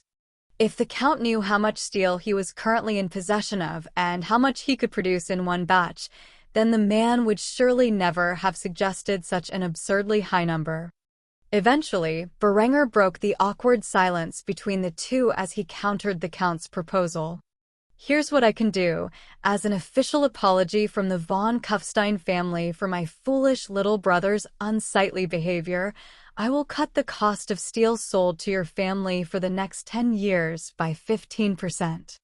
That is the best I can offer you. Any more than that, and I will be operating at a loss. The brow on Lothar's forehead began to twitch uncontrollably as he struggled to contain his anger. Operating at a loss? Your brother has stolen my daughter's chastity, and you're concerned about operating at a loss. Berenger did not say anything. He just smiled and nodded his head. Truthfully, he had not calculated the demands that Lothar would make into his scheme. He figured that his father would pay Lothar a small amount of gold and silver in compensation, which would be the end of it. However, Lothar had made a ridiculous demand that allowed Berenger to take control of the conversation. He now fully intended to make a profit off of framing his little brother. Lothar approached Berenger very closely and whispered to him in a voice that only the two of them could hear. Do you think your pathetic little barony could withstand the might of the county of Tyrol if I were to order my bannermen to march upon your house? Though Lothar had boldly threatened Berenger in an attempt to get the young lad to back down, he did not get the result he expected. Instead, Berenger smiled devilishly as he whispered back to the old count. My lord, do you think it is wise to send your men to die in Kufstein when your forces will be needed elsewhere soon enough? The count stood stupefied upon hearing those words. Either this young man was referring to his plots to overthrow the duke, or he was referring to the upcoming civil war that everyone with half a brain knew was on the horizon. Either way, he was absolutely right. He could not afford to send the armies beneath his control into Kufstein to punish them over such a small matter. His bluff had been called, and now the old count had to admit defeat. With great reluctance, he whispered back towards Berenger. I accept your terms on the condition that the price of steel purchased from your lands is reduced by 20%. Berenger's smile was so wide that it had practically taken up the entire lower half of his face at this point. Just now, he had been victorious with the negotiation. All that remained was to see how much of a profit margin he could scrape together from this deal. 17%, and I will cover transportation. Take it or leave it, that is my final offer. Everyone else was looking at the two who were so close that their faces were practically touching. On the face of Count Lothar was a large scowl. He felt awful not getting what he wanted, but at least he was getting a better deal with Berenger than he was from Ulrich. And better yet, it would be steel ingots, not iron, or that would be shipped to him. Though his daughter's chastity had been violated ahead of her wedding, at the very least, he could gain something from the occasion. After all, he still needed Lambert to succeed Berenger if he was eventually going to get the resources he needed. If anything, this harsh negotiation served as a reminder that Berenger needed to die if the Count's ambitions were to become a reality. Little did the Count of Tyrol know that this whole scenario was a ploy from Berenger to pin Linda's pregnancy on Lambert. If Lothar were aware that not only was his daughter's chastity taken by Berenger long ago, but that she was also pregnant with the scoundrel's bastard child, then he would have had the urge to draw his sword at that moment and drive it through Berenger's black heart. But he did not know, and as such, he pretended to be nice to Berenger as he accepted the young lord's offer. Deal. Afterward, Lothar turned away from Berenger and put on an act. "You drive a hard bargain, Berenger von Kufstein. Out of the respect that I have for your family, I will agree to your terms. Come, Linda, it is about time you return home." Berenger nearly laughed at the old man's poor performance. However, he instantly became aggrieved when he heard the last part of his sentence. There was no way he was going to allow this old bastard to seize his lover from him.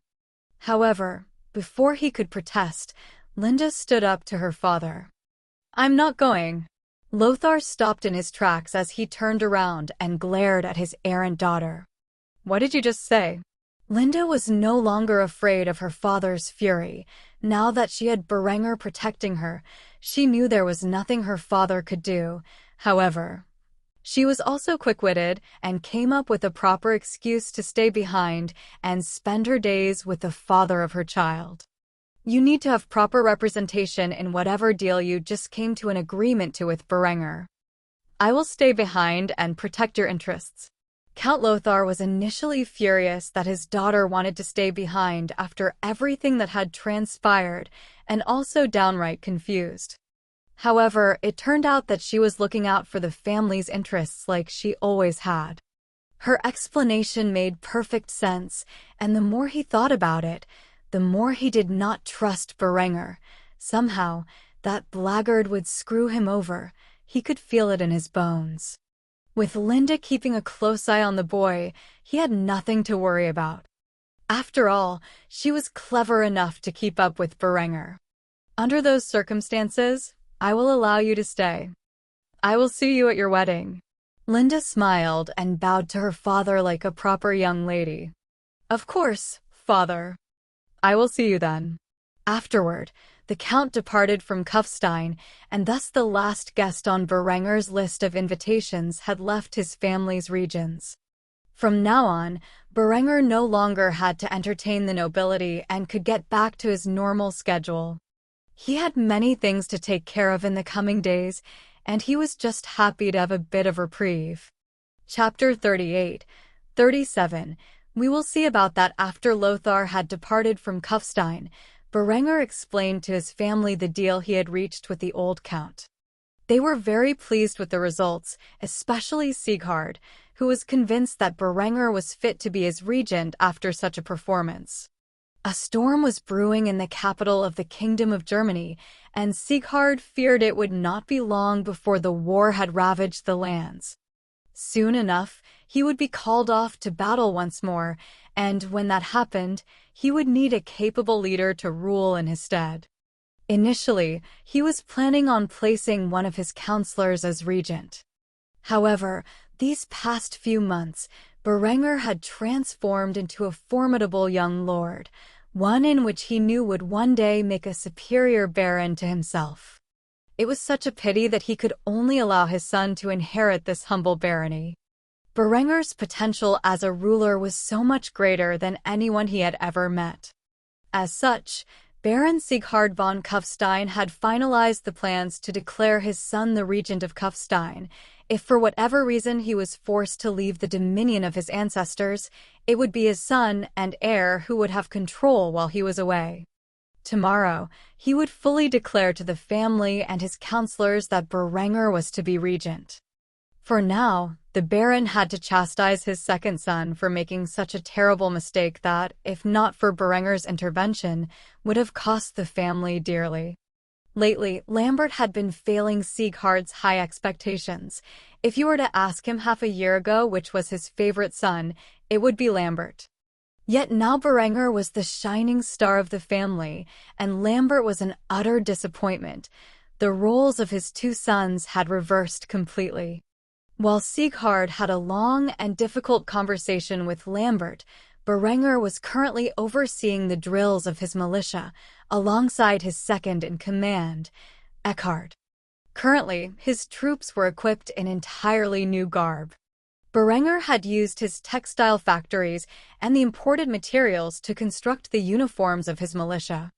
He had gained quite the eye for fashion ever since he was transmigrated into this world and was surrounded by luxuries.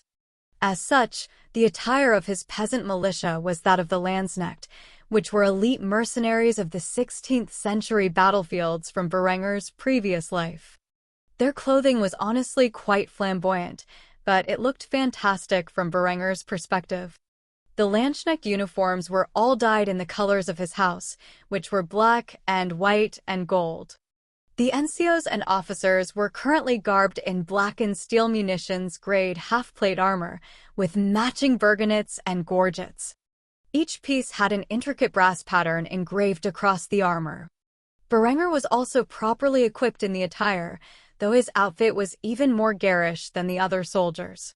He wore a Waffenrock, which was essentially a skirt that went over his pantaloons, and instead of a burgonet, he was equipped with a blackened steel skull cap, with a feathered Landsknecht hat that was dyed in the colors of his uniform and house. Unlike his officers, the trim of his armor was done with gold, showing off the wealth and prestige he had recently acquired, as well as his authority as the commander. He also wore a chain-mail mantle over his gorget, which was made of blackened steel rings, except for the bottom 2 rows, which were made of brass. All of the men were equipped with the anachronistic-looking 1417 land pattern muskets, and they had their socket bayonets attached. Roughly 800 men had been split into 6 companies who were currently training in line tactics. For some time now, Berenger had been attempting to get his father to approve the manufacture of armor for his troops. Initially, his father was adamant that all armor production be given priority to his standing army. However, the workforce of the arms industry in Kufstein was now much larger than it was before, and the exact equipment Sieghard requested for his army was fully fielded. Thus Berenger had finally gotten the approval he needed to equip his militia with the armor they desperately required, but that was a very recent event.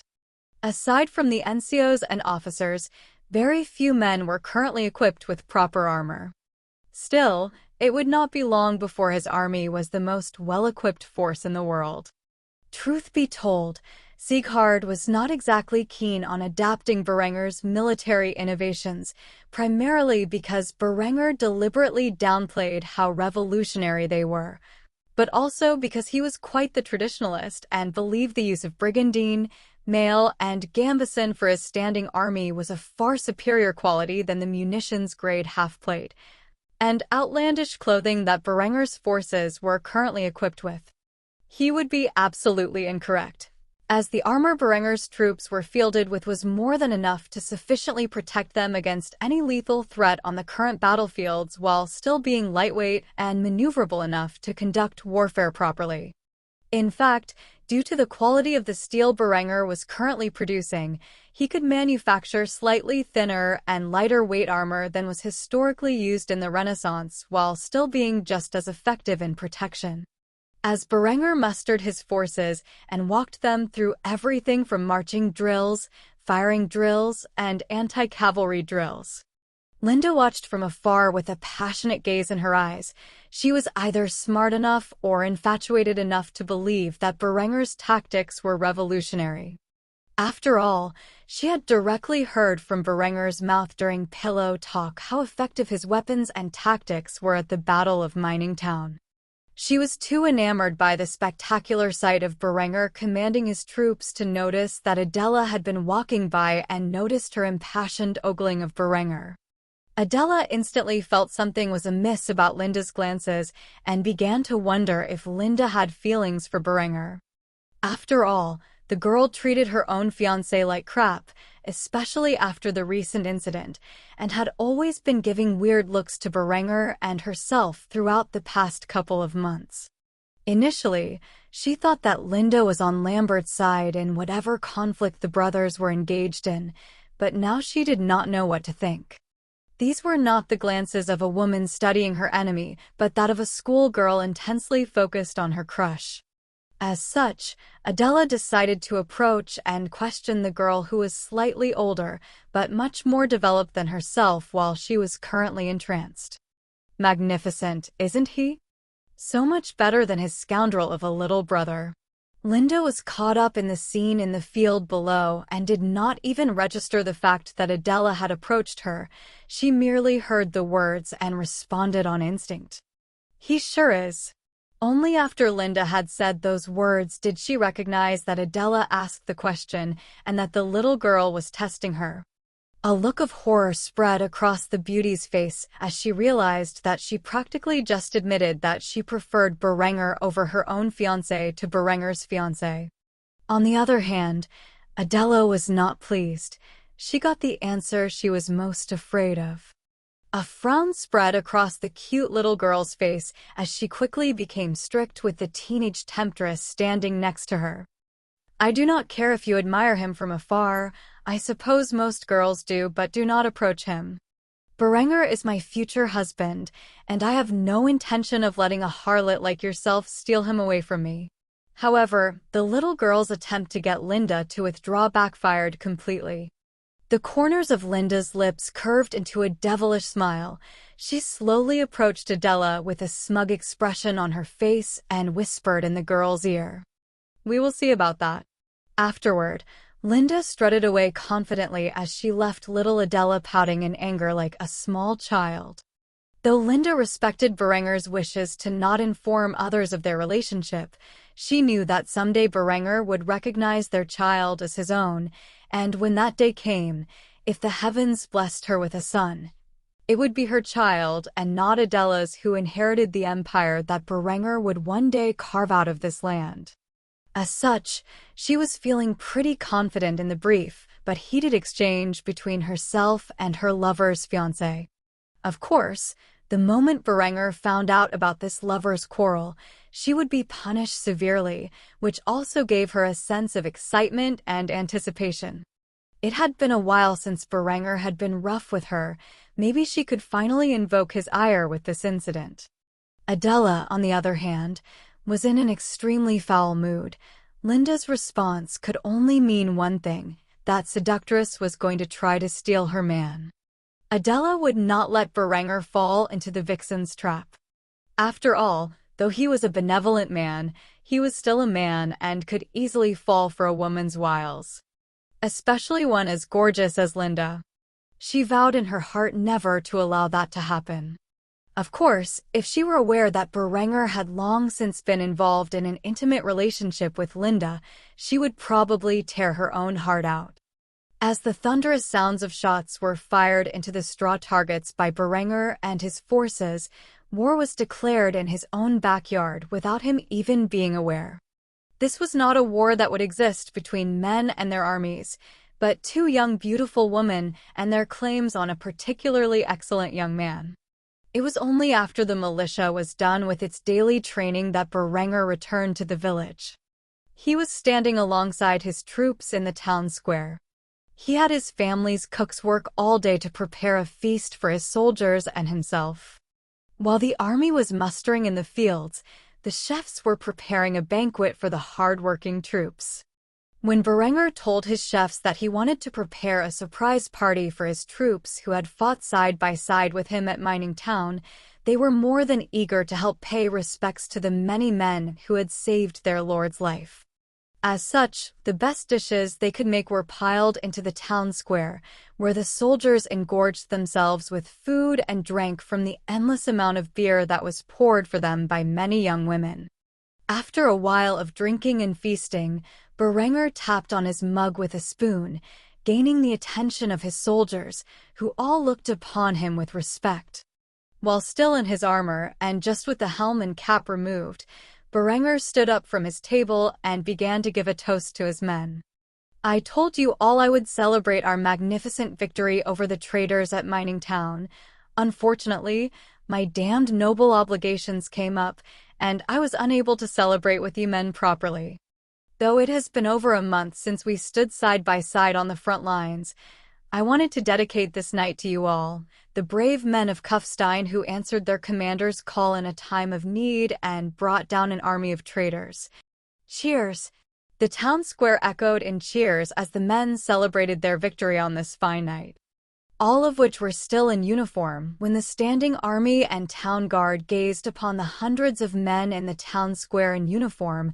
they began to feel a bit envious, and those who were a part of Lambert's faction began to feel fearful. Though they initially thought this peasant militia was nothing but common rabble formed on a young lord's whim, they had actually managed to win a battle with 0 casualties, which was beyond impressive. As such, Berenger spent the night drinking with his brothers in arms. It was not until 2 a.m. when Berenger returned to his bedchamber, where he found Linda waiting patiently naked on his bed. Berenger approached his lover and began to caress her body. The last words he remembered hearing that night came from Linda as she whispered in his ear seductively and with a devilish grin on her face. "Master, I've been a naughty girl and need to be punished." Though he had no way of knowing what she was referring to, he was too drunk to care. Thus he accepted his role and bound the girl with ropes as he began to punish her for whatever misdeed she was informing him about. It would not be until the next day that he fully became aware of what Linda had said to Adela and the feud it had started. By then, it was already too late to prevent the girls from fighting with one another for his affection, and he would have to endure the consequences of having 2 women by his side. Luckily, neither of the girls were wicked enough to try to take one another's lives. Chapter 39-38. A formal declaration. Berenger awoke next to the arms of his beautiful lover, and with a splitting headache. He had drunk far too much with the boys the night before, but it was a victory celebration, and thus he felt his actions were justified. As such, he rose from the bed and decided to take things easy today. A day off from extensive exercise would not hurt him in the slightest, though he would never allow such an activity to become a regular occurrence. Linda awoke shortly after him and placed her arms around his body as she nibbled on his neck, giving the young man a love bite. It was her way of marking her territory and warding off potential predators of her man. In other words, it was a gift for Adela. Berenger laughed at how possessive the girl was this morning and shrugged it off as nonsense. He eventually pushed her down on the bed, thoroughly excited by her actions. He returned the favor and gave Linda a hickey on her graceful and slender neck. As long as she covered it up properly, it would not be a concern. The two engaged in some physical intimacy before parting ways for the morning. Now that Linda had a proper excuse to visit Berenger in the day, she would no longer need to avoid him openly. As long as she approached him under the guise of managing her father's transaction, she could spend time by his side at any point in the day instead of just secretly during the night. Finally, she would have more time with the father of her child. Something she desperately wanted to rub in Adela's face. Though she knew there was a limit as to the degree to which she could flaunt her relationship with Berenger to the little girl, else others might become too suspicious. She had already declared war on Adela and would not back down. Linda knew the little girl was too proud to release the details about their little dispute to the world. As such, she felt confident that she could contain any information regarding this love triangle between the three of them. Berenger, on the other hand, was blissfully unaware of the conflict brewing between his future wife and his lover. Thus he was dumbfounded by the malevolent gazes the two girls gave each other at the breakfast table. He began to think that something may have happened between the young ladies that may have soured their relationship, and he was not the only one to come to this conclusion. Lambert witnessed their intense rivalry as they gracefully consumed their breakfast, sitting across from one another with fierce gazes. Of course, Lambert did not really care for the reason, as he was sure it was just the trivial matters of women and did not concern himself in the slightest. As the two girls feud over Berenger without anyone else's knowledge, Sieghard decided to break the awkward silence. "I am formally requesting the presence of my family and counselors in the Great Hall after we finish dining. There is an important announcement I would like to make that regards the safety and prosperity of our family and our realm." After saying that, everyone's attention was shifted to the Baron as he spoke in an authoritative voice. Noticing the presence of his future daughters-in-law, he decided to address them personally. "My ladies, your presence is not required, but if you would like to attend it, you are more than welcome to." Berenger sighed in relief when he noticed the two women nod at one another with stern expressions. He did not know why the girls were fighting, but he was certain he would find out soon enough. At least for now, the tension was released. Lambert, on the other, appeared visually nervous. If his father was making a formal declaration, it must be something important. He began to fear that the favor his father had shown him was beginning to wane and instead be shifted upon his older brother and rival. Whatever this announcement was about, it surely pertained to Berenger's recent rise in power, which was not good news for him. Berenger sat in silence and continued his meal. Now that his women were not fighting one another, he felt much more at ease and could finally enjoy his breakfast. However, internally he was quite excited. There was only one thing that he could think of that Sieghard would announce after they finished eating, and if it pertained to his thoughts, then it would be great news for the young lord's aspirations. Shortly after the meal was completed, the family gathered in the great hall. Linda and Adela were still obviously feuding with each other about something. However, their attention was currently drawn to Sieghard, who sat on his seat of power, where his counselors flanked him. They were men of great importance who advised the Baron on matters about the realm, even they were not privy to the contents of Sieghard's announcement. After everyone had arrived, Sieghard cleared his voice and spoke in a stern tone. I, Sieghard von Kufstein, first of my name, Baron of Kufstein, hereby declare my firstborn son and heir regent. If I must travel from these lands, he is given full authority derived from me to act as Baron in my stead. A wide smile appeared on Berenger's face as he heard the news. He had been waiting for this declaration for a long time, and he had finally proven himself in the eyes of his father as a capable leader. Lambert, of course, was horrified. This was terrible news for him and his allies.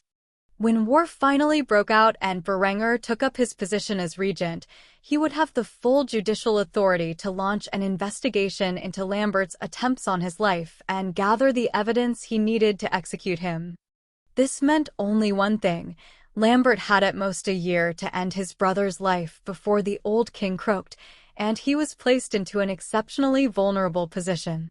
The problem was Berenger had solidified his position in the hearts of many of the surrounding nobles, those who were benefiting from his steel monopoly, and the burgeoning textile trade would obviously back Berenger if he requested their aid.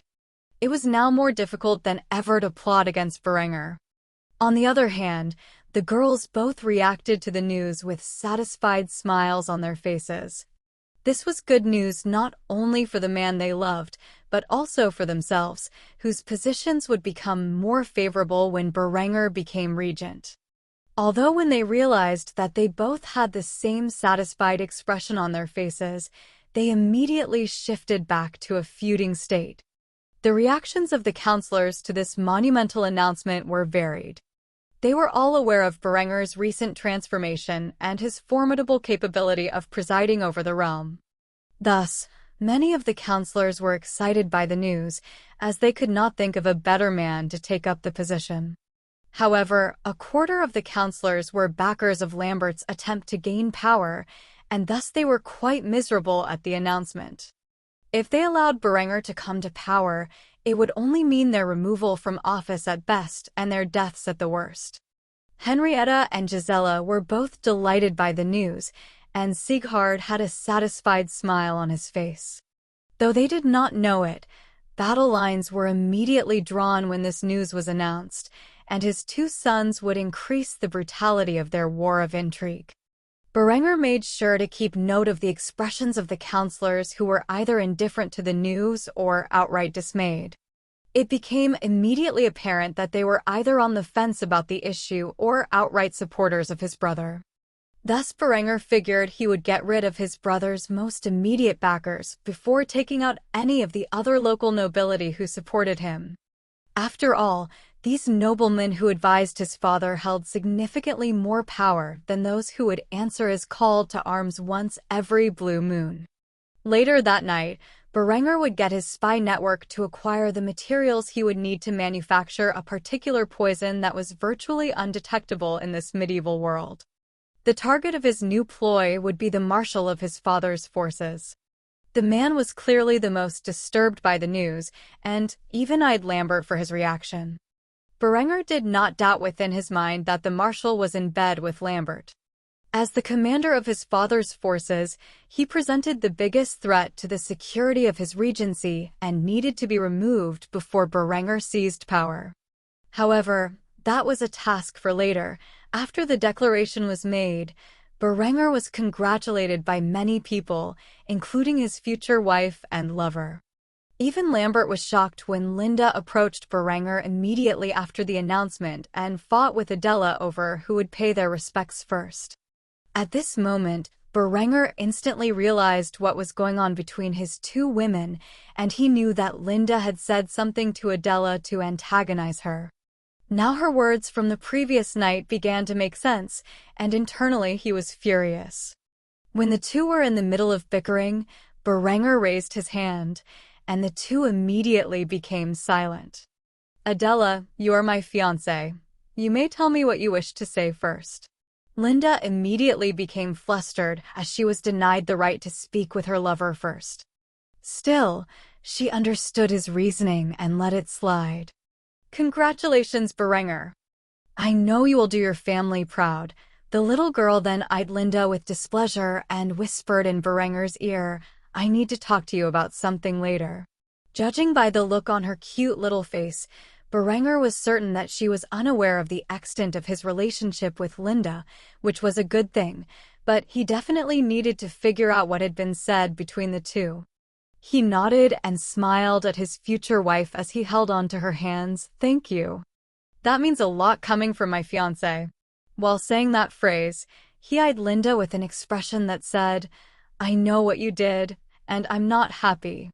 Linda immediately flinched when she was the vicious gaze Berenger had given her. She began to think that maybe she should not have openly declared war on Adela so soon. She was definitely going to be punished far worse tonight, which made her dreadfully excited.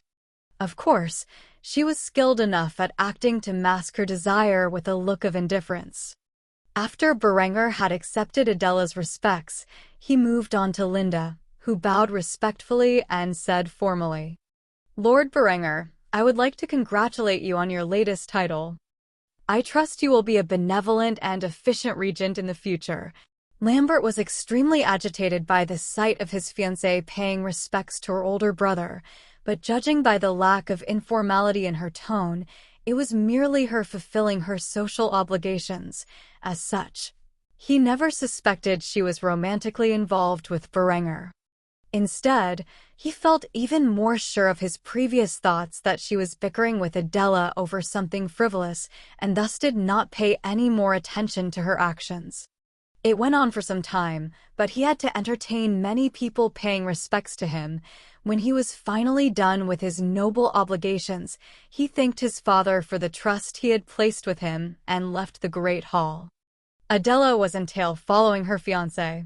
When they were finally secluded, he could not prevent himself from asking the little girl what exactly was the nature of her grievance with Linda. So, are you going to tell me what happened? Adela tried to fake ignorance, as she did not want to discuss her war with the temptress for his affection. I am sure I do not know what you are talking about. Berenger laughed at the young girl's cute face as she tried to pretend like she did not understand his question. Come on, it is obvious that you are fighting with my brother's fiancé. Even my father noticed it, and he isn't exactly the sharpest tool in the shed when it comes to social circumstances. Adela let out a deep sigh and told Berenger the truth of her encounter with Linda and how she felt about it. Needless to say, she was not happy. Berenger was an excellent actor and laughed it off as if it was a joke. He really needed to salvage the situation, and he did his best to do so. That's it? She's obviously angry with Lambert for his drunken antics and is trying to make him angry by pursuing his older brother. If she really has any intentions to steal me away from you, I'm afraid it's too little too late. You have nothing to worry about. Adela looked at Berenger with a sheepish expression as she asked him with tears forming in her eyes. Really? Berenger, of course, instantly felt intense guilt for lying to his fiancée about the true nature of his relationship with Linda, but he could not well afford to reveal it at the moment. Granted, he felt justified in his actions and did not feel the slightest guilt for the act of having a lover on the side. However, he did not let any of those complex emotions show on his face, as he masked his emotions with a very convincing facade. "Of course. Do you think I would throw you a lavish engagement ceremony like I did if I did not have the intention to marry you?" His words made sense, and Adela slowly wiped the tears from her eyes. A smile spread across her face before she reached around Berenger's neck and pecked him on the cheek. Afterward, she ran away in embarrassment. Though she had kissed his cheek many times, it was still too much for the little girl to face him afterward. Berenger told the truth when he said that last part. He had no intention to marry Linda. He had developed her into the perfect mistress, but that did not mean that she was wife material by any means. That was not something that could be cultivated in a woman past a certain age. By the time she was physically mature, she was either a wife material or she was not, or so Berenger believed. The young lord had personally witnessed too many men's lives ruined in his past life by the full-grown women they tried to change into housewives, and the court system which favored the women after they no longer wanted to be married, no matter what atrocious things they may have done during their time of marriage. Luckily for him, divorce was a rare occurrence in medieval times. She would essentially need the Pope's approval. Even then, it would require special circumstances. While adultery was grounds for the dissolution of a marriage, it was a costly process and rarely worked in a woman's favor. He figured sooner or later he could convince Adela to share him with Linda. The girl was stubborn and prideful, but not entirely closed-minded. Of course, he would first need to marry the girl and show her how much he cared for her before even broaching the subject of his lover at the very least. It would be many years before he ever admitted to it, and he would do his damnedest to make sure she did not find out until then. Thinking about it now, he should probably do his best to get in the good graces of the church. Despite being an atheist, he realized how much power the papacy held in this new world. It was far greater than the timeline of his past life. He decided to speak to his priest at the upcoming Sunday Mass and build a relationship with the clergy. It would be nice if he could find an open-minded priest, but the likelihood of that happening was very slim. Whatever the case, he would never confess his sins to a member of the clergy, especially in an era where the papacy held significant authority. Before going to bed, Berenger sent a message to his spy network to acquire the means to produce white arsenic, a tasteless, odorless, and lethal poison that could be used in a powdered form. When he could properly manufacture this deadly poison, he would use it on his first target. Though it would take some time to acquire the means to create it, thus he could only wait until his first assassination attempt. Before long, Linda showed up in his room with a guilty expression on her face. She willingly submitted herself for discipline, and Berenger spent the rest of his waking hours punishing the young beauty severely for instigating conflict with Adela, which she, of course, enjoyed to her heart's content. Though at the moment he had assured Adela he would not pursue Linda, she would only be suspicious from here on out. Nevertheless, Linda had actually been the one to form the love triangle that would one day become the backbone of a great dynasty. Chapter 39. Religious ambitions. A few days passed, and it was now Sunday. The day in which the people of Kufstein, both high and low, would gather for Mass, or liturgy as it was known in this era. Currently, Adela stood outside Berenger's door with little hope in her heart as she prepared to knock upon it and ask Berenger the same question she had inquired about ever since she first arrived in Kufstein. Unlike Berenger, who was secretly an atheist, Adela was a true believer in the gospel and held the church in high regard. However, every time she approached her fiancé to attend the Sunday service together, he always had an excuse as to why he could not go. Thus she was beginning to fear that he was, in fact, a heathen or an apostate, which was a condition she could not accept. Today she had fierce determination to drag the man she loved to church and save his potentially damned soul. As such, she sighed heavily before knocking heavily on the door to Berenger's room in which he was currently exercising. "Berenger, will you attend liturgy with me? It has been quite lonesome without your presence." To her surprise, the door swung open and Berenger had a smile on his face. He completely forgot that he was currently dressed in only his undergarments while his upper body glistened with sweat, the sight of which caused Adela's face to flush with embarrassment. It took him a moment to realize why she was acting in such a sheepish manner before he realized that her eyes were fixated on his developing abs. He quickly put up a single finger and shut the door while saying, "One moment." By the time he returned, the young lord was dressed in a white linen undershirt that clung to his sweaty body. This was slightly better, and as such, Adela regained her composure before asking the question on her mind for a second time. "Berenger, will you attend the Sunday service with me?" She had no intention of letting him play hooky now that he had opened the door. However, what truly shocked her was Berenger's immediate acceptance of his request. "Of course. Today I am quite free, and I would love to attend the liturgy with you." This was quite shocking to her. Since she arrived, he had never once accepted her request to go to church together, but now all of a sudden, he agreed as if it were an ordinary thing for him to do. Was he really just swamped with managing his secular activities this entire time? She only felt foolish for doubting the religious views of her betrothed, whom she held in high regard. Berenger sniffed himself before requesting the young girl, who seemed incredibly excited about the fact that he would finally be attending the service with her. "Just let me clean myself up a bit, and I will meet you at the castle's gates in a quarter of an hour, okay?" Adela quickly agreed to his request before chastising him as if she expected him to run away the moment she left his sight. "Don't be late."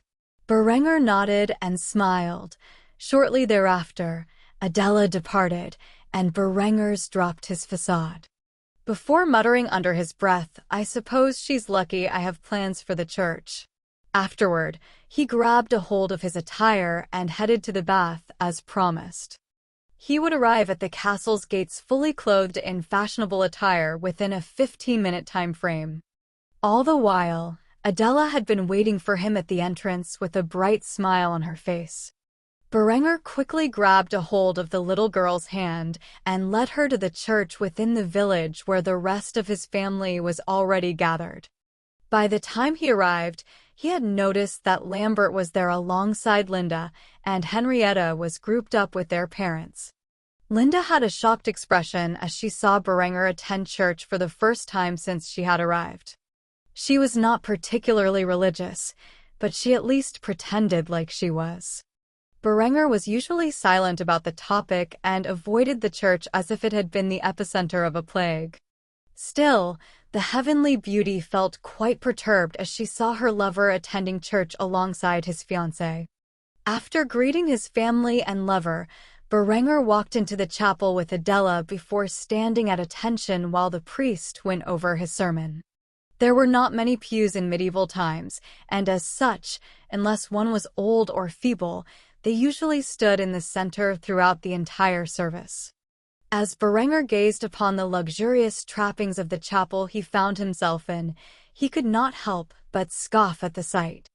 Evidently, the church here was quite wealthy, yet he never saw them out in the field aiding the villagers in any charitable way. He would not doubt it if the head priest himself was embezzling funds to fill his own pockets. After all, the church was mighty, wealthy, and most importantly, corrupt, especially in this timeline. When he scoffed at the sight of how embellished the single church was, it did not go unnoticed by the deacon, who was a young man currently on the last phase of the path to priesthood. Though the priest himself did not notice Berenger's reaction, the deacon could not help but do so. After the ceremony was over, Berenger had initially intended to speak with the priest. After all, he wanted to establish some ties with the church. In particular, he was looking for an open-minded priest who may become useful in the future. However, before he could, he was approached by the deacon, who was quite cordial in his manners. "My Lord Berenger, that is your name, correct? I hear many great things from the mouths of the parish about your many deeds. Do you have a minute to talk?" Berenger was quite curious why the deacon would approach him. As such, he took the time out of his busy schedule to see what this supposed holy man had to say. Berenger followed the man to a secluded area, where they began to chat. The deacon was a young man, quite possibly even younger than Berenger. The man had short, dirty blonde hair and emerald eyes. He was the third son of a Saxon count and opted to join the church rather than vie with his siblings to inherit his father's land. This decision turned out to be a wise choice, considering most of his 5 brothers met with terrible accidents after the young deacon had left his family behind. As such, he was a man who was not only aware of Berenger's precarious position but was actively supportive of him. In fact, he was currently a member of Berenger's vast spy network throughout his family's lands. Even Berenger did not know the identities of all the little birds who reported to his lover about the activities of his enemies. The young man was eager to greet the Baron's son and heir whom he had already aided with great effort in countering Lambert's schemes. As such, he bowed before Berenger respectfully and said his piece. "My lord, I doubt you are aware of who I am, but I am one of the many members of your web of intrigue, and I know why you are here. You seek to establish ties with the church, is that correct?" Berenger was shocked that a deacon would belong to his network of agents, and as such, he proceeded with caution. Testing the young deacon with a question only someone directly reporting to his spy master would know the answer to. I'm afraid Adela has never mentioned you to me." The deacon was a bright man and knew instantly he was being tested by Berenger. If he were fake, he would most likely nod his head and recognize Adela as his spy master. Yet, that was not the case. Instead, the young man grinned and gave the correct answer. "Funny, I remember speaking to a young woman with strawberry blonde hair and sky-blue eyes, not to mention her magnificent bust." Berenger's expression was indifferent, but he was really excited he already had a member of the church working for him in the shadows. As such, he clasped the man's shoulder and apologized for his test. "I apologize for my rudeness. It appears you really are a supporter of mine. One can never be too careful these days. What is your name?" The man smiled greatly after hearing Berenger apologize for testing him. He truly was a man of character, as he had heard. "I am Ludolf, a deacon of this church." Berenger walked around the area with Ludolf and picked up a golden chalice. Once more, he decided to test the youthful deacon and see if he could be fit into his plans for the future. "Tell me, Ludolf, what are your thoughts of the garish embellishment we see around us? Gold crosses, chalices, chandeliers, and even rosaries. Is this not a waste of the church's funds?" Ludolf smiled once more upon hearing Berenger's views of the church's wasteful spending. "I could not agree more, my lord. Unfortunately, the priest of this chapel and the Bishop of Innsbruck care more about appearances than helping the common folk.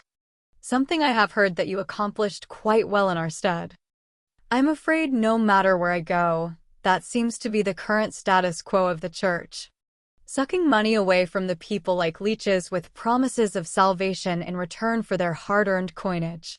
Using it to build lavish chapels like this one. Such wasteful spending, if you were to ask me." Berenger's lips began to curve into a smile. Though this young man may not seem like much, he had the potential to become the Martin Luther of this world.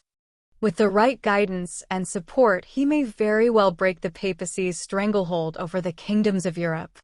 Something which Berenger greatly desired.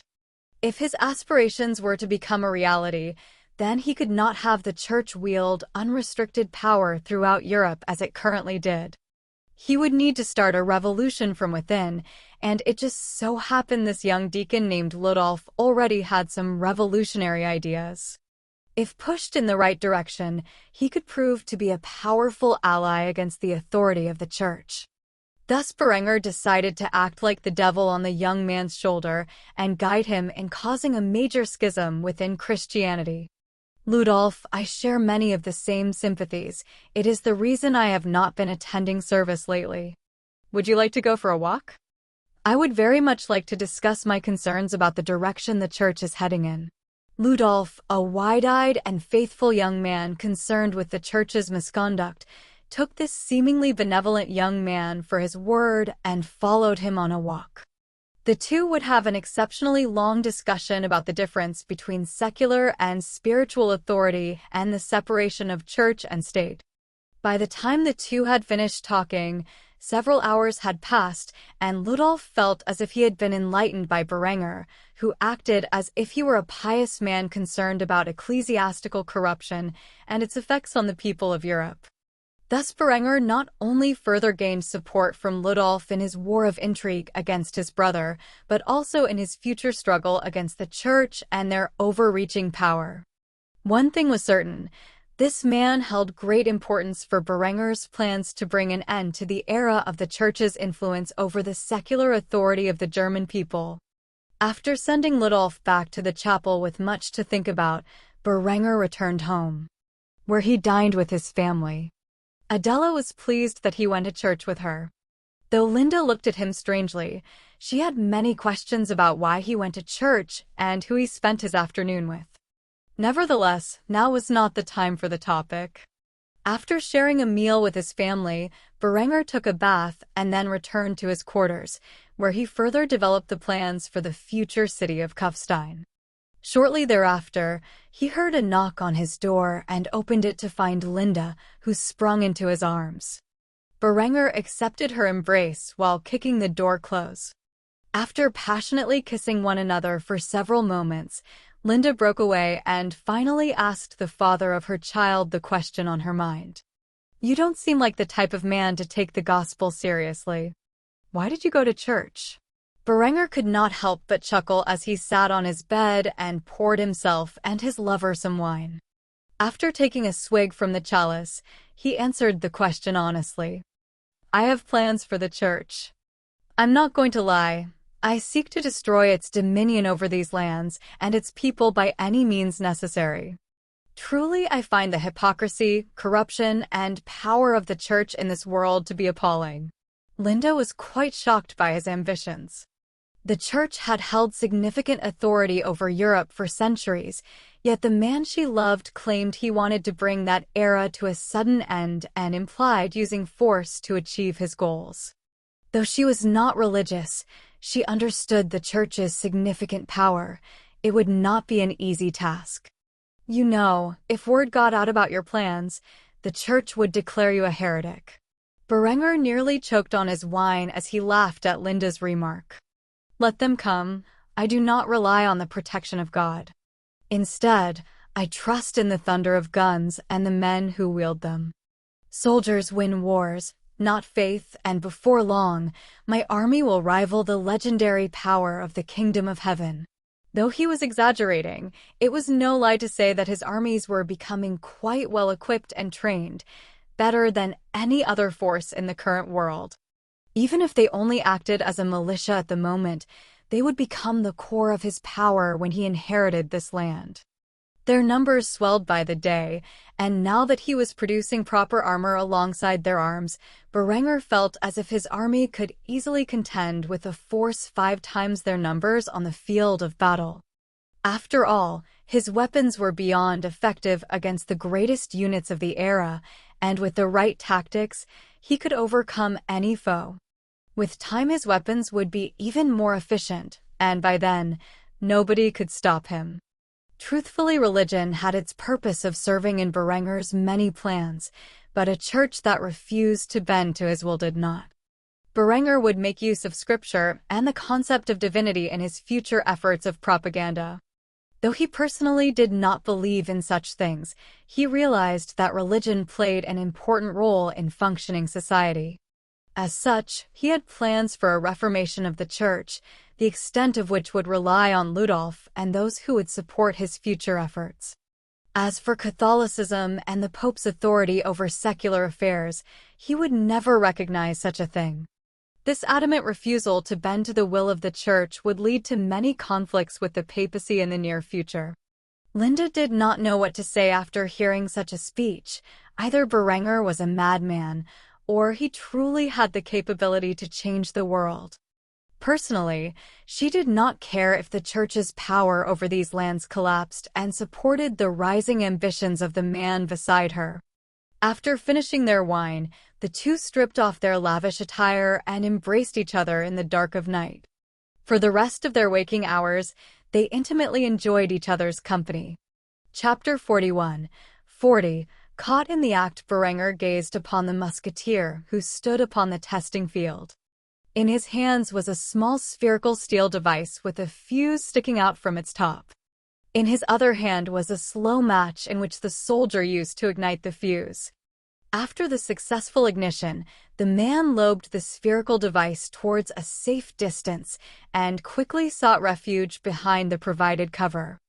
Within seconds, a thunderous explosion occurred, and shrapnel was sent in every direction, shredding apart the closely packed straw dummies in which it had landed near. After such a shocking scene, the sound of slow clapping could be heard from afar as Berenger showed his sign of approval of the new weapon. What was just tested by this brave man was the prototype of a hand grenade. It would not be long before he could field these to his troops in large numbers and establish grenadiers into his ranks. However, this revolutionary weapon of war was not the most exciting innovation being tested to this day. Eckhard was filled with anticipation as the artillery crew loaded a strange-looking device into the bore of the 1417 pattern 12-pounds cannon. The old knight prayed to the Father above in heaven that this device went off without a hitch. After a relatively smooth loading of the cannon, the powder was vented, and the cannoneer used the linstock to light the fuse. After a few moments, the familiar roar of the 12-pounds cannon echoed into the air. However, what truly astonished those who were fortunate enough to watch the secret testing was that when the projectile landed, it exploded upon impact into many fragments, sending shards of steel into all directions. The result of which was far more destructive than the hand grenade, which was tested previously. This time a thunder of applause rose from the bystanders as they watched a new era of artillery being born before their very eyes. Berenger had a wicked smile on his face. He had finally done it. He had created the first explosive shell. Though the solid ball still had its uses, against infantry, nothing was more devastating than explosive shells. In his previous life's timeline, the explosive shell was not invented until the 16th century. However, the shell he was currently using was modeled after those utilized by the 12-pounds Napoleon cannon by Union forces in the American Civil War. It was a far more efficient shell than the earlier designs. Eckhard saluted Berenger and congratulated him on his newest innovation. With this, their militia was even more fearsome than they were a month ago at the Battle of Mining Town. "Commander, let me be the first to congratulate you on the success of this truly revolutionary design. With these shells, our artillery will rule the battlefields." Berenger smiled and returned the salute to his second in command. However, one thing was noticeably missing from his forces, the third branch that comprised all early modern armies for centuries. Cavalry, though he would not be able to raise cavalry for his militia until after he took over his father's position, either as a regent or as the Baron himself. Nevertheless, this was truly a monumental occasion. With shell and canister being fired out of his 12-pound cannons, he could engage forces far larger than his own on the field of battle. As his militia further completed their training and outfitted themselves with better equipment, Berenger believed it would not be long before he could begin his conquest of Germany. It might take a few years for him to succeed his father. In his eyes, the Baron of Kufstein was not likely to survive the upcoming war. By the time the war was over and the various feudal powers of the kingdom exhausted themselves in bloody conflict, he would rise from the ashes and stake his claim with his superior army. By right of conquest, one day, he would be emperor of the German people. After testing the new weapons, Berenger wanted them mass-produced as quickly as possible. As such, he put in priority order. He would have his artillery trained to use the new shells effectively and would establish the strongest and most elite of his infantry forces into grenadiers. Of course, all weapons operations were strictly confidential. As such, they would have to use the new testing field Berenger had set up, out of the sight from unwanted eyes. After testing the weapons successfully and giving his new orders, Berenger returned to the castle, which took a while, seeing as he had to travel from his secret testing facility. When he returned, he saw Adela and Henrietta playing in the castle corridors. They were not too far apart in age and were getting along splendidly. On the other hand, Linda had a tense relationship with Henrietta. The little girl had good intuition and had a feeling something was going on between Lambert's fiancé and Berenger. A sense of intuition that the men of the family desperately seemed to lack. As such, the little loli constantly ran away from Linda whenever she tried to get along with the family. Of course, Linda's most strained relationship was with his Berenger's mother, Gisela. Gisela was a shrewd and proud baroness who had long suspected an affair between Berenger and Linda, practically since the first night when Linda arrived at the castle. However, she saw how Linda treated Lambert and saw this dirty secret as a way to break her second son's betrothal. If Berenger wanted a lover to hold him over until he married Adela, then she would allow his selfishness, so long as she could later use it as a means to get rid of the young vixen once and for all. Though she was not aware of the fullest extent of Linda's abuse towards Lambert, she could tell it was at the very least a verbally abusive and unhealthy relationship. Especially since the night of Berenger and Adela's engagement ceremony and the alleged actions Lambert had engaged in. The growing closeness between Berenger and Linda under the guise of Count Lothar's transaction did not ease the Baroness's animosity toward the young woman.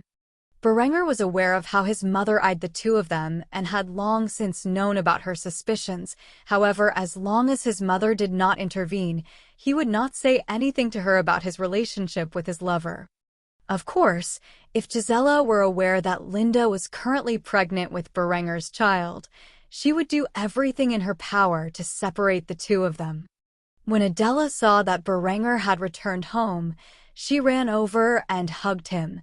Berenger responded to this by petting her head gently.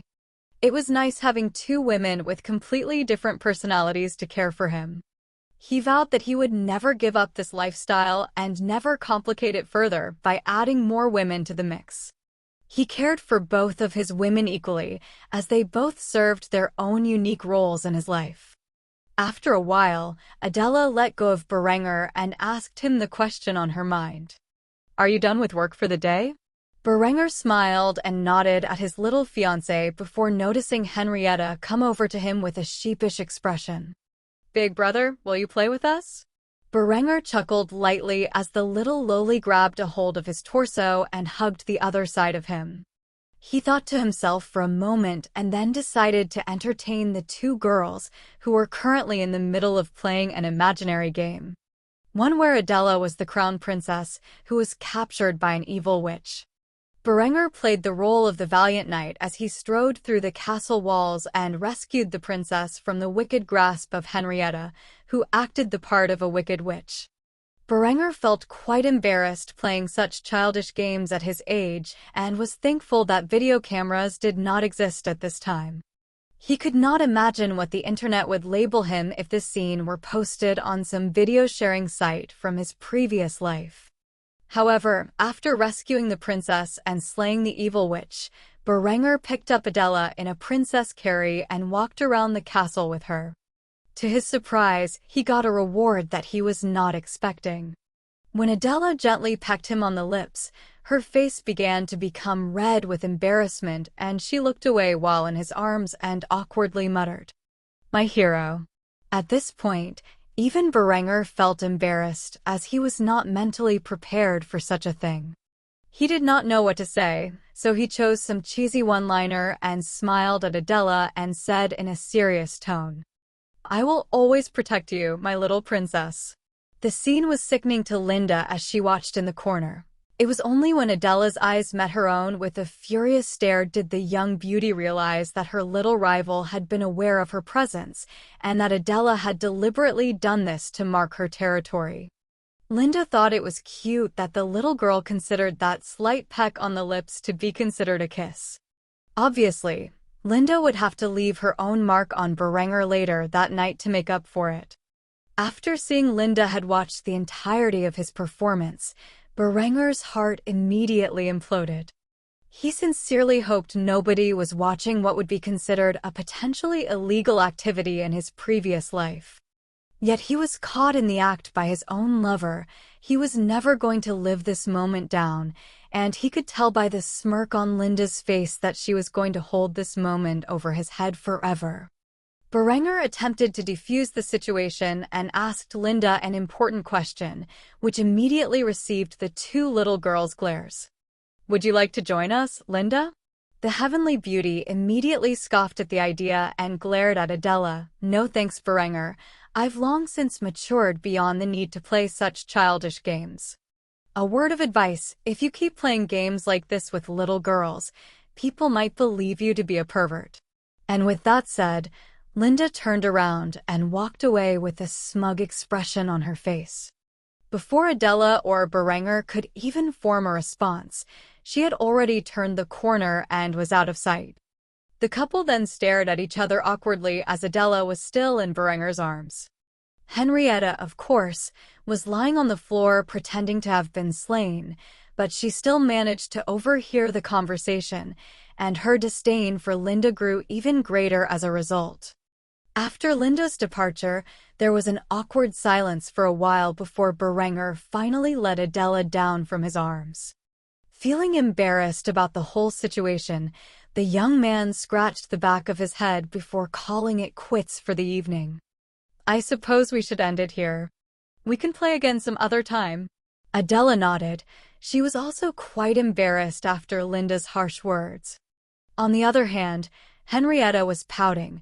She wanted to play some more with her big brother and soon-to-be sister-in-law. It was rare where she was able to play games with Berenger these days. Nevertheless, she acquiesced to their conditions. Either way, she would hold her elder brother to his word that they would definitely play together later. Afterward, Berenger dined with his family. It was a civil conversation, and there was less animosity between him and Lambert than usual. Berenger was well aware that Lambert was in the middle of cooking up a conspiracy against him. After all, it had been a while since Berenger was given the title of regent, and Lambert had yet to act. What Lambert did not know is that Berenger web audio channel announcement. Thank you for listening. If you want to listen to the full series and hundreds of audiobooks similar to this, please join our Discord or join our Patreon on patreon.com/webaudio. The link will be in the description and also pinned in the comment section. Thank you. Was also in the process of conspiring against his brother. His plan would not only disrupt Lambert's plot, but actively take out one of the boy's greatest allies. After dinner, Berenger snuck out into the town where he entered his newly built chemical laboratory today. Tonight he would complete the production of white arsenic, which would allow him to begin his plot to assassinate his father's marshal, who was an ardent supporter of Lambert. Of course, he had to confirm such a thing before acting rashly. While some of his spies were acquiring the materials to create arsenic, others were gathering intel about any potential alliance with Lambert. In the process, Berenger uncovered Lambert's plot to act against Berenger and frame him and his militia for multiple crimes, and used the marshal as a witness. Unfortunately for the teenage boy, the marshal would soon become very ill and pass away from this world. Berenger began to laugh sadistically as he saw the powdered arsenic that was created overnight.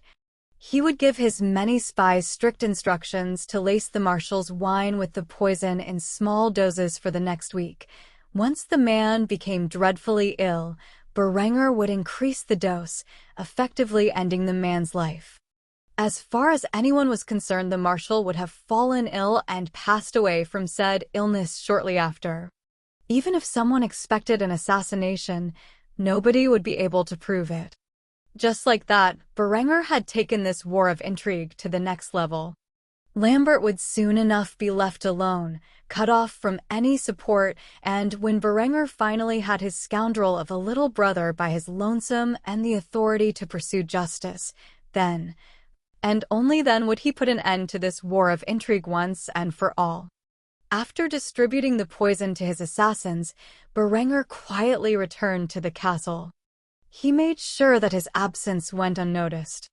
When he finally returned, he saw the familiar sight of Linda waiting for him.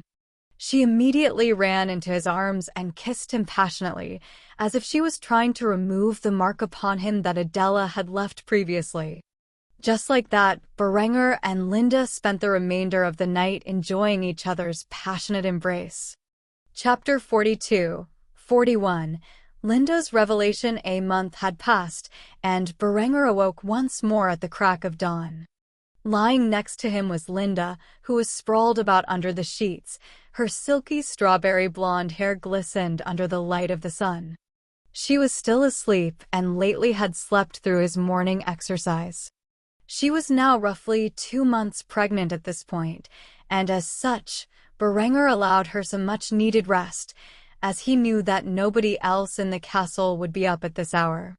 However, he quickly got out of bed and started his daily workout. Today was a chest-oriented day, so he used his bench press.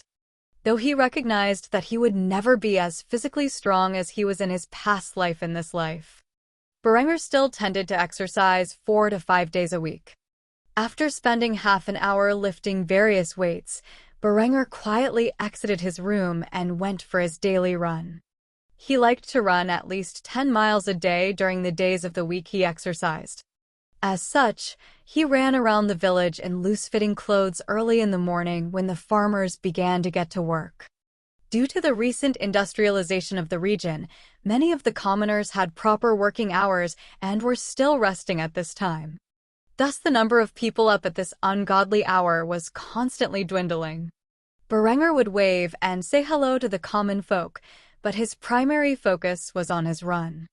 The only other people who were up at this hour were the militia members in basic training. When their commander ran by, getting in his morning run, they all saluted him at attention. He returned the salute as he continued to run.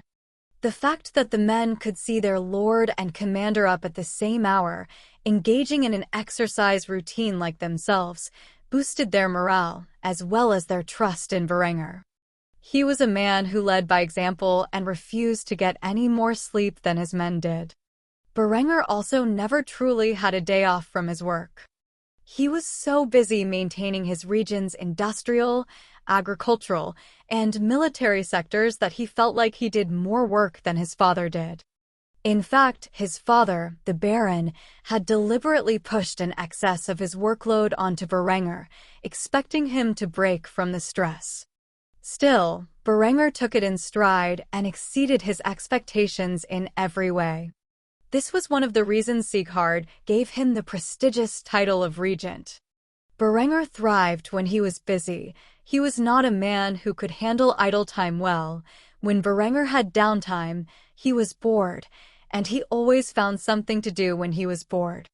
Preferably something productive. As such, he worked harder than anyone he knew. This was a trait from his previous life, where he had to work hard for everything he owned. His family was not particularly wealthy growing up.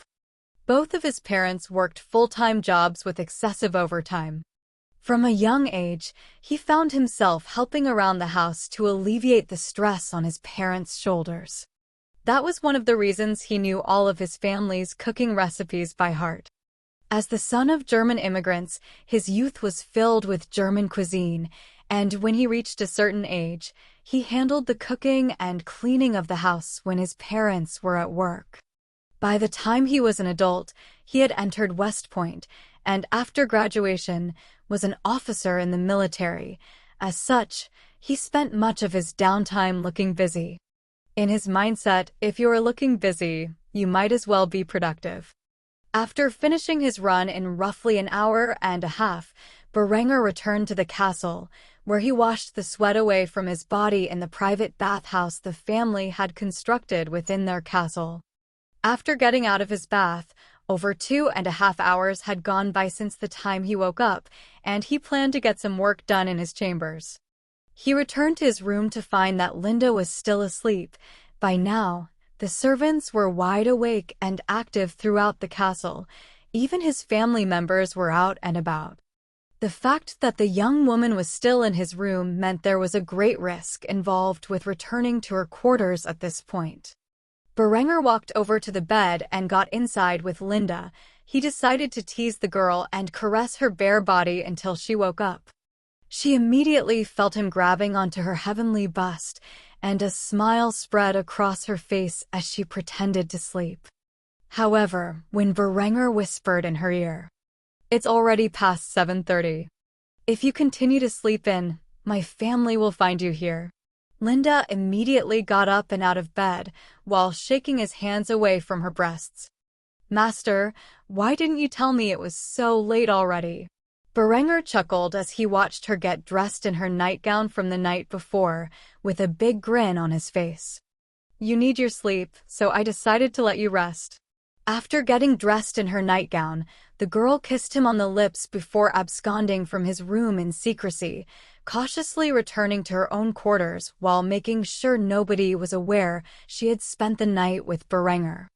If Berenger had not awoken her, she would have surely slept in long enough to cause a scandal. Thankfully, her lover was looking out for her. After Linda had left his room, Berenger spent the remainder of his morning going through his progress. By now, the formation of 2nd Artillery Battery was taking precedence over the infantry battalion's ranks. Most of the new recruits were placed into the 2nd Artillery Battery, while the arms factory had begun to spam 12-pound cannons. He now had more cannons than cannoneers, which he supposed was a good problem to have. Due to the increase in workforce, he was able to form the 2nd steel production line in half the time of the 1st, and it was now fully operational. With the increase in productivity of the mines after the von Kufsteins seized them from Ulrich's family, the steelmaking factory could double its output. Any steel that exceeded their production capability was sold at a fair price to the contacts he had made during his engagement ceremony. The armor he designed had been produced in massive numbers for his troops, and a total of 1/4 of his soldiers were now equipped with munitions-grade half-plate armor. After investing in importing materials and establishing the use of inventions like the spinning mule, he was now able to make clothing for peasants and nobility, fetching a fair price while relying mostly on local production. It was only the super luxurious fashion that cost him a pretty penny to make. Luckily, he was still able to sell them for quite the profit, thus expanding the already filled coffers of the barony of Kufstein. Today was an important day for Berenger. 2 of his schemes would fully come to fruition this day. Over the past month, the marshal had been slowly poisoned by the young lord's spies to the point that he was very near death. A slight overdose today would rid the world of one of Lambert's most powerful allies. Though physicians had checked on the man, ultimately, they could not find out the cause of what ailed him. The second scheme was far more important in the long run and would come to fruition this day. Linda would be informing the family that she was pregnant with Lambert's child when in all reality, it was Berenger's. Since the night of Berenger and Adela's engagement ceremony, she had avoided Lambert as much as possible. The boy had approached her several times requesting that they sleep together, but she kept refusing him. As such, Berenger arrived on time at the breakfast table, where he waited patiently for Linda to break the news. After the family enjoyed their meal for quite some time in peace, the young woman finally dropped the bombshell on the family. The girl's face instantly grew flustered as she spoke her words. "I have an important announcement to make." After a slight pause which aroused everyone's interest, Linda looked at Berenger, then at Lambert, and then back down to the table where her meal was laid out. Finally, she blurted out what she was instructed to say, minus a very critical detail. "I'm pregnant." From Berenger's perspective, the girl noticeably failed to mention it was Lambert's child. However, that did not stop the family from being shocked by the revelation and assuming it was Lambert's. Though she didn't explicitly say the child was Lambert's, the only person who suspected it might be Berenger's was Gisela, who eyed her eldest son curiously. Though Berenger may try to act surprised, Gisela knew when her son was lying, and at that moment, she was correctly able to guess that the child was, in truth, Berenger's, not Lambert's. Lambert was at first in shock when he heard the news. He had to clarify the issue. "You're pregnant." Linda nodded in response. Sieghard, on the other hand, interrupted and asked his own question, "It is my son's?" Linda frowned at the comment and answered honestly, "Who else would be the father?" With that being said, a smile appeared on both Lambert's and Sieghard's faces. They were excited by the news and could not wait to throw a wedding. On the one hand, Lambert was happy because this solidified Linda as his woman. Even if she was not sleeping with him, nobody else was either. As such, he could be considered the only man to sleep with the gorgeous young woman who was considered one of the 3 heavenly beauties of Austria. On the other hand, Sieghard was just happy to have a grandchild, which he would hopefully be able to see before he perished. He, too, did not have high expectations for surviving the upcoming war. The two were completely unaware that the girl never once directly admitted to Lambert being the father. After all, Sieghard had another son. Lambert attempted to hug Linda in response to the news, but the girl slapped him across the face in front of his family and shouted at him, "Who said I had forgiven you?" Quickly, the young boy sulked back to his seat in silence. Berenger was trying to contain his wicked grin. He had truly grown into the role of a sadist over the last few months, at least when it regarded his enemies. Nothing gave him more joy than watching his nemesis dangle on the hook he had cast for him. Lambert played along to Berenger's tune perfectly, and the young lord could not get enough of it. He supposed he had Linda to thank for this juicy scene. By not directly admitted to Lambert being the father, Linda was essentially leaving a door open for Berenger to claim the child as his own later in life. Something in which the young woman was adamant about making a reality. Thus it was Linda's scheme and not Berenger's which was cemented in history this day. Adela, on the other hand, had never suspected Berenger to be the father. Despite the fact that Linda had openly declared war on the young girl and had by vying for Berenger's affections as of late. She had enough faith in her betrothed that he would not do such a thing behind her back. Also, she was aware of Lambert's supposed misdeed, and the timing for Linda's pregnancy matched perfectly. In a million years, the little girl would never suspect that Berenger had deliberately framed Lambert to assume the role of the father of his bastard child. As such, a smile spread widely across her face as she felt as if by this news she had already won the war against Linda. After all, there was no way Berenger would be interested in a woman who was pregnant with his brother's child. The conversation around the breakfast table quickly shifted to altering the wedding plans so that it may occur at the soonest date. Lambert's 16th birthday was later this week, and he would finally become of the proper age to marry.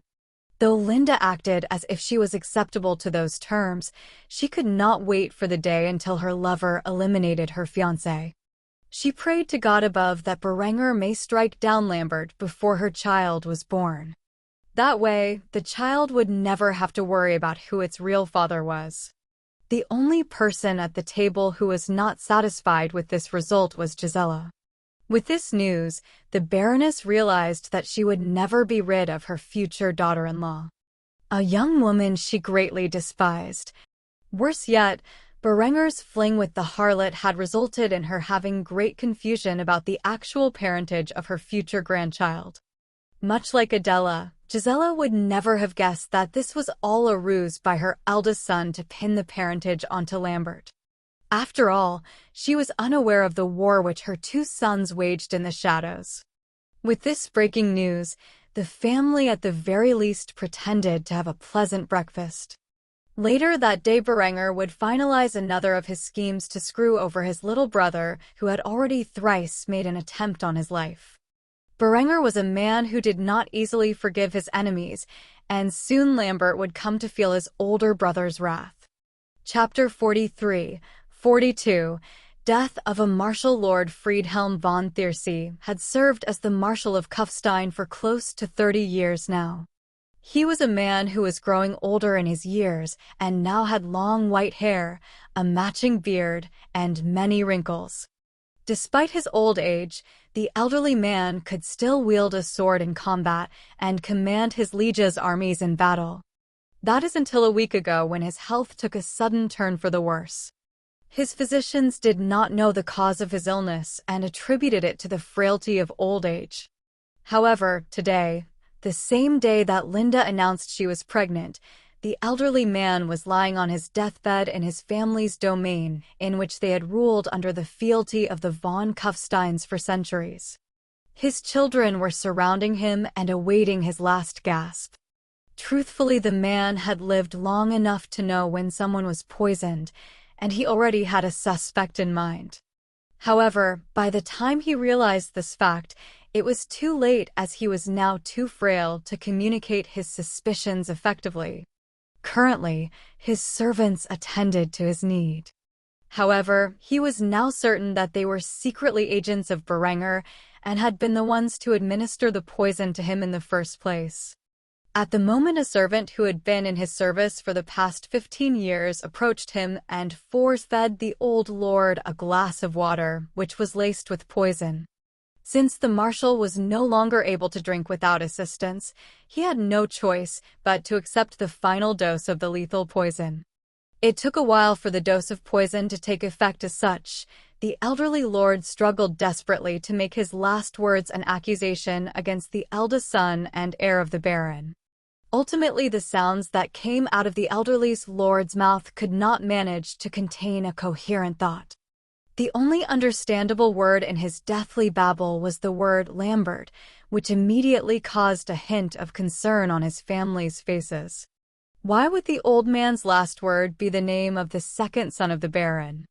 However, before they could ask the old man what he meant by using the name, the Marshal drew his last breath and exited this world. Ultimately, this left a hint of suspicion on several of the more clever family members' faces. They would even investigate if Lambert had something to do with the old patriarch's sudden illness. Ironically, by trying to get his family to warn Lambert that his brother was the most likely suspect with the Marshal's untimely death, Lord Friedhelm instead thrust the suspicion onto Lambert, which would ultimately result in his family siding with Berenger in the war for the title of Baron. Of course, at the time, Berenger had no way of knowing that his assassination of the Marshal would provide key evidence in his later attempts to eliminate Lambert as a threat.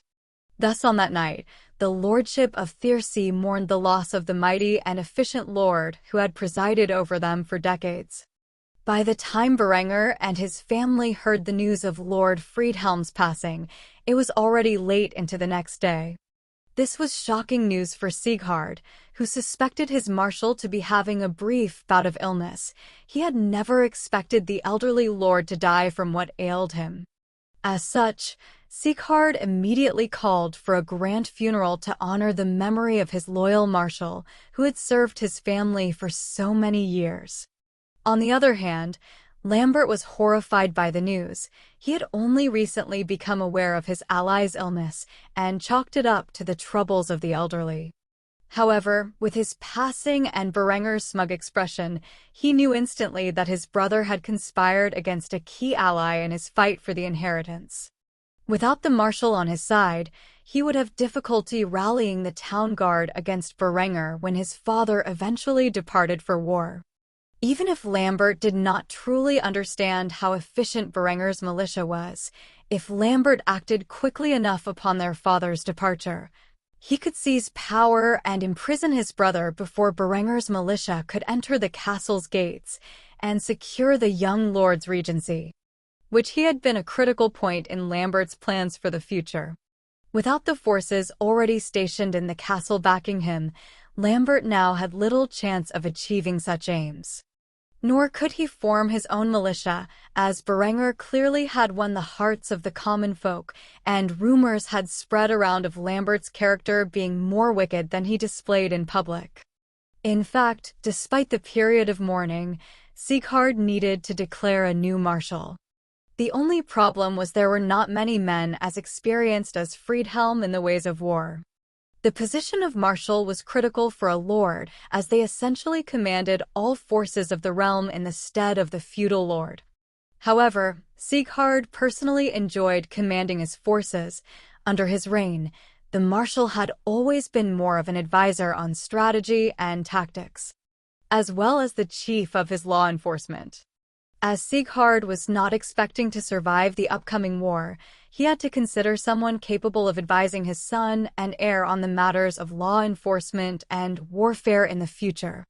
What Sieghard did not know is that Berenger had already found such a capable man to fulfill the role and would eventually replace whoever Sieghard had chosen for the position of marshal. Currently, Sieghard was in a meeting with Berenger discussing the role of marshal and who should be appointed. Berenger was surprised that Sieghard was now taking his opinion into account. It could only mean one thing: Sieghard was preparing for his eventual death on the battlefield and his son and heir's transition to power. However, he had to confirm such suspicions and thus asked his father outright. "Father, I know that there is a storm approaching and that soon this land will be embroiled in civil war. Are you not planning to take your marshal with you into battle?" Sieghard gazed solemnly upon his son and heir. He had a suspicion that Berenger's act of forming a militia was to act as a proper defense for the barony while he was away at war, which was one of the reasons he would always compromise when it came to the expenses of arming the militia. "I won't lie to you, son. What you say is true.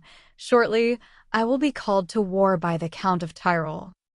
I do not anticipate coming back from this conflict alive.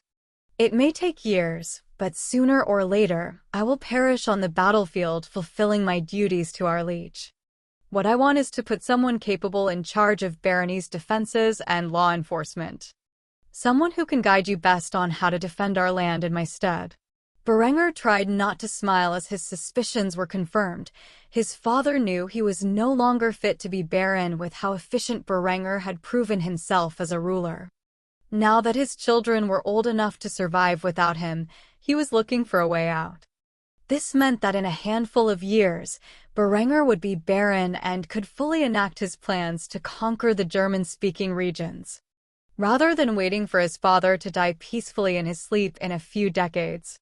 Berenger was ruthless to his enemies, perhaps even cruel, but he was not a psychopath.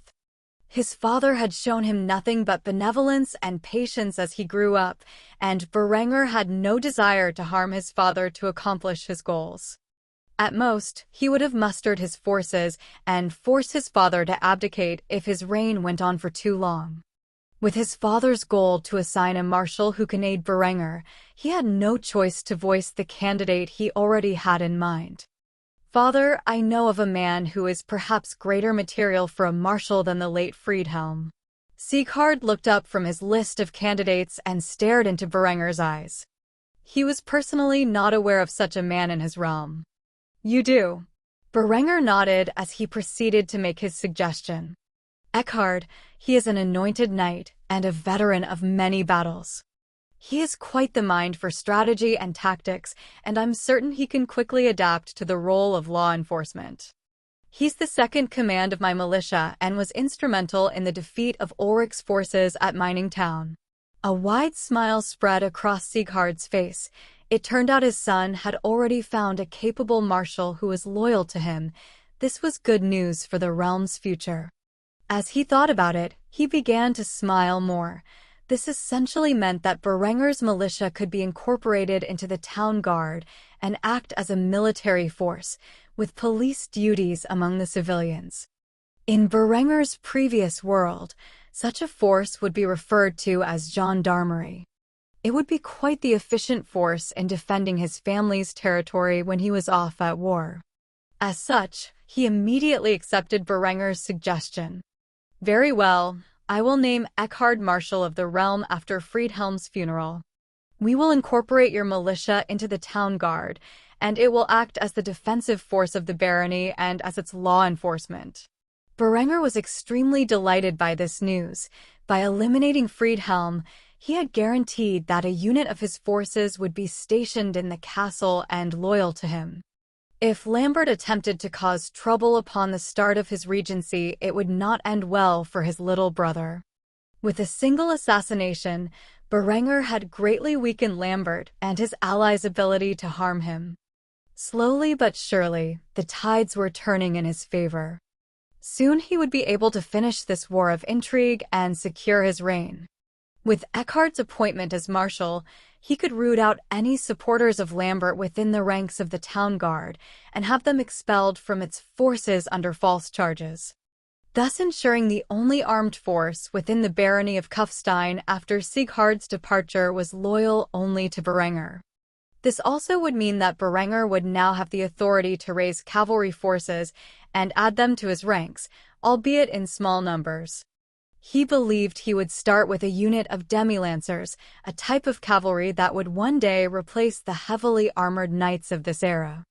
The establishment of such a force would have to wait until after Eckhard's appointment to marshal, which would take at most a month and a minimum of a fortnight.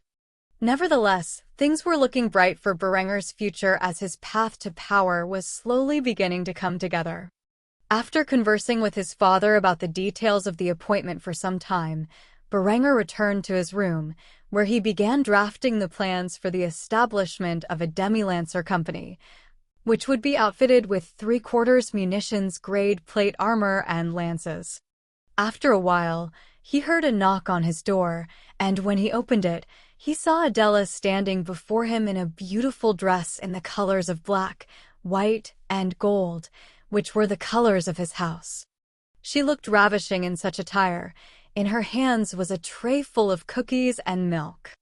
The young girl had quite the sweet tooth. "May I enter?" Berenger would not deny his future wife entry into his room. As such, he made way for her approach, and the two sat down next to each other while snacking on the treats. Though Berenger enjoyed them, he did not enjoy the sweet desserts quite as much as Adela did. Still, he could not prevent his mind from thinking about chocolate. Unfortunately, it would be a long time before he could send an expeditionary force to the Americas to claim potatoes and cocoa. Nevertheless, it was one of his greatest goals in this life. The establishment of a colonial empire in his mind was a necessity. However, the reasoning was more for the wide variety of crops and spices it could bring back and less for the territorial expansion. Nevertheless, when he was able to do so, he fully intended to take advantage of the European powers' lack of knowledge of the rest of the world and lay claim to territories in the Americas, Africa, and Asia. With the power his armies would wield by then, nobody could stop him. To achieve this, he would first need to unite Germany and gain some coastal territories. He wanted major naval bases in the Baltic, North, and Adriatic seas. Then he would need to build a mighty navy to maintain colonial power. Either way, it was many years, if not decades, away from where he currently stood. Nevertheless, he would do everything he could to establish his empire as the world's preeminent power. Needless to say, there was a lot of work ahead of the ambitious young lord. For now, he relaxed by his young fiancée and dined on cookies while dreaming of conquering the world. Chapter 44-43 Expanding Influence. While Berenger was conversing with Adela and going over his drafts for establishing a demi-lancer company, Linda was hard at work as the master of Berenger's intricate spy network. What started as a small group of peasants watching and listening to potential threats and reporting them to Berenger turned into a massive spiderweb that infiltrated every noble house within the barony of Kufstein under Linda's management. Say what you want against Berenger's lover, but she had a brain for intrigue and had been crucial in the war against Lambert and his allies. The beautiful young woman divided the network into various cells located in every major inhabited region of the barony. Through combined use of couriers, carrier pigeons, direct interaction, smoke signals, and other methods of communication, Linda was able to understand everything that was transpiring within the region of Kufstein. A complex hierarchy was established to allow the freedom of local cells to engage in espionage, propaganda, and assassination at will, without it ever being traced back to Berenger's doorstep. The hierarchy was as follows. At the top of the organization was Berenger. He was referred to by those who knew of his existence as the Sovereign. Beneath the Sovereign was the listener. This was Linda's job. She would listen to Berenger's orders, if he had any, and relay them to the speakers, who were the leaders of every cell. The speakers would then relay these jobs to the eyes, ears, mouths, and hands. Each was tasked with a different specialty and intrigue. Eyes and ears were generally used for espionage and gathering intelligence. Mouths were used to disseminate misinformation and engage in propaganda efforts, and the hands were used for practical jobs, primarily being assassination and sabotage. Below all of these were associates. They were not official members of the organization, but were essentially pawns who unwittingly aided Berenger's spy network. The only members who knew that Berenger was the Sovereign were the listener and the speakers. The rest were merely led to believe they were acting in the interest of the realm, and as such, if caught and interrogated, could not pin the blame on Berenger. Currently, Linda was expanding the network throughout the entirety of Tyrol, starting with establishing a cell within Innsbruck. She knew just the person to fill the speaker's position, someone who could be trusted and was completely loyal to her. When she wrote the letter to her personal maid informing her of the duties she would be responsible for, the young woman took extra precaution and wrote the letter in a code that only the two would understand. Linda's maid was actually her little half-sister, a bastard of the family, and her name was Adelheid. If anything, Adelheid was the closest thing Linda had to a friend growing up. After all, Linda's cold, sadistic, and domineering attitude had kept many people away from her. Those who stuck around were generally guys entranced by her physical beauty, like Lambert. Unfortunately for them, they were never able to win her favor. Thus Linda wrote the letter honestly to Adelheid, informing her of everything she had been through in Kufstein and her change in character.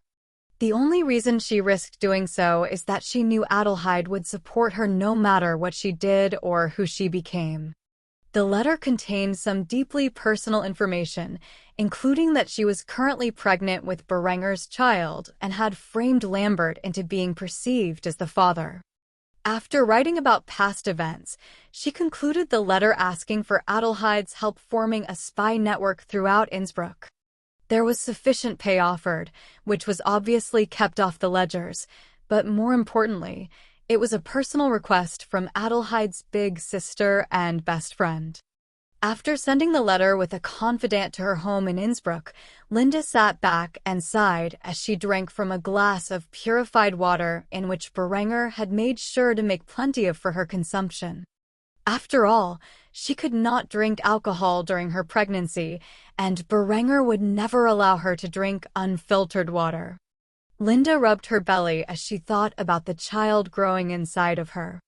Every day she prayed it was a son so that he could inherit Berenger's position one day. Having full confidence that he would become a king, she wanted her son to be legitimized and succeed his father more than anything.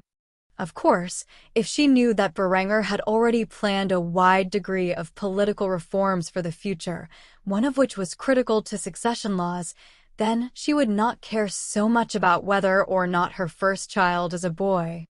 She figured that Berenger was in his room eating snacks with Adela and talking about his plans right now.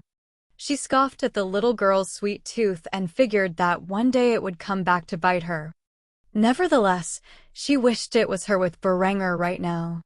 However, she could not very well intrude on their private time.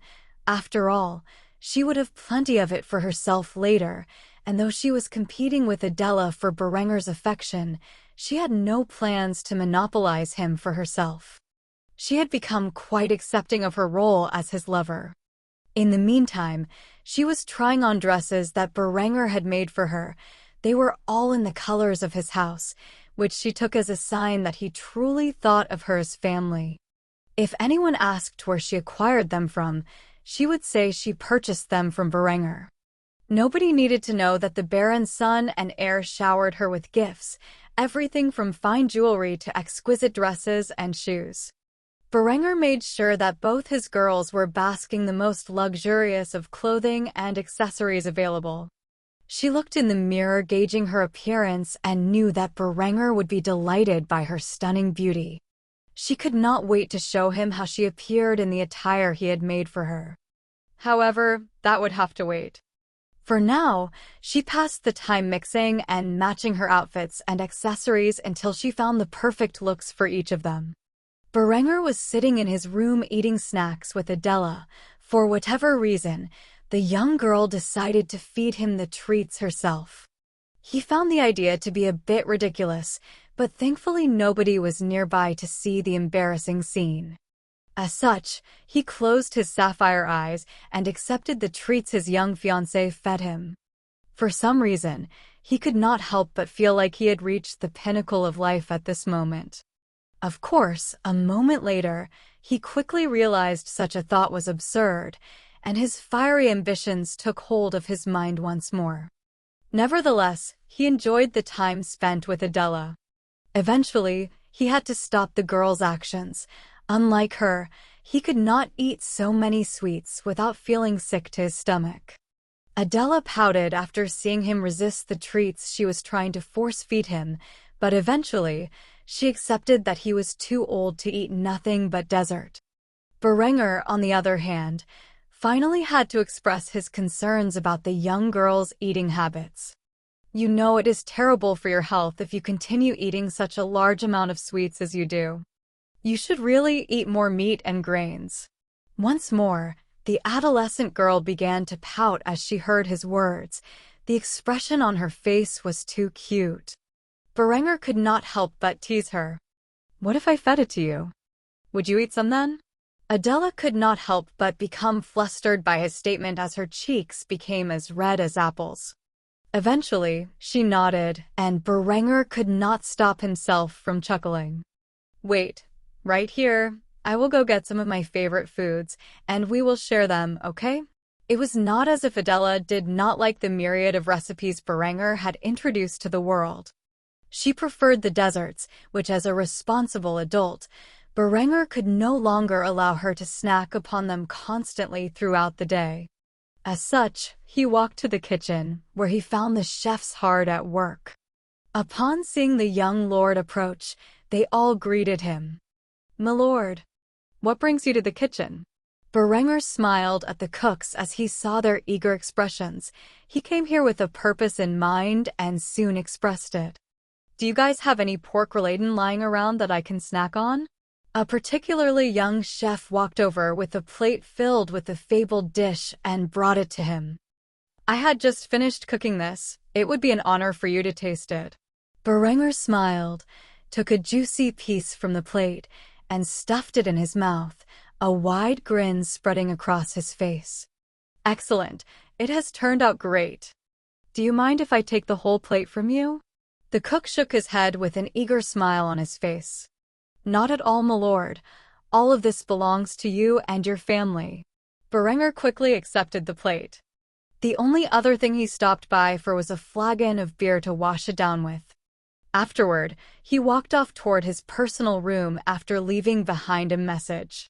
"You guys are doing an excellent job. Keep up the good work." With that, he disappeared into the hallway while the cooks looked at him with excited expressions. They were just complimented by the man who came up with all these recipes. Clearly, they were doing their jobs correctly. Berenger returned to his quarters with a plate full of pork roulade and a flagon of beer in his hands. He proceeded to sit down next to Adela as he picked up a piece with his finger and stuffed it into the little girl's face. "Say, Adela's face became flushed with embarrassment, but eventually, she closed her eyes and did as she was told. Ah! Eventually, the food entered her mouth, and she could not help but exclaim in excitement.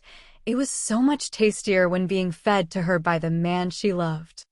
Eventually, she devoured the whole thing, and before she knew it, Berenger said something to her, which she didn't register because he had moved too quickly. "You have something on your face, silly girl." With that said, Berenger reached out with his index finger and wiped the excess sauce off the roulade off her pretty pink lips and stuck it into his own mouth. After licking his finger for a few moments, one word escaped his lips. Tasty. Afterward, he began snacking on a piece himself while Adela nearly passed out from embarrassment. Berenger could not help but laugh at her sheepish expression. He decided to tease her a bit more. "You want more?" Despite her awkwardness, Adela nodded her head while her face was practically the color of a tomato. As such, Berenger repeated the process with the girl, after which she asked him a question that shocked him. "Is that beer?" Berenger could not help but nod his head. He was quite proud of the beer produced by the village and practically drank it full time. With his alcohol tolerance, he did not need water. Besides, he needed the calories since he was still trying to bulk up. He eventually asked her the question on his mind. "Why do you ask?" Adela shifted her eyes left and right before speaking her thoughts. "Can I have some?" Berenger was in a moral dilemma, though it was common for children to drink in this time period, as there was no drinking age. Berenger could not help but have a nagging voice in the back of his head from his 21st century memories telling him it was illegal to supply minors with alcohol. However, his medieval mindset eventually won the debate, and he extended the flagon for Adela to drink from. After taking a large gulp of the beer, the more the girl drank, the more her face began to become red with intoxication. She was not used to consuming alcohol and thus rapidly became drunk. Eventually, Berenger cut her off, but by that point, her small head had begun to bob as she rested it on Berenger's shoulder. Eventually, she looked up at him with a drunken gaze filled with desire and pressed her lips against his, which startled the young lord. Though it was another childish peck on the lips, the expression on her face led Berenger to believe that he had allowed her to drink too much. Thus he retreated from her grasp. The moment he did so, tears began to form in the adolescent girl's eyes as she asked the question which concerned her. "Do you not like me?" she stated in her drunken state. Berenger sat next to her and hugged Adela tightly as he calmed her down. "It is not like that. You're just too young right now. In a few years when we are married, I promise we can spend more time together. But for now, I think you should get some sleep." As such, despite the girl's intoxicated protests, Berenger picked Adela up into a princess carry and dragged her off to her room. After placing her in her bed, the girl quickly passed out, and Berenger could not help but think to himself as he looked upon Adela, who was sprawled out on her bed in a drunken stupor. "This girl is too cute." With that being said, he left Adela's room and returned to his own, where he got back to work on his plans for the demi-lancer equipment and tactics. Before long, he heard a knock on his door, and he could already guess who it was. When he finally opened the door, he saw Linda wearing one of the many dresses he gave her. She was adorned with the lavish jewelry he gifted her and wore a pair of black leather slippers. She looked at him with a slightly flustered expression and asked him the question that had been on her mind for the last hour and a half. "How do I look?" Berenger could not help but smile as he pulled her into his arms, shut the door, and kissed her passionately. After over a minute of making out, Berenger broke away and gave her the answer she was hoping for. "You're the most beautiful woman I have ever met in my life." Her heart nearly jumped out of her chest from the compliment her lover had given her. Berenger was honest when he said that, in the entirety of his 2 lives, the only woman he had ever met who came close to her natural beauty was Adela, and she was still a child. Maybe one day she could rival Linda, but for now, the young woman before him was the only woman on his mind. After spending an ungodly amount of time undressing Linda, Berenger finally got her onto his bed, where the two spent the night together, enjoying each other's warm embrace. Despite being already pregnant, Berenger tried his best to give her another child that night. After a night filled with passionate lovemaking, the two finally fell asleep early in the morning. It would not be for several hours before they awoke once more and began their daily routines. Chapter 45-44. Checking in on things. Berenger was currently in a sparring session with Eckhard with wooden swords. It had been quite some time since Berenger had first picked up the sword and had incorporated its training into his weekly exercise routine. By now, he was starting to become competent in swordsmanship, at least from a fundamental level. Though Berenger still vastly preferred the use of a bayonet, he felt it was still necessary for him to master the fundamentals of swordsmanship. You never know when you might be forced to wield a sword in combat. Eckhard cut down with a vertical slash towards Berenger. The young lord quickly parried the blow before swiftly counterattacking. Ultimately, this action was dodged by Eckhard, who unleashed a flurry of blows that Berenger struggled to keep up with. After a few moments of intense sword fighting, Berenger was tripped to the ground, and Eckhard pointed his sword at the young lord's vitals. Berenger was at a loss and yielded to his opponent. "Damn it. I yield once more." Eckhard chuckled as he stripped off his training gear and assisted Berenger up from the ground. After the two stashed away their equipment, they headed to the kitchen, where Berenger procured a liter of beer for each of the men. As a man of refined tastes from his previous life, Berenger was extremely dissatisfied with the quality of alcohol in this world. Aside from distilling alcohol for medical practices, he had recently begun distilling spirits for regular consumption. In fact, he had recently obtained a plot of land from his father to make a large and dedicated brewery with the intent to mass-produce a variety of beers and spirits.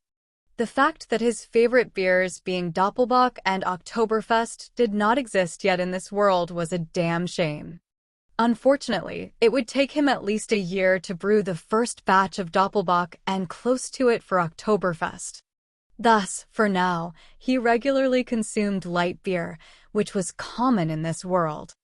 It was hard to enjoy his favorite meals to the fullest extent without his most treasured alcoholic beverages and the missing dishes that utilized chocolate or potatoes.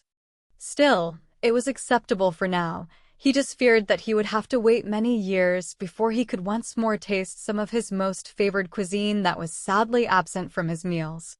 After sharing a drink, the two men walked down to the training field, where they quickly got dressed in their combat attire and began to lead the troops for combat drills personally. Berenger commonly carried a flintlock musket, pistol, and a side sword. If he lost the use of his primary weapon for whatever reason, he wanted a backup in case he was in immediate danger. Berenger's kit was relatively unique. He had a black leather bandolier that held 2 flintlock pistols and a sword belt that contained a simple side sword. It was not the elegant sword that would later be his wedding gift from Ludwig and his workers. Instead, it was a rudimentary design that worked as an additional sidearm. His belt also contained the cartridge pouch, which held his paper cartridges for the musket.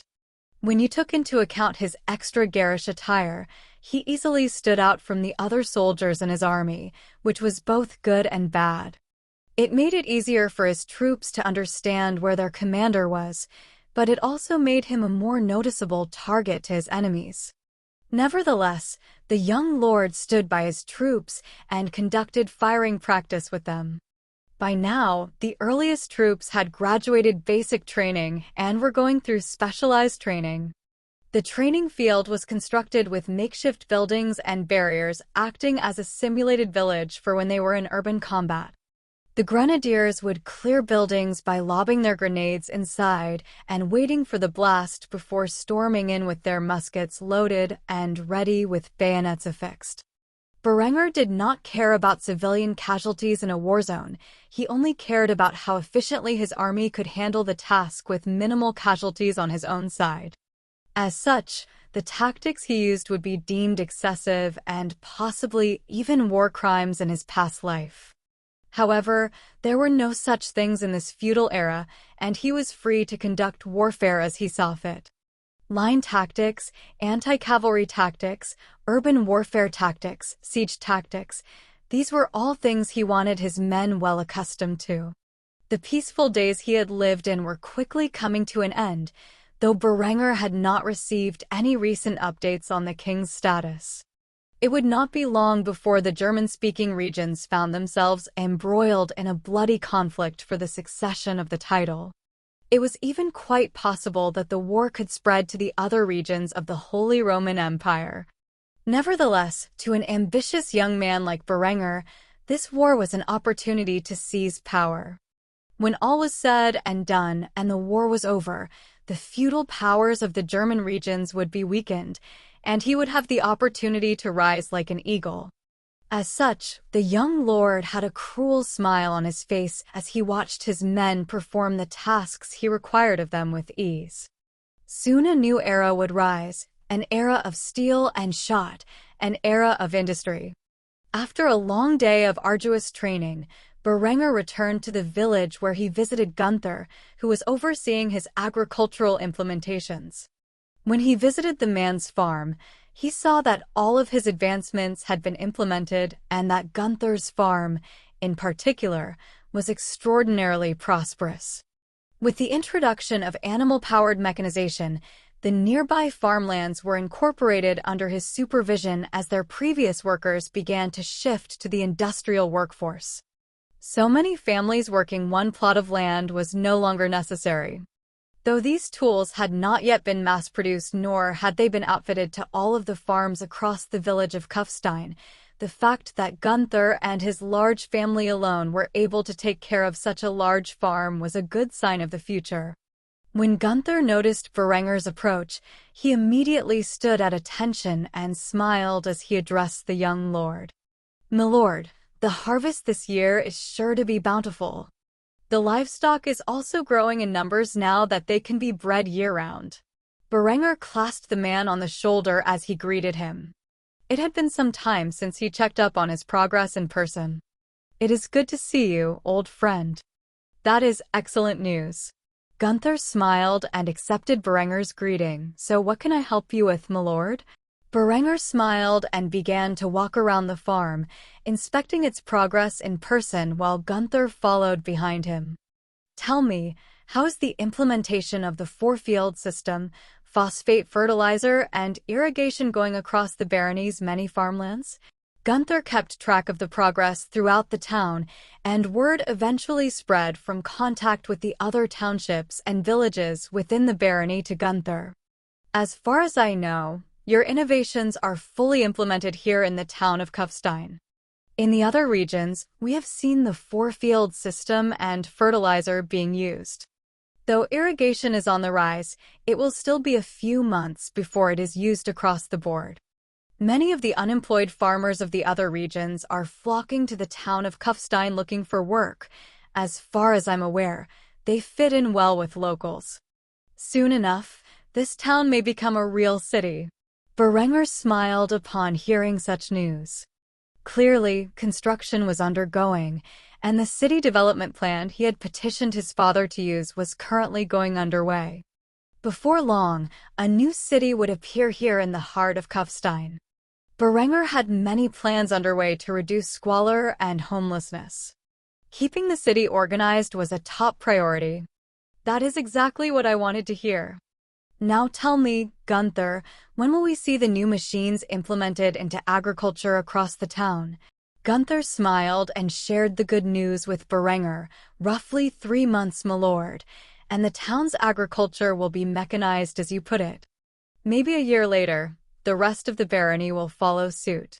Berenger was pleased with this news. Hopefully, his barony would have mechanized agriculture powered by animals by the time the war broke out. If not, at least it would be close to it. He could not be happier with the way things were headed. After speaking with Gunther for a bit about what he had been up to since Berenger's last visit, the two parted ways for the day. Berenger still had to check up on Ludwig and the industrial sector. After returning to the industrial sector, it was a completely different sight from when he was last there. He now had 2 steel production lines, an arms factory, an armory, an agricultural equipment factory, and a textile factory. The industrial sector was bustling with hundreds, if not thousands, of workers who were hard at work producing the products needed to usher in the new age. The machinery used to produce equipment was all water-powered. Wherever necessary, assembly lines were in place to make the creation process smoother. As such, it was quite the operation. Berenger figured there was no city on the planet with such an advanced industrial sector. The best part is that it was growing by the day. When Berenger approached Ludwig's old shop, which was now his office, he saw the older man was hard at work looking at a set of blueprints Berenger had given him. The office was completely cluttered with designs, and paperwork was strewn about. Berenger knew the pains of paperwork all too well. After all, he had his nights filled with it. As such, he could empathize with the old man who was so hard at work that he did not notice Berenger's entry. It was not until Berenger cleared his throat that the man noticed the young lord standing in front of him. "My lord, I am sorry I did not see you there," Ludwig said as he rapidly rose to his feet. However, Berenger quickly signaled that he could sit down, and as such, Ludwig was only halfway out of his seat before he sat back down in his old leather chair. "What brings you here, my lord?" Berenger chuckled and looked over the paperwork Ludwig was currently going over before speaking his thoughts. "I am just checking in on things. How are you holding up?" Ludwig let out a deep sigh and vented his frustrations to the young lord who he knew would take it in stride. "I am fine, just a little overworked is all, though I am sure you are the same way. Of course, I do not have a beautiful young lover to vent all my frustrations on at the end of every night." Berenger could not help but laugh at the old man's comments. It was true he released any pent-up emotions through his nightly escapades with Linda, and as such, always woke up refreshed. The same could not be said for everyone else. "So, how's it going with my factories?" Ludwig quickly smiled with a hint of pride on his face. His hard work was paying off. "What was the saying you used before?" "Everything is running like a well-oiled machine." Berenger chuckled when he heard that phrase. It was definitely out of place in this medieval world. Still, he had been known to use idioms from his past life, which had caused confusion on several occasions. "That is good to hear. I see a lot of men working here. Are they properly paid and given the necessary rest breaks?" Ludwig nodded with a big grin on his face as he answered Berenger's question. "Of course, and they're quite thankful for it. Many of the new arrivals are men from the other regions of the barony, and they had expected to have been slaved to death here in the factories, like many of the miners used to be before you began to impose your reforms on the realm. Despite the hard work, they are quite happy about their pay and hours, for the most part. Unfortunately, there will always be a few bastards complaining about their life no matter how good they have it." Berenger nodded at Ludwig's words. He spoke the truth. You could not please everyone in this world, but at least they were afforded a proper wage, working hours, and safety standards, which is more than could be said about the rest of the world at the moment. The exponential growth of his family's wealth from all of the business he had made over the past few months has allowed him to increase the workers' wages and set up performance bonuses. As such, a new middle class was finally forming in the region of Kufstein. Though it was still in its early stages, the barony of Kufstein was beginning to shift from the feudal era of nobles and peasants to an industrialized world with a multi-class structure. After having a few drinks like old times with Ludwig and talking about the past, present, and future, Berenger parted ways with his friend and returned to the castle. Everything was progressing smoothly. Now, all he needed was Linda's report from the spy network she was managing, and he could finally call it a night. The life of an ambitious man was never idle. Berenger bathed before returning to his room. Before long, Linda approached as per usual, but before she could pounce into Berenger's embrace, he stopped her and asked her the question on his mind. "So, how are things on your end?" She instantly knew what Berenger was referring to and pouted before she sat down next to him. She exhaled deeply and gave him the latest report. "Your network has penetrated the entirety of the barony and the vassals beneath your father. If anything even remotely similar to a plot against you appears, I will know about it. I've contacted my half-sister in Innsbruck and instructed her to set up a cell in her area. Before long, we will know everything that transpires in the seat of power of Tyrol. As for Ludolf, he is close to becoming a priest, and when he does so, he has orders to do as you have asked. Aside from that, your mouths are currently producing propaganda throughout the region about your exploits and inventions. They've come up with some interesting stories about how you are blessed by the divinity of Christ with knowledge of the future and will usher in a new era of peace and stability for the German people. I don't know who came up with that bullshit, but people are eating it up." After reporting to Berenger about her activities, she leaned into his chest and whispered in his ear, "Have I been a good girl?" Berenger smiled and stroked her glossy strawberry blonde hair before pushing her down upon the bed and whispered back to her, "You have been a very good girl, and I think you deserve a reward." After which, he spent the remainder of his waking hours with his lover's warm embrace. He wondered how long this peaceful and plentiful life could go on before the storm arrived. However, as of right now, that was not his concern. He needed to enjoy this time while it lasted. One thing was certain: his future would be filled with bloodshed, and that was not something he could escape now that he had embarked on the path to power. Chapter 46. 45. Lambert's birthday. Lambert awoke bright and early on this wonderful morning in the middle of July. Today was July 17th, 1417. In other words, it was the teenage boy's 16th birthday. Today, he would finally become a member of adulthood in this feudal world. His wedding to Linda would be held in a fortnight, and he was not very excited for that day. Currently, his relationship with Linda was cold, to say the least. She no longer punished him for his mistakes, and barely took an interest in him as a person. She often walked right by him as if he did not even exist. On the other hand, she had become increasingly close to his elder brother and rival. Ever since her father left the young beauty in charge of managing his transaction with Berenger, she had sought every opportunity to spend time with his brother instead of himself. Now Lambert may be considered quite dense when it comes to relationships with the opposite sex, but even he was beginning to suspect Linda was having an affair with his elder brother. He even began to doubt the parentage of his so-called child. He had never once confronted his fiancée despite his worries, as he was too fearful of the truth. The more he thought about such things, the more he began to convince himself it was the truth. After all, during his last attempt on Berenger's life, somehow the information was leaked to Berenger's militia that the young lord was in trouble, and they marched in the dead of night to Wildschena to save the bastard's life.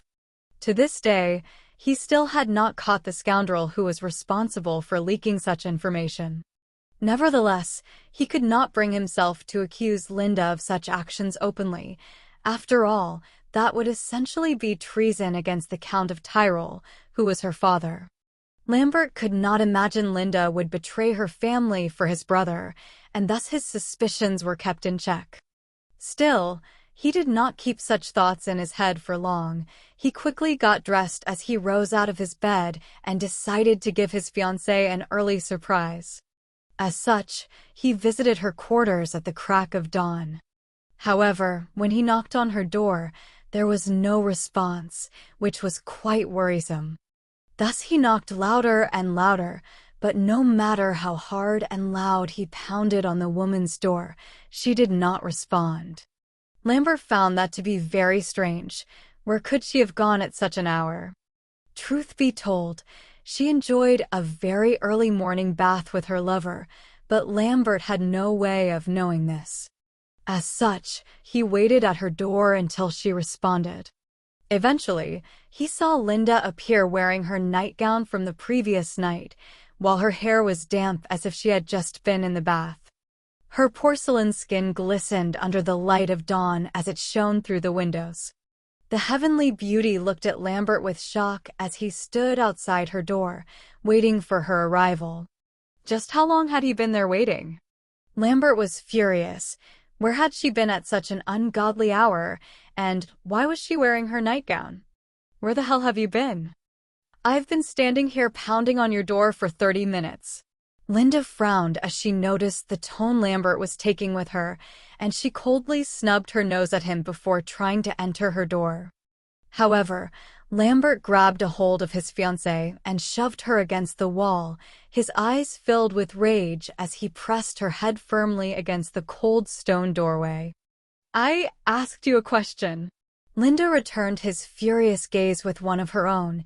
However, after a few moments, her murderous gaze faded, and she began to smile, which confused Lambert. Until he felt Berenger's iron grip rip into his shoulder, almost as if he were going to tear out the boy's clavicle.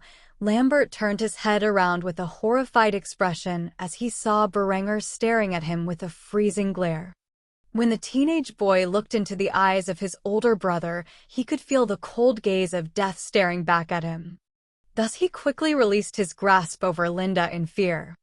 Berenger was also noticeably damp. However, that was not uncommon at this hour, as Berenger was known to wake up early and exercise heavily. He appeared to be in loose-fitting clothes he normally wore for such an occasion. Berenger still latched onto Lambert's shoulder and even dug his fingernails deeper into Lambert's doublet, inflicting pain on the boy. What do you think you're doing? Is that any way to treat your fiancé? Berenger's eyes were cold and expressionless. Yet his voice was thunderous and full of fury.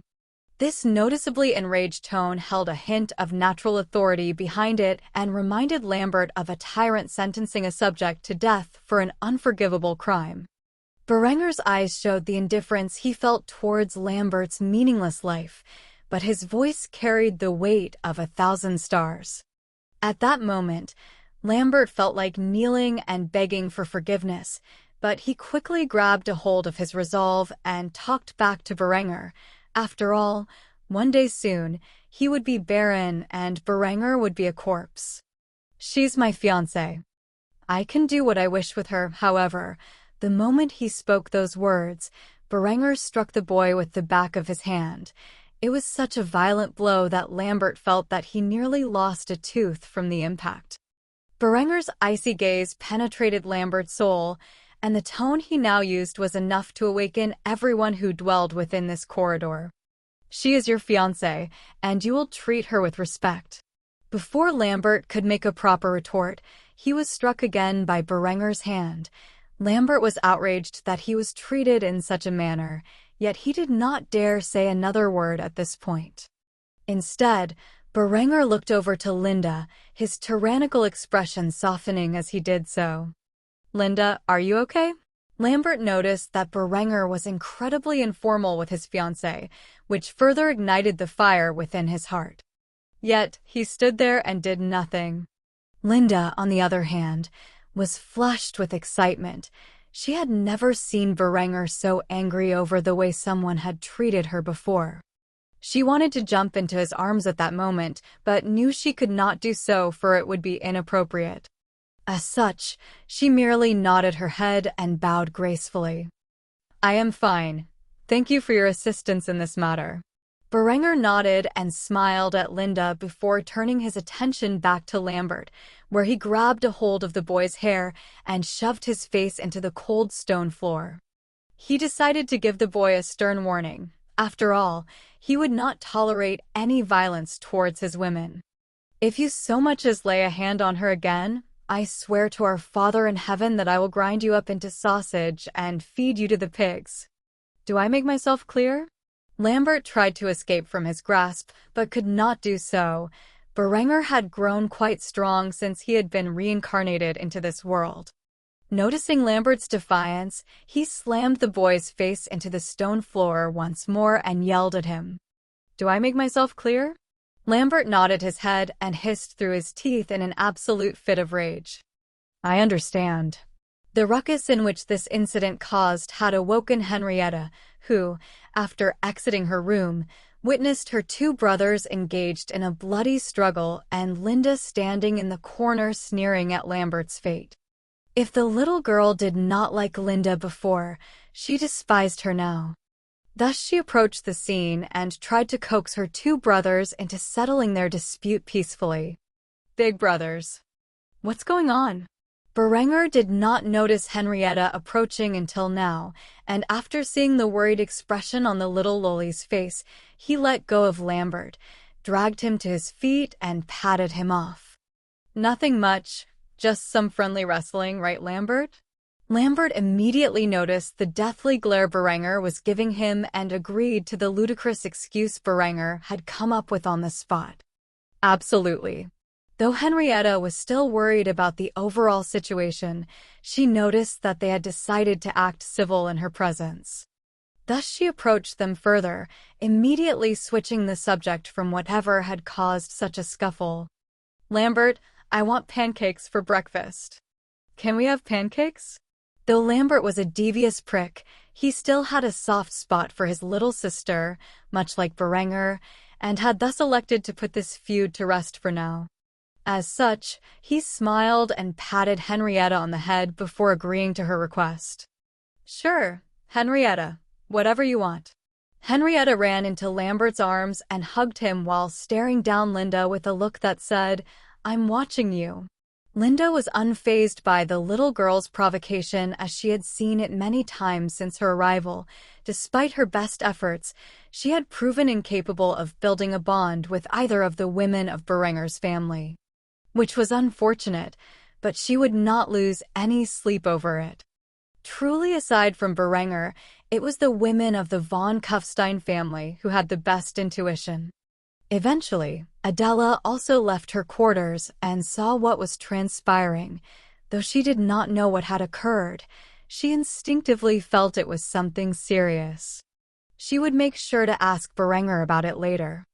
After concluding the violent scene, the five of them walked into the dining hall, where they would await the arrival of the Baron and Baroness so that they could begin Lambert's birthday breakfast.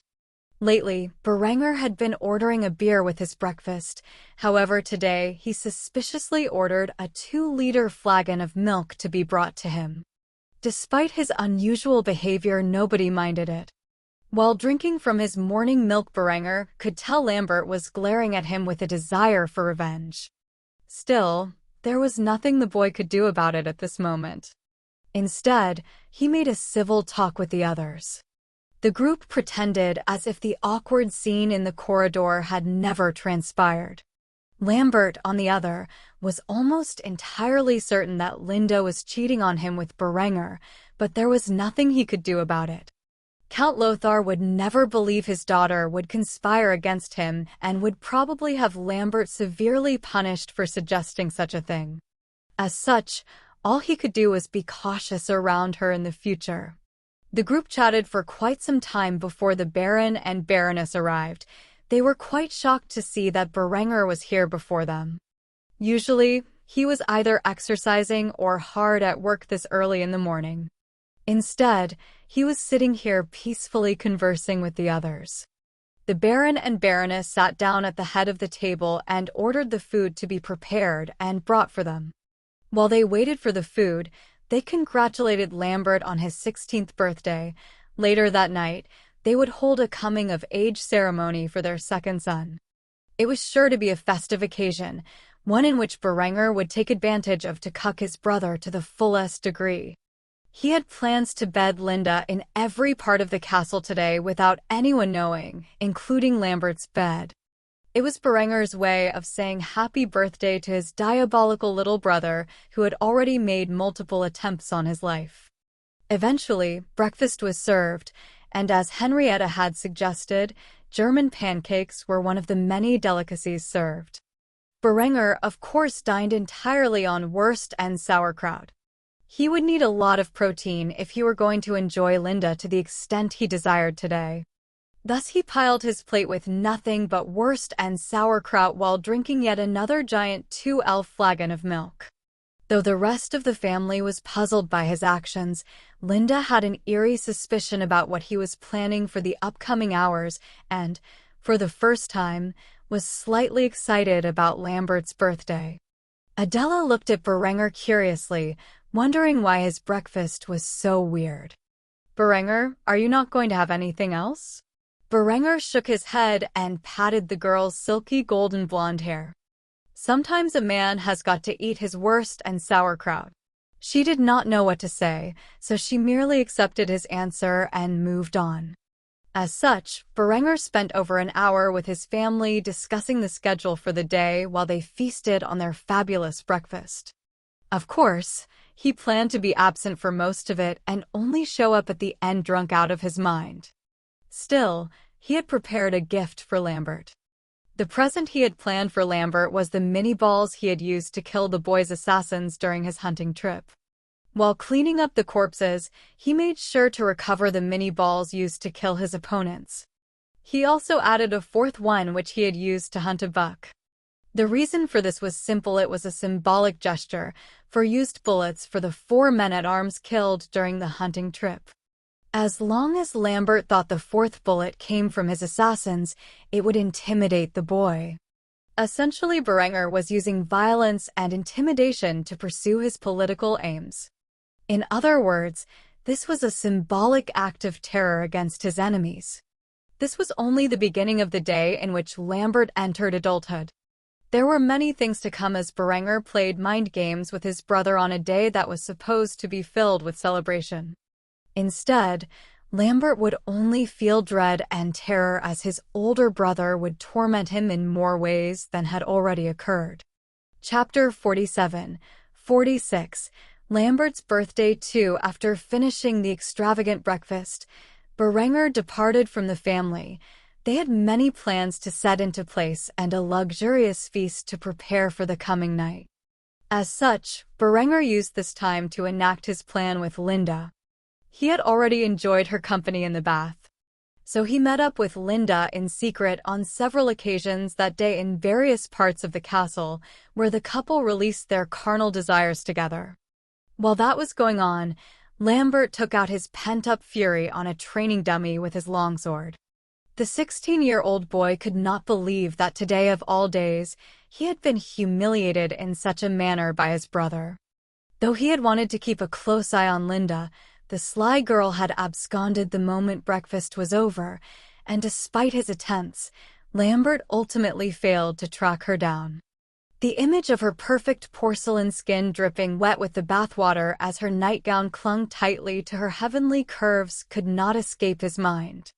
Though it would normally be a pleasant memory to have, the scene that transpired afterward where Berenger was equally damp did nothing but create paranoia as he continued to suspect a relationship between the two. The young lord wanted to get to the bottom of this, though he could not. Accusing Linda without evidence would only create further tension between him and her father. Not to manage the harm it would cause to the fragile relationship he currently had with his fiancée. Truthfully, he did not want to know the truth if it was what he suspected. The boy wanted to tear his own heart out as he slashed at the training dummy's neck, decapitating it with a perfectly placed strike. In his mind, he envisioned the scene of removing Berenger's head from his shoulders, and at that moment, he felt cathartic. He swore to himself that sooner or later, he would have his vengeance on his older brother for the pain and suffering that had been inflicted on him this day. Of course, it did not even enter the boy's mind that he had brought these things upon himself by conspiring against his brother for the inheritance. After a long training session, Lambert entered the bath, where he cleansed his milky white skin from the sweat and grime accumulated throughout the violent display. As he gazed into his reflection within the pool of water, he could not help but feel inferior in appearance to his older brother. Though he had the charm of youth on his side, he did not have the princely features with which Berenger had been blessed. Instead, despite his youth, His face and body were more robust, as he had the characteristics of a knight, which was attractive in its own right, and many women would prefer such a look. However, his fiancée obviously preferred the regal features of Berenger, which got under the boy's skin.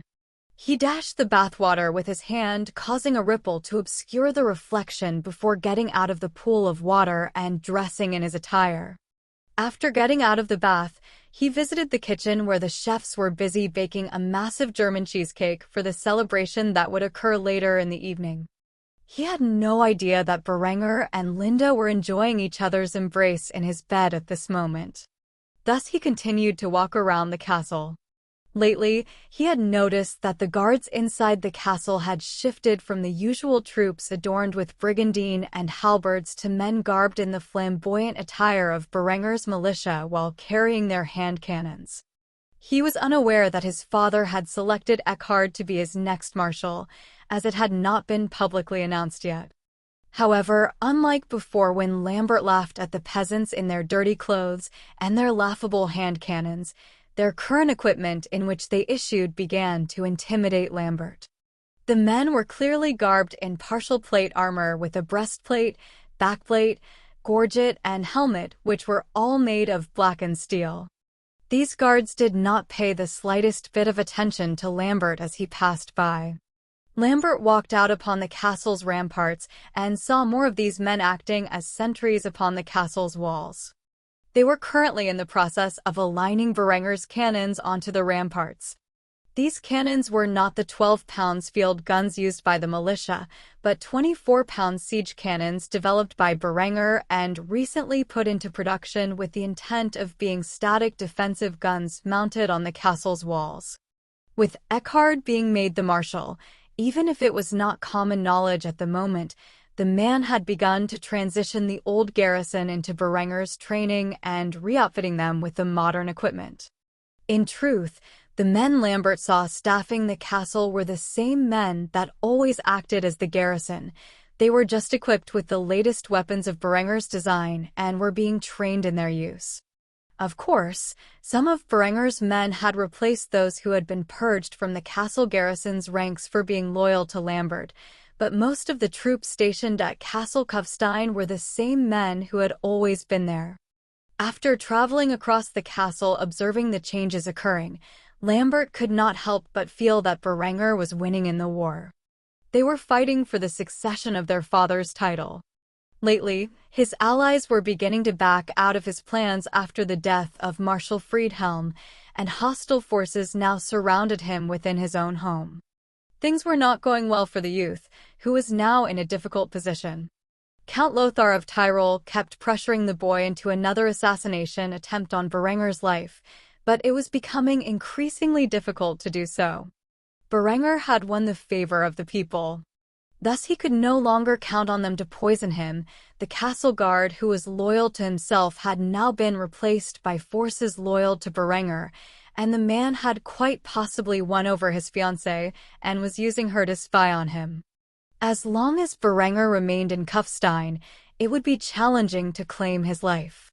Worse yet, Lambert was now aware that rumors were spreading of Berenger's divine powers to see the future, and that the inventions he had implemented were gifts from God to the people of Germany that would lead them into a new era. Many of the common folk were beginning to treat him like he was some saint. Suddenly Lambert had an epiphany: if he could not get the people to turn on Berenger, and the feudal powers were no longer supporting Lambert, there was only one potential ally he could call upon, which had enough power and authority to end Berenger's life. A devilish smile appeared across Lambert's face as he realized that this war was far from over. If he could gain the Church's support and accuse Berenger of heresy, then it did not matter if he was a baron's son and heir.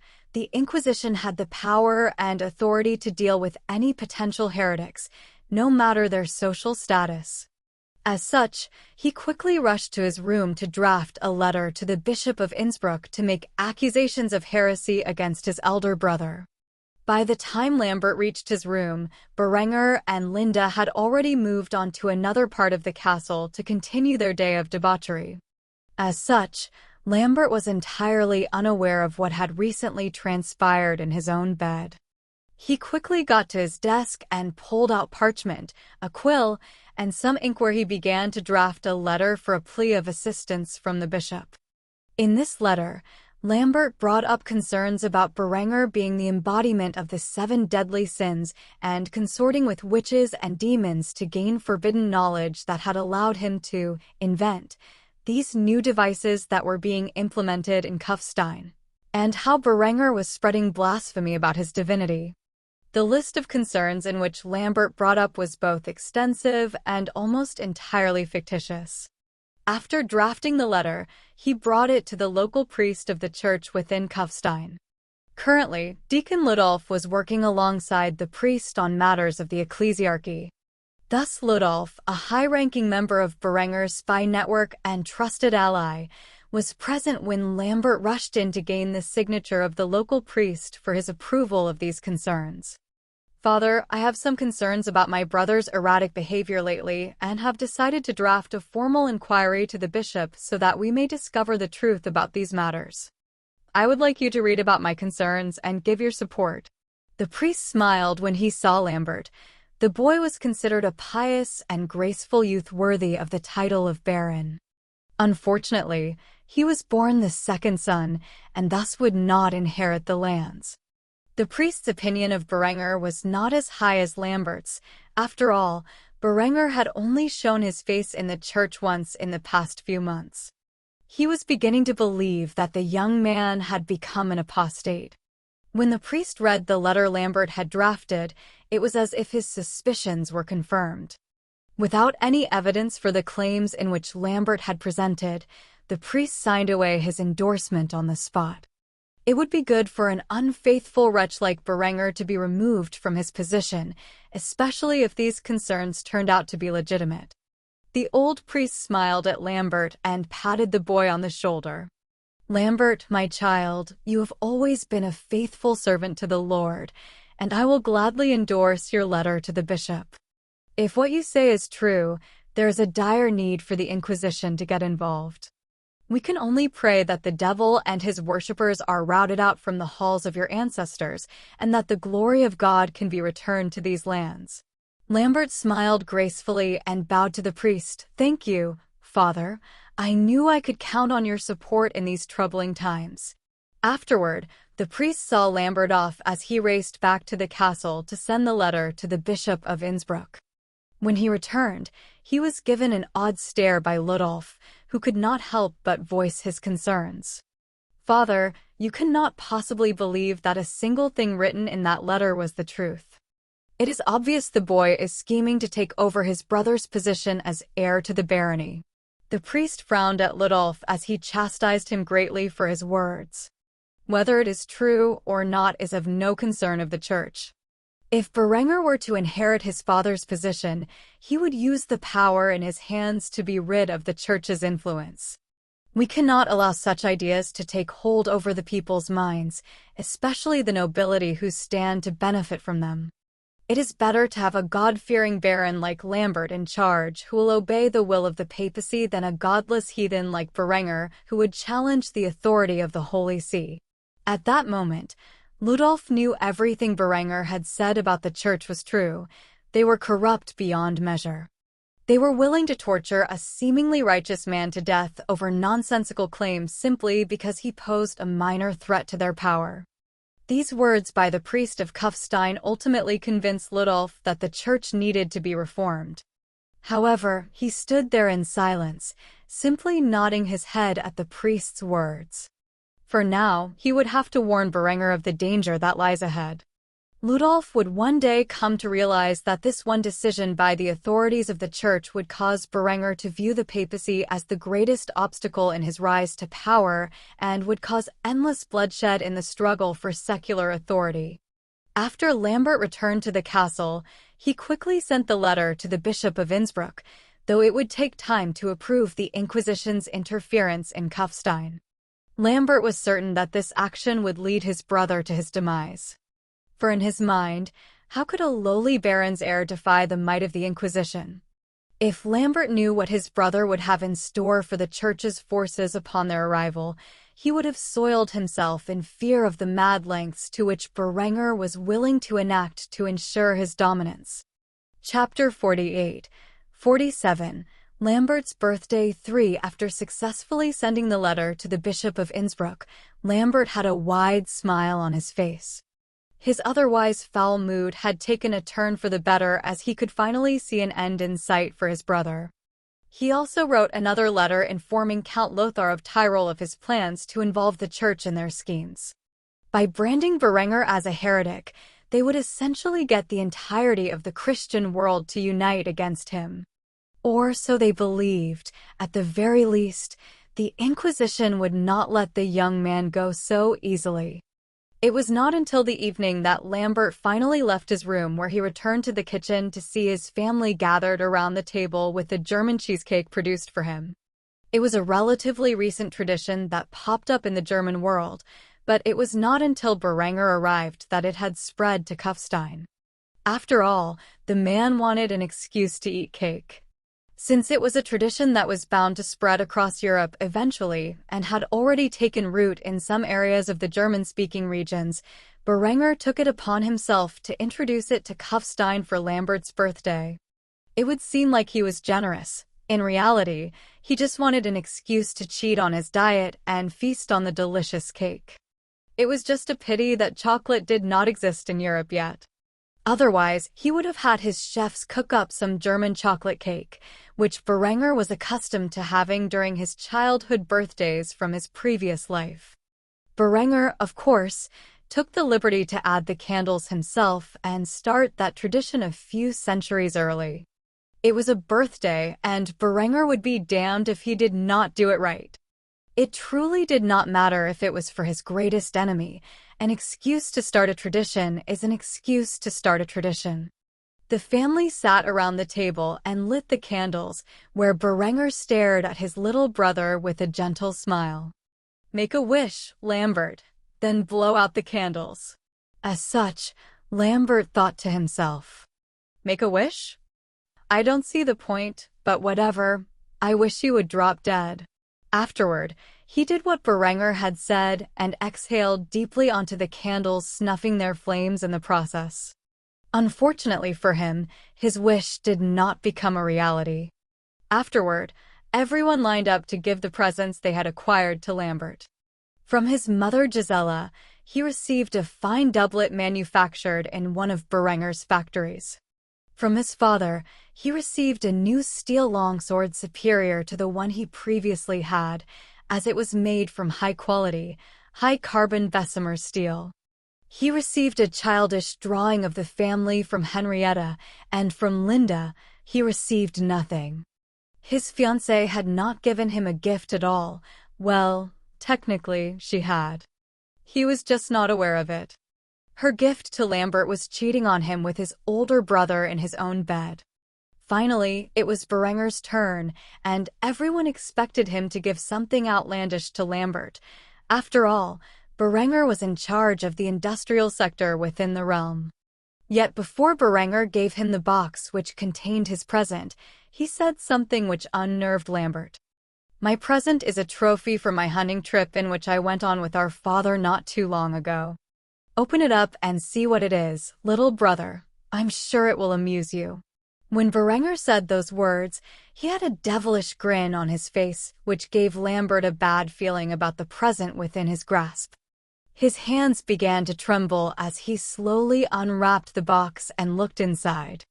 In the small box were 4 mini-ball projectiles, slightly bent out of shape and stained with blood. It was truly a curious thing. However, the words that came out of Berenger's words spread terror to every corner of Lambert's mind. "I managed to dig those out of the corpses of my kills. It's a trophy to the success of my hunt, and I would like to dedicate such a meaningful part of my past to you, little brother." It was a weird present to give to Lambert on his birthday, and thus it confused everyone except for Lambert, Linda, and Berenger. He kept looking up between the malicious smile on Berenger's face and down at the blood-stained bullet-like projectiles in his hands. It instantly clicked in his head what Berenger meant. Lambert had sent 4 assassins to deal with Berenger on the hunt, and there were 4 bloody pieces of lead in this box. Did that mean that Berenger had killed those men after all? That they had not run away in the first place? How was that possible? According to Berenger, the hand cannons did not have a very effective range and a long reload speed. How did he manage to get off 4 shots and perfectly kill all 4 men? This was very clearly a threat by Berenger to Lambert, and there were only 3 people in the room who realized exactly what Berenger's intent was with this gift. However, the more Lambert tried to rationalize it, the more he realized Berenger couldn't kill the men with these lead balls. His brother was probably aware of the fact that Lambert had sent assassins after him and was messing with his mind. It was not as if Berenger could fire his hand cannon at the distance of a longbow. That would be absurd. Thus the 16-year-old boy finally calmed himself down and returned Berenger's gesture with a gracious smile. "Thank you, Berenger. I will treasure it always." Berenger smiled back to Lambert and nodded in approval. "I am sure you will." To everyone else in the room, it would appear that the 2 brothers were quite friendly to one another and were on good terms. Sadly, such a thing could not be further from the truth. If they knew that the 2 boys were fighting tooth and nail to find a way to put one another in the grave, it would surely cause a disturbance. After accepting his gifts, Lambert immediately dug into his cheesecake with a satisfied expression. He did not know the genius who invented such a thing, but it was truly a slice of heaven. The family mingled together as they discussed the future while snacking on the cake. Finally, Berenger mentioned something sure to antagonize his little brother. "So, little brother, I hear your wedding has been moved up. It should be just around the corner now that you're an adult, should it not?" Gisella's expression instantly stiffened as she stared menacingly at Linda. By now, Linda was used to such glances from the Baroness and could not care less. Lambert, on the other hand, nearly choked on his cake. Berenger was clearly trying to aggravate him, especially now that Lambert had suspicions about Linda's potential relationship with his brother. However, this marriage was something he could not back out of now. Not unless he could prove he was not the father of Linda's child. However, that would be not easy to do, and he did not even know where to begin to do so. Essentially, it was her word against his, and her father would never believe that the girl had been impregnated by a man other than her fiancé. Of course, she would never admit to such a thing, and as such, he was basically screwed. The girl he once admired as the most beautiful woman in the world was not only an enormous bitch, but quite the slut too. At least in Lambert's eyes. From Berenger's perspective, she was an incredibly loyal woman. She was chaste until the night they met, and the only reason things went down the path they had was that she drugged him. Eventually, Lambert smiled and hissed between his teeth as he could not think of an escape route. "Yes, I look forward to it every day." "Isn't that right, dear?" he said as he glanced over to Linda, hoping to get a reaction from the girl. Now that they were both 16 years old, she no longer held that seniority over him. Linda looked over at Lambert with disgust in her eyes.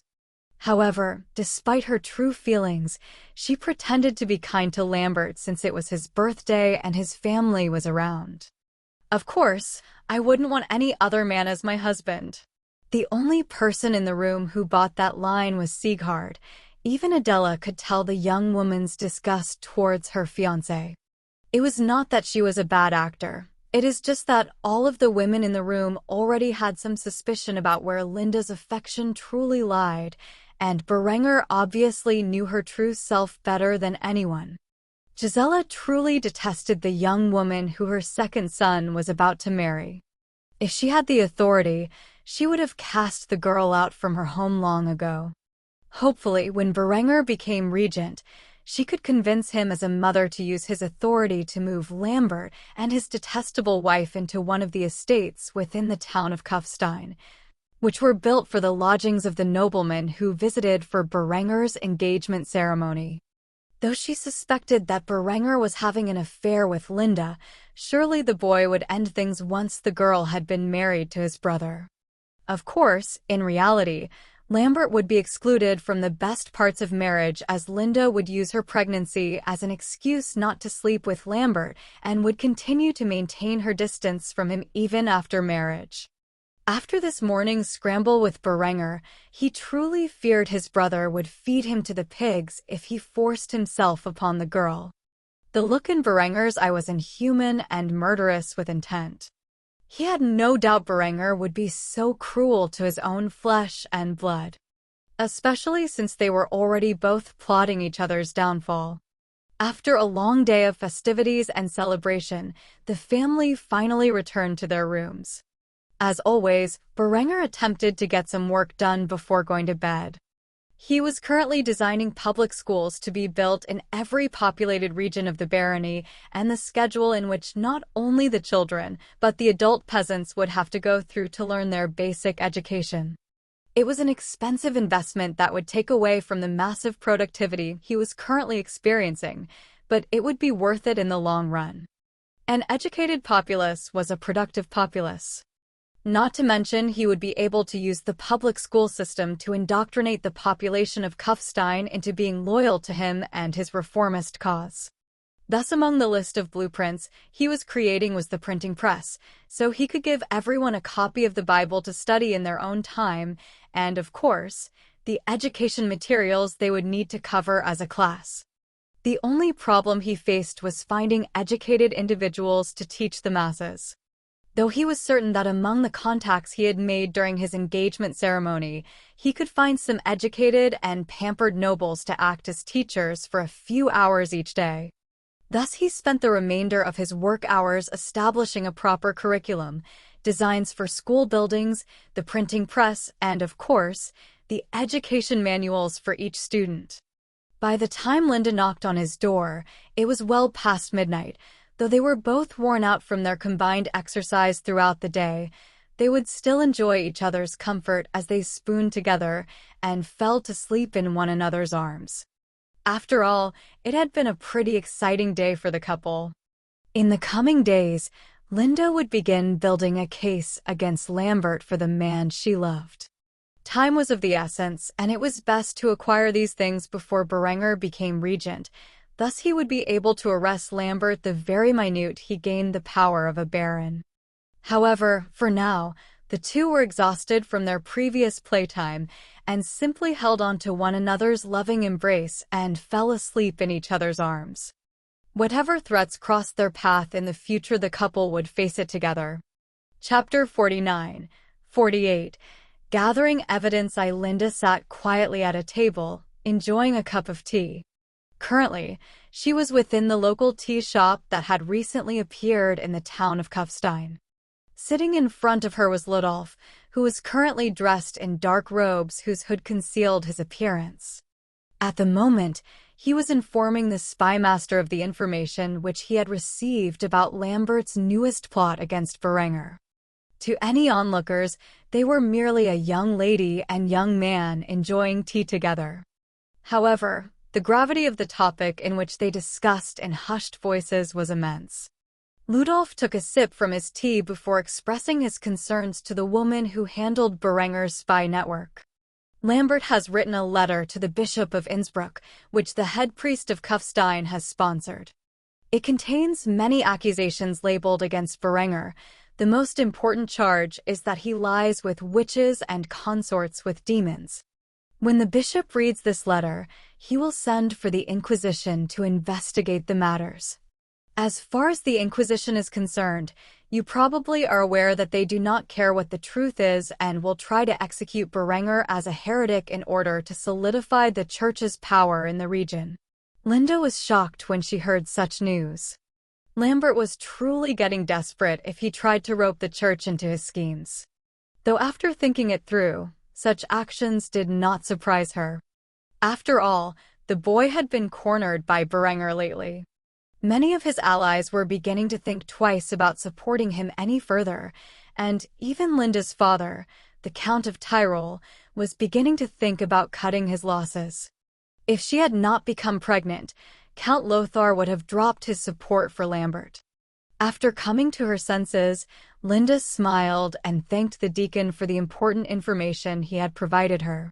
"Thank you for bringing this to my attention. I will inform the sovereign of Lambert's schemes. I trust he will have a sufficient answer to the problem when it rears its ugly head. Is there anything else I should be aware of?" Ludolf smiled at Linda as there was more good news that the man had for the woman. He took a bite out of the pfeffernuss cookie before continuing with his report. "There's an ally of Lambert's who is starting to have second thoughts. If we can get to him and convince him to switch sides, he may be able to testify about Lambert's misdeeds." Linda eyed Ludolf cautiously as she thought about his words before speaking up. "Who is he? And how did you come by this information?" Ludolf chuckled as he sipped from his teacup before responding to Linda's inquiry. "That foolish boy Sir Ingbert has confided with me his transgressions and has sought advice on how to proceed. After the death of Ulrich and Friedhelm, he is beginning to fear the worst. If he finds out that Lambert's own fiancée is on Berenger's side, then he will no longer have the confidence to support Lambert and may even turn on him entirely." Linda mulled over Ludolf's suggestion as she took a sip from her glass. It was a risky plan.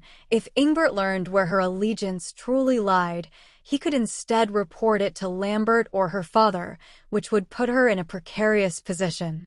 He would need to be silenced, and quickly if he were to make such a foolish mistake. Ultimately, she concluded that the potential reward outweighed the risk involved in such a scheme and nodded in approval of Ludolf's plan. "Is there anything else I should know?" Ludolf did have one more piece of important information to inform the listener about. As such, he smiled underneath his dark hood, which was unnoticeable by any bystanders, and spilled the details. "The von Thiersey family is investigating the marshal's death. For whatever reason, Lambert is their biggest suspect. As such, I have communicated with the Speaker of the Cell in Thiersey, and he has been using his forces to lead the von Thiersey family to the conclusion that Ulrich's treason had something to do with Friedhelm's passing. As such, they have dispatched an emissary to Wildskana under the guise of diplomatic relations. I have no idea what such an investigation may yield, but it is something to be wary of." Linda finished her tea and snacks before standing up from the table preparing to leave. "If that is all, then I have work to do. Until we meet again, Speaker." Ludolf nodded at Linda as she left the tea shop. Afterward, he snuck back to the church, where he continued his work as a deacon. Linda, on the other hand, had many plans to set into motion. With these developments, she may fully be able to obtain the evidence needed to bring charges against Lambert. However, Berenger would never do such a thing so long as his father remained in power. However, the moment the old baron left for the battlefield, leaving Berenger in control of the barony, he would have what he needed to arrest his brother and bring an end to this feud once and for all. For now, the young woman embarked towards the manor of the Heltzer family, where Sir Ingbert was currently residing. She would need to convince him to switch sides if things were to progress the way she had envisioned. As such, she quickly got into a carriage and traveled across the barony to the land presided over by Ingbert's father, a knight in the servitude of Sieghard by the name of Helmer. Hopefully, she would be able to return to Kufstein Castle by the end of the day so she could spend the night with her lover and master. She did not wish to spend the night halfway across the region in some lowly manner. Thus she wore a pouting expression as she sat in the carriage, which traversed the land at a relatively stable pace. Chapter 49. Gathering evidence too. While Linda was off traveling towards the Heltzer Manor, Lord Arnulf von Thiersey was currently standing in Wildskana Castle with his retinue. He had just arrived and was currently paying his respects to the new Lord of Wildskana, who just so happened to be a small child. It was a pity that both of these two lords had lost their fathers so close to one another. Granted, they were under vastly different circumstances, but he could understand the pain the von Wildskana family was currently going through. Though the lord did not bow to the child known as Theobald von Wildskana, he still acted respectfully. After all, they were two lords of the same status, and as such, there was no need for overbearing formality. Lord Theobald, I offer my condolences in the loss of your father, Ulrich. I have come to pay my respects to your family. Theobald was nearly 8 years old. Despite this, he had been under strict tutelage by his regent and was aware of the matters occurring across the realm. Thank you, Lord Arnulf. That means a lot to me. I also wish to say how sorry I am that your father passed so suddenly. He was truly a staple of the realm. You are free to stay here for the time being, and I will have my servants attend to your every wish. I am happy to see that there are still men of conscience who will not forsake my family for the foolish actions of my late father. Arnulf smiled at the flattery.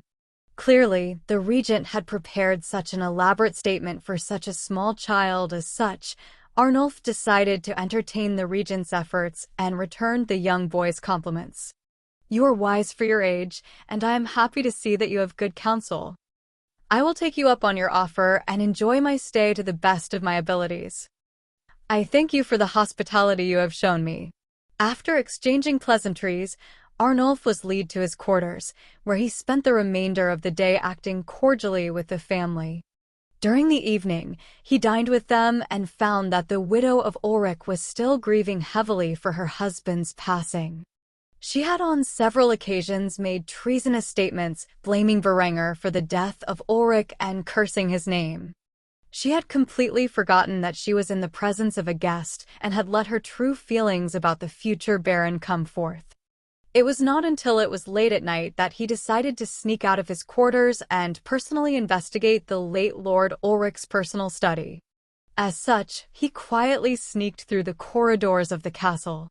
He was extra cautious about patrols that were ongoing throughout the night. On one occasion, he was nearly discovered by a guard who was following his route. If it were not because the man was half asleep, Arnulf would have a difficult time explaining his actions. Eventually, he found his way to the location where he desired entry without getting caught in the act. After picking the lock, Arnulf snuck inside with a small oil lamp in his hand. It was only after the door was properly closed behind him that he lit the lamp to provide illumination in his search for evidence.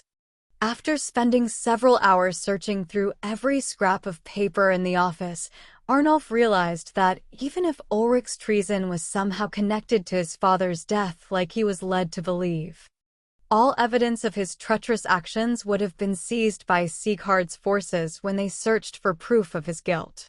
Or so the man thought. However, after stumbling over a fallen chalice, the man clumsily bumped into the bookcase where a Bible fell to the ground.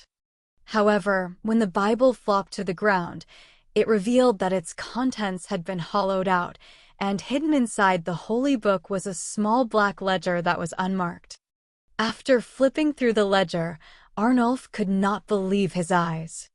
The book was a secret journal kept by Ulrich with details of his shadowy dealings with Lambert and the Count of Tyrol.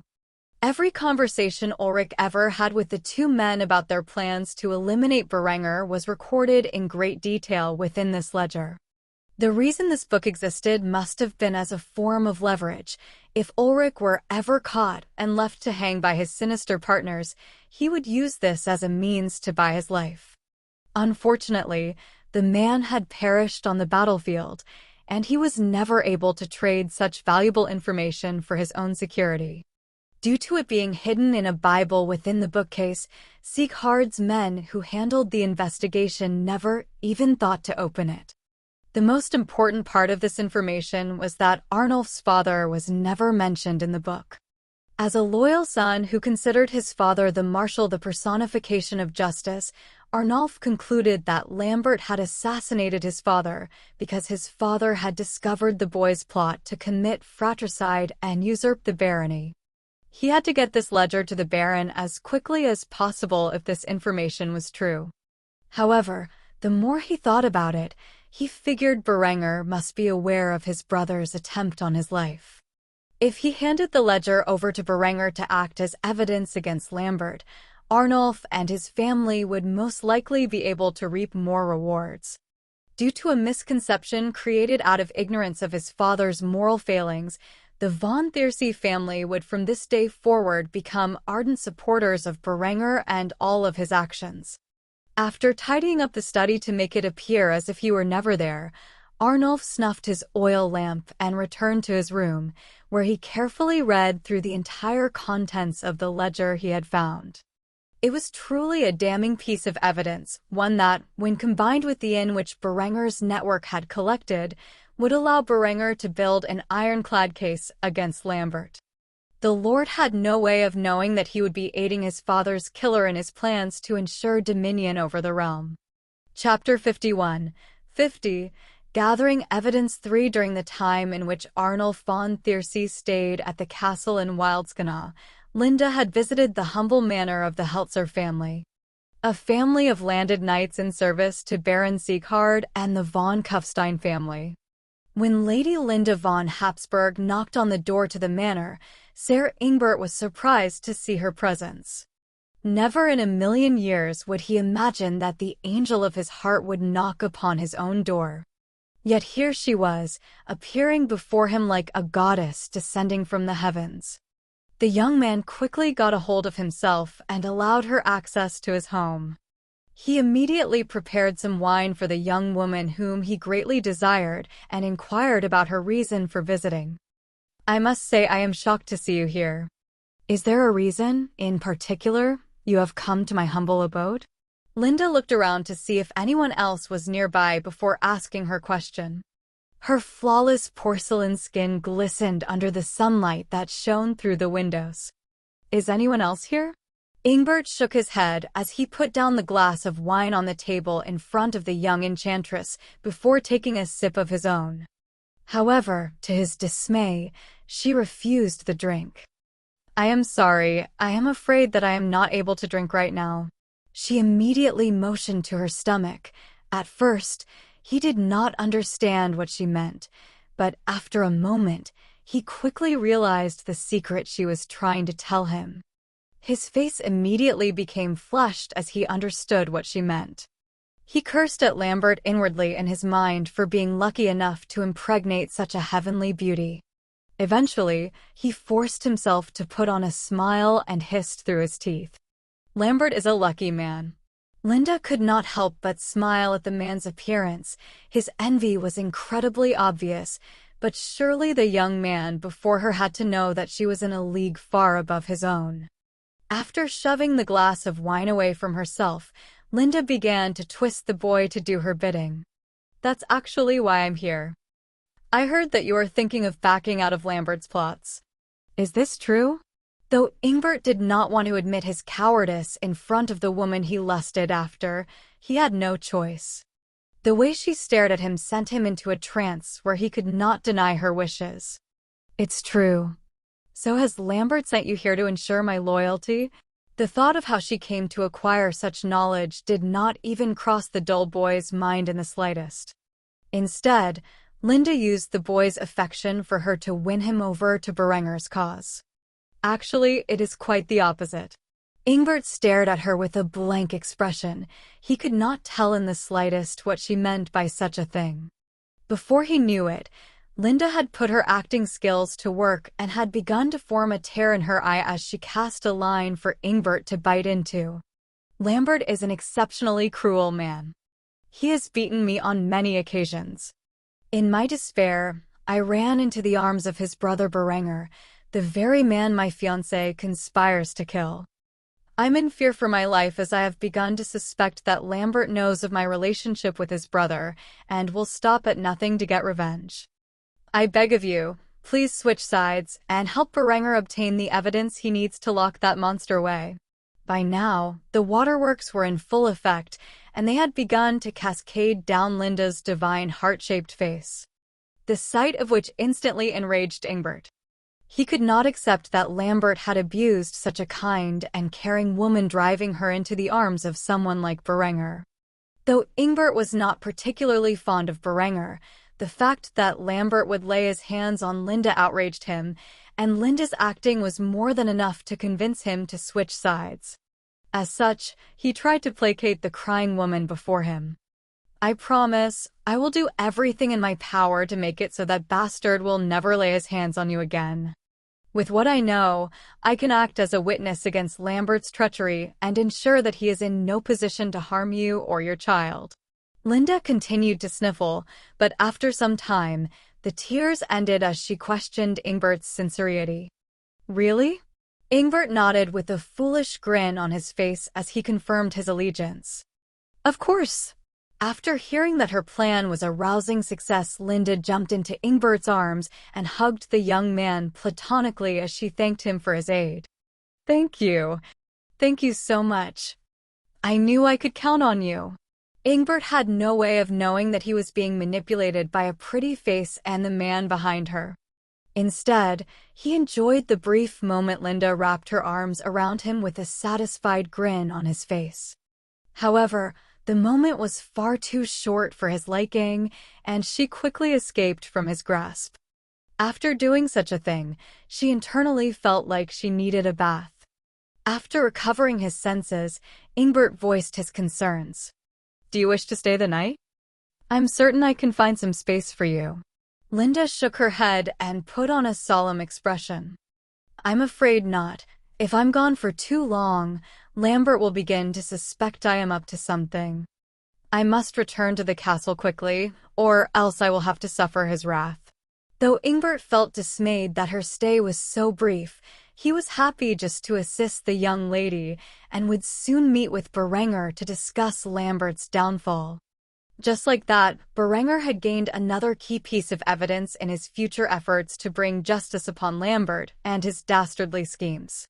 After leaving the manor, Linda got into her carriage and rode off towards Kufstein Castle. She could not wait to tell her master the good news.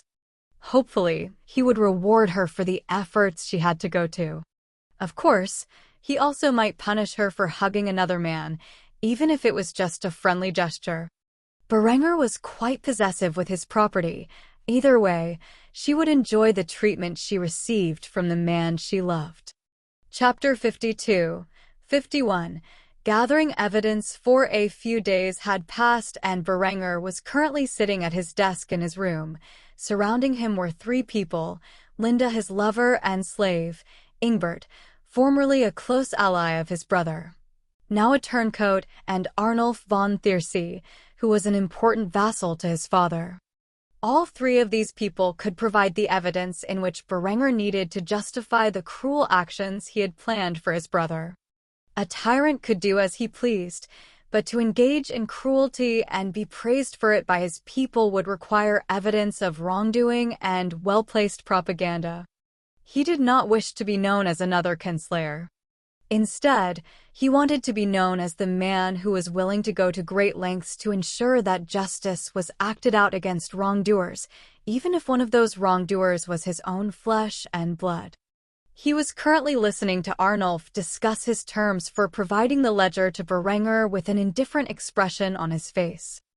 I desire a position on your council when you take up your position as regent and certain assurances that Lambert will be dealt with accordingly. I do not wish to see leniency on his behalf because he is your brother. Berenger tapped his finger on his desk thrice as he listened to the demands presented to him by the Lord. After sighing heavily, he began to present his counter-offer.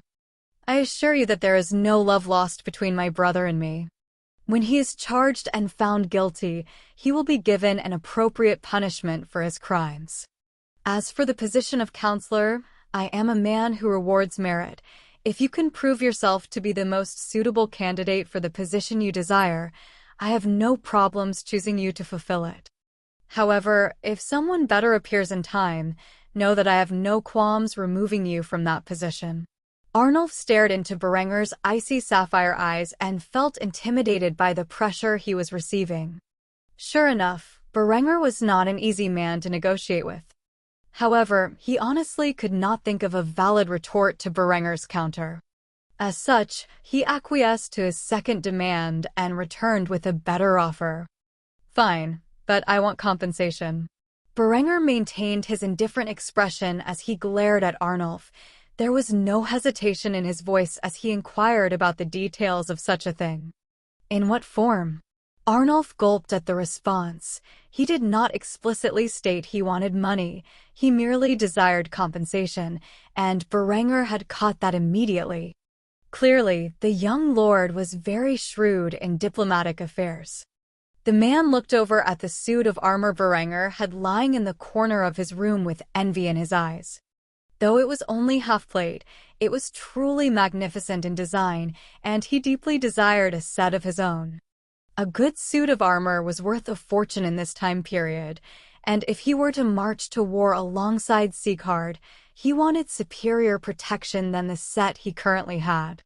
Your factories produce plate armor such as that in high quantities, is that correct? Berenger scoffed at Arnulf's request. He thought too much of Arnulf and assumed the man would want his armies equipped with such magnificent technology. That was a demand which Berenger would never allow to come to fruition. My factories are currently busy producing the equipment necessary to arm my forces. I do not have the means of production to create enough to equip yours. Arnulf shook his head and stopped Berenger before he could continue with his train of thought. You misunderstand my intent, my lord. What I desire is a single set of plate armor for myself. Can this be arranged? Berenger was stunned when he heard this request. It was a far more reasonable offer than what he had initially estimated to be Arnulf's thoughts. Of course, a full set of plate armor was an outrageous expense, but that was because of the limited ability of this era to produce steel in high enough quantity to create such a thing. Not to mention the intensive labor required for personal fitting of the armor. However, Berenger had more steel than he knew what to do with at the moment. With the use of advanced manufacturing processes like trip hammers in his factories, the labor would be far less extensive, and as such, far less expensive to manufacture a set of full-plate armor. After careful consideration, Berenger agreed to the terms Arnulf had stated. As such, he rose from his chair and extended his hand to the lord in front of him. Then, if that is all, I believe we have come to an agreement. The two men shook hands, signaling the dawn of a new alliance united against their common enemy. After agreeing to the terms, Arnulf handed over the ledger to Berenger for safekeeping, and Berenger promised Arnulf that he would get his set of armor within a reasonable amount of time. The style of armor in which he would craft for the man would be in that of the famous Maximilian set, which German knights and men-at-arms used during the 16th century of Berenger's previous life.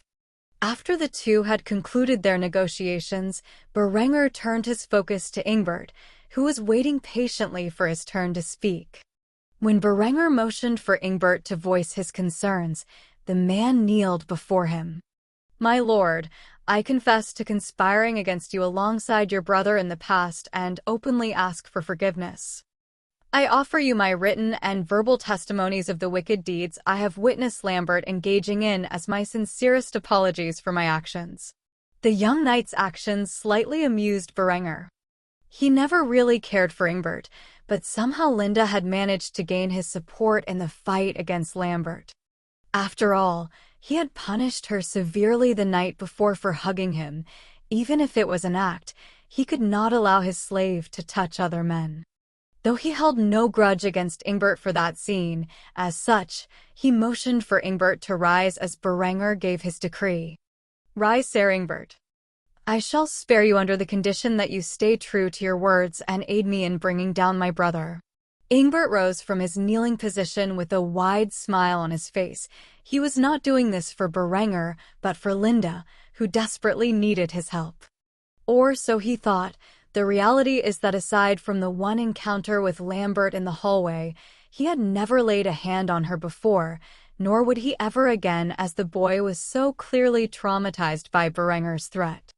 With these new pieces of evidence and the letter from Lambert's previous attempt on his life, Berenger now had everything he needed to charge his brother with attempted fratricide and treason. With this evidence in his hands, he could justifiably execute his brother the moment he gained control over the seat of power in Kufstein. Now all he needed to do was wait for his father to march off to war, leaving him in control of the barony. Of course, first, he would have to deal with the threat of the Inquisition breathing down his neck, but to him, the church and their attempts to intimidate him into compliance were merely child's play. If the church wanted to provoke a tyrant, then he was happy to play the part. Berenger would soon show his enemies what happens when they conspire against the tyrant of steel. Chapter 53, 52. No father should have to execute his own child. Berenger stood in a room alone with his mother, Gisela. The Baroness had quite enough of Berenger's fling with Linda and was currently confronting her eldest son about his misdeeds. She stared up at her son with a look of scorn on her regal face. He was quite a bit taller than her, however. This did not prevent her from leering into his gemstone-like sapphire eyes. There was a degree of arrogance in her baby boy's gaze which caught the mature beauty off guard as she lectured him. Until now, I have put up with your little escapades with that vile woman because I thought you would grow sick of her company, and I could use it as an excuse to be rid of the vixen once and for all. Now I can see she has dug her claws into both of you two brothers. Berenger could not help but chuckle at his mother's wording. She made it appear as if he was being manipulated by Linda when she was actually quite the obedient slave. This laughter did not ease his mother's fury as she continued to glare at her own errant son. What is so funny? Berenger knew that his mother was furious with his behavior, but he would never allow her to get rid of his favorite toy. As such, a wicked grin spread across his lips as he sneered at his mother's ferocious display. Linda does not have her claws dug into me, as you proclaim. In fact, the situation is quite the opposite. She obeys my every will and whim like an obedient little girl. It was true that she was the one to approach me, but I am the one who dominates in this relationship. I have no plans to get rid of her anytime soon, as she has proven to be quite the excellent concubine. Plus, as I am sure you have suspected, the child within her is my own. He had no problems revealing this information to his mother. The woman had long since suspected this to be the truth, and he knew the woman would never betray him. Blood is thicker than water, and despite her opinion of Linda, she would not disgrace her family's reputation by making such information public. However, Gisela's reaction was out of his expectation. She slapped Berenger across his cheek and chastised him for his behavior. Do you have any idea how scandalous your actions are? You have cuckolded your own brother and impregnated his fiancée. He would never forgive you if he were aware of this fact. Berenger held his cheek, which had reddened upon impact. He felt humiliated by the strike, but could contain his rising anger. After all, he would never harm his own mother. After calming himself down, he exhaled deeply before revealing the truth of Lambert's schemes to his doting mother. It is a punishment well deserved for the crimes of my seemingly pious little brother. Gisela looked at Berenger strangely. By the tone of his voice, Lambert had done something unforgivable to him, but she would never imagine that the two brothers were so estranged that they were plotting against one another's lives. What did he do to you that would require such an extreme act of vengeance? Berenger took a few moments to organize his thoughts as he paced about the room, trying to figure out the best way to inform his mother of his own brother's outright treasonous actions. After a while, he stopped in the middle of the room and stared at his mother with a somber gaze. He tried to kill me. On 3 separate occasions that I know of, 2 of which he came incredibly close to succeeding. Gisela was shocked by the news and faltered as she fell to her knees while holding her painful heart.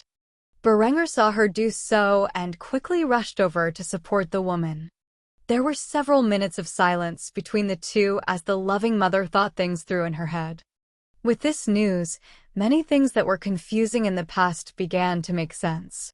Ultimately, she would not just believe Berenger's words and finally broke the silence when she had managed to recover her resolve.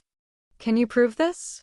Berenger nodded his head with a serious expression on his face. His mother knew that the boy was not lying by the look in his eyes. However, she would not believe it until she saw the proof herself. As such, she demanded to see it at once. Show me the evidence. Thus Berenger opened the door and led his mother to his room, where he took out the ledger, the letter, and a written and signed testimony from Seringbert. Berenger had gone through great lengths to hide and secure these items. As such, it took him a while before he could get them into his mother's hands. These 3 items contained key authentication about all 3 attempts Lambert had made on Berenger's life. When his mother read through all of the evidence Berenger had compiled against his brother, she sat down upon his bed in silence for many minutes. What Berenger had said was true, and the evidence he held in his hands was enough to convict Lambert on the charges of attempted fratricide and treason. It took some time for the woman to come back to her senses before she asked Berenger the most important question on her mind. "Why have you not brought this to your father's attention?" Berenger's expression softened as he looked upon his mother with a great degree of pity and empathy. He could not imagine the pain and suffering she was going through, knowing that her second son had attempted to kill his elder brother not just once or twice, but 3 times that could be proven. As such, Berenger got down on one knee and held his mother's trembling hand with his own while gazing into her soft, tear-filled eyes, and voiced his innermost thoughts about the dire question his loving mother had asked. No father should have to execute his own child. Chapter 54, 53. Bring the boy to me. Gisela immediately felt her heart shatter as she heard Berenger's dire words. She immediately knew what the young man intended to do and was beside herself with the information. Berenger intended to endure Lambert's attempts on his life until he came to power so that he may spare his father the guilt of sentencing his own son to death for the crimes he had committed. She knew Lambert was guilty of heinous crimes, but she could not bear to see him executed as a common criminal. As such, she pleaded with Berenger to spare his brother's life. "Berenger, please. He's your brother." Berenger shook his head as he rejected his wounded mother's pleas of mercy. "If I allow him to live, he will only make more attempts on my life. He has powerful allies, and they will continue in their efforts to put him on the seat of power in Kufstein. As long as he lives, I am not safe in this world." Luckily for Lambert, his mother was quite insistent and had quickly grabbed a hold of her senses and came up with an alternative option that would allow Lambert to continue living while giving up his claims to the land and thus preventing his allies from conspiring against Berenger. She stared at Berenger with a level of determination that Berenger had never seen from the woman before. "We will show this information your father, and he will force Lambert to take up the vows of the Teutonic Order. He will spend the rest of his life in a righteous crusade redeeming himself." Berenger wanted to reject this notion, as he knew this could potentially allow Lambert to return to Kufstein with an army of hardened warriors at his back. However, when he saw the desperate look in his mother's eyes, he could not help but give in. After all, he still had a great degree of guilt he held from dying in his previous life without gifting his parents with any grandchildren.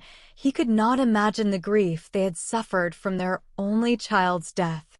He did not want his parents in this life to suffer the same way. Eventually, he sighed heavily and hugged his mother tightly. "Fine, we will do it your way." The light of hope returned to Gisela's eyes as she accepted her son's loving squeeze. After a few moments, Berenger let go of his doting mother and picked up the evidence. He would not wait any longer. Now that he had changed his plans, the quicker Lambert was expelled from the family, the safer he was. As such, he gathered his witnesses, including Linda. Though it took a few hours for Arnulf and Ingbert to arrive at the castle in Kufstein, as such, Berenger spent the time with his mother, trying to ease her anxiety. After the men had arrived, he marched into his father's study with his witnesses and evidence in hand and slammed them down upon the Baron's table, who was busy going over various reports. The old Baron looked up at his son with a confused expression and asked, "What is this?" Berenger did not beat around the bush. He quickly and efficiently explained his case against Lambert while his father looked over the materials. "Over the past few months, I have been compiling evidence against Lambert and his treasonous activities. On 3 separate occasions, he had made attempts on my life, 2 of which nearly succeeded. He has been aided by the Count of Tyrol and other nobles within this domain. Ingbert was once one of his allies and can bear witness to such deeds. Linda, the eldest daughter of Count Lothar, can also bear witness to her father's schemes with Lambert to eliminate me, establish Lambert as the future Baron, and concede our family's vast resources to the Count of Tyrol. As for the death of the late Marshal, Arnulf here has suspicions that his father found out about Lambert's misdeeds and was permanently silenced by him and his allies. Sieghard was in shock when he saw such information, but the evidence did not lie. Eventually, after processing this information for several minutes, Sieghard came to the conclusion that Lambert was guilty. Even his own fiancée had turned against him and her father. The only problem is that he could not understand why. As such, he had to clarify with the young woman why she would betray her own family for Berenger's sake. The old Baron glared at Linda furiously as he suspected her of scheming against him and his family. There was a large possibility that this was all the plan of Lothar, or so he thought until he asked her for the reasons behind her actions and heard her reply. "What do you stand to gain from betraying your father and fiancé?" The young woman instantly blushed as Berenger's father cornered her. She gazed at Berenger for confirmation that she was allowed to speak before exhaling deeply and revealing the contents of her heart. "I gain the security of my lover and the father of my child. Your son and heir Berenger." Sieghard seemed to be the only one shocked by this news, as everyone else within the room was already aware of her relationship with Berenger and the true nature of her child's parentage. This instantly made the old Baron furious as he began to yell at Linda with all his fury. "You slept with both of my sons." Linda quickly defended herself as she shook her head and explained her situation. "No, I have only ever been with Berenger. The night of his engagement ceremony, he instructed me to frame Lambert as the father to avoid suspicions. I was already pregnant at that point. I merely doused some goat blood on Lambert's bedding and laid down next to him. When he awoke from his drunken stupor, I told him that we had slept together, but nothing occurred between the two of us. I swear on my life." Sieghard felt himself getting a headache as he heard all of this information. His 2 sons were scheming against one another behind his back all of this time. One had attempted to murder his older brother and usurp the inheritance, and the other had cuckolded his younger brother and impregnated his fiancée. At least, as far as Sieghard was concerned, Berenger's actions were far more forgivable considering what the boy had suffered at the hands of Lambert. Eventually, he looked at his loving wife for an explanation on how to deal with this awkward situation that had been forced upon him. "What do I do with all of this information?" Gisela spoke to her husband with a grave tone as she commanded him on how to deal with their errant children. "Order Lambert to relinquish his claims to this land and to take up the vows of the Teutonic Order where he may redeem himself in the eyes of men and God through righteous crusade. As for Berenger's actions, conceal it." After much deliberation, Sieghard sighed deeply as he gave his decree, "Bring the boy to me." Chapter 55-54. You're no son of mine. Lambert was in his room while reading a letter from the Bishop of Innsbruck about his request for the Inquisition's interference, which the Vatican accepted. Within 2 weeks, the Inquisition would arrive and help him deal a devastating blow to his accursed elder brother. A wicked smile appeared across the boy's face as he read the letter. He had finally obtained the victory he desired, or so he thought. Just as he was about to light the evidence in his hands aflame with a candle, the door to his bedroom burst open, and the castle's guards pointed their muskets in the direction of in which he sat with their bayonets affixed. Immediately, Lambert reacted by trying to finish the job of destroying the evidence. He had no idea why they had barged into his room, but clearly, he was in deep trouble and could not afford for such damning information to existing. When the guards saw his action of potentially destroying evidence, they quickly apprehended the boy before he could succeed. thus obtaining the letter as further evidence of his crimes and the depth of the conspiracy against the von Kufstein family. Lambert struggled out of the grasp of the burly soldiers, but it was no use. There were too many of them pinning him down and placing chains around his limbs. As such, he cursed them as his face grew red with fury. "What are you bastards doing? Have you forgotten the family in which you serve? I will have your heads for this." Instead, he was roughly dragged up to his feet and was placed before the captain of the guard, who backhanded Lambert violently for his vile tongue. "The Baron has ordered us to carry out your arrest under the suspicion of assassination, attempted fratricide, and treason against the realm." Lambert's heart sank into an endless abyss as he heard those words. He realized at that moment Berenger had been one step ahead of him. For his father to order the boy's arrest, Berenger must have presented substantial evidence, though he had no idea how that scoundrel had managed to acquire it. Lambert merely lashed out verbally at the guards when he was viciously escorted to the Great Hall, where Sieghard, Berenger, and the others were waiting for his arrival. "You fucking bastards! When I come to power, I will have you and your families brutally tortured to death for such treasonous activity."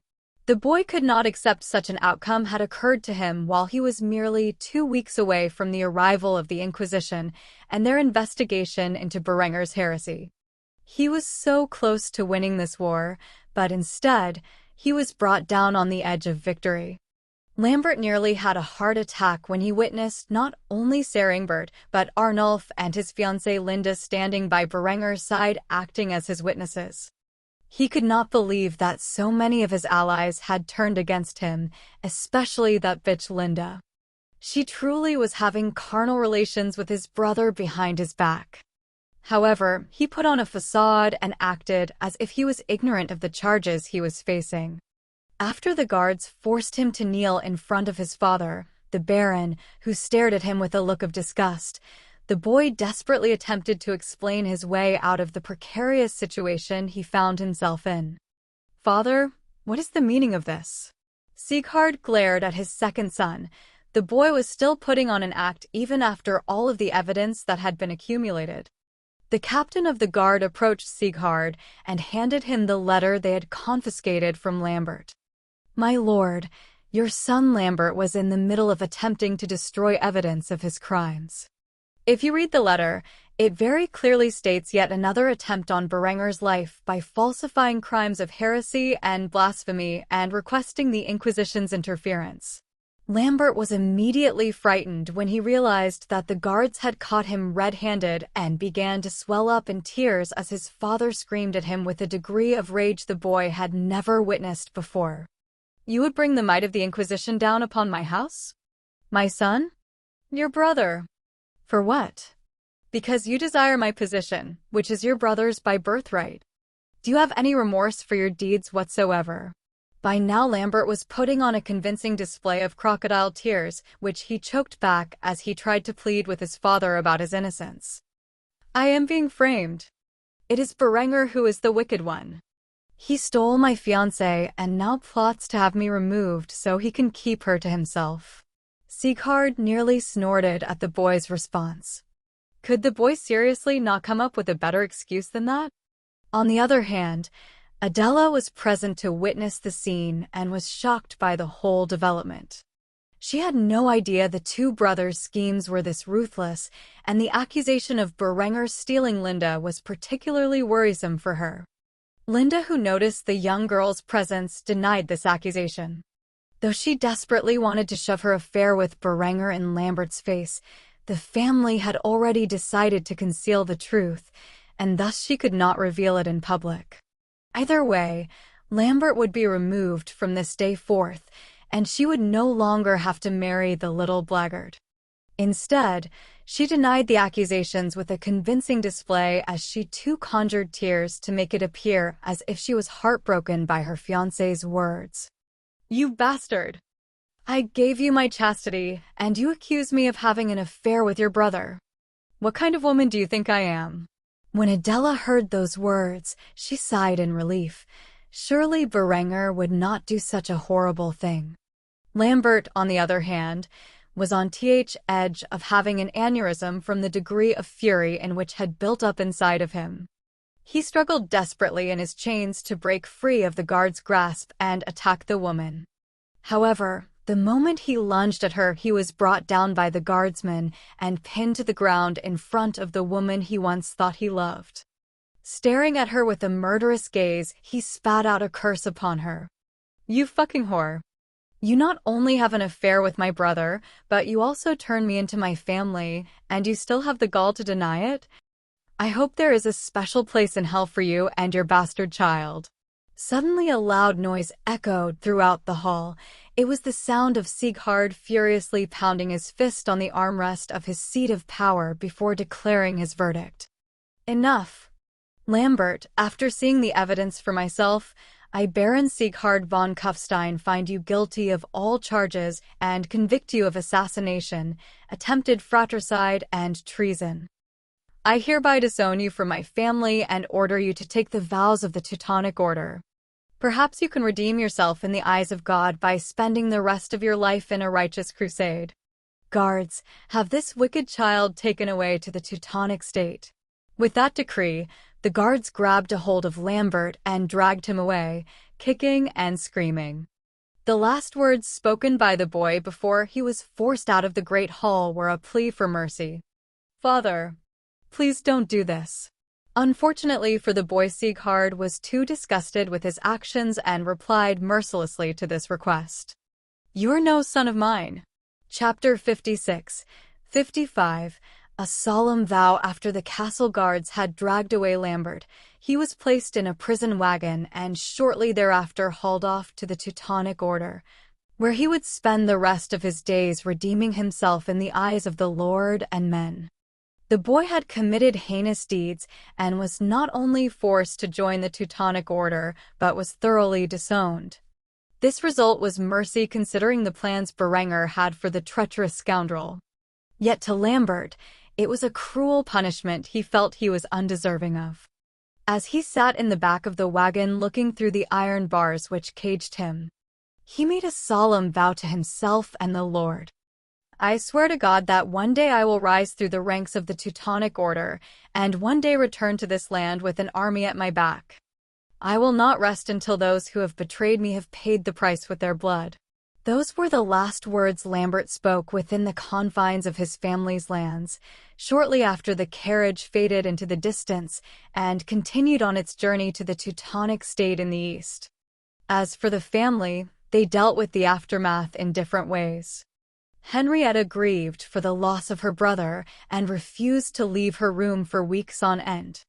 She spent her time crying under her covers and managed to survive by having her servants look after her. She could not accept that Lambert had committed such crimes and blamed Linda for her brother's fate. Gisela spent this time mostly in the church praying for the Lord's forgiveness of her son's misdeeds.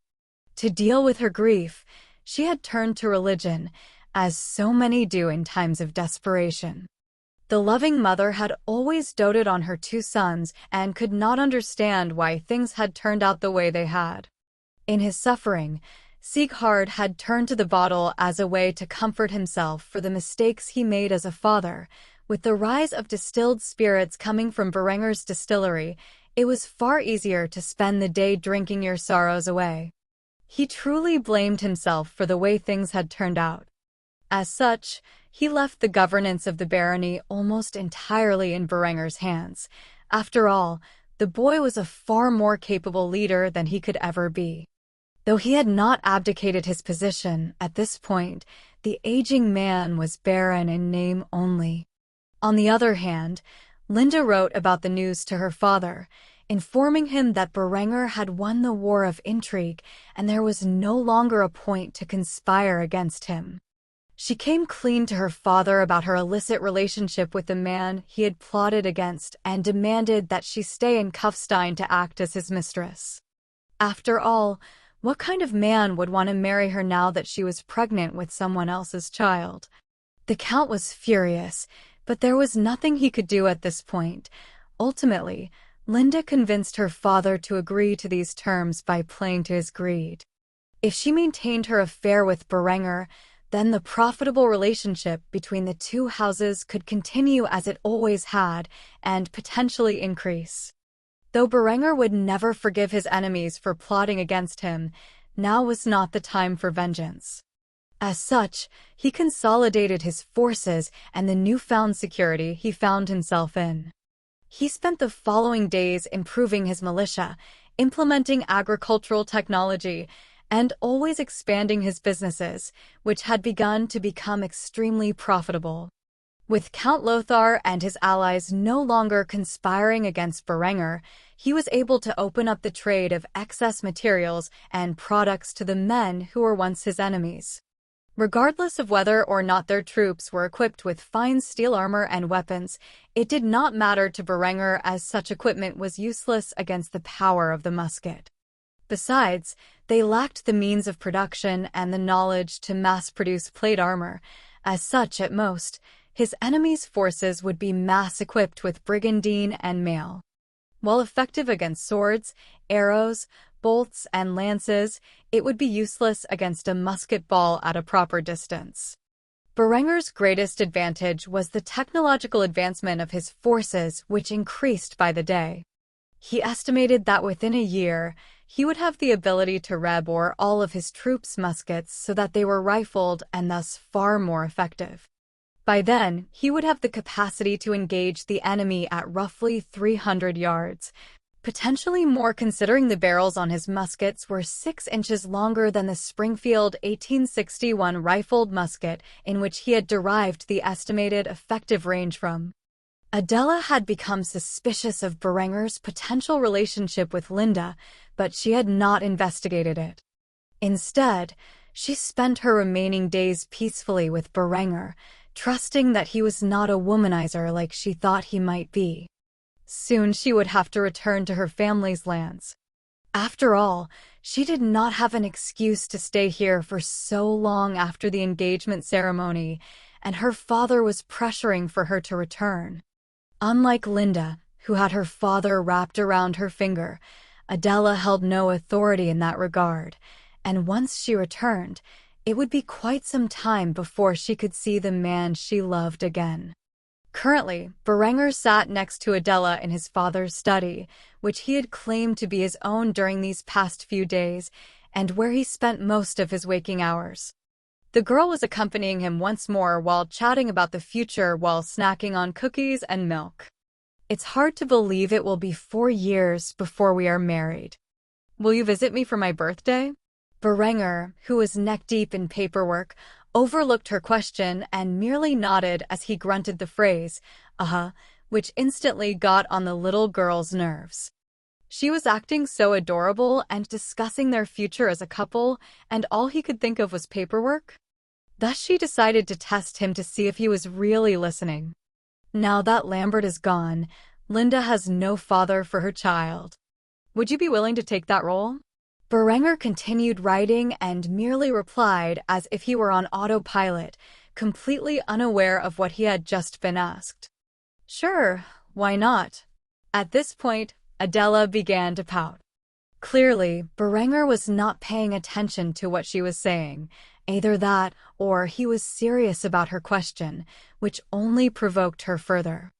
As such, the adolescent girl flicked his ear, which managed to gain the young man's attention. Adela, what the hell? When Berenger noticed the look on his face, he realized he had been caught and felt it was better to apologize for ignoring her than to continue to act like he was listening. I am sorry, truly I am, but I am currently swamped with paperwork. What was it you were saying? Adela merely snorted and walked out of the office while throwing a temper tantrum. Forget it. Clearly, you're too busy to listen to what I have to say. Berenger felt embarrassed as she strutted out of his room, but had too much work to do. As such, he got back to his paperwork. Hopefully, he could finish it by dinner time. At this point, his greatest concern was the arrival of the Inquisition, who would be within Kufstein in a matter of days. If he could not settle things peacefully with the Crutch's emissaries, there was only one solution. War. Chapter 57, 56, An entertaining lecture Berenger was currently in a makeshift classroom temporarily located in the local tavern of the town square. He was currently writing the alphabet down on a blackboard he had created with a piece of chalk. As he went over the sound every letter made and how to read and write them, he gazed upon his class of laborers who had gathered to begin the process of basic education.